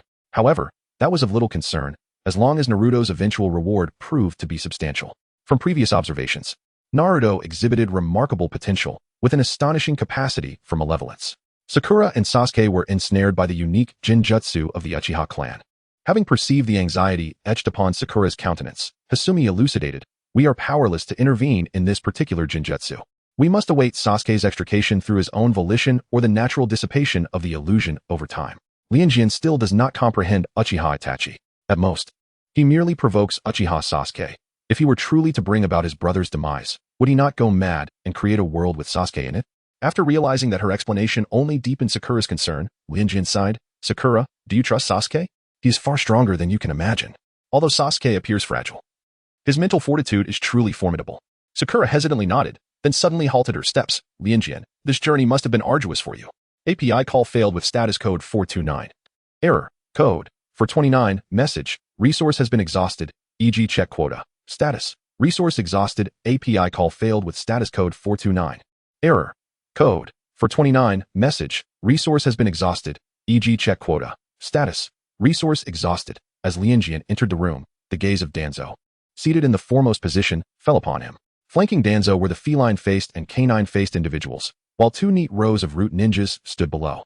Lianjian unexpectedly encountered an acquaintance. Ding. Malicious intent detected. 5,000. Conversion of curse power to chakra. 5,000. Chakra. 10, 379, 800, 100, 000, 000. Zai was unmasked. Upon seeing Lianjian, a subtle smile graced his lips, and a strange glimmer flickered in his eyes. Jiraiya and Tsunade have great faith in you, Danzo remarked abruptly, foregoing even the courtesy of an introduction and diving straight into the matter at hand. Lian nodded in acknowledgement, affirming that it was he who had proactively earned their trust, rather than their immediate faith in him. Danzo could never erase his contributions and hardships with just a few words. His efforts were indeed arduous. You have performed admirably. Danzo's statement was ambiguous, leaving one to wonder whether it was a genuine compliment or laced with sarcasm. Lianjian took the compliment from Tuanzo earnestly, nodding in agreement without a trace of modesty, claiming the praise as his own, while also subtly acknowledging Tuanzo's shortcomings. It is indeed your excellent teaching. Thus, regardless of the circumstances that transpired, the blame did not rest solely on Lianjian. It was the misguided Tuanzo, serving as Lianjian's compass, who bore the brunt of responsibility. He was merely an innocent youth, deceived and manipulated by Tuanzo. The The reality of Tuanzo's thwarted ambition to ascend as Hokage was profoundly disheartening. He fixed his gaze upon Lianjian, stating, becoming Hokage is no simple endeavor. API call failed with status code 429, error, code, 429. Message, resource has been exhausted, e.g. check quota. Status, resource exhausted, Lianjian successfully received the signal from Danzo. He understood that it was finally time for him, as a root ninja, to take action. If it could contribute to his future plans, what harm could it bring? He was willing. Uzumaki Naruto, the Nine Tails, was temporarily incapacitated, so he would begin with Uchiha Sasuke. Danzo, once a partner of Orochimaru in Konoha, was intimately familiar with some of Orochimaru's methods. Wasn't Orochimaru seeking Uchiha Sasuke's body? Then he would lend a helping hand. Danzo spoke coldly, a flicker of dark light in his eyes. Uchiha Sasuke, the orphan of the Uchiha clan, had defected to follow the rogue ninja Orochimaru, who had slain the third Hokage, Sarutobi Hiruzen. This incident occurred just as the fifth Hokage, Tsunade, returned to the village, making it hard not to arouse speculation. Naturally, this event did not undermine Tsunade's status as the granddaughter of the first Hokage in the hearts of the people, yet as time passed, the accumulation of mistakes could not help but invite criticism, risking her popularity. The citizens of Konoha were a group easily swayed by rhetoric. Danzo was well versed in the art of manipulating public opinion. Very well. I will ensure that Uchiha Sasuke soon entertains thoughts of defection and takes action. API call failed with status code 429, error, code, 429, message, resource has been exhausted, e.g. check quota. Status, resource exhausted. Lian watched as the plans in her mind took shape once more. Do not reveal your identity, Danzo cautioned. API call failed with status code 429, error, code, 429, message, resource has been exhausted, e.g. check quota. Status, resource exhausted, API call failed with status code 429, error, code, 429, message, resource has been exhausted, e.g. check quota. Status, resource exhausted, API call failed with status code 429, error, code, 429, message, resource has been exhausted, e.g. check quota. Status, resource exhausted, Lianjian. It has not been 2 years since we last met. He is hardly suffering from dementia. Lianjian, indifferent to his erratic behavior, was met with a scathing remark. Lianjian, you remain as hypocritical as ever, Zhuji whispered, her smile resembling a mere fade, while her voice slithered around Lianjian's ear like a venomous serpent. But it matters not. We are all equally hypocritical. Only we can truly be considered companions. Such madness. API call failed with status code 429, error, code, 429, message, resource has been exhausted, e.g. check quota. Status, resource exhausted, API call failed with status code 429, error, code, 429, message, resource has been exhausted, e.g. check quota. Status, resource exhausted, API call failed with status code 429, error, code, 429, message, resource has been exhausted, e.g. check quota. Status, resource exhausted, API call failed with status code 429, error, code, 429, message, resource has been exhausted, e.g. check quota. Status, resource exhausted. Rinjin's honesty was so striking that it instilled a sense of fear in Tsunade. She quickly covered Rinjin's mouth and threatened, do not utter such words in front of Danzo. Lianjian nodded obediently, Tsunade embraced Lianjian as they settled into a barbecue restaurant. Observing Lianjian, who was engrossed in devouring meat, Tsunade's heart brimmed with concern. This child was far too trusting of others, rendering herself vulnerable to exploitation. No, Lianjian was her chosen successor for the position of Hokage. She must commence training Lianjian immediately. The following day, freshly adorned in her Chunin uniform, Lianjian was assigned to the Umbu by Tsunade, embarking on missions of B rank and above. Logically, for a ninja who had just recently attained the rank of Chunin, this seemed rather hasty. However, it took everyone by surprise. Lianjian's completion of the first solo B-level mission was remarkably outstanding, bringing great honor to Tsunade, who advocated for Lianjian to undertake higher-level tasks. API call failed with status code 429, error, code, 429, message, resource has been exhausted, e.g. check quota. Status, resource exhausted, Lian must go and see Naruto and Sasuke. I wonder who had the audacity to place the physically injured Naruto and the mentally distressed Sasuke in the same hospital room. API call failed with status code 429. Error, code, 429, message, resource has been exhausted, e.g. check quota. Status, resource exhausted. As Lianjian gently pushed open the door, darkness enveloped him. Naruto clung to him like an octopus, demonstrating the remarkable regenerative abilities characteristic of a Jinchuriki of the Nine Tails. Naruto, get down this instant, Sakura exclaimed, utterly exasperated by Naruto's relentless antics. Yet, when she turned to face him, she was taken aback to see his face streaked with tears. What on earth had transpired? Observing Lianjian's ever-gentle smile, she sensed that something dreadful had occurred unbeknownst to her. Wah! Naruto wept uncontrollably. Cradled by Lianjian as if he were a delicate statue placed upon the hospital bed, still sobbing intermittently. I knew it. Lianjian. I was certain you would be all right. Naruto sniffled, trying to regain his composure. API call failed with status code 429. Error. Code. 429. Message. Resource has been exhausted, e.g. check quota. Status. Resource exhausted. Lianjian shall never perish. Sakura felt as though she had fallen into an icy abyss upon hearing Naruto's words that he wished to be with Hinata for a lifetime. Did Rinjin encounter a life-threatening situation? What transpired? The usually taciturn Sasuke suddenly fixed his gaze on Rinjin, his voice carrying the familiar intensity of his demeanor. It's nothing. Lianjian skillfully shifted the topic, almost as if boasting. By the way, I have become a Chunin. Nanny? It was exceedingly simple to divert Naruto's attention. He pointed at himself, his eyes brimming with anticipation as he inquired, What about me? What about me, Lianjian? Ah. Lian's gaze flickered momentarily, congratulating Naruto for remaining a genin. Naruto, feeling despondent, replied, What is there to celebrate? I can no longer undertake missions alongside Lian. The elevation of Rian's rank signifies a forthcoming transformation in the nature of his assignments. In the 2 years since Naruto graduated from the Ninja Academy, he has acquired a considerable amount of knowledge. It's all right, Rian remarked earnestly while gazing at Naruto, Sasuke, and Sakura. We are all making progress, aren't we? We will continue to grow stronger. He was careful to add the last part, mindful of Sasuke's sensitive disposition, having been subjected to such torment by Itachi Uchiha once again. Sasuke had neither the time nor the inclination to take things slowly. His singular ambition now was to become powerful, rapidly, exponentially stronger. Yet, as he engaged in the mundane tasks assigned to him as a lower-ranked ninja in the village, he found himself unable to swiftly enhance his capabilities. As Lianjian caught sight of Sasuke's clenched fists, a sense of reassurance enveloped him. Meanwhile, Tsunade and Jiraiya were indulging in drinks at an izakaya. Jiraiya discerned a subtle intention behind Tsunade's recent actions. Are you contemplating grooming Lianjian to be your successor? Tsunade raised an eyebrow, non-committal yet revealing. He is quite suitable. Isn't he? He possesses the requisite ability. Jiraiya was acutely aware that his true concern lay with Lianjian's own aspirations. I heard from Kakashi that he seemingly has no desire to become Hokage. Upon Tsunade's return to the village, Jiraiya encountered Kakashi at the memorial stone, where Kakashi inquired about Lianjian. Jiraiya recounted all that had transpired during his journey. They engaged in an extensive discussion regarding Lianjian's situation. It was then that Jiraiya learned of Lianjian's indifference toward the title of Hokage. I do not wish to be Hokage either, Tsunade shrugged, her demeanor turning notably serious. Entrusting Konoha to Lianjian would grant me greater peace of mind. Lianjian is an exceptional successor she has witnessed firsthand. Since Tsunade has made such a statement, Jiraiya refrained from inelegantly pursuing the topic further. The night was shrouded in darkness, with the moon concealed behind ominous clouds. Outside the land of rain, amidst the lowly mountains, Kisame found himself at the edge of a cliff. Bearing the weight of Samahata, he ascended the winding path slowly.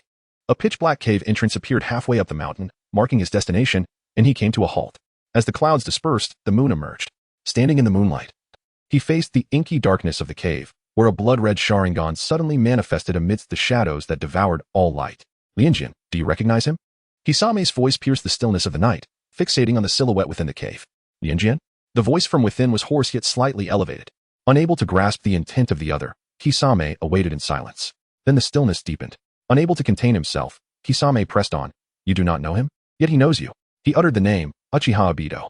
The masked figure emerged from the cave, bathed in the moonlight, clad in an identical Akatsuki robe to Kisame. His face was obscured by a yellow whirlpool mask, revealing only a single crimson Sharingan. The masked man fixed his gaze upon Kisame. Is that so? Kisame nodded, his eyes gleaming with intrigue. I had assumed he was your planted spy in Konoha. The masked man let out a disdainful snort. Perhaps he is not the spy in Konoha. Rather, the true Uchiha Obito is the one embedded there. Besides Kagaya, the adversary possessed other hidden pawns lurking in the shadows. Lianjian has another brother, Lianjian Makoto, who joined the Akatsuki, described by Kisame as a most peculiar individual. Recalling the brother's troublesome character and the recent chaos he has stirred within the Akatsuki, Kisame endeavored to articulate his thoughts, a true oddity. Though the organization is rife with anomalies, their peculiarities diverge significantly from that of Lianjian Makoto. Renjai Makoto is an enigma, utterly unpredictable in his actions. His rather troublesome personality is overshadowed by an alarming prowess in combat. Currently, he has established himself as a formidable presence within the Akatsuki organization. Due to his unique healing abilities and exceptional fighting skills, the leader exhibits considerable tolerance towards him. In essence, Renjai Makoto has become a figure of disdain within the Akatsuki. Yet his strength compels others to endure his torment. The masked man remained silent, deep in thought. The sudden appearance of the two individuals was undoubtedly not without significance. A disturbance rippled through the air before Kisame, Uchiha Madara had vanished from Kisame's sight.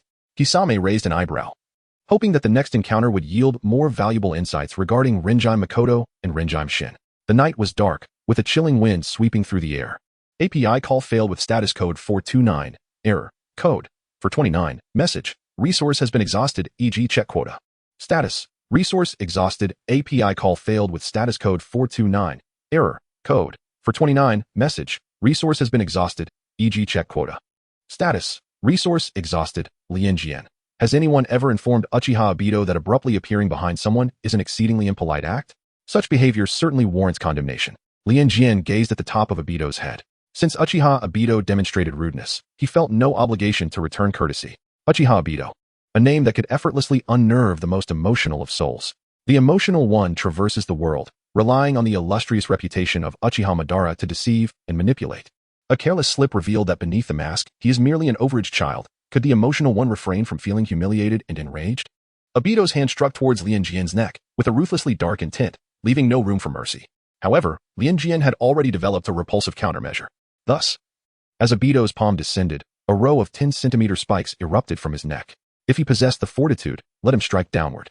Should his hand emerge riddled with blood holes, he shall not be worthy of the title Lianjian. Why the haste to kill me? Lianjian inquired nonchalantly.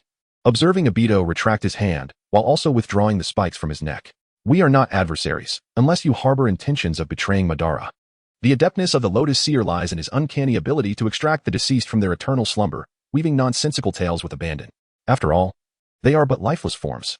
As the saying goes, what harm is there in extracting the oil from a corpse? It has been a while since Uchiha Madara arose from his coffin, during the Fourth Great Ninja War, no less. At that juncture, the balance of power between him and Madara remains uncertain. He harbors no fear. Should one inquire about Kagaya's Black Zetsu, he would merely await its arrival. Continuing to weave his deceptive narratives, possessing dominion over the storyline, he perceives himself as a deity. With his physical prowess, what is there to fear? He may revel in chaos. He is willing to wager that, by this moment, Obito's heart has embraced a 60% belief that he is but a pawn left behind by Madara to surveil him within the Leaf Village. Ding. Detection of human malice value, 5,000. Conversion of cursed energy to chakra, 5,000. Chakra, 10, 385, 800, 100, 000, 000. When Madara met his demise, you surely had yet to be born. Obito would never entrust his faith based solely on the words of a mere child before him. Trust? It is but a partnership with Madara. What semblance of trust exists? What the eyes perceive is not necessarily the truth. Lianjian's physique suddenly transformed, morphing into that of a youth around 16 or 17 years of age. Under the gaze of Obito, who possessed a single eye, his form swiftly diminished further, reverting to that of a 3-year-old child. The diminutive Lianjian climbed onto the table, perched himself atop it, swinging his legs playfully, and made a silly face at Obito. Ding. Detection of human malice value 100. Conversion of cursed energy to chakra amount 100. Chakra, 10, 385, 900, 100, 000. 000. It was evident that Uchiha Obito found himself repulsed by this transformation. The Moon Eye plan was of paramount importance. How arduous it must be for you to undertake this alone.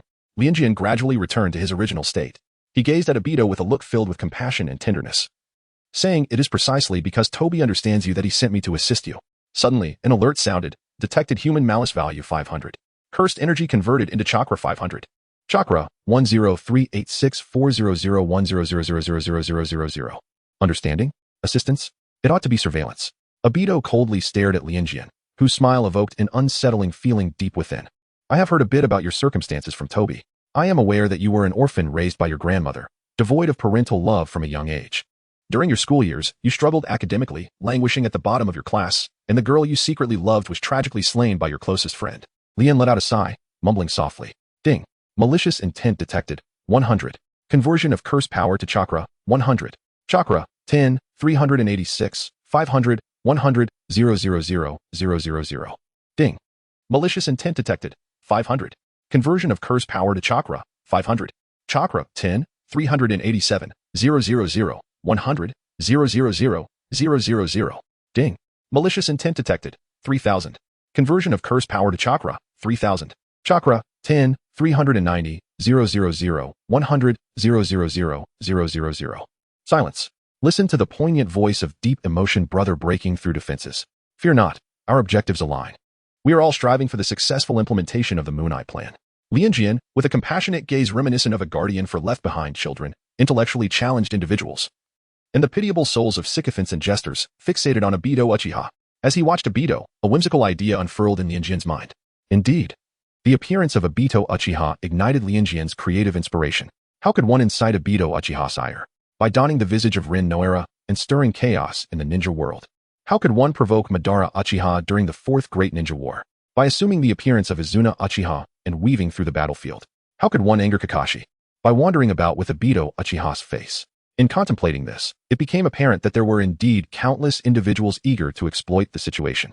Lianjian could undoubtedly establish a league of resurrectors, dedicated to amassing malevolence points. How is he so astute? However, before the formation of this league, he must diligently enhance his strength. Otherwise, he risks being easily vanquished at his own stronghold.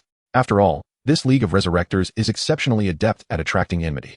Lianjian reflected with a sense of lamentation, realizing that he had indeed played it too conservatively in the past. API call failed with status code 429. Error. Code. For 29. Message. Resource has been exhausted, e.g. check quota. Status. Resource exhausted. API call failed with status code 429. Error. Code. For 29. Message. Resource has been exhausted, e.g. check quota. Status. Resource exhausted. API call failed with status code 429. Error. Code. For 29. Message. Resource has been exhausted, e.g. check quota. Status. Resource exhausted. Lien blinked, momentarily taken aback for just a second. In the next moment, he gently caressed the head of the Nepenthes. Brother, I have finally found you. The Nepenthes split open, revealing the bewildered face of Heiju. Ding. Non-human malice detected. 1000. Curse power converted to chakra amount. 1000. Chakra. 103910001000000000. Where have you been all these years? Do you still remember the promise to save mother? API call failed with status code 429. Error. Code. For 29. Message. Resource has been exhausted, e.g. check quota. Status. Resource exhausted. Tears brimmed in Lian's eyes as she extended her hand, cradling Kurizetsu's grass-like visage. I am your elder brother, she exclaimed. I am Lian, the true essence of Otsutsuki. Ah, no, that is incorrect. My true name is Otsutsuki Kinshiki. Have you forgotten your elder brother? API call failed with status code 429. Error. Code. For 29. Message. Resource has been exhausted, e.g. check quota. Status. Resource exhausted. API call failed with status code 429. Error. Code. For 29. Message. Resource has been exhausted, e.g. check quota. Status. Resource exhausted. Lianjian kindly beckoned Heiju to sit before the desk, exuding an air of intent to engage in a lengthy discourse. At that moment, Heiju had entirely forgotten the purpose of its visit to Lianjian. For the first time, the notion of a familial bond, a brother, emerged within its scheming mind, causing its thoughts to swirl in a haze as if engulfed by fever, rendering its intellect akin to a disordered mush. Lianjian sat opposite Kurojitsu, weaving lies as effortlessly as one breathes. You descended into the ninja world when my mother was sealed, and I was born a year prior to you. At the time of her sealing, I was no match for Yui and Yagura, forced to hide in the shadows. Yet, I witnessed the moment my mother gave birth to you, but before I could reach you, you vanished. Terrified of being discovered by Yui and Yagura, I had no choice but to evade capture, leaving me with no opportunity to find you.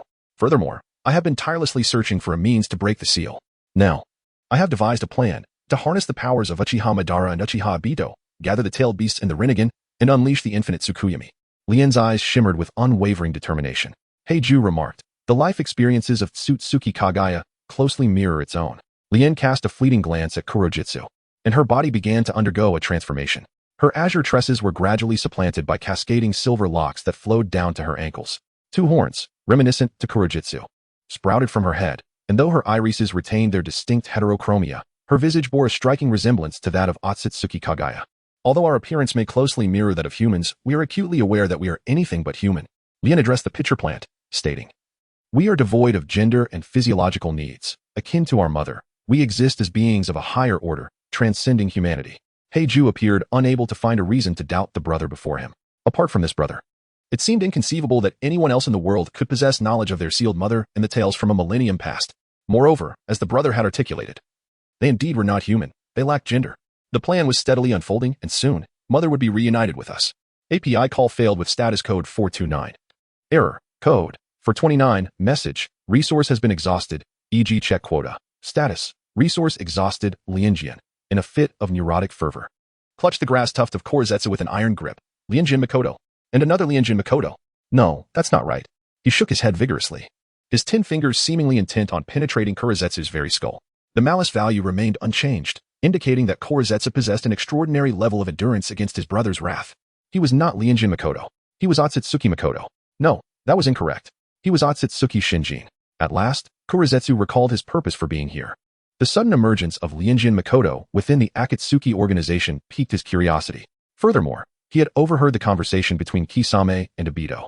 Realizing something was amiss, he promptly followed Obito. After Obito departed, he made his entrance, only to find that events unfolded far differently than he had anticipated. Brother, Lianjian Makoto is a fractured aspect of my consciousness. Over the span of a millennium, my will has splintered, giving rise to Lianjian Makoto. His existence is predicated on the desire to eliminate me and thwart the Moon's Eye plan. We must eradicate Lianjian Makoto. The pupil of the true body dilated, blood vessels marbling his eyes as he clutched Korezetsu's head with ferocity, as though he could crush it should Korezetsu dare to refuse. I shall do it, brother. Ding. Malice value detected. 1,000,000. Conversion of cursed energy to chakra. 1,000,000. Chakra 11. 391. 000. 100. 000. API call failed with status code 429. Error. Code. For 29. Message. Resource has been exhausted, e.g. check quota. Status. Resource exhausted. Lien arrived at the Hokage's office feeling refreshed and invigorated. Today, there were no external missions. Her primary responsibility was to remain by Tsunade's side, ready to heed her commands at any moment. Tsunade handled the paperwork in silence, typically issuing no further instructions. API call failed with status code 429. Error. Code. For 29. Message. Resource has been exhausted, e.g. check quota. Status. Resource exhausted, having the capacity to freely manipulate his own corporeal form, as well as that of others. Hasumi was able to swiftly mitigate the rejection stemming from the introduction of Hashirama Senju's cells into his system. Furthermore, upon the integration of these cells, he possessed the innate ability to remodel his own cells in accordance with the intrinsic characteristics of Hashirama's. In this manner, the would-release Kekii Genkai would be readily attainable. However, the potency of would-release varied drastically between Hashirama Senju and Yamato, a disparity primarily attributable to their respective constitutions and chakra reserves. While Hashirama's physical prowess was considerable, it paled in comparison to Hasumi's. Nevertheless, Hasumi's current chakra levels remain insufficient. Consequently, the accumulation of chakra takes precedence above all else. While the establishment of the Reanimation Alliance must await the full awakening of would-release, by leveraging the malice received by the Reanimation Alliance, Hasumi aims to augment his chakra and elevate the ceiling of his would-release abilities. API call failed with status code 429. Error. Code. For 129. Message. Resource has been exhausted, e.g. check quota. Status. Resource exhausted, as Lien regained his composure. A hint of confusion crossed his face as he accepted the scroll handed to him by Tsunade. Upon opening it, the bold characters spelling spirit transformation technique caught his eye. API call failed with status code 429. Error. Code. For 29. Message. Resource has been exhausted, e.g. check quota. Status. Resource exhausted. As Lianjian began to speak, Tsunade, seemingly anticipating his words, interrupted him with a serious expression. The previous user of the transformation technique safeguarded Konoha and gained renown in the ninja world. I believe you can achieve the same excellence. Tsunade was convinced that had Dan still been alive, Lianjian might have become his disciple. Dan would surely have taken a liking to him, for he possessed the potential to harness the true power of the transformation technique once more in capable hands. Dan would have been truly pleased. Ren tightened his grip on the scroll, a glimmer flashing in his eyes. I will certainly do it. I never anticipated such a grand surprise from Tsunade. API call failed with status code 429. Error. Code. For 29. Message. Resource has been exhausted, e.g. check quota. Status. Resource exhausted. Lianjian unfortunately had no opportunity to touch the soul of Kato Duan. The spirit transformation technique is an S-rank ninjutsu that allows the practitioner's soul to depart from their body. In essence, it transforms the practitioner into a living spirit, enabling them to traverse vast distances to eliminate foes, exert control over others' bodies, and invade their mental realms. It can be likened to the extraordinary flying thunder god technique. Possessing equally formidable capabilities, this technique not only enables the separation of one's spirit from their physical form, allowing them to manifest as a spectral entity and possess an adversary, leading to the internal collapse and demise of the enemy's spirit. Moreover, the spectral form can perceive the souls of others, regardless of distance or prior knowledge of their whereabouts. Once transformed, one can reach the body of the target. Depending on the circumstances and the will of the user, numerous actions can be accomplished, such as relaying information, confirming the life or death of others, or even providing chakra to them. Thanks to the spirit transformation technique, Kato Duan gained renown in the ninja world during the war, making significant contributions to Konoha. The essence and techniques of the revered Lianjian have seamlessly intertwined with the art of spiritual transformation, rendering his vulnerabilities utterly elusive. With an immortal physique and a formidable spirit. Upon mastering the art of spiritual transformation, his soul possesses the remarkable ability to conceal itself within the bodies of others, subtly altering their forms. In essence, once he has acquired this profound skill, the bodies of all individuals within the ninja realm become potential vessels for Lianjian. As long as his spirit inhabits another's body, his techniques can transmute that body into one of his own. After work, Lianjian strolled through the streets of Konoha, cheerfully humming a tune. As the days ahead seemed increasingly promising, Lian turned around, drawn by a familiar voice, and was surprised to find Sasuke standing behind him. After recovering from their injuries, Sasuke and Naruto resumed their duties as lower-ranked ninjas. Lianjian has his own responsibilities, and the moments they can spend together are few and far between. Most of the time, it is Naruto who drags Lianjian out for a bowl of ramen. Sakura occasionally brings Lianjian homemade meals, crafted with her own hands. Meanwhile, Sasuke's reserved nature has resulted in Lianjian and Sasuke having only a handful of opportunities to be alone together. Sasuke, have you completed your mission? Upon encountering Sasuke, Lianjian decided to seize the moment. Noticing Sasuke nodding, he raised the scroll in his hand and declared, I have mastered a powerful new jutsu. Let me treat you to some barbecue. Sasuke hesitated for a moment, his fists tightening slightly at his sides. As he gazed into Lianjian's expectant eyes, he suppressed his own sense of urgency and nodded in agreement. All right. Liandre and Sasuke entered the Akimichi family's chain barbecue restaurant. Sasuke, have you been feeling down lately? The meat sizzled on the grill, releasing a fragrant aroma that wafted enticingly into Lianjian's nostrils. API call failed with status code 429. Error. Code 429. Message. Resource has been exhausted, e.g. check quota. Status. Resource exhausted. As Lianjian caught his gaze, a flicker of light danced in his eyes. And he offered Sasuke a gentle smile, as tender as ever. Upon awakening from the hospital, Sasuke, attuned to Naruto's reactions towards Lianjian, surmised that significant events had transpired during his unconsciousness. Seizing the moment when Sakura and Lianjian were absent, he pressed Naruto for details regarding what had occurred while he lay in a coma. Initially reluctant to divulge the information, Naruto soon found it all too easy to be drawn out by Sasuke's probing. Through his inquiries, Sasuke unearthed a startling revelation from Naruto's lips. Rinjian was nearly slain by his brother, Rinjian Makoto. Upon discovering this revelation, Sasuke felt a despicable flicker of secret delight within his heart. It turned out that he and Rounjin were alike. In Team 7, and throughout the entirety of Konoha, only the two of them could truly comprehend one another. Their lives and destinies resonated in perfect harmony. This had been predestined from the very beginning. Under Kakashi's guidance, Sasuke acquired a more precise understanding of the entire sequence of events. Lianjian's brother harbored the intention to take his life. How absurd. How tragic. Often, it is those closest to us who inflict wounds that remain unhealed. Upon learning everything from Kakashi, a profound sorrow enveloped Sasuke's heart at Lianjian's inability to restrain his grief. Lianjian, do you harbor hatred towards him? Sasuke retorted without answering. He fixated on Lianjian, missing not a single subtle shift in his expression. Upon hearing the question, Lianjian's hand faltered momentarily as he served the food. He blinked and managed a faint, weary smile. In that moment when he harmed Naruto, I did hate him. Observing Lianjian's growing fragility, a nearly cruel impulse surged within Sasuke. He wishes to kill you constantly, to make you suffer. Do you not yearn for vengeance? End his life. As Lianjian's face betrayed pain and turmoil, Sasuke's heart ached in sympathy, yet he perversely compelled himself to prolong this emotional slaughter. Lianjian was unable to respond. Yet Sasuke was determined to extract an answer from him. His hand firmly grasped Lianjian's, which sought to retreat. I shall not allow him to harm those I hold dear. For Sasuke, Lianjian's silence was akin to a feeble capitulation and withdrawal. However, when he ultimately extinguishes the life of someone you cherish, it will be too late. Sasuke retracted his hand, his gaze icy as it bore down upon Lianjian. Gazing at him, he beheld a reflection of his former self.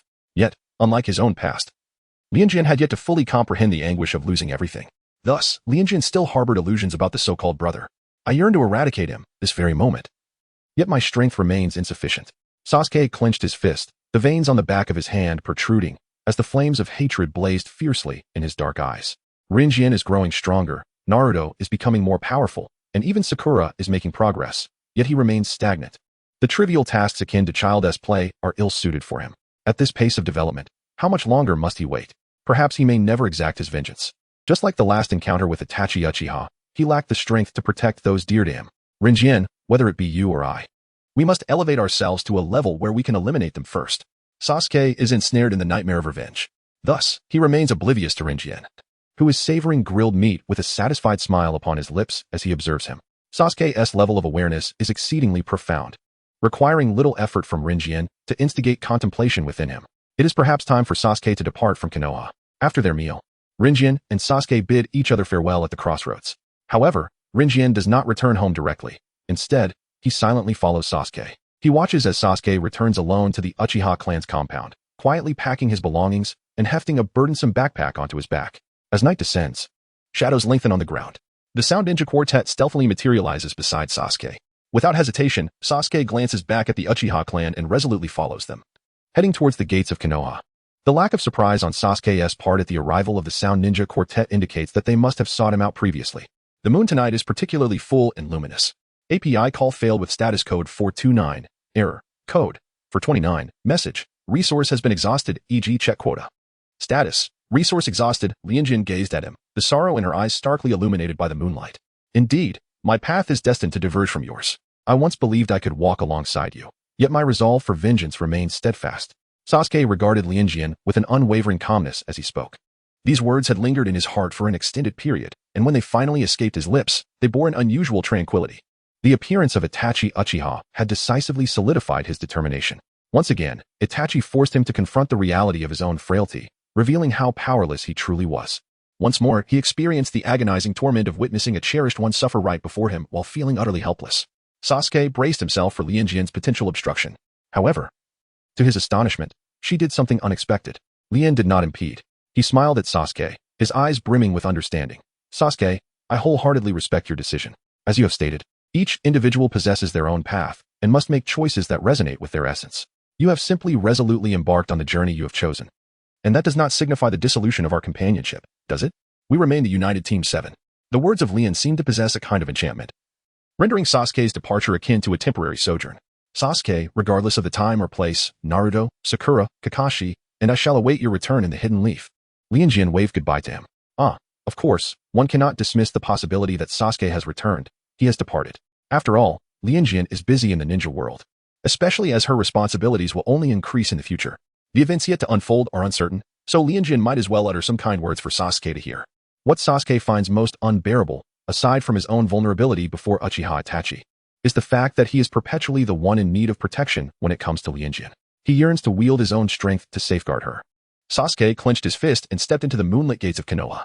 API call failed with status code 429. Error. Code. For 29. Message. Resource has been exhausted, e.g. check quota. Status. Resource exhausted. Lian glanced at the Root Ninja and instructed, spread this information after 9 o'clock tomorrow morning. The Root Ninja nodded and then vanished into the darkness of the night. Lian stretched languidly before plopping down onto the long bench, crossing her legs in a relaxed manner.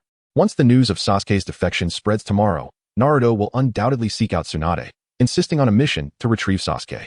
Tsunade is well aware of the significance of the last surviving Uchiha heir to Konoha and will surely agree to Naruto's recovery plan without hesitation. Lianjian can also be a participant in the recovery plan, subtly maneuvering his own agenda within it. 030. Do not harm Lianjian. The crisp morning mist awakens one instantly with its refreshing chill. Gangzadi stifled a yawn while clutching a hefty stack of documents. Blinking to dispel the remnants of sleep, it's already 8 in the morning. Shingetsu Izumi walked alongside Gangzadi, similarly burdened with a pile of paperwork taller than his own stature. He peered out from behind the documents, glancing at the distant rising sun. Suddenly, Shingetsu Izumi caught sight of a familiar figure. What is going on? Gangzadi inquired, noticing Shingetsu Izumi had come to a halt. Shingetsu Izumi recognized Lianjian Jinren, who was sprawled on a stone bench. He freed one hand to gently shake Lianjian's shoulder. Hey, Lianjian, wake up. You'll catch a cold sleeping out here. API call failed with status code 429. Error. Code. For 29. Message. Resource has been exhausted, e.g. check quota. Status. Resource exhausted. As Lianjian's unfocused pupils gradually regained clarity, his gaze fell upon the Konoha gatekeeper before him, his lips pressed tightly together. Last night, Sasuke had departed from Konoha alongside the Sound Ninjas. His head hung low, the expression of loss and sorrow unmistakable. Steel and Kamizuki exchanged grave glances, their countenances reflecting the weight of the moment. Inside the Hokage's office, the clock on the wall indicated 9 o'clock. The atmosphere in the room was particularly oppressive. Tsunade supported her forehead with her hand, her brow furrowed deeply.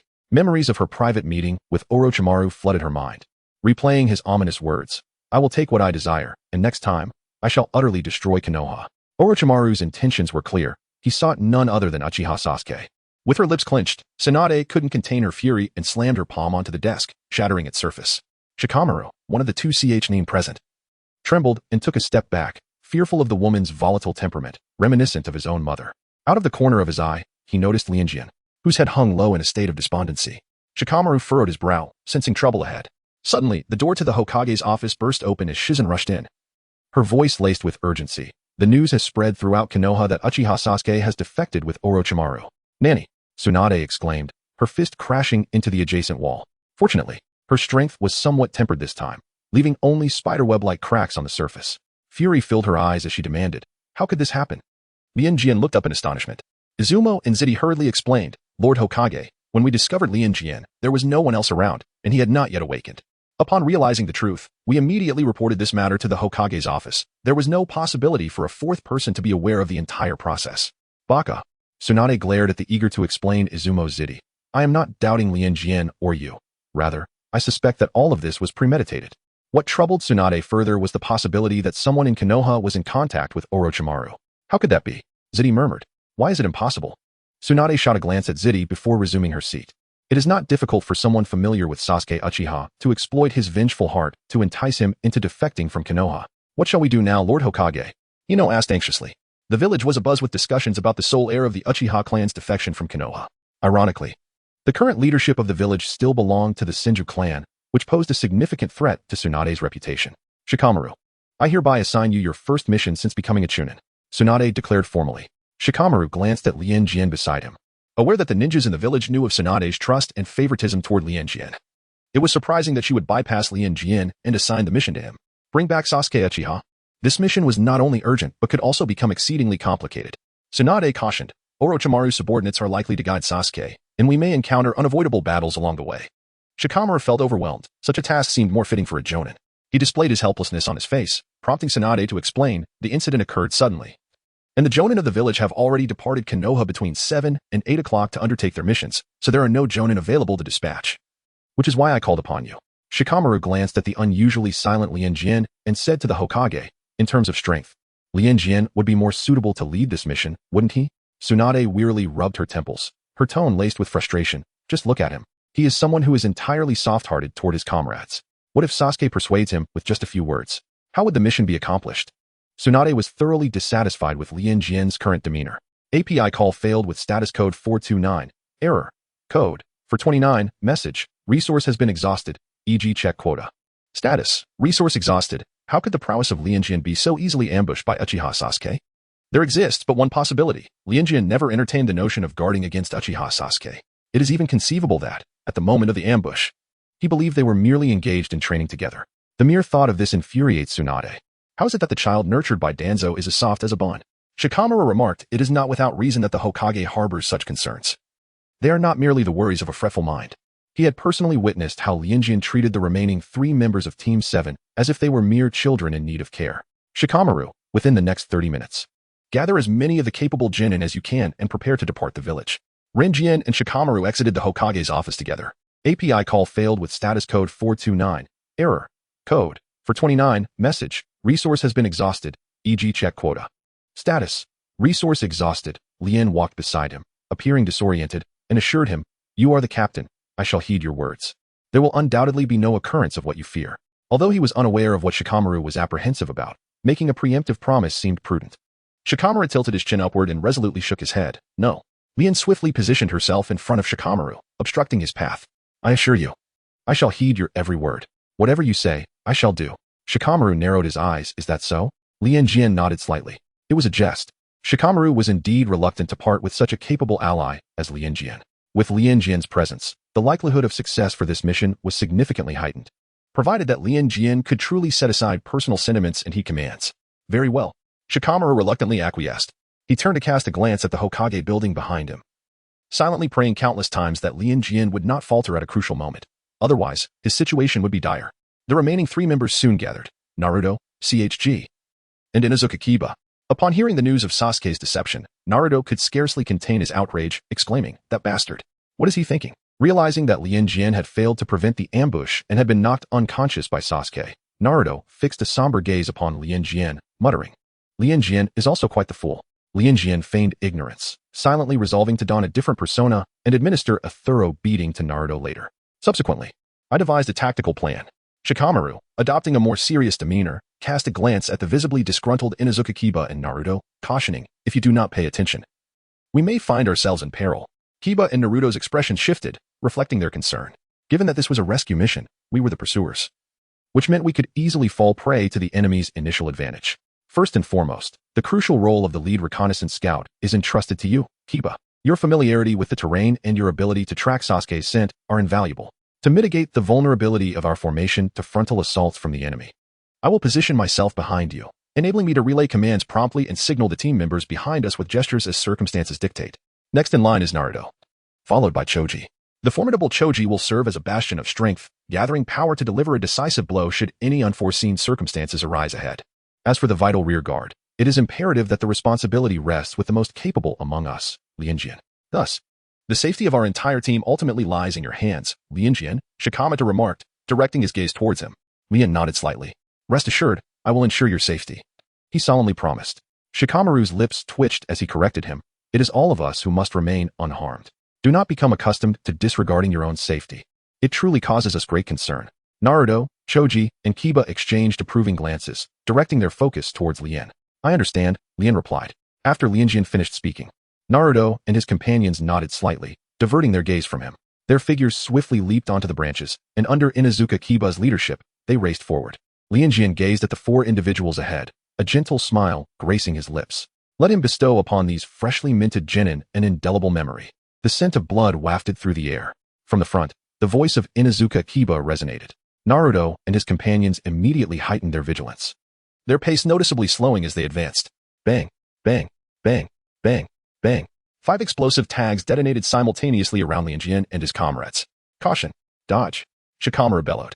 In the dense forest, fierce flames flickered, and a multitude of debris was propelled into the air by the shockwave, scattering in all directions. 5 figures abruptly descended from the swirling dust, encircling Lianjian and his allies. Ding. Human malevolence detected. 2000. Conversion of cursed energy to chakra. 2000. Chakra. 1139300010000000. A fist, the size of a sandbag, hurtled through the air, aimed directly at Lianjian's face. Lianjian slightly tilted her head to evade, her right hand gripping the opponent's arm and forcefully yanking it. The fist enveloped in crimson lightning instantly pierced through the body of the sound ninja before her. Zwajin and Eugene coughed up a mouthful of blood mixed with fragmented flesh, their expressions still bearing bewilderment and disbelief. How could their heart be shattered so effortlessly by a single blow?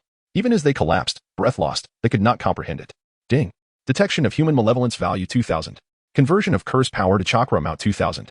Chakra 1139500010000000.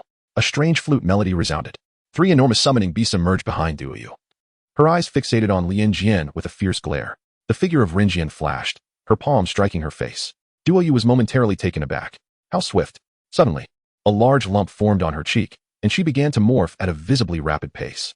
The 3 spirit beasts lost their chakra support, dissipating into white smoke.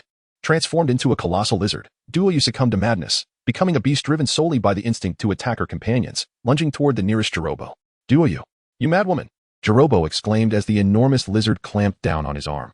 With a mighty fist, he sent the lizard flying. But it quickly regained its footing and charged at him once more. Earth release, Earthland return. A towering stone slab rose to intercept the lizard's assault. Jirobo exhaled in relief, but the next moment, a hand rested on his shoulder, sending a chill down his spine. Out of the corner of his eye, he glimpsed Rinjian's smiling visage. In an instant, his entire form transformed into a massive bear. The bear and the lizard launched themselves at Kintamu, who, caught off guard, was knocked to the ground by their combined force. The sharp teeth of the lizard and the wild bear tore mercilessly at Kintamaru's flesh. Oh! Kintamaru screamed in desperation. What are you doing? The web shot from his hands briefly ensnared both the lizard and the bear. He glared warily at Rinjian, fully aware that it was this leaf ninja orchestrating the chaos. Suddenly, his vision blurred. In the next moment, Kintamaru had transformed into a python. The lizard, the bear, and the giant python swiftly diminished in size within Rinjian's grasp, becoming mere finger-sized toys, which she then stowed away into her ninja tool pouch. API call failed with status code 429. Error. Code. For 29. Message. Resource has been exhausted. E.g. check quota. Status. Resource exhausted. API call failed with status code 429. Error. Code. For 29. Message. Resource has been exhausted. E.g. check quota. Status. Resource exhausted. Rinjian is not Sasuke. How could he become an adversary? Inuzuka Kiba pondered that this notion surely did not originate from himself. He lightly tapped Akamaru on the head and admonished, do not entertain such thoughts. Akamaru barked twice in response. To his surprise, Shikamaru wiped the cold sweat from his brow and glanced at Rinjian beside him. Indeed, It was fortunate that he had brought Lianjian along. Otherwise, given their current strength, encountering the four-sound ninja would have left them severely injured, if not worse. Yet, where was Sasuke? Naruto searched frantically. Meanwhile, Shikamaru's gaze fixated on a peculiar wooden barrel. Could it be? Noticing Shikamaru's stare, Naruto knocked on the barrel. Naruto. It seemed as though he could hear Rinjin's voice. Suddenly, his vision was engulfed in a crimson haze.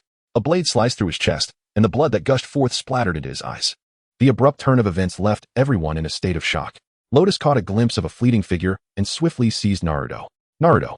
Lianjian's hands trembled as his palms swiftly illuminated with vibrant green chakra.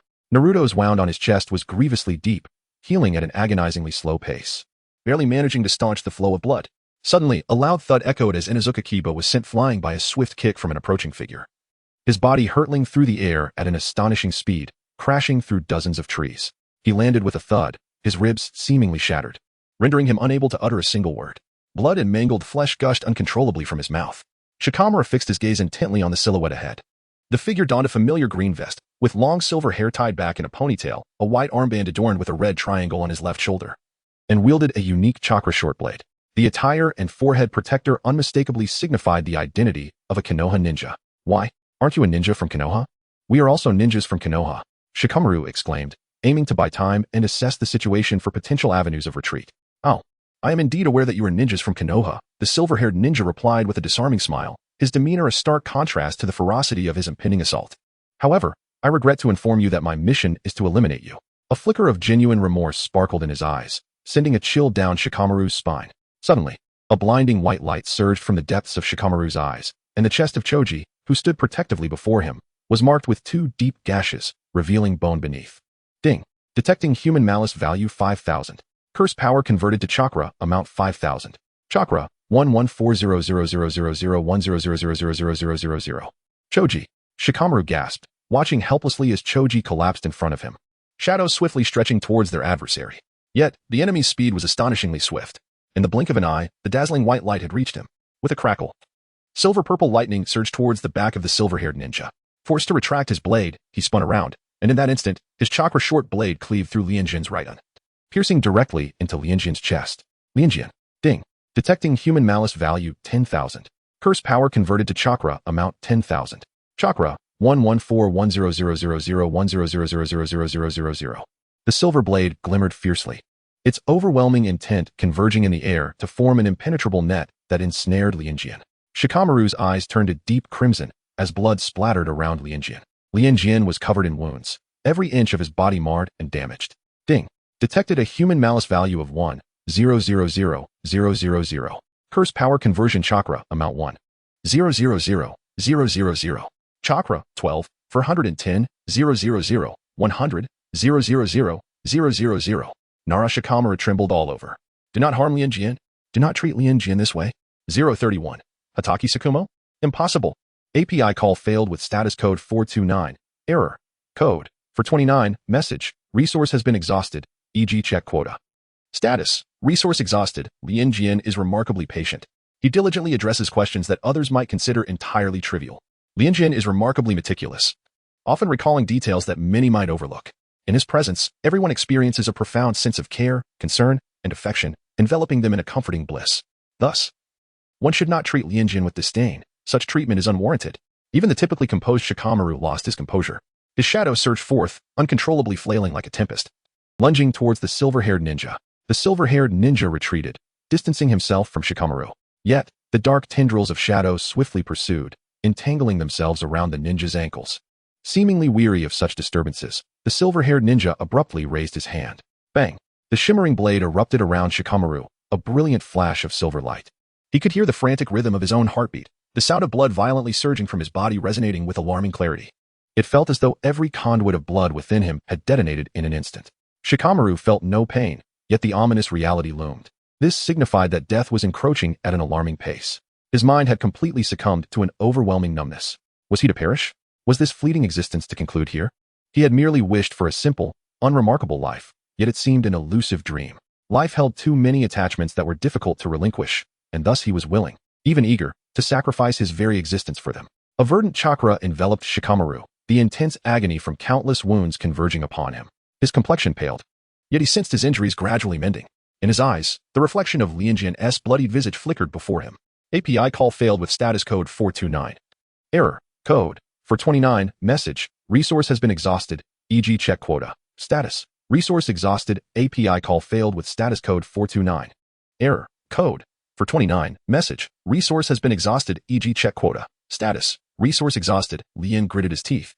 Blood dripping from the corner of his mouth onto Shikamaru's cheek. One hand firmly restrained the silver-haired ninja, preventing him from plunging his dagger into Lian's neck, while the other transformed into a 1-meter-long blade, piercing through the opponent's shoulder in an instant. Hurry, go! Lianjian cast one final glance at Shikamaru, determined that his sacrifice should not be in vain. That gaze sent a shiver down Shikamaru's spine. Was this what his father had once spoken of? As the strategist, one often faces choices more arduous than life and death. On one side lies righteousness, on the other, emotion. The scales teeter, and one must not harbor the slightest hesitation. Otherwise, one risks losing everything. His mind was a blank canvas. Shikamaru felt as if his soul had departed, moving only in a mechanical fashion. He rose, hoisting Naruto, CHG, and Inazuka Kiba, and continued onward toward Konoha. He dared not look back, tears of blood streaming down his face. He felt as though he had been cleaved in twain. One half bore the weight of his comrades as he sprinted toward Konoha, while the other had already perished alongside Lianjian. Ding. Detection of human malevolence value 5,000,000. Conversion of cursed energy to chakra amount 5,000,000. Chakra 17 for 110. 000 100 000 000. The silhouettes of Shikamaru and his companions faded from view. API call failed with status code 429. Error. Code. For 129. Message. Resource has been exhausted. E.g. check quota. Status. Resource exhausted. Lianjian gazed in disgust. Silence you. Silver-haired ninja. API call failed with status code 429. Error. Code. For 29. Message. Resource has been exhausted. E.g. check quota. Status. Resource exhausted. Lianjian tossed the wooden bucket to the silver-haired ninja, saying, "Let us proceed to deliver a gift to Orochimaru." But wait, something feels amiss. Lianjian took 2 steps forward and then halted, gazing at the dense jungle before him. I have eliminated all the sound ninjas, so how shall I locate Orochimaru? The silver-haired ninja widened his eyes slightly, his smile unwavering, indeed. Suddenly, the air was sliced, emitting a sharp, explosive sound. A gray-white bone spike surged menacingly toward Lianjian. Lian flicked his hand, causing the air to swirl like a tempest. In that fleeting moment, Kagaya Kimura sensed the opponent's fist tearing through the very fabric of space, creating a gash. The sudden surge of power cascaded toward him, inducing a slight sensation of suffocation. However, just a mere centimeter from Kagaya Kimuru's chest, the dark crimson light extinguished. API call failed with status code 429. Error. Code. For 29. Message. Resource has been exhausted. E.g. check quota. Status. Resource exhausted. API call failed with status code 429. Error. Code. For 29. Message. Resource has been exhausted. E.g. check quota. Status. Resource exhausted. API call failed with status code 429. Error. Code. For 29. Message. Resource has been exhausted. E.g. check quota. Status. Resource exhausted. Lianjian cast a glance at Junma Lu. Having undergone this invigorating treatment, Junma Lu was utterly convinced of Lianjian's ability to heal Orochimaru, and with a wooden barrel on his back, he swiftly forged ahead. In the land of rice fields, within the Sound Ninja village, accompanied by swirling dust, the figures of Lianjian and his companions emerged at an underground entrance. "It is here," Junma Lu declared, before descending the steps and vanishing into the shadows. Lotus and the silver-haired ninja kept pace with him. Orochimaru's underground base was vast, and every room bore an uncanny resemblance to the others, easily inducing visual fatigue. After what felt like an eternity of winding corridors, Kimimaro halted before a door. Suddenly, the door swung open from within. API call failed with status code 429. Error. Code. For 29. Message. Resource has been exhausted. E.g. check quota. Status. Resource exhausted. API call failed with status code 429. Error. Code. For 29. Message. Resource has been exhausted. E.g. check quota. Status. Resource exhausted. Lotus caught sight of Orochimaru lying on the bed, appearing as though his life was nearing its end. The pallor of his face was now utterly ghostly. One might easily assume he had been deceased for some time. The once smiling expression of Orochimaru vanished entirely upon noticing the ninja accompanying Lotus. His slit pupils constricted as his gaze slowly traversed the silver-haired ninja's form. This was not a resurrection through impure reincarnation. Orochimaru swiftly deduced the shocking reality. Kakashi Hitaki had been revived. How could such a phenomenon occur? Maru handed a wooden tub to Kabuto, who then departed with it. Maru approached Orochimaru and knelt on one knee, stating, "Lord Orochimaru, my ailment has been cured." Orochimaru was momentarily stunned by this news, but soon, a raspy laugh escaped him, reminiscent of a saw cutting through wood. Ha! It seems your mastery of medical ninjutsu surpasses even Tsunade's. Orochimaru had previously studied Maru's condition in detail. The latter suffered from a rare bloodline disease, which had no known cure. Furthermore, according to Maru, the Kagaya clan had endured the affliction for centuries, leading to their premature demise. Orochimaru was certain that even Tsunade was powerless against this malady. Yet now, Maru claimed that someone had indeed healed the bloodline disease. This revelation sparked a fervent hope within Orochimaru for the potential restoration of his own hands. His gaze fixed intently upon Lotus as he declared, I require the cells of Senju Hashirama.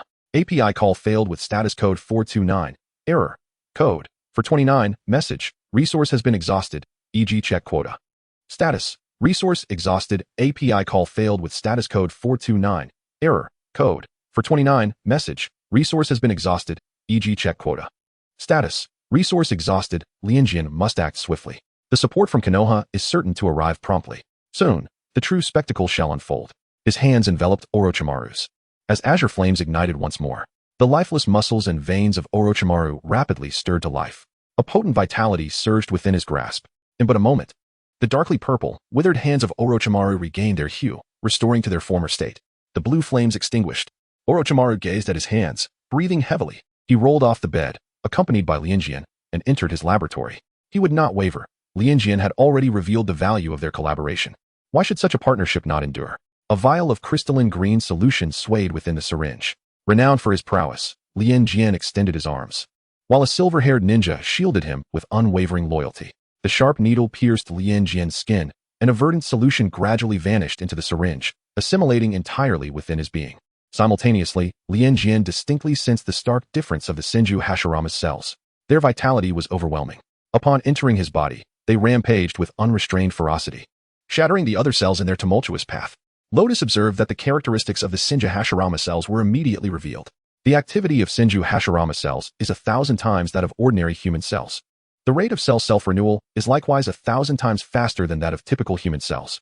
Additionally, their multidirectional differentiation potential is exceptionally robust.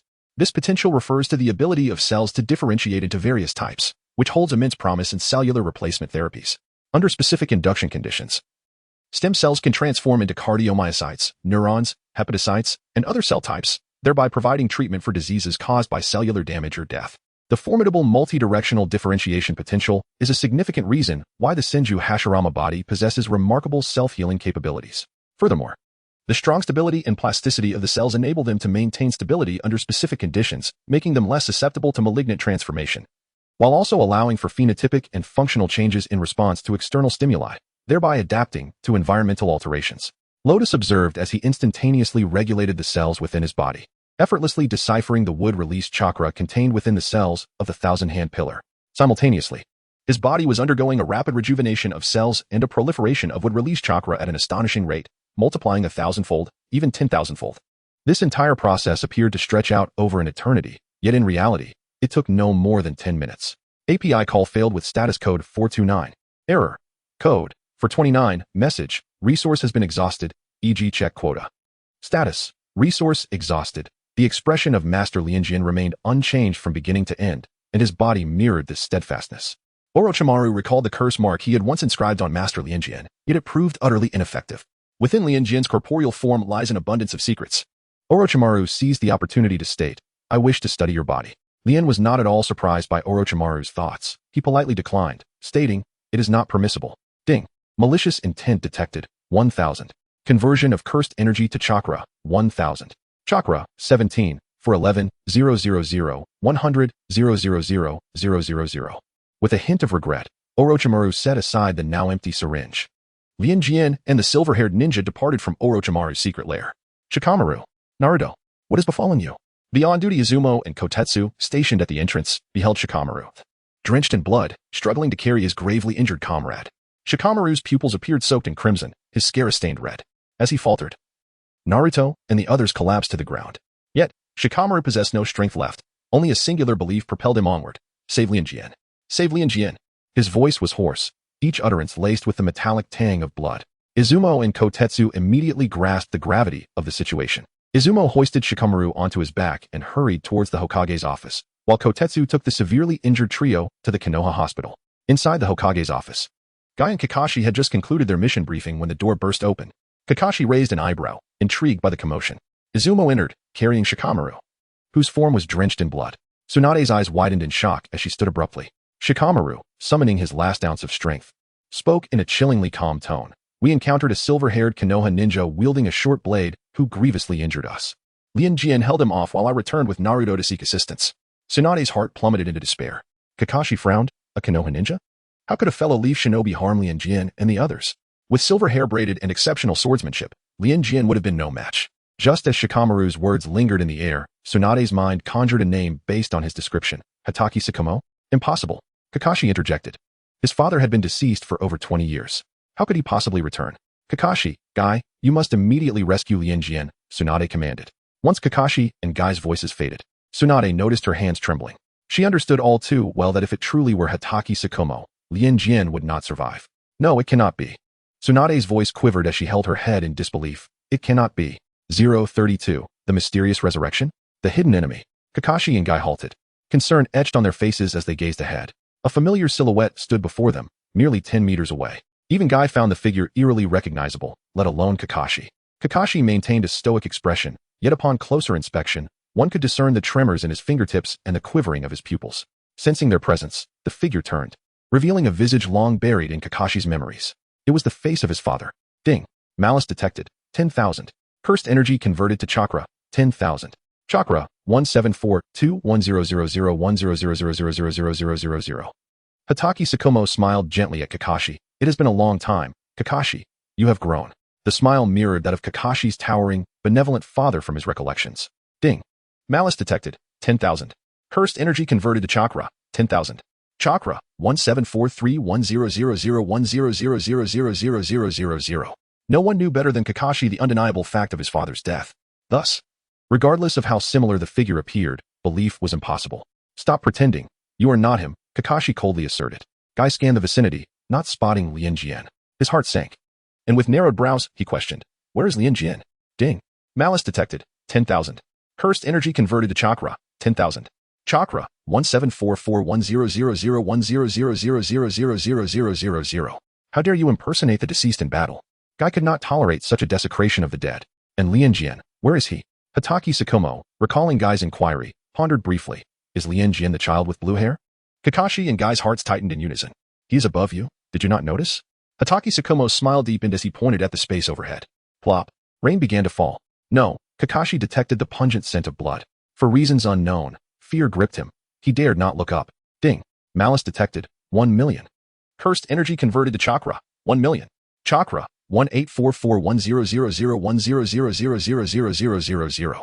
Guy's body surged towards Hatake Tsukumo, blue steam spiraling around him, resembling a comet streaking through the sky. Guy's eyes blazed crimson. This man dared to treat Lianjian so cruelly. To mistreat his diligent and earnest disciple was utterly intolerable. Absolutely intolerable. Ding.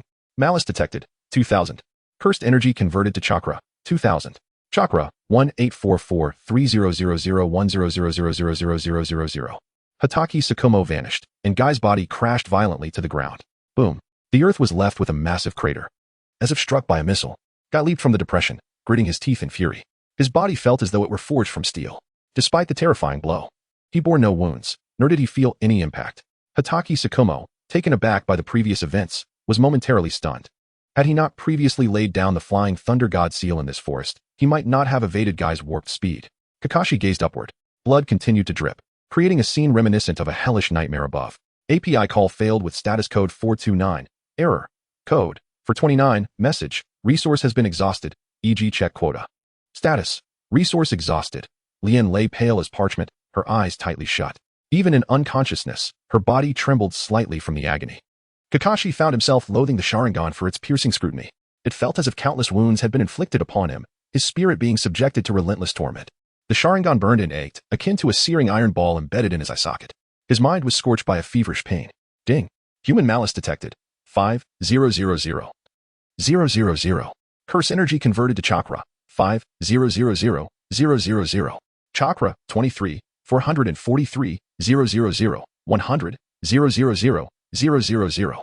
In the instant that Tsukumo Hatake evaded Might Guy's strike, a strange sound erupted from behind him. The figure of Might Guy surged towards him with astonishing speed. His fist had yet to reach Tsukumo when a sudden blast of white energy erupted from it, taking the form of a colossal tiger's head. Daytime tiger. A chorus of roars echoed as the white tiger lunged at Tsukumo. Ding. Human malice detected. 2000. Curse energy converted to chakra. 2000.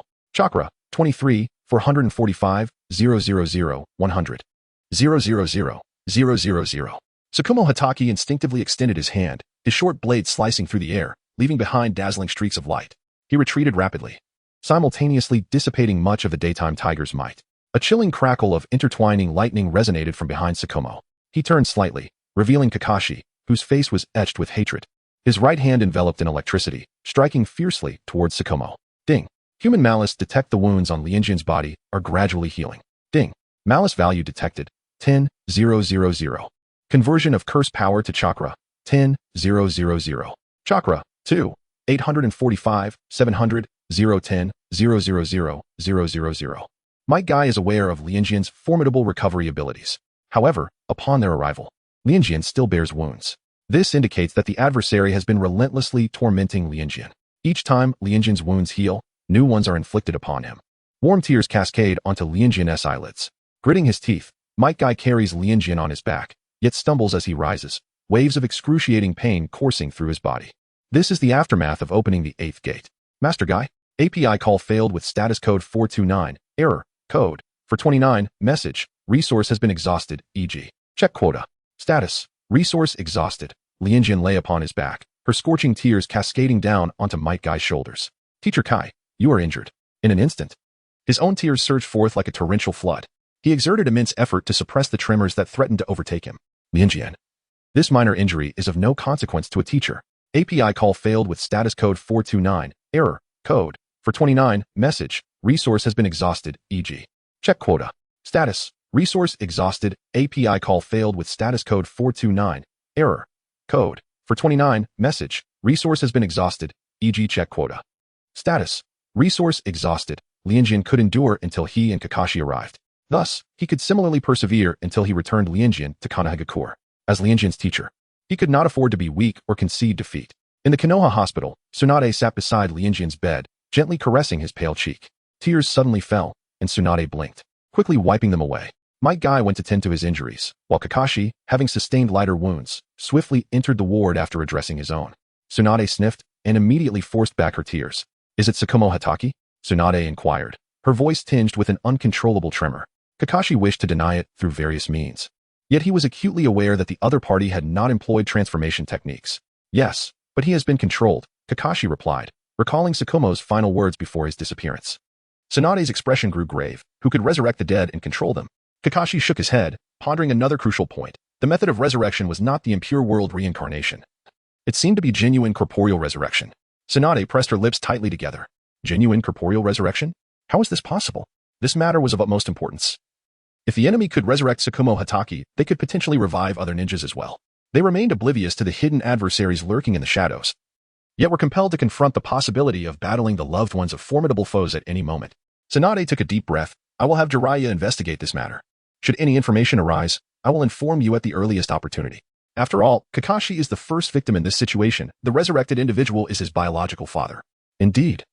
Kakashi replied, gazing at Lianjian's unconscious form. Lady Hokage, allow Lianjian to rest for a while. Tsunade offered a bittersweet smile. I understand. I have been so eager to aid Lianjian's growth that I forgot each individual has their own fixed developmental journey. As Kakashi and Tsunade exited the ward, they encountered Shikamaru waiting outside the door. Go in and see him, Tsunade encouraged Shikamaru. Shikamaru appeared tense, filled with anxiety. After making his decision, he once again faced Lianjian, his mind swirling with memories of Lianjian's final gaze. Did he truly have the right to visit Lianjian after abandoning him? Kakashi placed a reassuring hand on Shikamaru's shoulder. Do not overthink it. Lianjian knows you are here to see him, and it will bring him joy. Shikamaru stood alone outside the door, long after Kakashi and the Hokage had departed. Yet he still lacked the courage to push it open. He knew Lianjian would not blame him, but he could not overcome his own barriers. He feared what he might see in Lianjian's eyes. Sakura, carrying 2 thermoses, spotted Shikamaru lingering at Lianjian's door. Why don't you go in? Sakura, oblivious to the events that had transpired, only knew that Lianjian had sustained severe injuries during the recent mission. Shikamaru observed the redness around Sakura's eyes, a clear sign of recent tears, and averted his gaze. You go in first. Sakura found Shikamaru's demeanor odd but refrained from probing further. instead entering the ward. Sakura adeptly placed the thermoses on the bedside table, replaced the flowers in the vase with fresh lilies, and slightly opened a window to let in a gentle breeze, which stirred the curtains. She adjusted Lianjian's blanket, and upon sensing a distinct gaze, looked up to find Lianjian had awakened. Sakura. API call failed with status code 429. Error. Code 429. Message. Resource has been exhausted, e.g. check quota. Status. Resource exhausted. API call failed with status code 429. Error. Code 429. Message. Resource has been exhausted, e.g. check quota. Status. Resource exhausted. As Lianjian paused mid-bite, she suddenly lowered her head and spoke softly. Sakura couldn't help but chuckle, her eyes glistening with unshed tears as she shook her head gently. It's all right. What matters is that Lianjian and Naruto return safely. If Lianjian and Naruto were to face life-threatening danger because of this mission, I would never forgive myself for the rest of my life. Sasuke. Sakura blinked away her tears that slipped down quietly, her gaze filled with a sense of acceptance. Sasuke has his own path to follow, I understand that. Holding Lianjian's hand, she smiled and inquired, as long as each of us remains safe, Team 7 will never be disbanded, will it? API call failed with status code 429. Error. Code 429. Message. Resource has been exhausted, e.g. check quota. Status. Resource exhausted. API call failed with status code 429. Error. Code 429. Message. Resource has been exhausted, e.g. check quota. Status. Resource exhausted. Lianjian paused for a moment, quickly comprehending what Shikamaru feared. After Sakura's departure, Lianjian performed an entire set of stretching exercises on his hospital bed. Revitalized, he sprang from the bed and approached the door of his room, flinging it open with vigor. Outside stood Shikamaru, his eyes wide as saucers, filled with astonishment. Lianjian observed that Shikamaru's muscles were taut with tension, yet his gaze wandered aimlessly, refusing to meet Lianjian's eyes. You do not feel guilty towards me, do you? Lian's insight proved remarkably accurate, while Shikamaru became increasingly rigid. Lian contemplated deeply while stroking his chin and finally proposed, how about this? To make amends, you shall treat me to 3 years' worth of barbecued meat. Shikamaru replied, 3 years? API call failed with status code 429. Error. Code 429. Message. Resource has been exhausted, e.g. check quota. Status. Resource exhausted. Lianjian merely became aware of his own emotions, and in an effort to alleviate his feelings, he suggested the idea of dining on barbecued meat. No way. Lord Hokage, I am determined to bring Sasuke back. This marked the 23rd occasion on which Naruto was unceremoniously ejected from the Hokage's office by Tsunade. He plopped down in front of the office door, arms crossed, seething with frustration. How could he possibly abandon the quest to retrieve Sasuke? No matter the circumstances, he would bring Sasuke back. Naruto? As Lianjian ascended the staircase, she immediately spotted Naruto at the entrance of the Hokage's office. Ah, Lianjian, Naruto exclaimed, charging towards her like a young calf, then clinging to her. Lianjian, have you recovered? By the way, what transpired while I was unconscious? Why is everyone reluctant to discuss it? The mere thought of this incited Naruto's frustration. The mission to retrieve Sasuke had inexplicably concluded, and he awoke in the hospital, surrounded by others who were also injured. However, when he attempted to seek out Lianjian, Kakashi intervened, unable to articulate a clear reason. His attempts to inquire with Shikamaru were met with evasive responses. It was quite vexing. I've recovered. It's nothing. Merely a failed mission, resulting in injuries for everyone, which necessitated the termination of the task. Lian addressed each question posed by Naruto with deliberation. Lian, have we truly decided to disregard that scoundrel Sasuke? Naruto pouted. Despite his incessant declarations of disdain, it was evident that he still held a deep concern for Sasuke. Lianjian let out a sigh. Naruto, this is a path chosen by Sasuke himself. Even if we were to find him, he would not return with us. Naruto paused, having never considered whether Sasuke would wish to come back. He had merely thought that bringing Sasuke home was sufficient, subconsciously disregarding Sasuke's own desires. However, before he could voice his thoughts, the office door swung open. Tsunade seized Naruto by the collar and, with the grace of a shot putter, hurled him away. She dusted off her hands, which bore no visible grime, and ushered Lianjian into the Hokage's office. A stack of documents was placed on Lianjian's desk by Tsunade. Let us lighten the load for our teacher a bit, she remarked as she settled into her chair, handing Lianjian a pen. API call failed with status code 429. Error. Code 429. Message. Resource has been exhausted, e.g. check quota. Status. Resource exhausted. API call failed with status code 429. Error. Code 429. Message. Resource has been exhausted, e.g. check quota. Status. Resource exhausted. Lianjian directly assigned the freshly graduated genin to a mission. Naruto, propelled into the air, nearly crashed into Jiraiya. With a disdainful expression, Jiraiya stepped back slightly, allowing Naruto to plummet headfirst into the ground. Extracting his head from the earth, Naruto shook off the grass and dirt from his hair, fixing his gaze upon Jiraiya. Observing the force and velocity of Naruto's descent, Jiraiya quickly deduced the source of his recklessness. "Didn't I tell you not to interfere with the Hokage's duties?"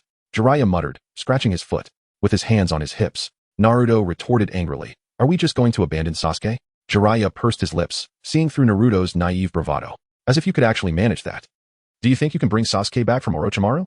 Even if you could, how can you guarantee that he won't run away again?" Naruto fell silent, his blue eyes dimming slowly. "But we can't just give up, can we?" Seeing the despair on Naruto's face, Jiraiya's heart softened, and he affectionately ruffled the boy's tousled hair. "Not pursuing Sasuke right now doesn't mean surrendering. Currently, your strength is insufficient to confront Orochimaru and retrieve Sasuke. More critically, you need to consider whether Sasuke even wants to return.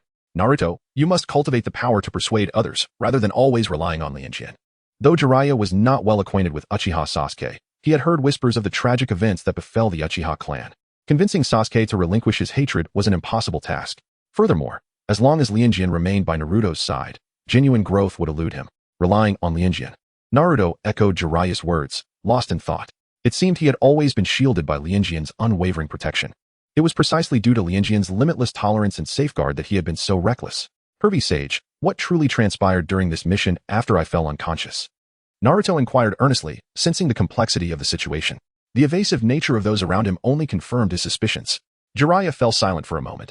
Upon returning to Konoha, he had learned from Kakashi of the horrific circumstances that unfolded, Kakashi's mental state severely shaken as he recounted the events.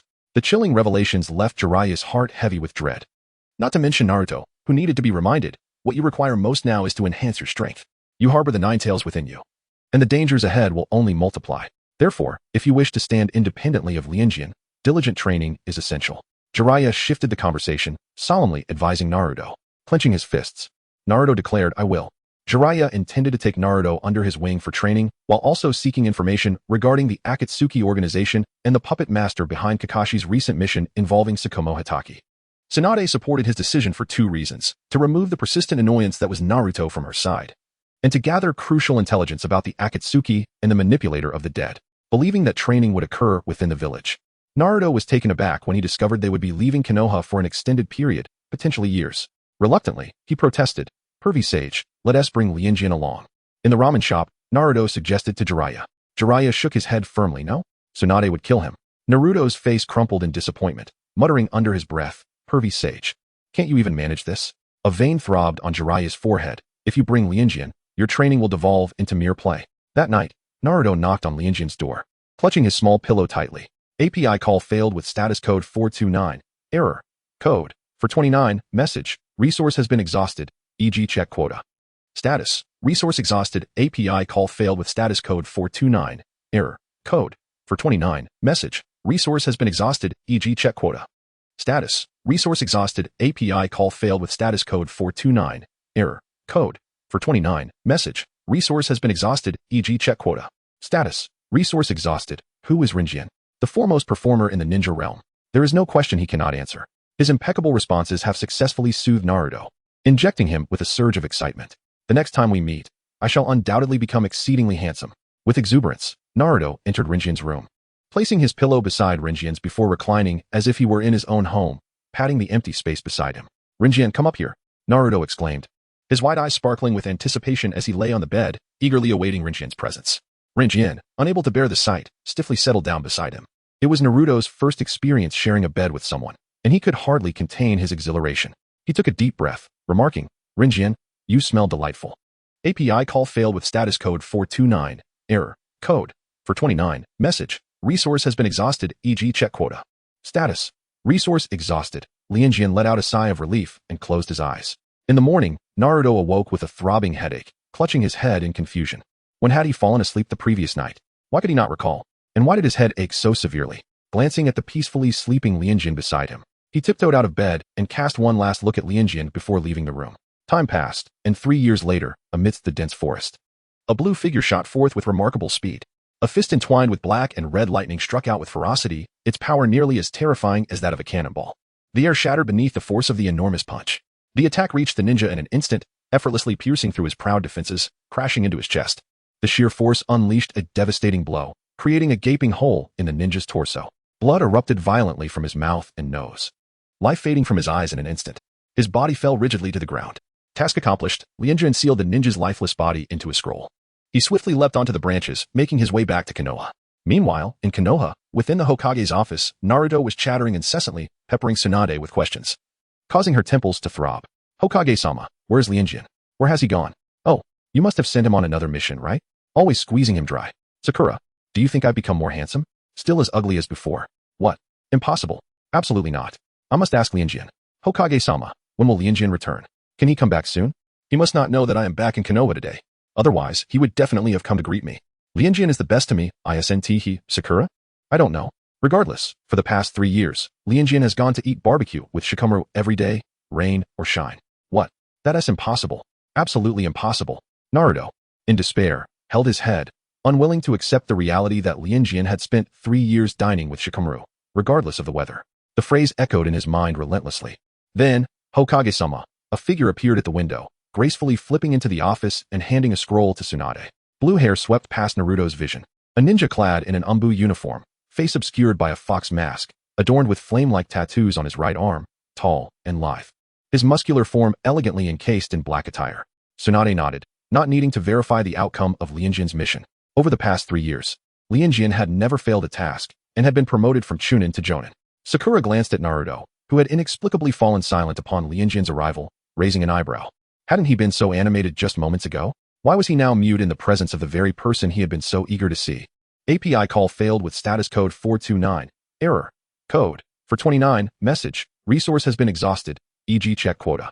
Status. Resource exhausted. API call failed with status code 429. Error. Code. For 29. Message. Resource has been exhausted. E.g. check quota. Status. Resource exhausted. API call failed with status code 429. Error. Code. For 29. Message. Resource has been exhausted. E.g. check quota. Status. Resource exhausted. Lian's face was etched with concern.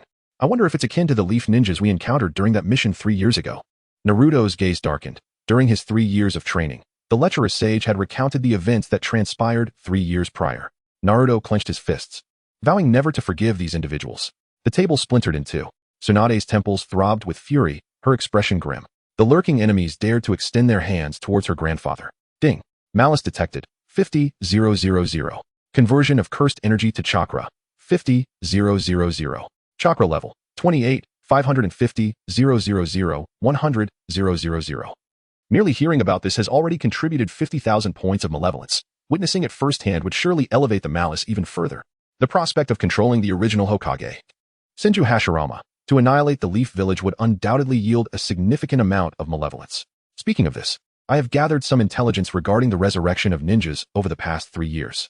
At the window, Jiraiya's figure appeared. This organization was established as a mercenary group in the black market, seemingly composed of resurrected ninjas, and has only recently begun its activities. Among them, Kakashi Hitaki is believed to be the first active member. The leader and the exact number of members remain unclear, but the organization has been promoting itself in the black market with the title of the god of shinobi, Senju Hashirama. Jiraiya glanced at Tsunade's expression before continuing. It seems the members of this organization act purely for monetary gain. Tsunade gritted her teeth. Bastards. 034. Prison bird Gara. Boom. The floor beneath them erupted. Debris and fragments scattered everywhere. Clouds of dust billowing into the air. The figure of Lianjian gracefully evaded Sakura's powerful strike in midair, a smile gracing her face. In the distance, on a branch, Jiraiya, Tsunade, and Kakashi observed the battle between Lianjian and the others with utmost seriousness. To assess the progress of Naruto and Sakura over the past 3 years, Kakashi proposed a contest among the three. Naturally, given the disparity in strength and the persistent sense of pressure that Lianjian exerted on Naruto and Sakura, the two quickly devised a plan to form an alliance against her as soon as the battle commenced. Lianjian and Sakura are both diligently learning ninjutsu under Tsunade's guidance. However, Lianjian's offensive techniques extend beyond mere brute strength. Since the commencement of the battle, he has yet to initiate a formal counterattack, effortlessly evading the relentless strikes from Sakura and Naruto. Remarkably, Lianjian has not yet unveiled his true prowess. Jiraiya, observing the unfolding conflict, stroked his chin in contemplation. Humph. Tsunade huffed with satisfaction, raising an eyebrow. It is difficult even for me to discern the extent of Lianjian's current strength. Kakashi nodded in agreement, noting, after all, Lianjian is a ninja who has matured through combat. His innate talent is extraordinary, allowing him to progress at a pace nearly tenfold that of others. Suddenly, a noise erupted from the ruins that Sakura had shattered with a single punch. API call failed with status code 429. Error. Code 429. Message. Resource has been exhausted. E.g. check quota. Status. Resource exhausted. A hint of a mocking smile appeared at the corners of Lian's lips as he effortlessly evaded. One hand gripping Naruto's wrist while the other lunged towards his chest. Naruto felt no pain whatsoever. The hand of Lianjian seemed merely to rest upon his chest. In the next moment, Naruto suddenly sensed his body beginning to stiffen. He found himself immobilized. Glancing down, Naruto observed a thick layer of ice rapidly spreading from his chest.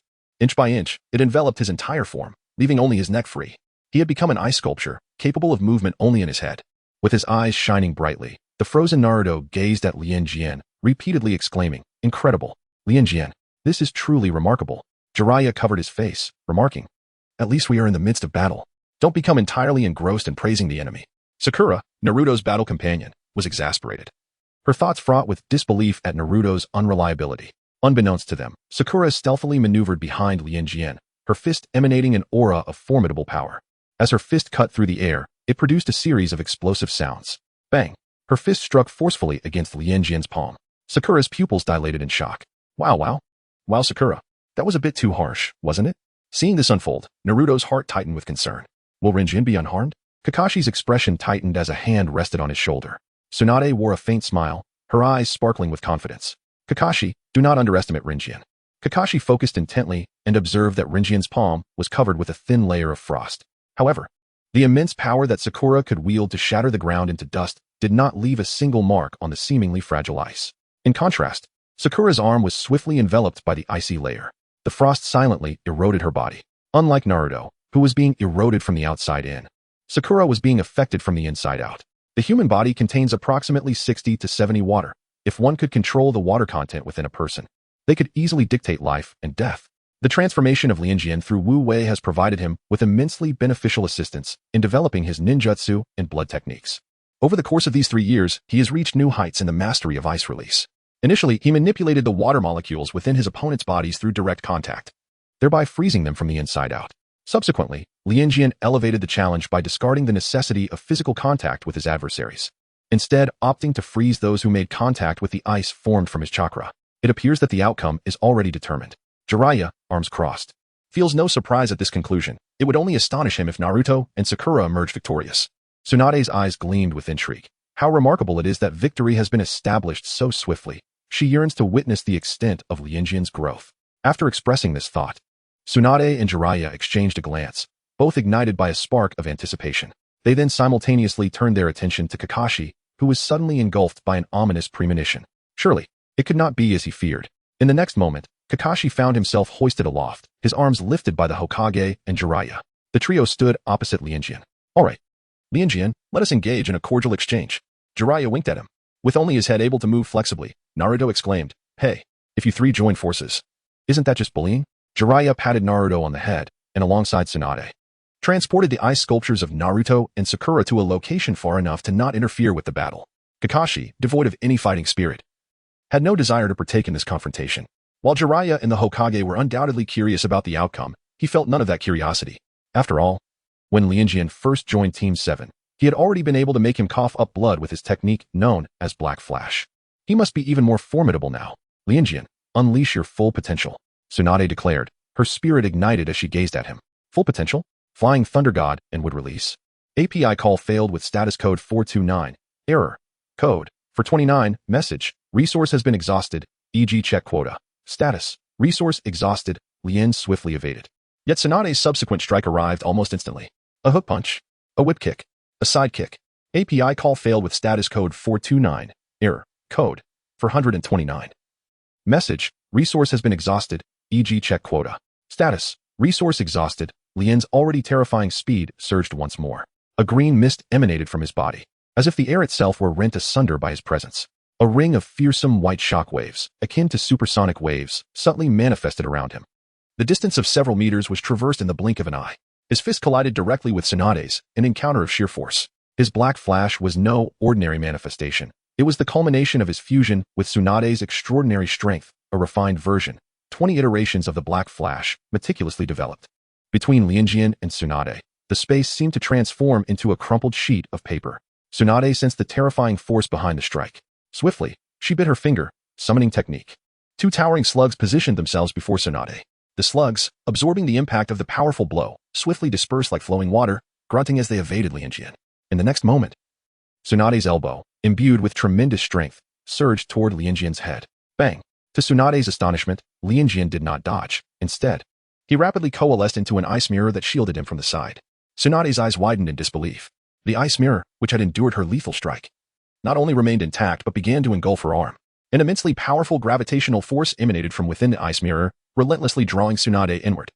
Upon mastering the ice release secret technique of the mirror, Lianjian realized how wasteful Bai had been with this ability. Since he could traverse within the ice mirror, it could equally serve as a prison, completely ensnaring his foes. Fire release, Toad oil fireball. The air instantly heated up. The tremendous power of the fire release surged forth. The wind element embedded within the fire intensified the flames. The attack range of the ninjutsu was vast, encompassing not only Lianjian but also his ice mirror and Tsunade within its reach. Although the ice mirror was a secret technique of ice release, its surface was still composed of ice. Ice's nemesis is fire. While the ice mirror was resilient against fierce assaults, it would inevitably struggle to maintain its form under the scorching flames. Water release, water barrier. A waterfall-like, rapidly rotating wall of water enveloped Lianjian. The two forces neutralized each other, releasing a thick cloud of intense white smoke that obscured visibility. Amidst the dense fog, a familiar sound of intertwining thunder echoed in Lianjian's ears. It was Kakashi's Raikiri. API call failed with status code 429. Error. Code 429. Message. Resource has been exhausted, e.g. check quota. Status. Resource exhausted. The spiral sphere wielded by Lianjian requires no preparatory motion, allowing it to be unleashed in an unceasing succession. This is a notable advantage that Kakashi's Raikiri cannot match. Kakashi felt a sense of foreboding. In the next moment, he sensed his body being swept away like a leaf caught in the wind, propelled backward by the force of the expanding air currents. The situation once again reached a stalemate. Kakashi, Jiraiya, and Tsunade surrounded Lianjian from three distinct directions. Even as Naruto distanced himself from the battlefield, he remained vociferous. Lianjian, defeat them. You can do it. Jiraiya quipped. I should have known to gag Naruto's mouth. Tsunade gazed at Lianjian, her eyes brimming with pride and contentment. At just 16, he was able to hold his ground against the combined assault of herself, Jiraiya, and Kakashi. There was no doubt that Lianjian would grow even stronger in the future. In Sunagakure, the expansive desert echoed with the fierce sounds of the night wind. The star-filled night sky seemed to draw near, as if one could pluck the stars with a mere outstretched hand. A little girl by the window pointed at the stars above, when suddenly, a shadow swept across her vision. Mama, there's a big bird, she exclaimed, turning to her mother, who was already weary. Her mother wiped the tears of fatigue from her eyes, dismissing her daughter's words. All right, it's late. Time for bed.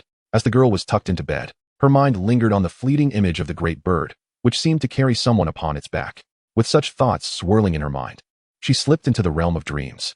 Renowned for his prowess, Lianjian Makoto stood atop the back of a colossal bird fashioned from white clay, affording him a panoramic view of the entire Sunagakure. He gazed at Deidara, who stood before him, and leaned in, extending his hand. Could you mold me one to play with? I too wish to experience the thrill of hurling explosives. Ding. Malicious intent detected. 1000. Conversion of cursed energy to chakra. 1000. Chakra 2855100010000000. Deidara cast a sidelong glance at Lianjian Makoto, who stubbornly trailed behind him, a wave of discontent swelling within him. This mission was clearly meant for him and Sasori. What did this fellow intend by tagging along? It was utterly baffling what the leader was thinking. Was he being excessively indulgent towards this individual? Hey, Didi? Didi? What is the matter? Are you unable to comprehend human speech? API call failed with status code 429. Error. Code 429. Message. Resource has been exhausted, e.g. check quota. Status. Resource exhausted. API call failed with status code 429. Error. Code 429. Message. Resource has been exhausted, e.g. check quota. Status. Resource exhausted. Lianjian blinked innocently, exclaiming, I merely find your explosions quite impressive. I simply wish to try it myself. This peculiar statement seemed to appease Deidara, who generously offered his pouch filled with clay, saying, Take it. It appeared he had misjudged Lianjian, as she possessed a remarkable appreciation for the artistry of explosions. With the explosive clay in hand, Lianjian commenced her thunderous activities in all directions around Sunagakure. Boom. A fierce blaze erupted, giving rise to a series of bewildering mushroom clouds above the village. Ding. Malevolent intent detected. 2000. Conversion of curse power to chakra. 2000. Chakra 2855700010000000. Ding. Malevolent intent detected. 500.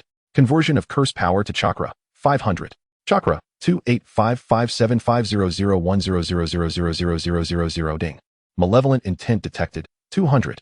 Conversion of curse power to chakra. 200. Chakra 2855770010000000. In an instant, the slumbering Sunagakure was thrown into chaos. Fragmented malevolent energies surged toward the sky where Lianjian stood. Amidst the tumult in the heart of the village, a crimson figure suddenly soared from atop a high rooftop, surrounded by swirling sands. The bomb recklessly cast by Rinken Makiki was enveloped in a swirling sea of yellow sand. Lord Windshadow. Lord Windshadow has arrived. We are saved. Gaara, once shunned and feared by the village, had now ascended to become the guardian deity of Sunagakure. His gaze swept over the three of them, ultimately coming to rest upon Rinken Makiki. Maki Rinzen bore an uncanny resemblance to the esteemed Rinzen. Who are you? Gaara inquired coldly. Who would answer him truthfully? Countless small birds took flight from Deidara's hands. Bang, bang, bang. The incessant sounds of explosions echoed through the air. A fierce blaze spread, engulfing the entirety of Sunagakure. Gaara realized that protecting such an expansive territory was beyond his solitary capabilities. The population of Sunagakure was far too scant. Shield Lord Kazekage. Kankuro was the only ninja to react, promptly issuing commands to the surrounding shinobi. Weapons were swiftly hoisted to the ground. Whoosh, whoosh, whoosh. A torrential rain of arrows was unleashed towards Maki Rinzen and her companions in the sky. Simultaneously, Gaara's sands surged rapidly to encircle them. Do not engage. Deidara shouted. Allow me to handle this. A glimmer of excitement danced at the corners of Deidara's mouth. In the next moment, the sky was blanketed with his densely packed explosive clay. Boom. A colossal mushroom cloud blossomed across the desert. Remarkably, the Sunagakure that would have been obliterated under such overwhelming force emerged unscathed. API call failed with status code 429. Error. Code. 429. Message. Resource has been exhausted. E.g. check quota. Status. Resource exhausted. API call failed with status code 429. Error. Code. 429. Message. Resource has been exhausted. E.g. check quota. Status. Resource exhausted. API call failed with status code 429. Error. Code. 429. Message. Resource has been exhausted. E.g. check quota. Status. Resource exhausted. Lianjian's hand paused momentarily in the air before it descended slowly. He tilted his head slightly, a faint smile lingering at the corners of his mouth, yet his gaze betrayed an indescribable indifference. His eyes were like a sharp sword, piercing directly towards Deidara, who suddenly felt a chill creeping up his spine. In an instant, with remarkable swiftness, Lianjian's hand struck down heavily upon Deidara's face. The blow appeared light, yet it concealed immense strength, causing Deidara's head to jerk violently to one side.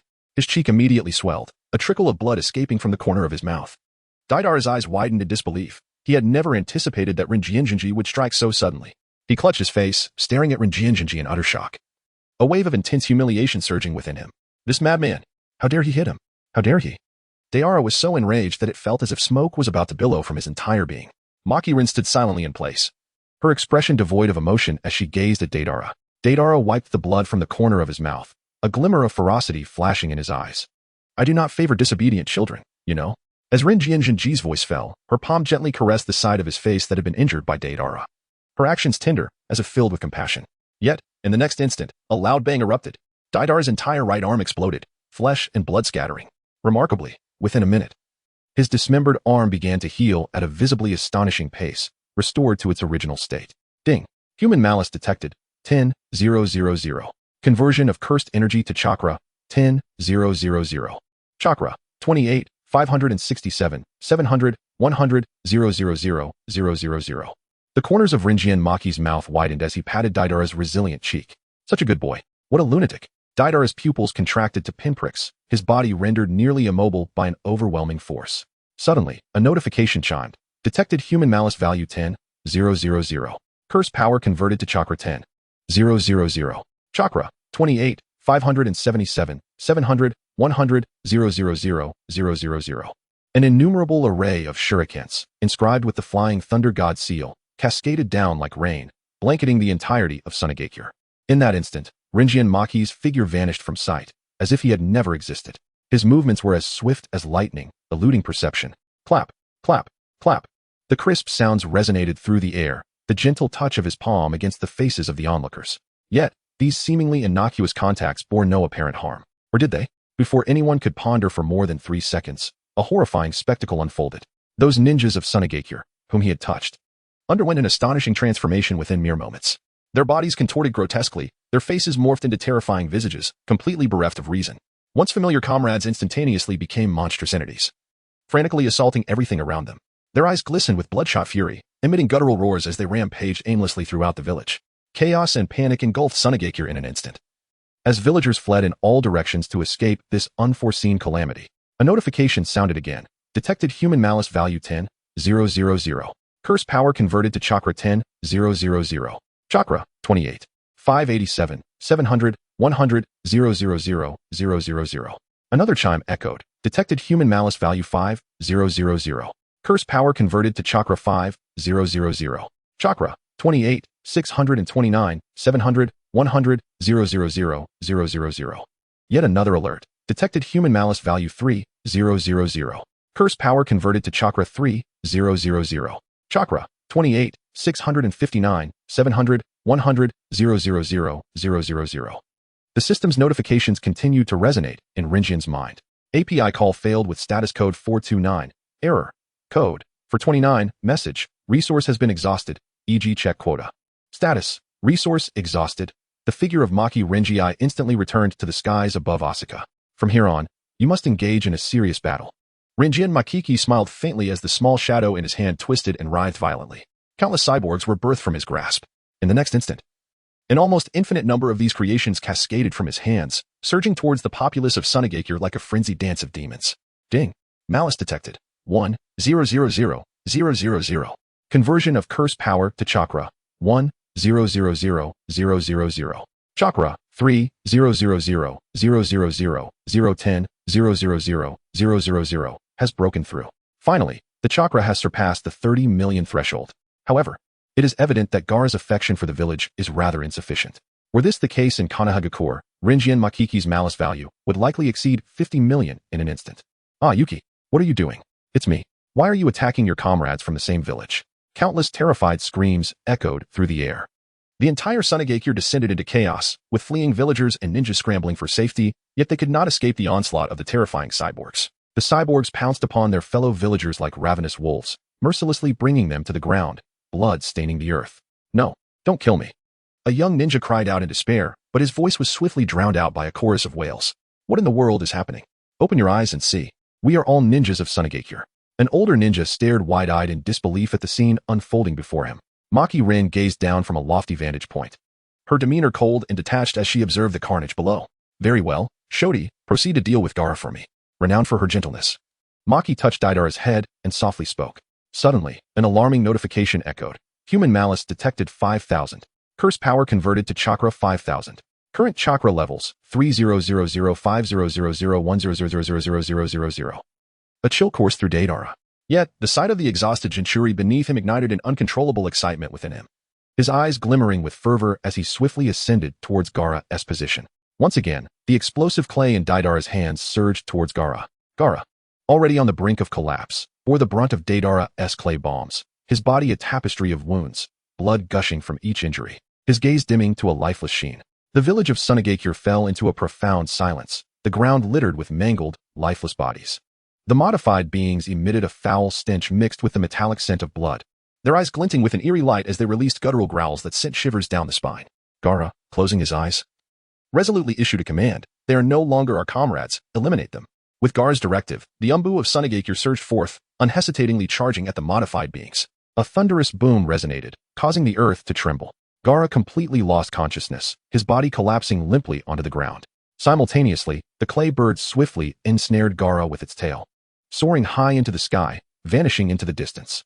Amidst the hellish ruins of Sunagakure, Kankaro's voice resonated with urgency. Request immediate assistance from Konoha. Hokage-sama. We are in grave danger. Shizen exclaimed, her expression frantic as she intervened to halt the conflict between Maki, Tsunade, Jiraiya, and Kakashi. Observing Shizen's distress, Tsunade,